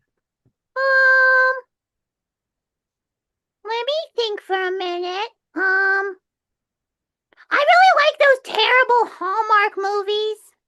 Oh yeah, the ones that's like, I'm sorry you got sick. Feel better soon. Yeah, those are so great because too short to suck, you know? Yeah. I like how they make the movie on a little paper card these days. Don't you? So much easier. now, I think you might be a little confused, Dino. There's such a thing as a Hallmark greeting card, and then there's Yeah. such a thing as a Hallmark movie. Yeah. I like the one that says happy birthday, Dino. Yeah, those movies are the best. Yeah. Oh, we just got word from the boss. What does it say? Oh my gosh. Tell him, Sarah, because I cannot read. I am functionally illiterate. All right, Take my hand. Take my hand. Look Look me in the eye. Lopi, you look too. Okay, take our hand. We gotta hold the hand 3 ways. Oh, my wrist doesn't turn that way. Okay, thank you, Luffy. You're All right, welcome. the three of us are holding hands. Can we get this Big donor on announcement. first? What? Can we get our $33 donor on Oh, first? before we Lee do this? has donated Oh no. $33 for Dino to ride a bicycle. Okay, baby. Okay. Let's get Leon here. Wait. Oh, this is so exciting. I haven't seen Lee in ages. I know. So 2 things need to happen for this. 2? 1, we need Lee to get on here. And 2, somebody needs to tell me what a bicycle is. Oh, okay. Do we have Lopi, can you explain a bicycle to Yes, Dino? I can explain a bicycle. It is a device that propels you around with wheels and you use your legs to pedal. I don't have legs, but I just go anyway on a bike. I jump on the back of somebody else riding a bike. You got sort of a little slug bottom going on down there, huh? A slug bottom. I Yeah, never you got thought no of it that way. legs. So I it's love sort of that. like That's a little, beautiful. you got a little worm tail, right? Yeah, I guess so. I never thought of it that way. Well, look down and say what's going on down there. No legs. Dang. Hey, me neither. Dang. How are you gonna ride a bike? Oh, well, Okay, well, I think we have to go outside. say what? I think, Dino, for you to ride a bike, we're going to need to put you on the bike. The city council said I'm not allowed outside. Well, because you're a dinosaur? So that's one of the reasons, yeah. What about on a leash? Can you go on a leash outside? Yeah, technically, yes. Technically, well, this was a minor. It wasn't a minor. No, they it were was a 18. Oh my gosh, Dino! What? I Oh. started a business without a license with someone who was 18. What's so bad about that? It was, I don't know. It was a turtle growing business. Yeah, turtles are too small, man. We got to grow them big. It's a good business model. Protein powder. Oh, poor turtles. Yeah. Hi, Lee. Lee! Oh my goodness. Lee, you look beautiful. Yeah. Hubba I hubba. know. All right, let's all hold hands. Lee, take my hand. Take my hand. Look into my eyes. Dino, What? I heard you're gonna ride a bike. Yeah. I can't wait to see this. Me too. Dino, they have bikes that you use your hands to pedal. What about that? Oh, yeah. Yeah. Go buy me a hand bike. You do that. We have $1,032. We know how we're going We're gonna spend it all on a special Dino hand bike. Oh my goodness. How are we gonna do this? We're going to do this. We're going to. I'm gonna find one on Amazon so we can purchase it now and it can arrive by the end of the night. Okay. Well, I think we're going to take you out. Look, Dino, take my hands. Look me in the my eyes. Dino. What? Do you have your attention? A little. I'm thinking a lot about the kiss from earlier. Dino. What? Deep breath in. Out. What? I ate a worm. Oh, you do smell like the center of the earth. Thank you. All right, Dino. What? We are going to have to take you outside. Why? Look, there's a bike right there. Look, with the power of imagination. Imagination. Whoa. Okay, everybody. Let me. Okay, I'm down here on the back. Ready? Yeah. Okay, Lee, are you ready? I'm so ready. Can you give Hey, me? wait, I want to get on a bike too. Okay, Lee, you get on the bike. I mean, Lopi, you get on the bike. Lee, you get on the bike. Sarah, can you hold my coat Yes. and get on the bike? Yes. Okay, here we go. Okay. Everybody ready? Ready. Ding, ding. Beep, beep. Ah, Hi, Mom. I'm riding a bike for the first time ever. Lopi, Dino. Oh my goodness, Dino. Oh, What happened? oh, why did I not wear a helmet? Dino. Oh, You should have put on your imaginary helmet. oh, I think I got brain damage. No. Now I'm not so smart anymore. Maybe it'll work the other way with you. Yeah. Oh, you mean like if I get hit again, it will make me smart? Yeah. Get on that bike and fall off. Me dumb now. Oh, no. Oh, Lee, what have you Dino. done to me? I mean, you should have worn a helmet, friend. Lee, I don't have health insurance. Ah, Oh, who is that groaning? it's my dog. She's really looking for attention. Oh no. It's You not have about us. She's not groaning at us. No, I promise. Are you sure? Lee, do you think it's fair that you have a dog and I don't even have health insurance? I mean, you have a bike now. I crushed my bike. You crushed it. I fell on it the wrong way. Is there a right way? It's stuck within me. What? I mean, between my knee and the back of my knee. I've never actually seen your knees, Dino.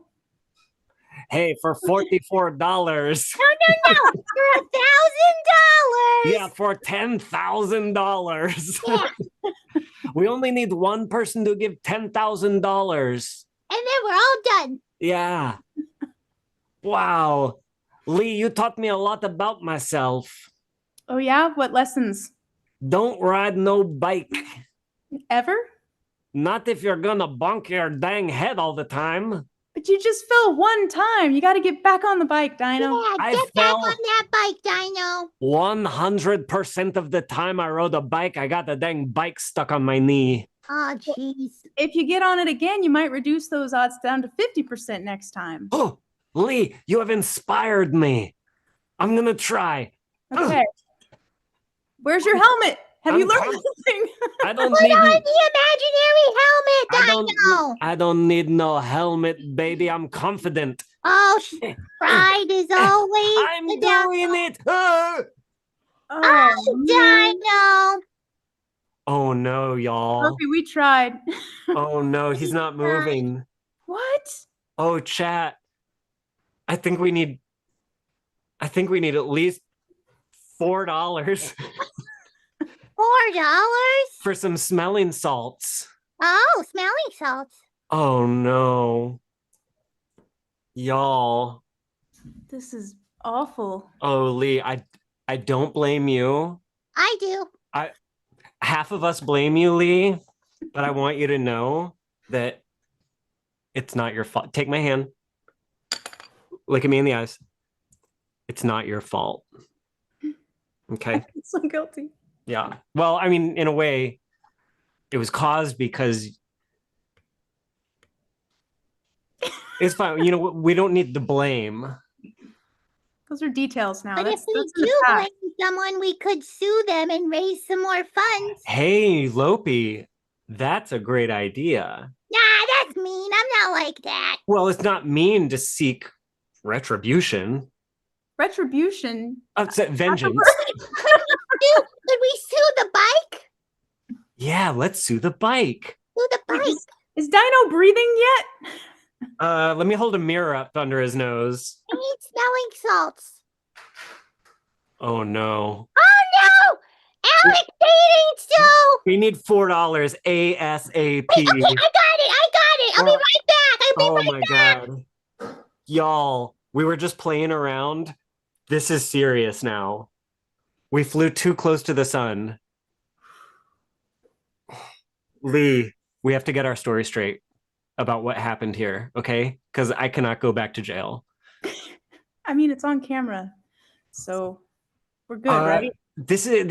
Oh, look at my weird hands. This is a deep fake, okay? This is inadmissible in court. Okay. So we were, you came over to watch TV, right? Okay. Inside.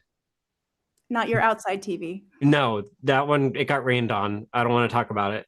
Okay. It's like the 5th outside TV I've bought this month.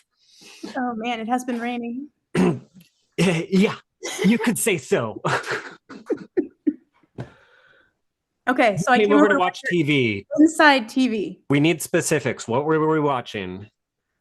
Oh, we were watching reruns of Old MacDonald. The classic. There's a TV show called Old MacDonald? Yeah, the 1927 fame. Okay. Yes, and which episode was this? Because they're gonna ask. It was the one about the water hole. Great. I love it. We were watching about water holes. Dino, when we weren't looking, went outside, and that's all we know, right? That's all I remember. Play dumb. Got it. Yeah. Guys, how's Dino doing? Oh God. Oh God. I don't know. We need $4 and I didn't find dollars, but I found matches. yeah, okay, light them. I can't. They were already lit. Oh no. Have you tried Y'all. licking them? Lick them. That tastes terribly.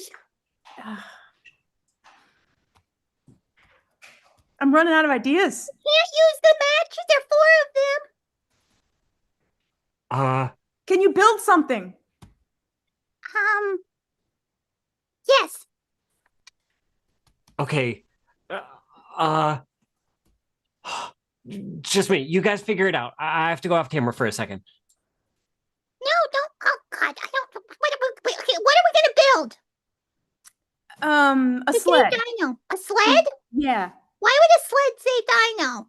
Because then we can drag his butt where they Oh can yeah, help we can him. take him to the hospital. Yeah. On the sled. Okay. What do I have? I got some mail over there. Okay, that can work. That can be the webbing. The webbing. Every sled has webbing. Wait, actually, I have a coloring book. Okay, that's good. That's I good. have 'cause a puppy's coloring book. it's going to be really boring in the waiting room, so put that on the sled. Yeah, that's a good idea. Mm-hmm. Do you have colors too, or just the book? I probably have some crayons somewhere yet. It's usually cold in those waiting rooms, so maybe do you have like a blanket? Because I don't think those matches are gonna create heat. I have a pillow. Perfect. And that'll be comfortable for Dino on the sled on the way. Yeah. Okay, we gotta still find the sled. It's a small detail. I'm sure we'll figure it out. Oh wait, I got this piece of foam. Oh, foam. That's good. That can be the sled. You are so strong. Do you work out? Oh my God. I do ballet. Look, Lopi, it's a bike. Yeah. I see a bike. We could use the bike to get Dino to the hospital. Is that the bike? The bike. Oh my God. Am I in heaven? You're in the grass. I think I'm in heaven. Oh, Yeah, you're what in is- heaven. oh, look, everybody. It's a real bicycle. A real bicycle. Land. Okay. I'm going to try. This is the one, Dino. This is the one. He's doing it. I'm doing it. Reach up those little hands. Happening. Oh my gosh. I'm really doing Helmet. it. Helmet. Michael Emerson says helmet. No! Again? Dino. Oh, that's not good. That's not good. How's that sled coming? It's still just a piece of foam. I mean, that's basically a sled. Now I just need something to drag it with.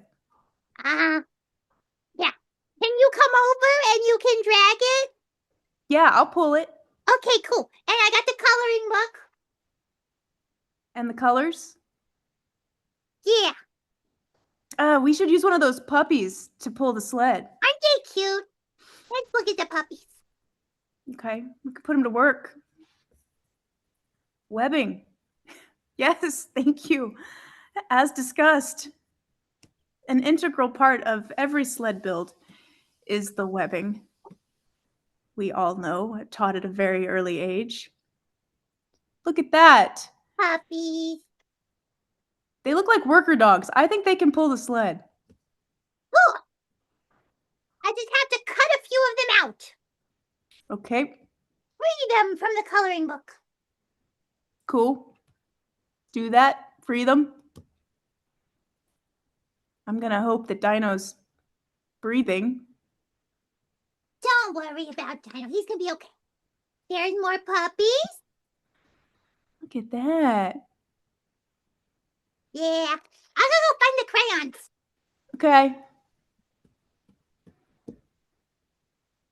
I always got made fun of because I said they're crowns. It's one of those words where you don't realize you have an accent until you hear how other people say a word and you're like, what are you talking about? Crowns? No. Crayolas. Crowns. Crowns. Also treadmills. That one's a problem. Yeah. I don't know. I donated money and now I'm put to work. I don't get this. This is a thing. I spilled all the crayons. You guys, Crowns? What? I have good news. Good news? Oh, No, you're okay. I'm okay. Thank you, fam, for believing in me. What is your bandage? I think it is a very expensive ace bandage. Oh, it kind of looked like a jock strap for a minute. Oh, dang. I really hope it isn't. That's what his insurance gets him, okay? Yeah. You don't need to rub it in. It looks secure though. Yeah, I'm really packed in here. That's good. That's good. Are you Especially, feeling better? I feel a little better, but I really wish I had some Jello pudding. Oh, Jello, but Jello pudding is very expensive, Dino. How much do you think Jello pudding costs, Miss Lee? I think it costs $25. We don't have that many monies. I understand. I guess I'll just be feeling terrible this whole time. Wait a minute. Wait a minute. I know somebody who might have $25. So do I. Oh, chat. Oh, chat. If you haven't given any money today, maybe now would be a appropriate time. Hold our hands. Hold our look in our eyes. Give me the dang money. Please give Dino some pudding. Please give me that sweet, sweet pudding, baby. It's only $25. You won't miss it. Look at you, rich Uncle Moneybags, sitting around on a Saturday watching YouTube. Dang, girl. It's not like you pay for YouTube Premium. Where's that money going? Yeah, dang. Yeah, dang, right? Let's get some Jello pudding for our Dino. Yeah. Everybody gets pudding except Dino. I thought you believed in equity. I think we do. We Lee, do. Thank you for fulfilling Dino's dream of riding a bicycle. Yeah. Oh, wait. Lee, Oh. I thought you guys were going to do the kiss thing again. Is that what Lee paid for? Yeah, let's do the kiss thing again. Wait a minute. I thought we were going to, Lopi, you were going to do the kiss thing. Oh, okay. Well, let's ask Lee. Lee, what do you want to see next? Yeah, what do you want to see, Lee? Tell me what to do. I think those rubber duckies are feeling a little bit lonely. I feel like they're used to a little more affection than they've been receiving tonight. Okay. Yeah, give them a big old smooch. Okay, I'm going to show you my next rubber ducky, too. Not the cool rubber ducky. You're going to get to see. The uncool one. No, they're all cool, Dino. I know. Dino. Okay, hold on. Give me 1 second. I got to get the other one. Lee, what do you hope this ducky looks like? Well, I'm hoping it's quite large. Yeah, me too. Like a big, thick ducky. Yeah. Yeah. Okay, I'm listening. Yeah. I'll get you the large one. Dummy thick. I have a large one. Okay, Ducky, come on. Time for a big moment. Yeah. Time for a big moment. Big moment. Somebody's gonna see the big ducky. Let me know if you want to borrow a Burt Bee. Big ducky. Holy cow!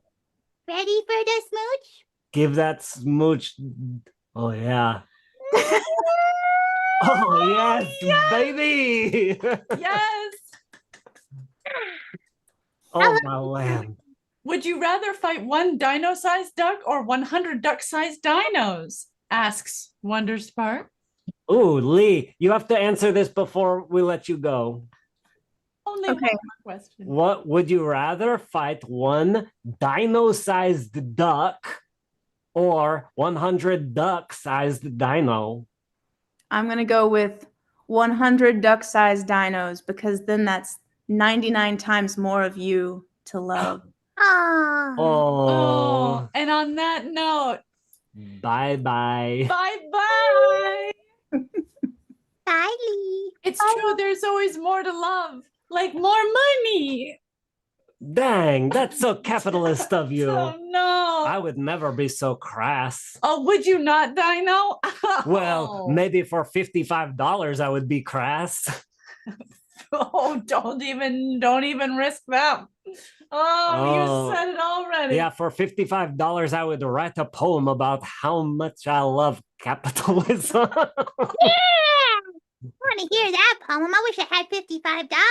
Yeah, for $56 I would betray my capitalist ways and write a poem about how much I love socialism. Ooh, what would you do for communism? We would all do our best Yeah. Dino, to our ability. Dino, how's your head? What? How's your head? Fine.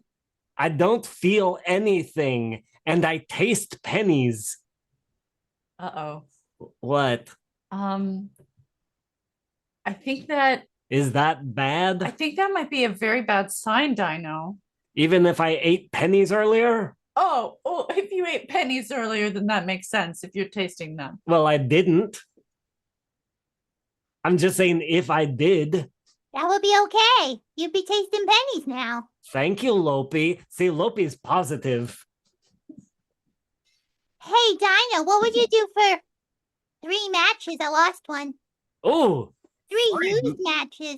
3 used matches? Yeah. Dang, I'd probably do a little tap dance. Oh, okay. I'm going to put these in an envelope and send them to you. Okay, thank you. Want to see my dance now or Yeah, after? let's see the dance now. No, don't wait. The mail takes forever. Yeah, the mail system. Am I right, folks? Hey, what's the deal with airline food? Okay, here's my dance. Ready? I'm watching. Will you do my song? Okay, Dino. I'll build a stairway to paradise with a new step every day. No, you have to sing my tap dancing song. Oh. Now. Okay. 5, 6, 7, 8. I'd rather be blue, thinking of you. I'd rather be blue over you than be happy with somebody else. I'm crazy about you, without you. For you, I'm strong. What happened? I can't do without you. Ouch, my gotcha. Don't stay too long. I need a little, and I'm knocking on wood. Actually, I feel fantastic. Whoa.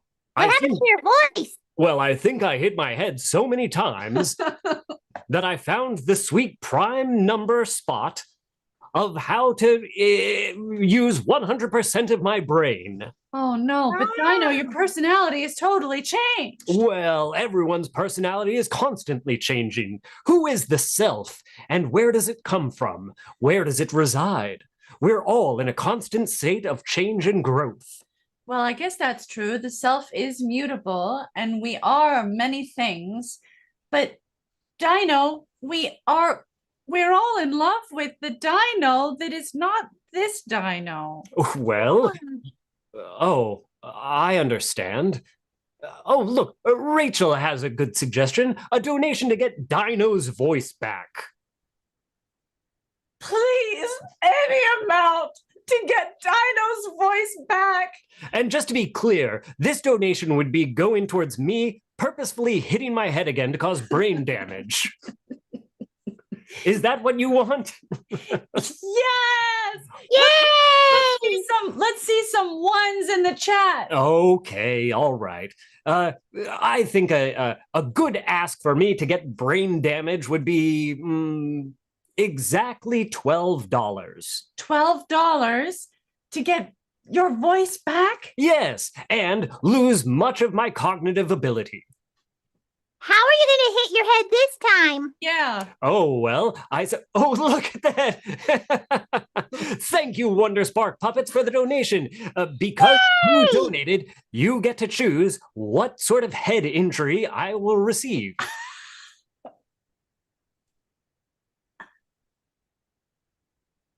This is exciting. This Give is me a very few seconds to get tension. Wonder Spark in here. Oh, very well. Boy, I suppose these are my last few moments of really being able to think at this capacity. So, if you're really able to think right now at this capacity, what wisdom would you like to impart to your future dino self? Well, I suppose I would tell myself it's time to reconsider your Lunch options? pardon me? Lunch options? Lunch options. Reconsider your lunch options? Lunch options as well, but I suppose I'm more concerned with my priorities. Oh. My future self should worry less about the id and worry more about the super ego. Now, Dino. Yes? What about a lesson from the heart? A lesson from the heart. I know you're sharing the lessons of the mind, but I'm curious if there might be some connection that remains constant, even beyond your head injury.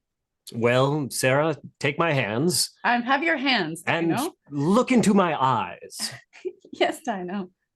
The heart and the head are but of the same individual.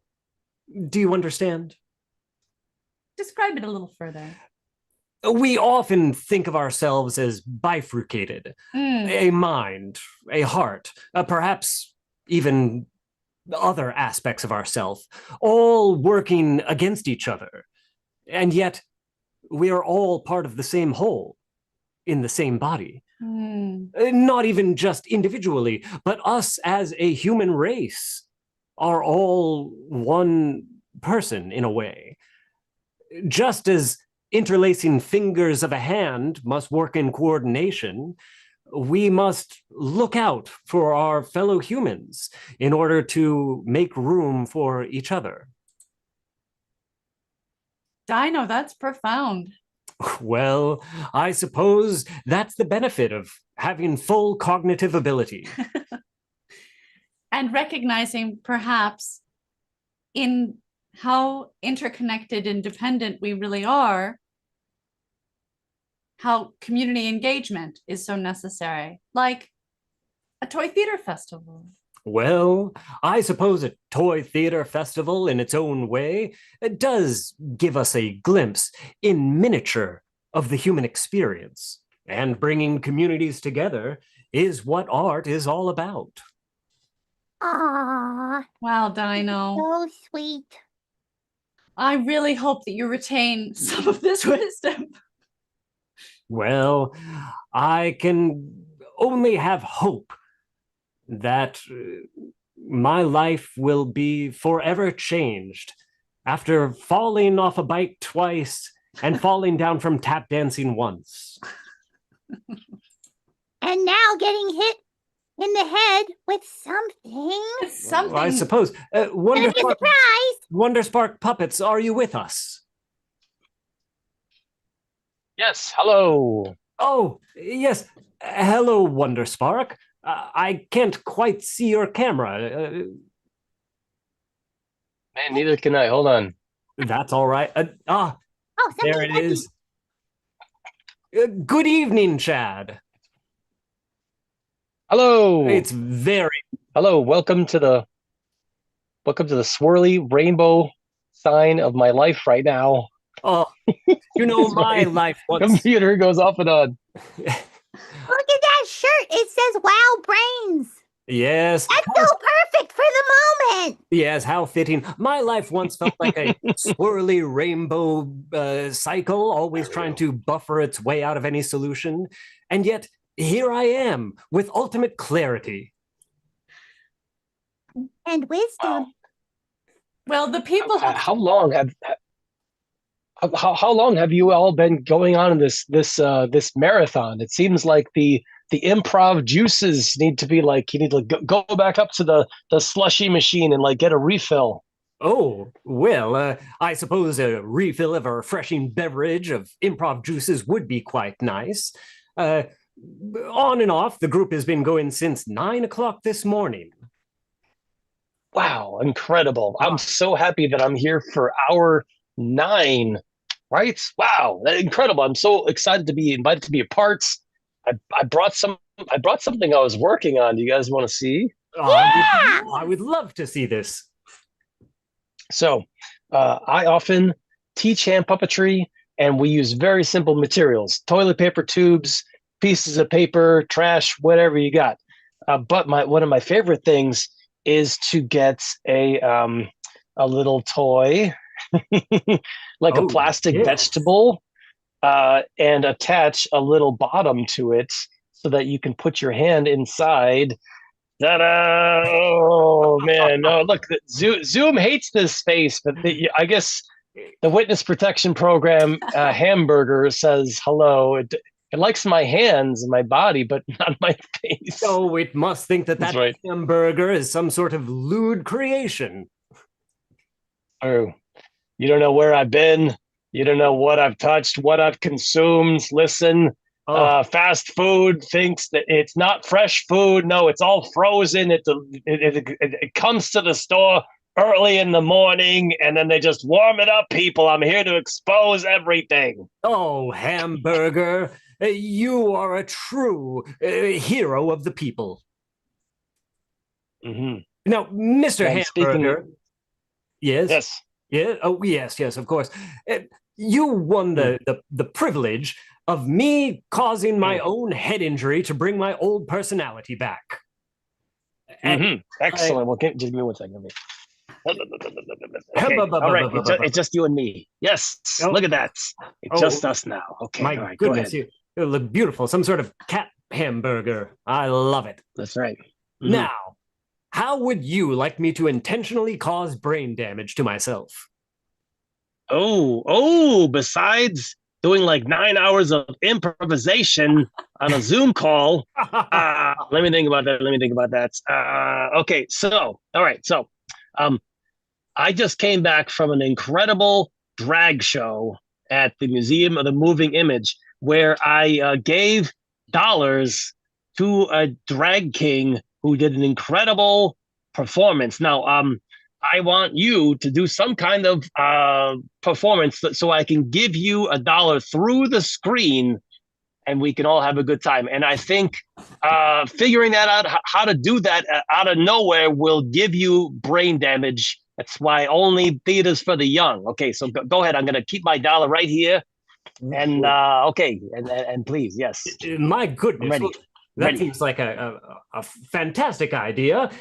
So the very concept of something impossible happening, such as $1 passing through the camera, will cause my brain damage. Well, yes. I suppose I'll give anything a try once, but I must do a performance first to earn the $1.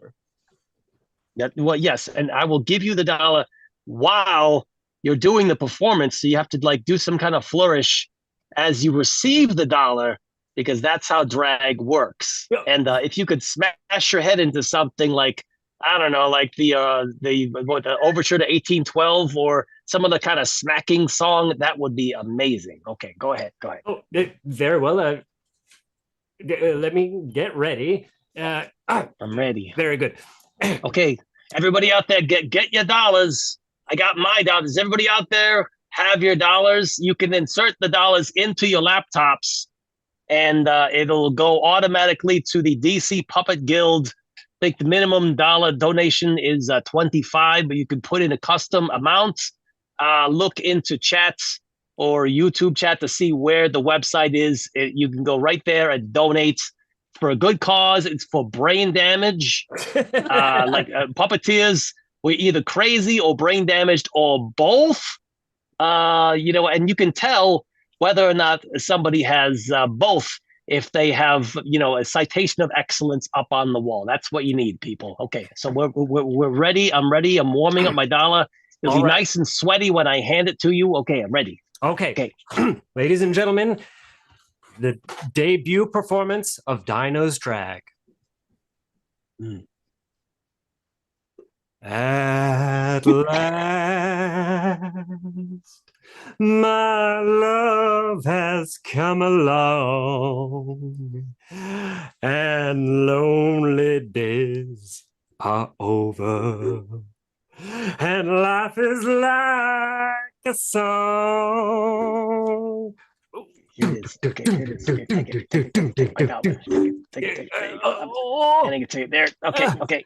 Oh Yay! my goodness! How did the dollar bill pass through the dang webcam? It blew my mind and caused the brain that Hamburger Kitty, you did it. You saved my dang brain from being too smart. Yay! Oh, thank you. Hooray! Thank you, Hamburger Kitty. Hamburger Kitty, take my hands. Okay, yes. Look into my eyes. Okay. And Wait, give me I'm gonna use my face. Give me a big old greasy smooch. Okay. Oh, thank you. Hooray. Oh. Wait. Thank you.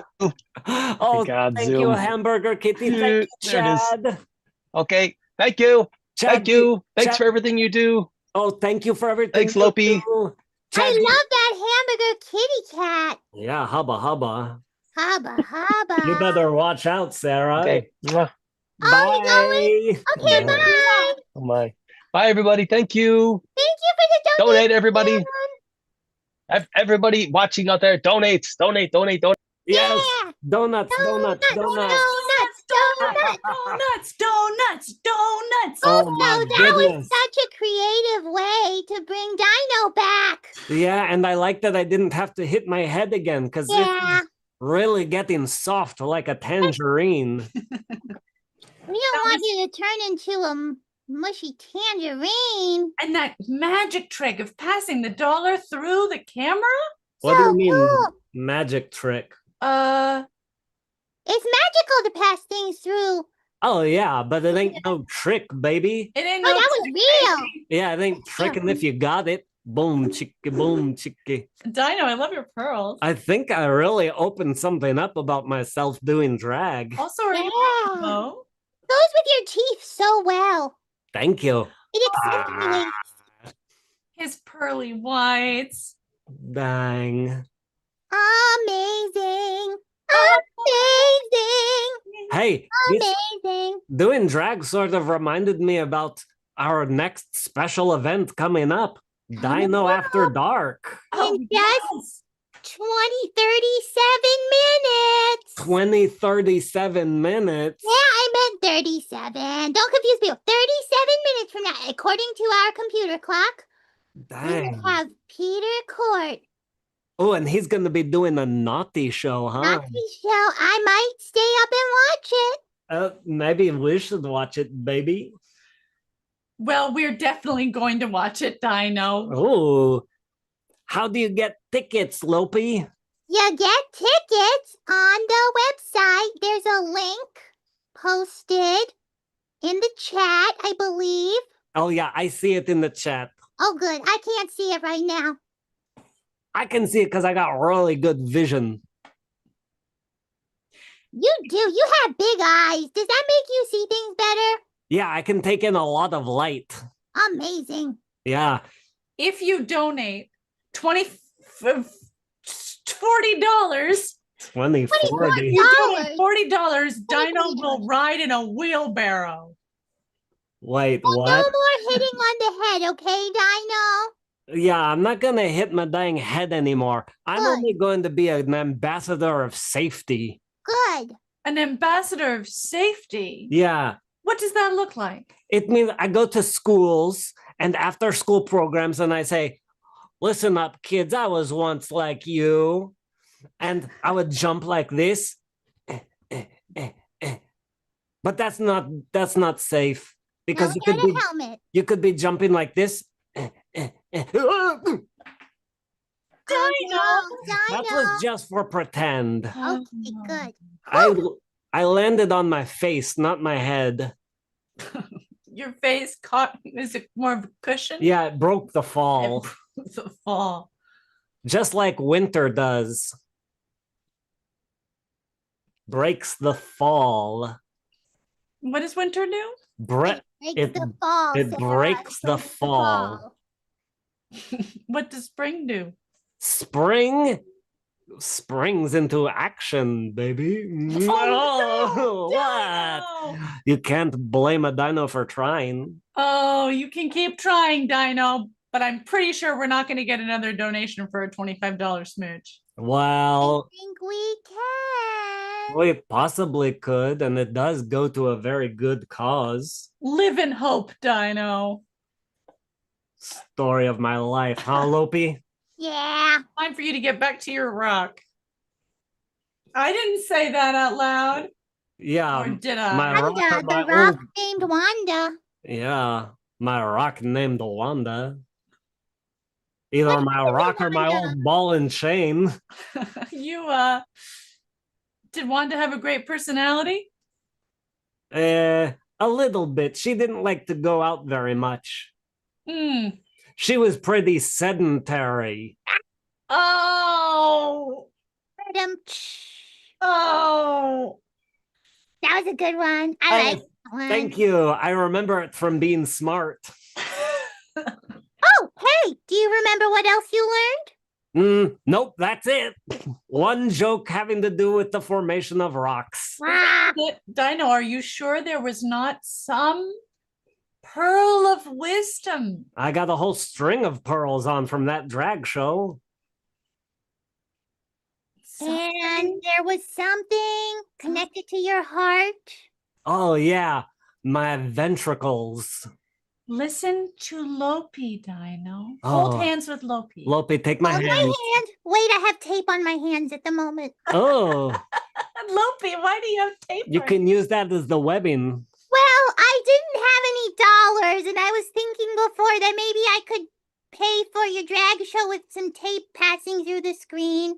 Oh, well, I mean, yes, we could pay for more Dino drag. Wait a minute. Here, give me that tape again. Okay. Okay.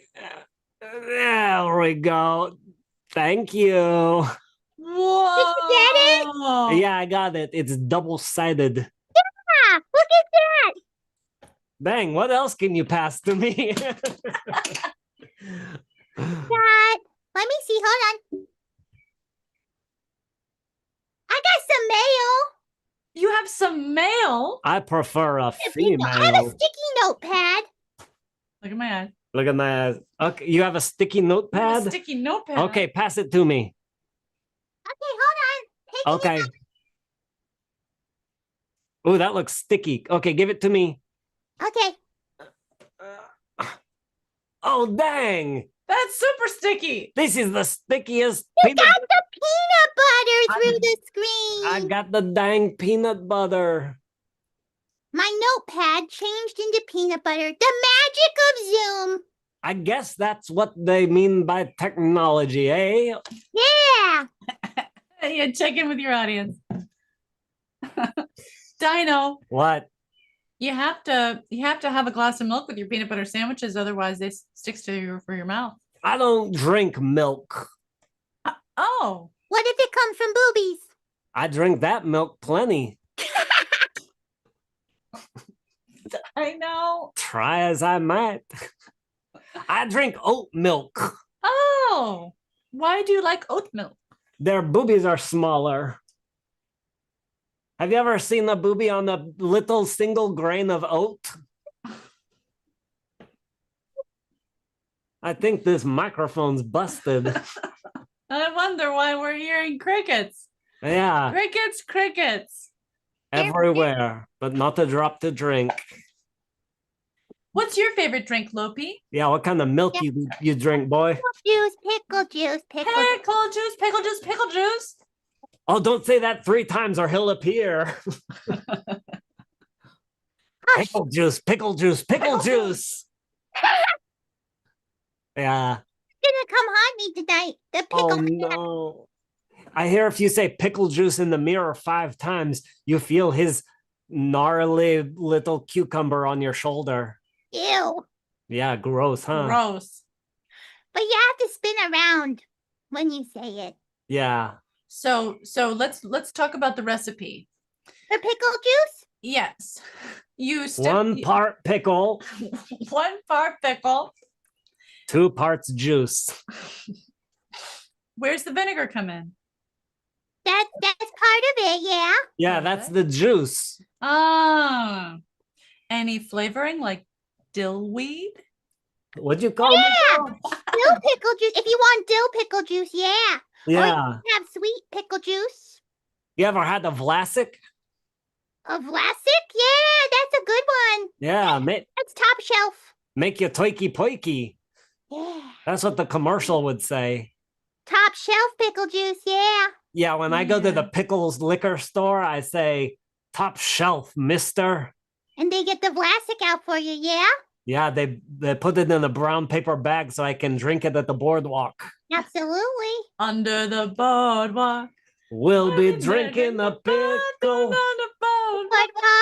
It We'll be makes my having throat some pickle tickle. Boardwalk. Boardwalk. Oh, dang. Wow. I heard that there was a pickle festival in Baltimore. Is that true? Here at my house, the pickle festival's every day. Wow. You ever been to a pickle festival? No. You want to? Sounds like a date is about to happen. Maybe for $33, we'll go to the pickle festival and take a photograph that we'll send only you. Maybe we could abscond with all the funds raised and go to the pickle festival. Oh, that's a great idea, Lopi. No, shh, don't tell anyone out there. Hey, Olmsted, aren't you the president of the guild? Uh-oh. Is it okay if we take all the fundraising money and go to a pickle festival? Let me think about this. Time's up. We could submit an official request through official channels and put an official stamp on it. Would Hey, that- Lopi, do you want to be on the pickle festival subcommittee with me? Yes. Okay, Absolutely. Olmsted, we're going to have a meeting and then you're just going to be okay, right? Yeah, sure. Great. But maybe I should attend that meeting. No, you're good. You Hey, got enough on your plate. Yeah, you're a busy woman. You're a busy pickle. Oh, good. Sarah Bourne is going to start a Slack channel for Oh, Pickle Fest. Pickle committee. Pickle Fest committee. Michael Emerson said, I think there's a pickle festival in Baltimore. That's what I was saying. It's called the Big Dill. Yeah. Dang. Dang. Pickle juice, pickle juice, pickle juice. Oh! Did you turn around?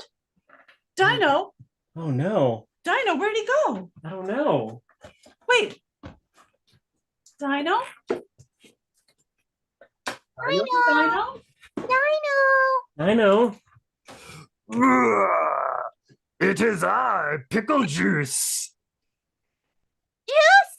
Yes, Who are you? it's me, Mr. Pickle Juice. Not what I expected at all.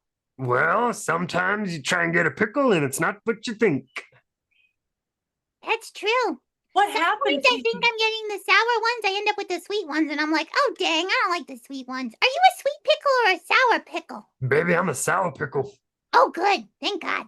Hey, Hey, King of the Sour Pickles, what happened? My name is Mr. Pickle Juice. Mr. Pickle Juice, what happened to you? What's that supposed to mean? I'm sorry, you look a little strange. This is the best I've ever looked. What is that even supposed to mean? What All happened the to pickles you? are growing their hair out these days, Sarah. Yeah, That was it. Did you just come back from the parlor, the hair salon? It's called a pickle parlor. And yes, I did. You did. Yes? And Is that okay by you? What did you get? A perm? Does it look like I got a perm? It does. It does. Good, because I did. Okay, okay, good. This is a weird conversation. Hey, well, excuse me, I don't get to talk to a lot of people. Not a lot of people say pickle juice 3 times. Sorry, I feel like I'm tiptoeing through the roses. Well, I feel like I can't be honest with you. why not? Why? Because every time I say something honest, I get a reaction that's kind of negative. Am I being negative or are you inferring negativity? Well, he is a sour pickle, Sarah. Thank you. Maybe I'm just projecting all my social anxiety onto you. Would you like to have a therapy session with Pickle Juice? Yes, please. Okay. Go for it. All right, Lopi, can you be our therapist for our couple? Yeah. Oh, me? Okay, sure. Yeah, our couples therapist. Okay. Hi, guys. Thanks Hi. for coming to Lopi's special therapy session. Thank you. What seems to be the problem? Well, why don't you start? You were the one who told us to come here. Me? No. Oh, Sarah. Yeah, go, Sarah. What's the problem? Oh. I'm resistant to therapy. It's because of how my dad raised me. How did your dad raise you? Shit, hey, Lopi asked you. I'm sorry, I didn't mean to get aggressive. I feel vulnerable in therapy. That's good. That's good. You're allowed to feel vulnerable here. It's a safe space. I'm doing a good job in therapy, huh? Well, yeah. Let's give Sarah a chance to talk, okay? Oh, I'm fine. Okay, I guess I'll just shut up and never talk again in my whole dang life. Yeah. God, it's getting to be that so Pickle Juice can't even say what's on his mind anymore without everybody saying, hey, Pickle Juice, you can't say this. Pickle Juice, you can't say that. Pickle juice, pickle juice, pickle juice. Oh no, Lopi said that again and Pickle Juice disappeared. Wait, I just was just kind of monopolizing the conversation. Wait, so it wasn't just me, like Pickle Juice was a bit much, right? Right? Like all of a sudden I found myself in a relationship. Yeah.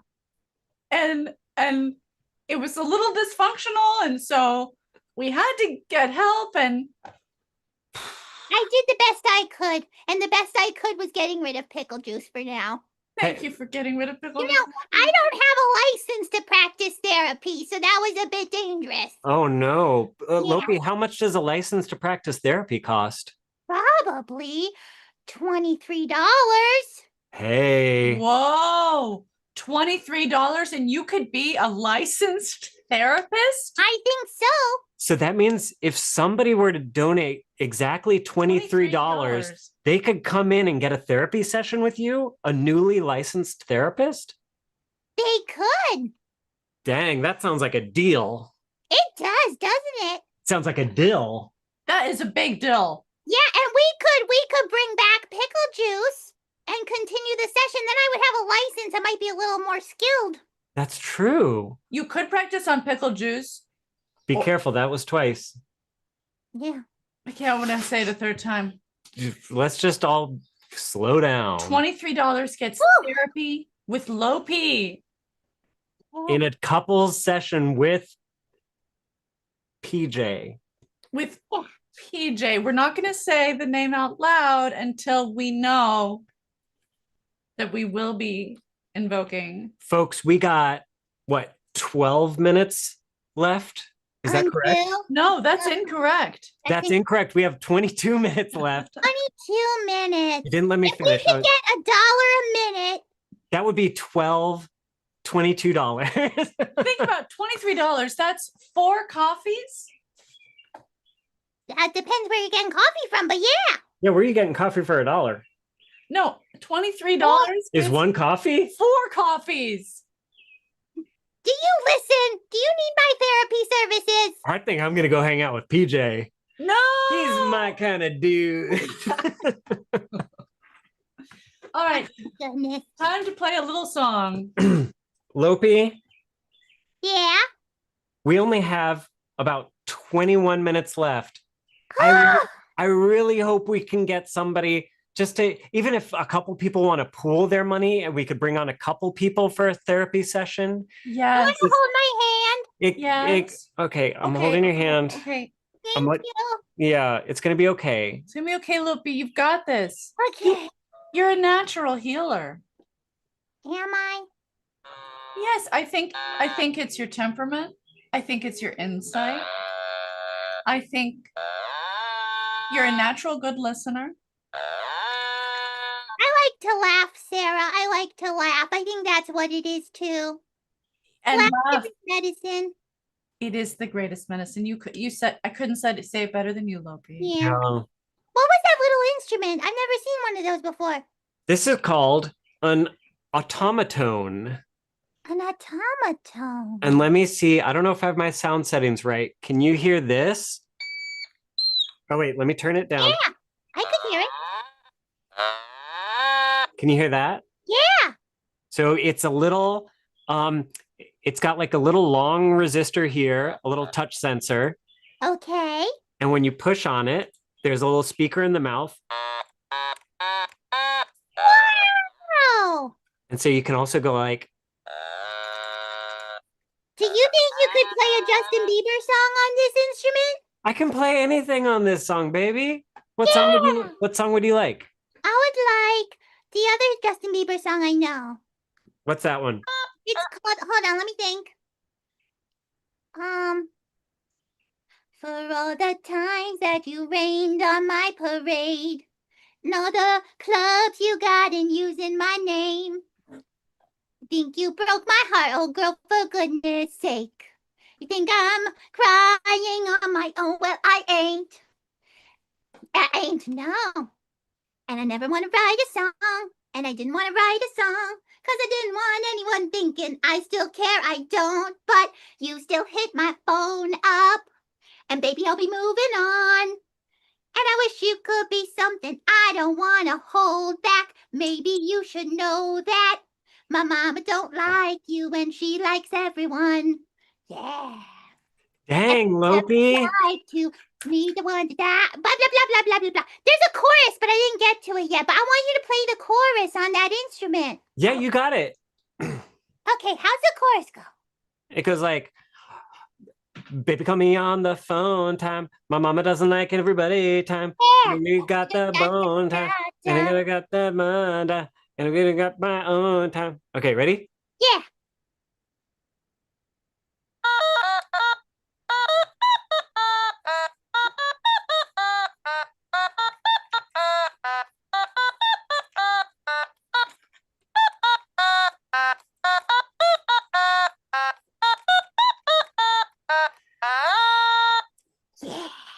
Yeah. Got it. You really got it. Dang. Dang. Dang, girl. As Chad says in the in the chat. Dang, girl. I like to laugh. I like to laugh. I do love hearing you sing, Lopi. Now it's stuck in my head. God help me. God help me. Pickle juice, pickle juice. Please help Lopi. Somebody say pickle juice? I did. I forgot what voice I was doing for pickle juice. So this is my new voice. I like it. Maybe you have a different personality now too, and we don't have as much work to do. Oh yeah, I'm actually fully actualized. You're fully actualized. What a relief. Yeah, I'm What do you know about yourself now that you didn't know before? I know that I'm an alpha male who needs to take control over the situation. I eat rhino horn for breakfast. Fascinating. Thank you. And how do you mitigate this propensity that you have to connect more successfully with others? How do I what? How do you dial down your inclination to control everything and be so aggressive so that you may connect more successfully with others? I have no idea what sort of gibberish you're saying, girl. I heard, how do you dial in at a propensity to habba-dabba-doo-doo? Dang. Do you see what I'm feeling? Let me try it. This is how our communication goes, Lopi. Sarah, could you try some more elementary words? Yeah, and use some I statements.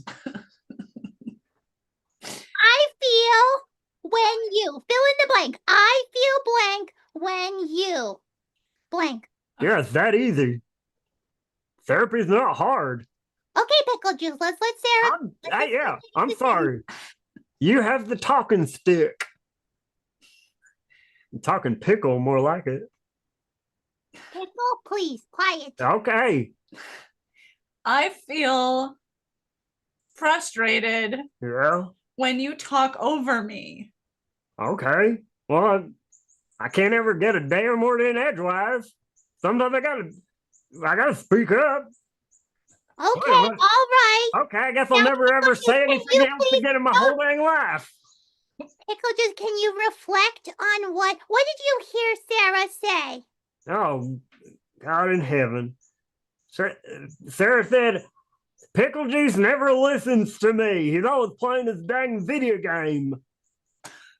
I see more of the problem now. Even though I'm in an unskippable cutscene and I can't stop during the cutscene or else I'm going to miss out on important story beats. So, how often are you playing video games, Pickle Juice? The way I play is basically all the time. I can't get past the third level. I keep buying more gems. You keep buying more gems? Yeah. It lets me unlock different. Yeah, it lets me unlock different characters. Yeah. Like what kind of characters? There's like a Candy King and a Chocolate Prince. Those sound like great characters. I would want to buy them too.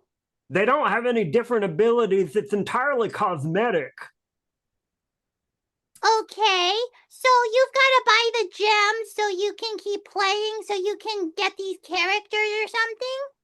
Yeah, I guess I just want to have control over some aspect of my life. That sounds like a great way to have control over your life. See? I told you microtransactions were good. Pickle Juice, microtransactions are depleting your bank account. It's our bank account. Precisely. Dang, here she goes again, Lopey. Yeah. Yeah, you hear me, boy. Who's making the money in this family? Yeah, that's what I'm saying. Oh, you mean literally? Yeah. Oh, she is. Okay. I can't work due to my injury. What's your injury? I stepped on a dang Lego when I was a boy. Rough. Yeah, that's what literally. It was a Lego dog. Has never healed? I haven't checked. Is it because you're a pickle? Dang, she just went out and said it. Yeah, of course, we gotta accept who we are. Is that the nature of the problems here? Oh, dang, I just had an epiphany. Did you? I've never fully accepted myself as a pickle. Oh. I thought I was always too fuzzy to be a pickle. Pickle Juice, you gotta love yourself no matter what. Dang, I think I do love Sarah, what do you think? I think I love myself. I love hearing you say that, Pickle Juice.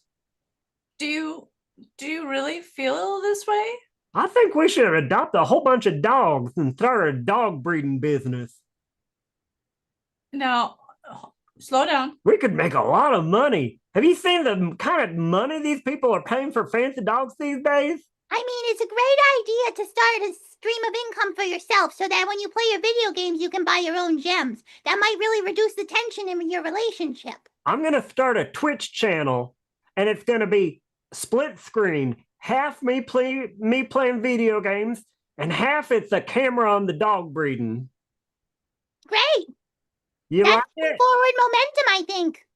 Me and Lopey are on board. What do you think, Sarah? I think I'd like a divorce. Oh, dang. Some kind of therapist you are, Lopey. Ah, dang. Well, I never got my license. We didn't get that $4? Dang, girl. Yeah, dang. But Sarah, I think you'll feel freer in a different relationship. This pickle might just not be for you. I think that I think that our personalities are just a little too different. Yeah. I think maybe I have to go do some self-discovery. I think pickle juice, you have many sterling qualities, but Thank you very much. That's very sweet of you to say. and I support you on your journey, but I Oh. think that we there's need more. Go ahead. Oh, he's listening now. Yeah, now I'm listening. Progress. Progress is my middle name. It's just true. like Goldie Wilson in Back to the Future. It's And Mr. we're not listening. Progress Pickle Juice. Do what now? I quit. Chad says, can we donate to replace Dino as the mascot of the DC Guild with pickle juice? I think that's a great idea. I think I'm going to do a special issue of the NCPG Puppet Times with pickle juice on the cover. Just when Chad thought it couldn't get any worse with this improv. Yeah, boy, oh boy. Who knew that 7 hours of improv would... There'd be a bottom. There'd be a bottom, and I think it's a rock bottom, and we It's the hit bottom it. of the pickle juice jar. Dang, girl. Well, Lopi, I appreciate your honesty in needing to quit when you did, because it was getting a little hairy there. Excuse me. Well, just what? You know I'm sensitive about my texture. I know you're sensitive about your texture. I know full well all of your insecurities, Pickle Juice. Oh, yeah, and you use them against me every time we have an argument. That tears it. I think that I will never, ever leave. I'm going to be here forever, and nothing can stop me. Dino! Yay! Oh, Dino saved the day. Yeah, aren't you glad that you have me back and not old pickle juice? Thank God. I didn't Yes. know what the heck to do after a while there. Man, I'm glad I'm not a therapist. Gee, that's a hard job. Yeah, I know, and I'm glad that I'm not in therapy. That sounds stressful. Yeah, really. Sarah, I'm glad you're not married to Pickle Juice. Look, take my hands. I'm holding your hand. Look at me in the eyes. I'm looking you in the eyes. Lopi, get in on this. Hold our hands. I love you. I love you. I'm glad that we are not pickles. I'm really glad we're not pickles. We can like pickles, but we don't have to be pickles.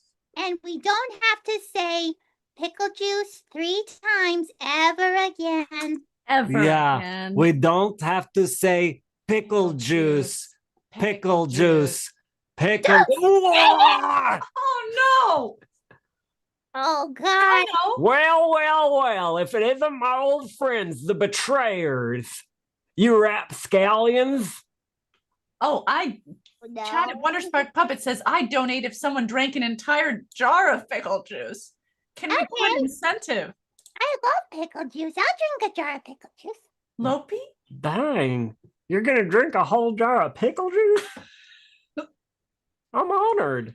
Yeah, okay, chat, we got 8 more minutes in this little here shindig. You want me to drink a jar of pickle juice? I just have to go down the refrigerator and get it. You go down the refrigerator. If we can raise... Okay, I'll be right back. Okay, Sarah, how much do we need to raise to get a whole dang jar of pickle juice drunk? Probably $100. Oh, dang, girl. What, am I made out of money? How about $3? No, what are you talking about? 35? Let's say an even 50. Let's say an even 50. Okay, starting from this here moment, we got 7 minutes left. If we can raise $50 for the National Capital Puppetry Guild's Toy Theater Festival, then a whole thing of pickle juice will be drunk up. A whole thing of pickle juice will be drunk up if we can raise a nice even $50. That's barely anything. Guess what? Guess what? This is about the last chance you're getting to donate any dang money, because we're about to go into the dang naughty puppet show with all the bits. Yeah, we're about to go into the dang naughty puppet show with all the bits. And who's to say what's to come? Dang. So the time is now. Donald Productions says, "Hi, Sarah. I really love your hat and hair." Oh, thank you, Donald Productions. This is my beret. Dang. And Womp, womp. Donald Productions didn't even say anything about my pickle fuzz. Well, I'm sure that Donald Productions really also appreciates your hair too. Isn't that right, Donald Productions? What do you think, Donald? You love my hair? Put your money where your mouth is. Mr. I'm trying to raise some dang money for the guild. How do you feel about that? I feel a little sad. Why are you sad? I'm sad because I don't like myself very much sometimes. Oh, pickle juice. I'm just kidding. I love myself all the time. Good. If you can't love yourself, how the hell are you going to love anyone else? Yeah, that's right. Right? Dang. Lopi is back with. Uh-oh. Uh-oh. Oh, that is some dang pickle juice. That is some pickle juice. Can we raise any money at all? Oh no, Donald Productions redacted their message about liking your hair. No, I drew too much attention to it. Okay, we need to raise $50. National Capital Puppetry Guild, behind the scenes. How much money have we raised to drink this whole glass of pickle juice? Actually, how much money have we raised?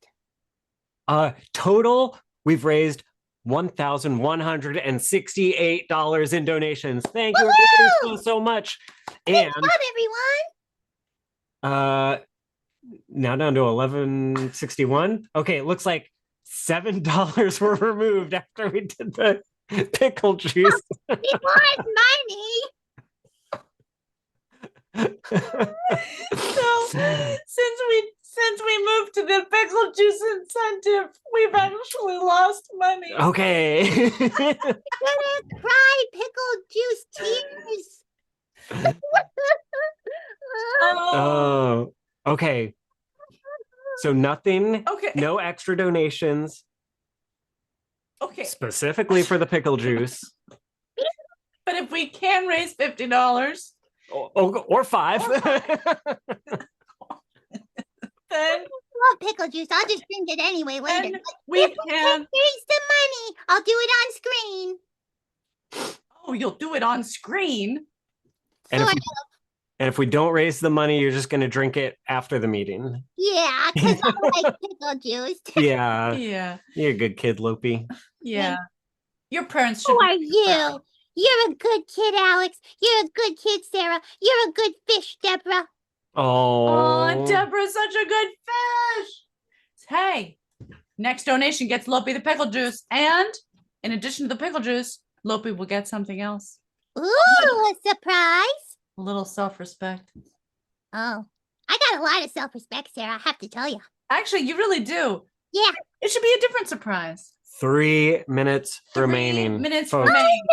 Will I drink the pickle juice on screen or won't I? Oh my gosh. Who wants to be the final donation? Come on, folks. Of the hour. You can do it. Dig deep. Those pockets, they're there. It smells delicious. Oh, Lopi is so thirsty. Lopi is so thirsty. I am thirsty. All this toy theater festival. For 2 hours. Oh, now, we've received a message. Please warn people the meeting transition is going to be clunky. Oh. We'll all get there. We will all get there. Will we put our helmets on? Yeah. We'll put on our helmets. We'll be patient. We'll apply all of the things that Lopi taught us. Like salves and balms. That's right. We'll get ready for more smooches. Also, can I make a public service announcement right now? Yes, you may. Yes. Maybe apologize. I just wanted to say head injuries are not really funny. It was, it is funny because it's a puppet, but it's really not funny too. So it's a serious thing, and we should all wear helmets when we ride bicycles. Well, That's right. Dino is more of a cautionary tale than a mascot. Thank you. I would agree. And Lopi, thank you for being real and addressing these honest concerns because it's true.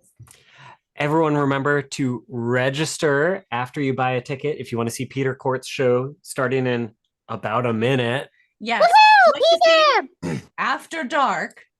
Do we have a final donation? Oh, great moderator. Is there any final donation that came in to justify drinking pickle juice on screen, camera? On camera. On screen. On camera. On camera. I'm leaving this window so I can watch the donations. You got it. Watching. Y'all. Y'all. Y'all. Or won't I? Drink the pickle juice. We'll also do a little copy and paste for the tickets for Dino After Dark. I'm so excited for Dino After Dark. We received a donation. Oh, Y'all. oh, y'all. We have a donation. Oh, Y'all. Thank you, Lynn. Thank you, Lynn. Oh, my land. I think that this is going to be the most memorable Dino-Thon ever. Here it goes. Opie. Okay, Lopi. Oh, yeah. Oh, this is beautiful. Oh, yeah. Oh, my goodness. Dang, boy, you really chugged it. What? So good, guys. It was so good. Oh, thank you. Oh, and Chad.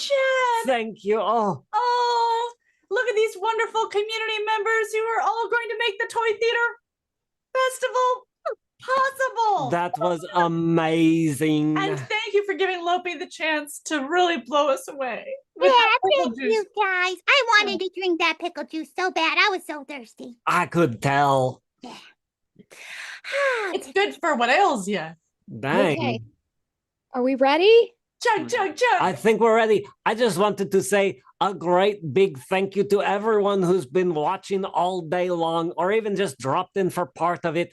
Your money is going to a very good cause. It is going to a very good cause. In fact, this is the very first Toy Theater Festival in Baltimore. And we know that Baltimore is a pretty fabulous city for the arts and for innovative puppet theater. And for pickle festivals. And the pickle Yeah. festivals. Yeah. Of course, Lopi. But this Toy Theater Festival is a whole new chapter combining all of these wonderful things. And to be able to really launch in this way with our community support is so important. Thank you. Puppetry is a great cause. And we all know it. And it's this kind of mutual aid is really meaningful. So thank you to everyone who has You're participated. welcome. What is that, Dino? You said thank you. I said you're welcome. That's right. You're welcome. You're welcome. You're You're welcome. You're Asked welcome. us what the Toy Theater Festival is going to be. Yes. What is the Toy Theater Festival? All right. So happening this August for one day. And I'm pulling up the information. Boop, boop, boop, boop, boop. Am I blocking your view? On Saturday, August 16th in Baltimore, there's going to be a Toy Theater Festival. So if we could get Michael Lamison on to describe a little bit about what Toy Theater is and what a Toy Theater Festival means. As Michael Lamison and Black Cherry are the co-sponsors. What? Woo woo! Hello, everybody. Hello. Hi. Man, I was so jealous of that pickle juice. It looked good, huh? Yeah, it looked great, man. I wanted a shot of that. Me too. It's so refreshing. You know what? I think I'm gonna bring some when I come to the Toy Theater Festival. I'll bring Yeah, and you know what? We can make like pickle shots. pickle shots. Yeah, free pickle shots. Give me a Yeah. pen. Whoopi, I think maybe we got to hang out a little bit there. Sure. All right. So, but anyway, a Toy Theater Festival. So, again, on August 16th, we are defining Toy Theater as, okay, I need to preference this by saying, unless you have a good way explain for why you're not following these guidelines, Toy Theater has to be on a table, is bound by a proscenium, a proscenium that goes up, over, and around, and objects inside the proscenium have to be the focus. of it. So if you had a toy theater with just a cranky or a shadow puppet show behind it, that would not really be a toy theater piece. But if you had a shadow puppets and a cranky as a setting, then that and then other puppets in front of it. And again, as I said, if you have a good explanation of why you don't, why your piece doesn't fit that parameter, we'll take it into account because we're all artists here and nobody can follow rules. They're just made to be broken. Yeah. Yeah. Yeah, I mean, even for the great technicians in all sorts of aspects of the fine arts, it's the people who have a certain mastery of the craft, but then, as you just mentioned, Michael, break those rules that Raise the bar. they raise the bar. And so certainly they're pulling from certain traditions, but then they make it their own. And it's nice to have parameters for all kinds of creative activities, as we, all people here on this call and all of you tuned in know, it's great to have some guideline as a launch, some framework, and then we can know where to begin and where to break that mold if needed. Yeah, we have to start somewhere. Thank you. Right. May I ask a question? Yes, You you may. certainly may. I would like to understand why the proscenium is important. Well, why is the proscenium important? Because that's what you said, right? We have to have a proscenium or a Okay, I'm answering you, and we're actually getting a little toy theater out because it contains the show. Oh, like the Yeah, pickle so here we show have a little toy theater that's part of the Black Cherry collection, and it is actually a little theater in miniature. It has a curtain. Wow. that Wow, That's beautiful. so pretty. And we don't have to follow these rules, but well, you take the rules and change them around a little bit. So we're ready to transition. So I'm getting the circle finger motion like you've talked enough, Michael. Yeah, that one, Alex. Or this one, wrap it up. Yeah, and I'm trying not to drop this toy theater. So, Loopy, unless you have any more questions about a toy theater, no. it Thank contains the show. I get it now. Containing the show. Like Yeah, when yeah, the pickle juice proscenium. in the jar. It's very important. Yes.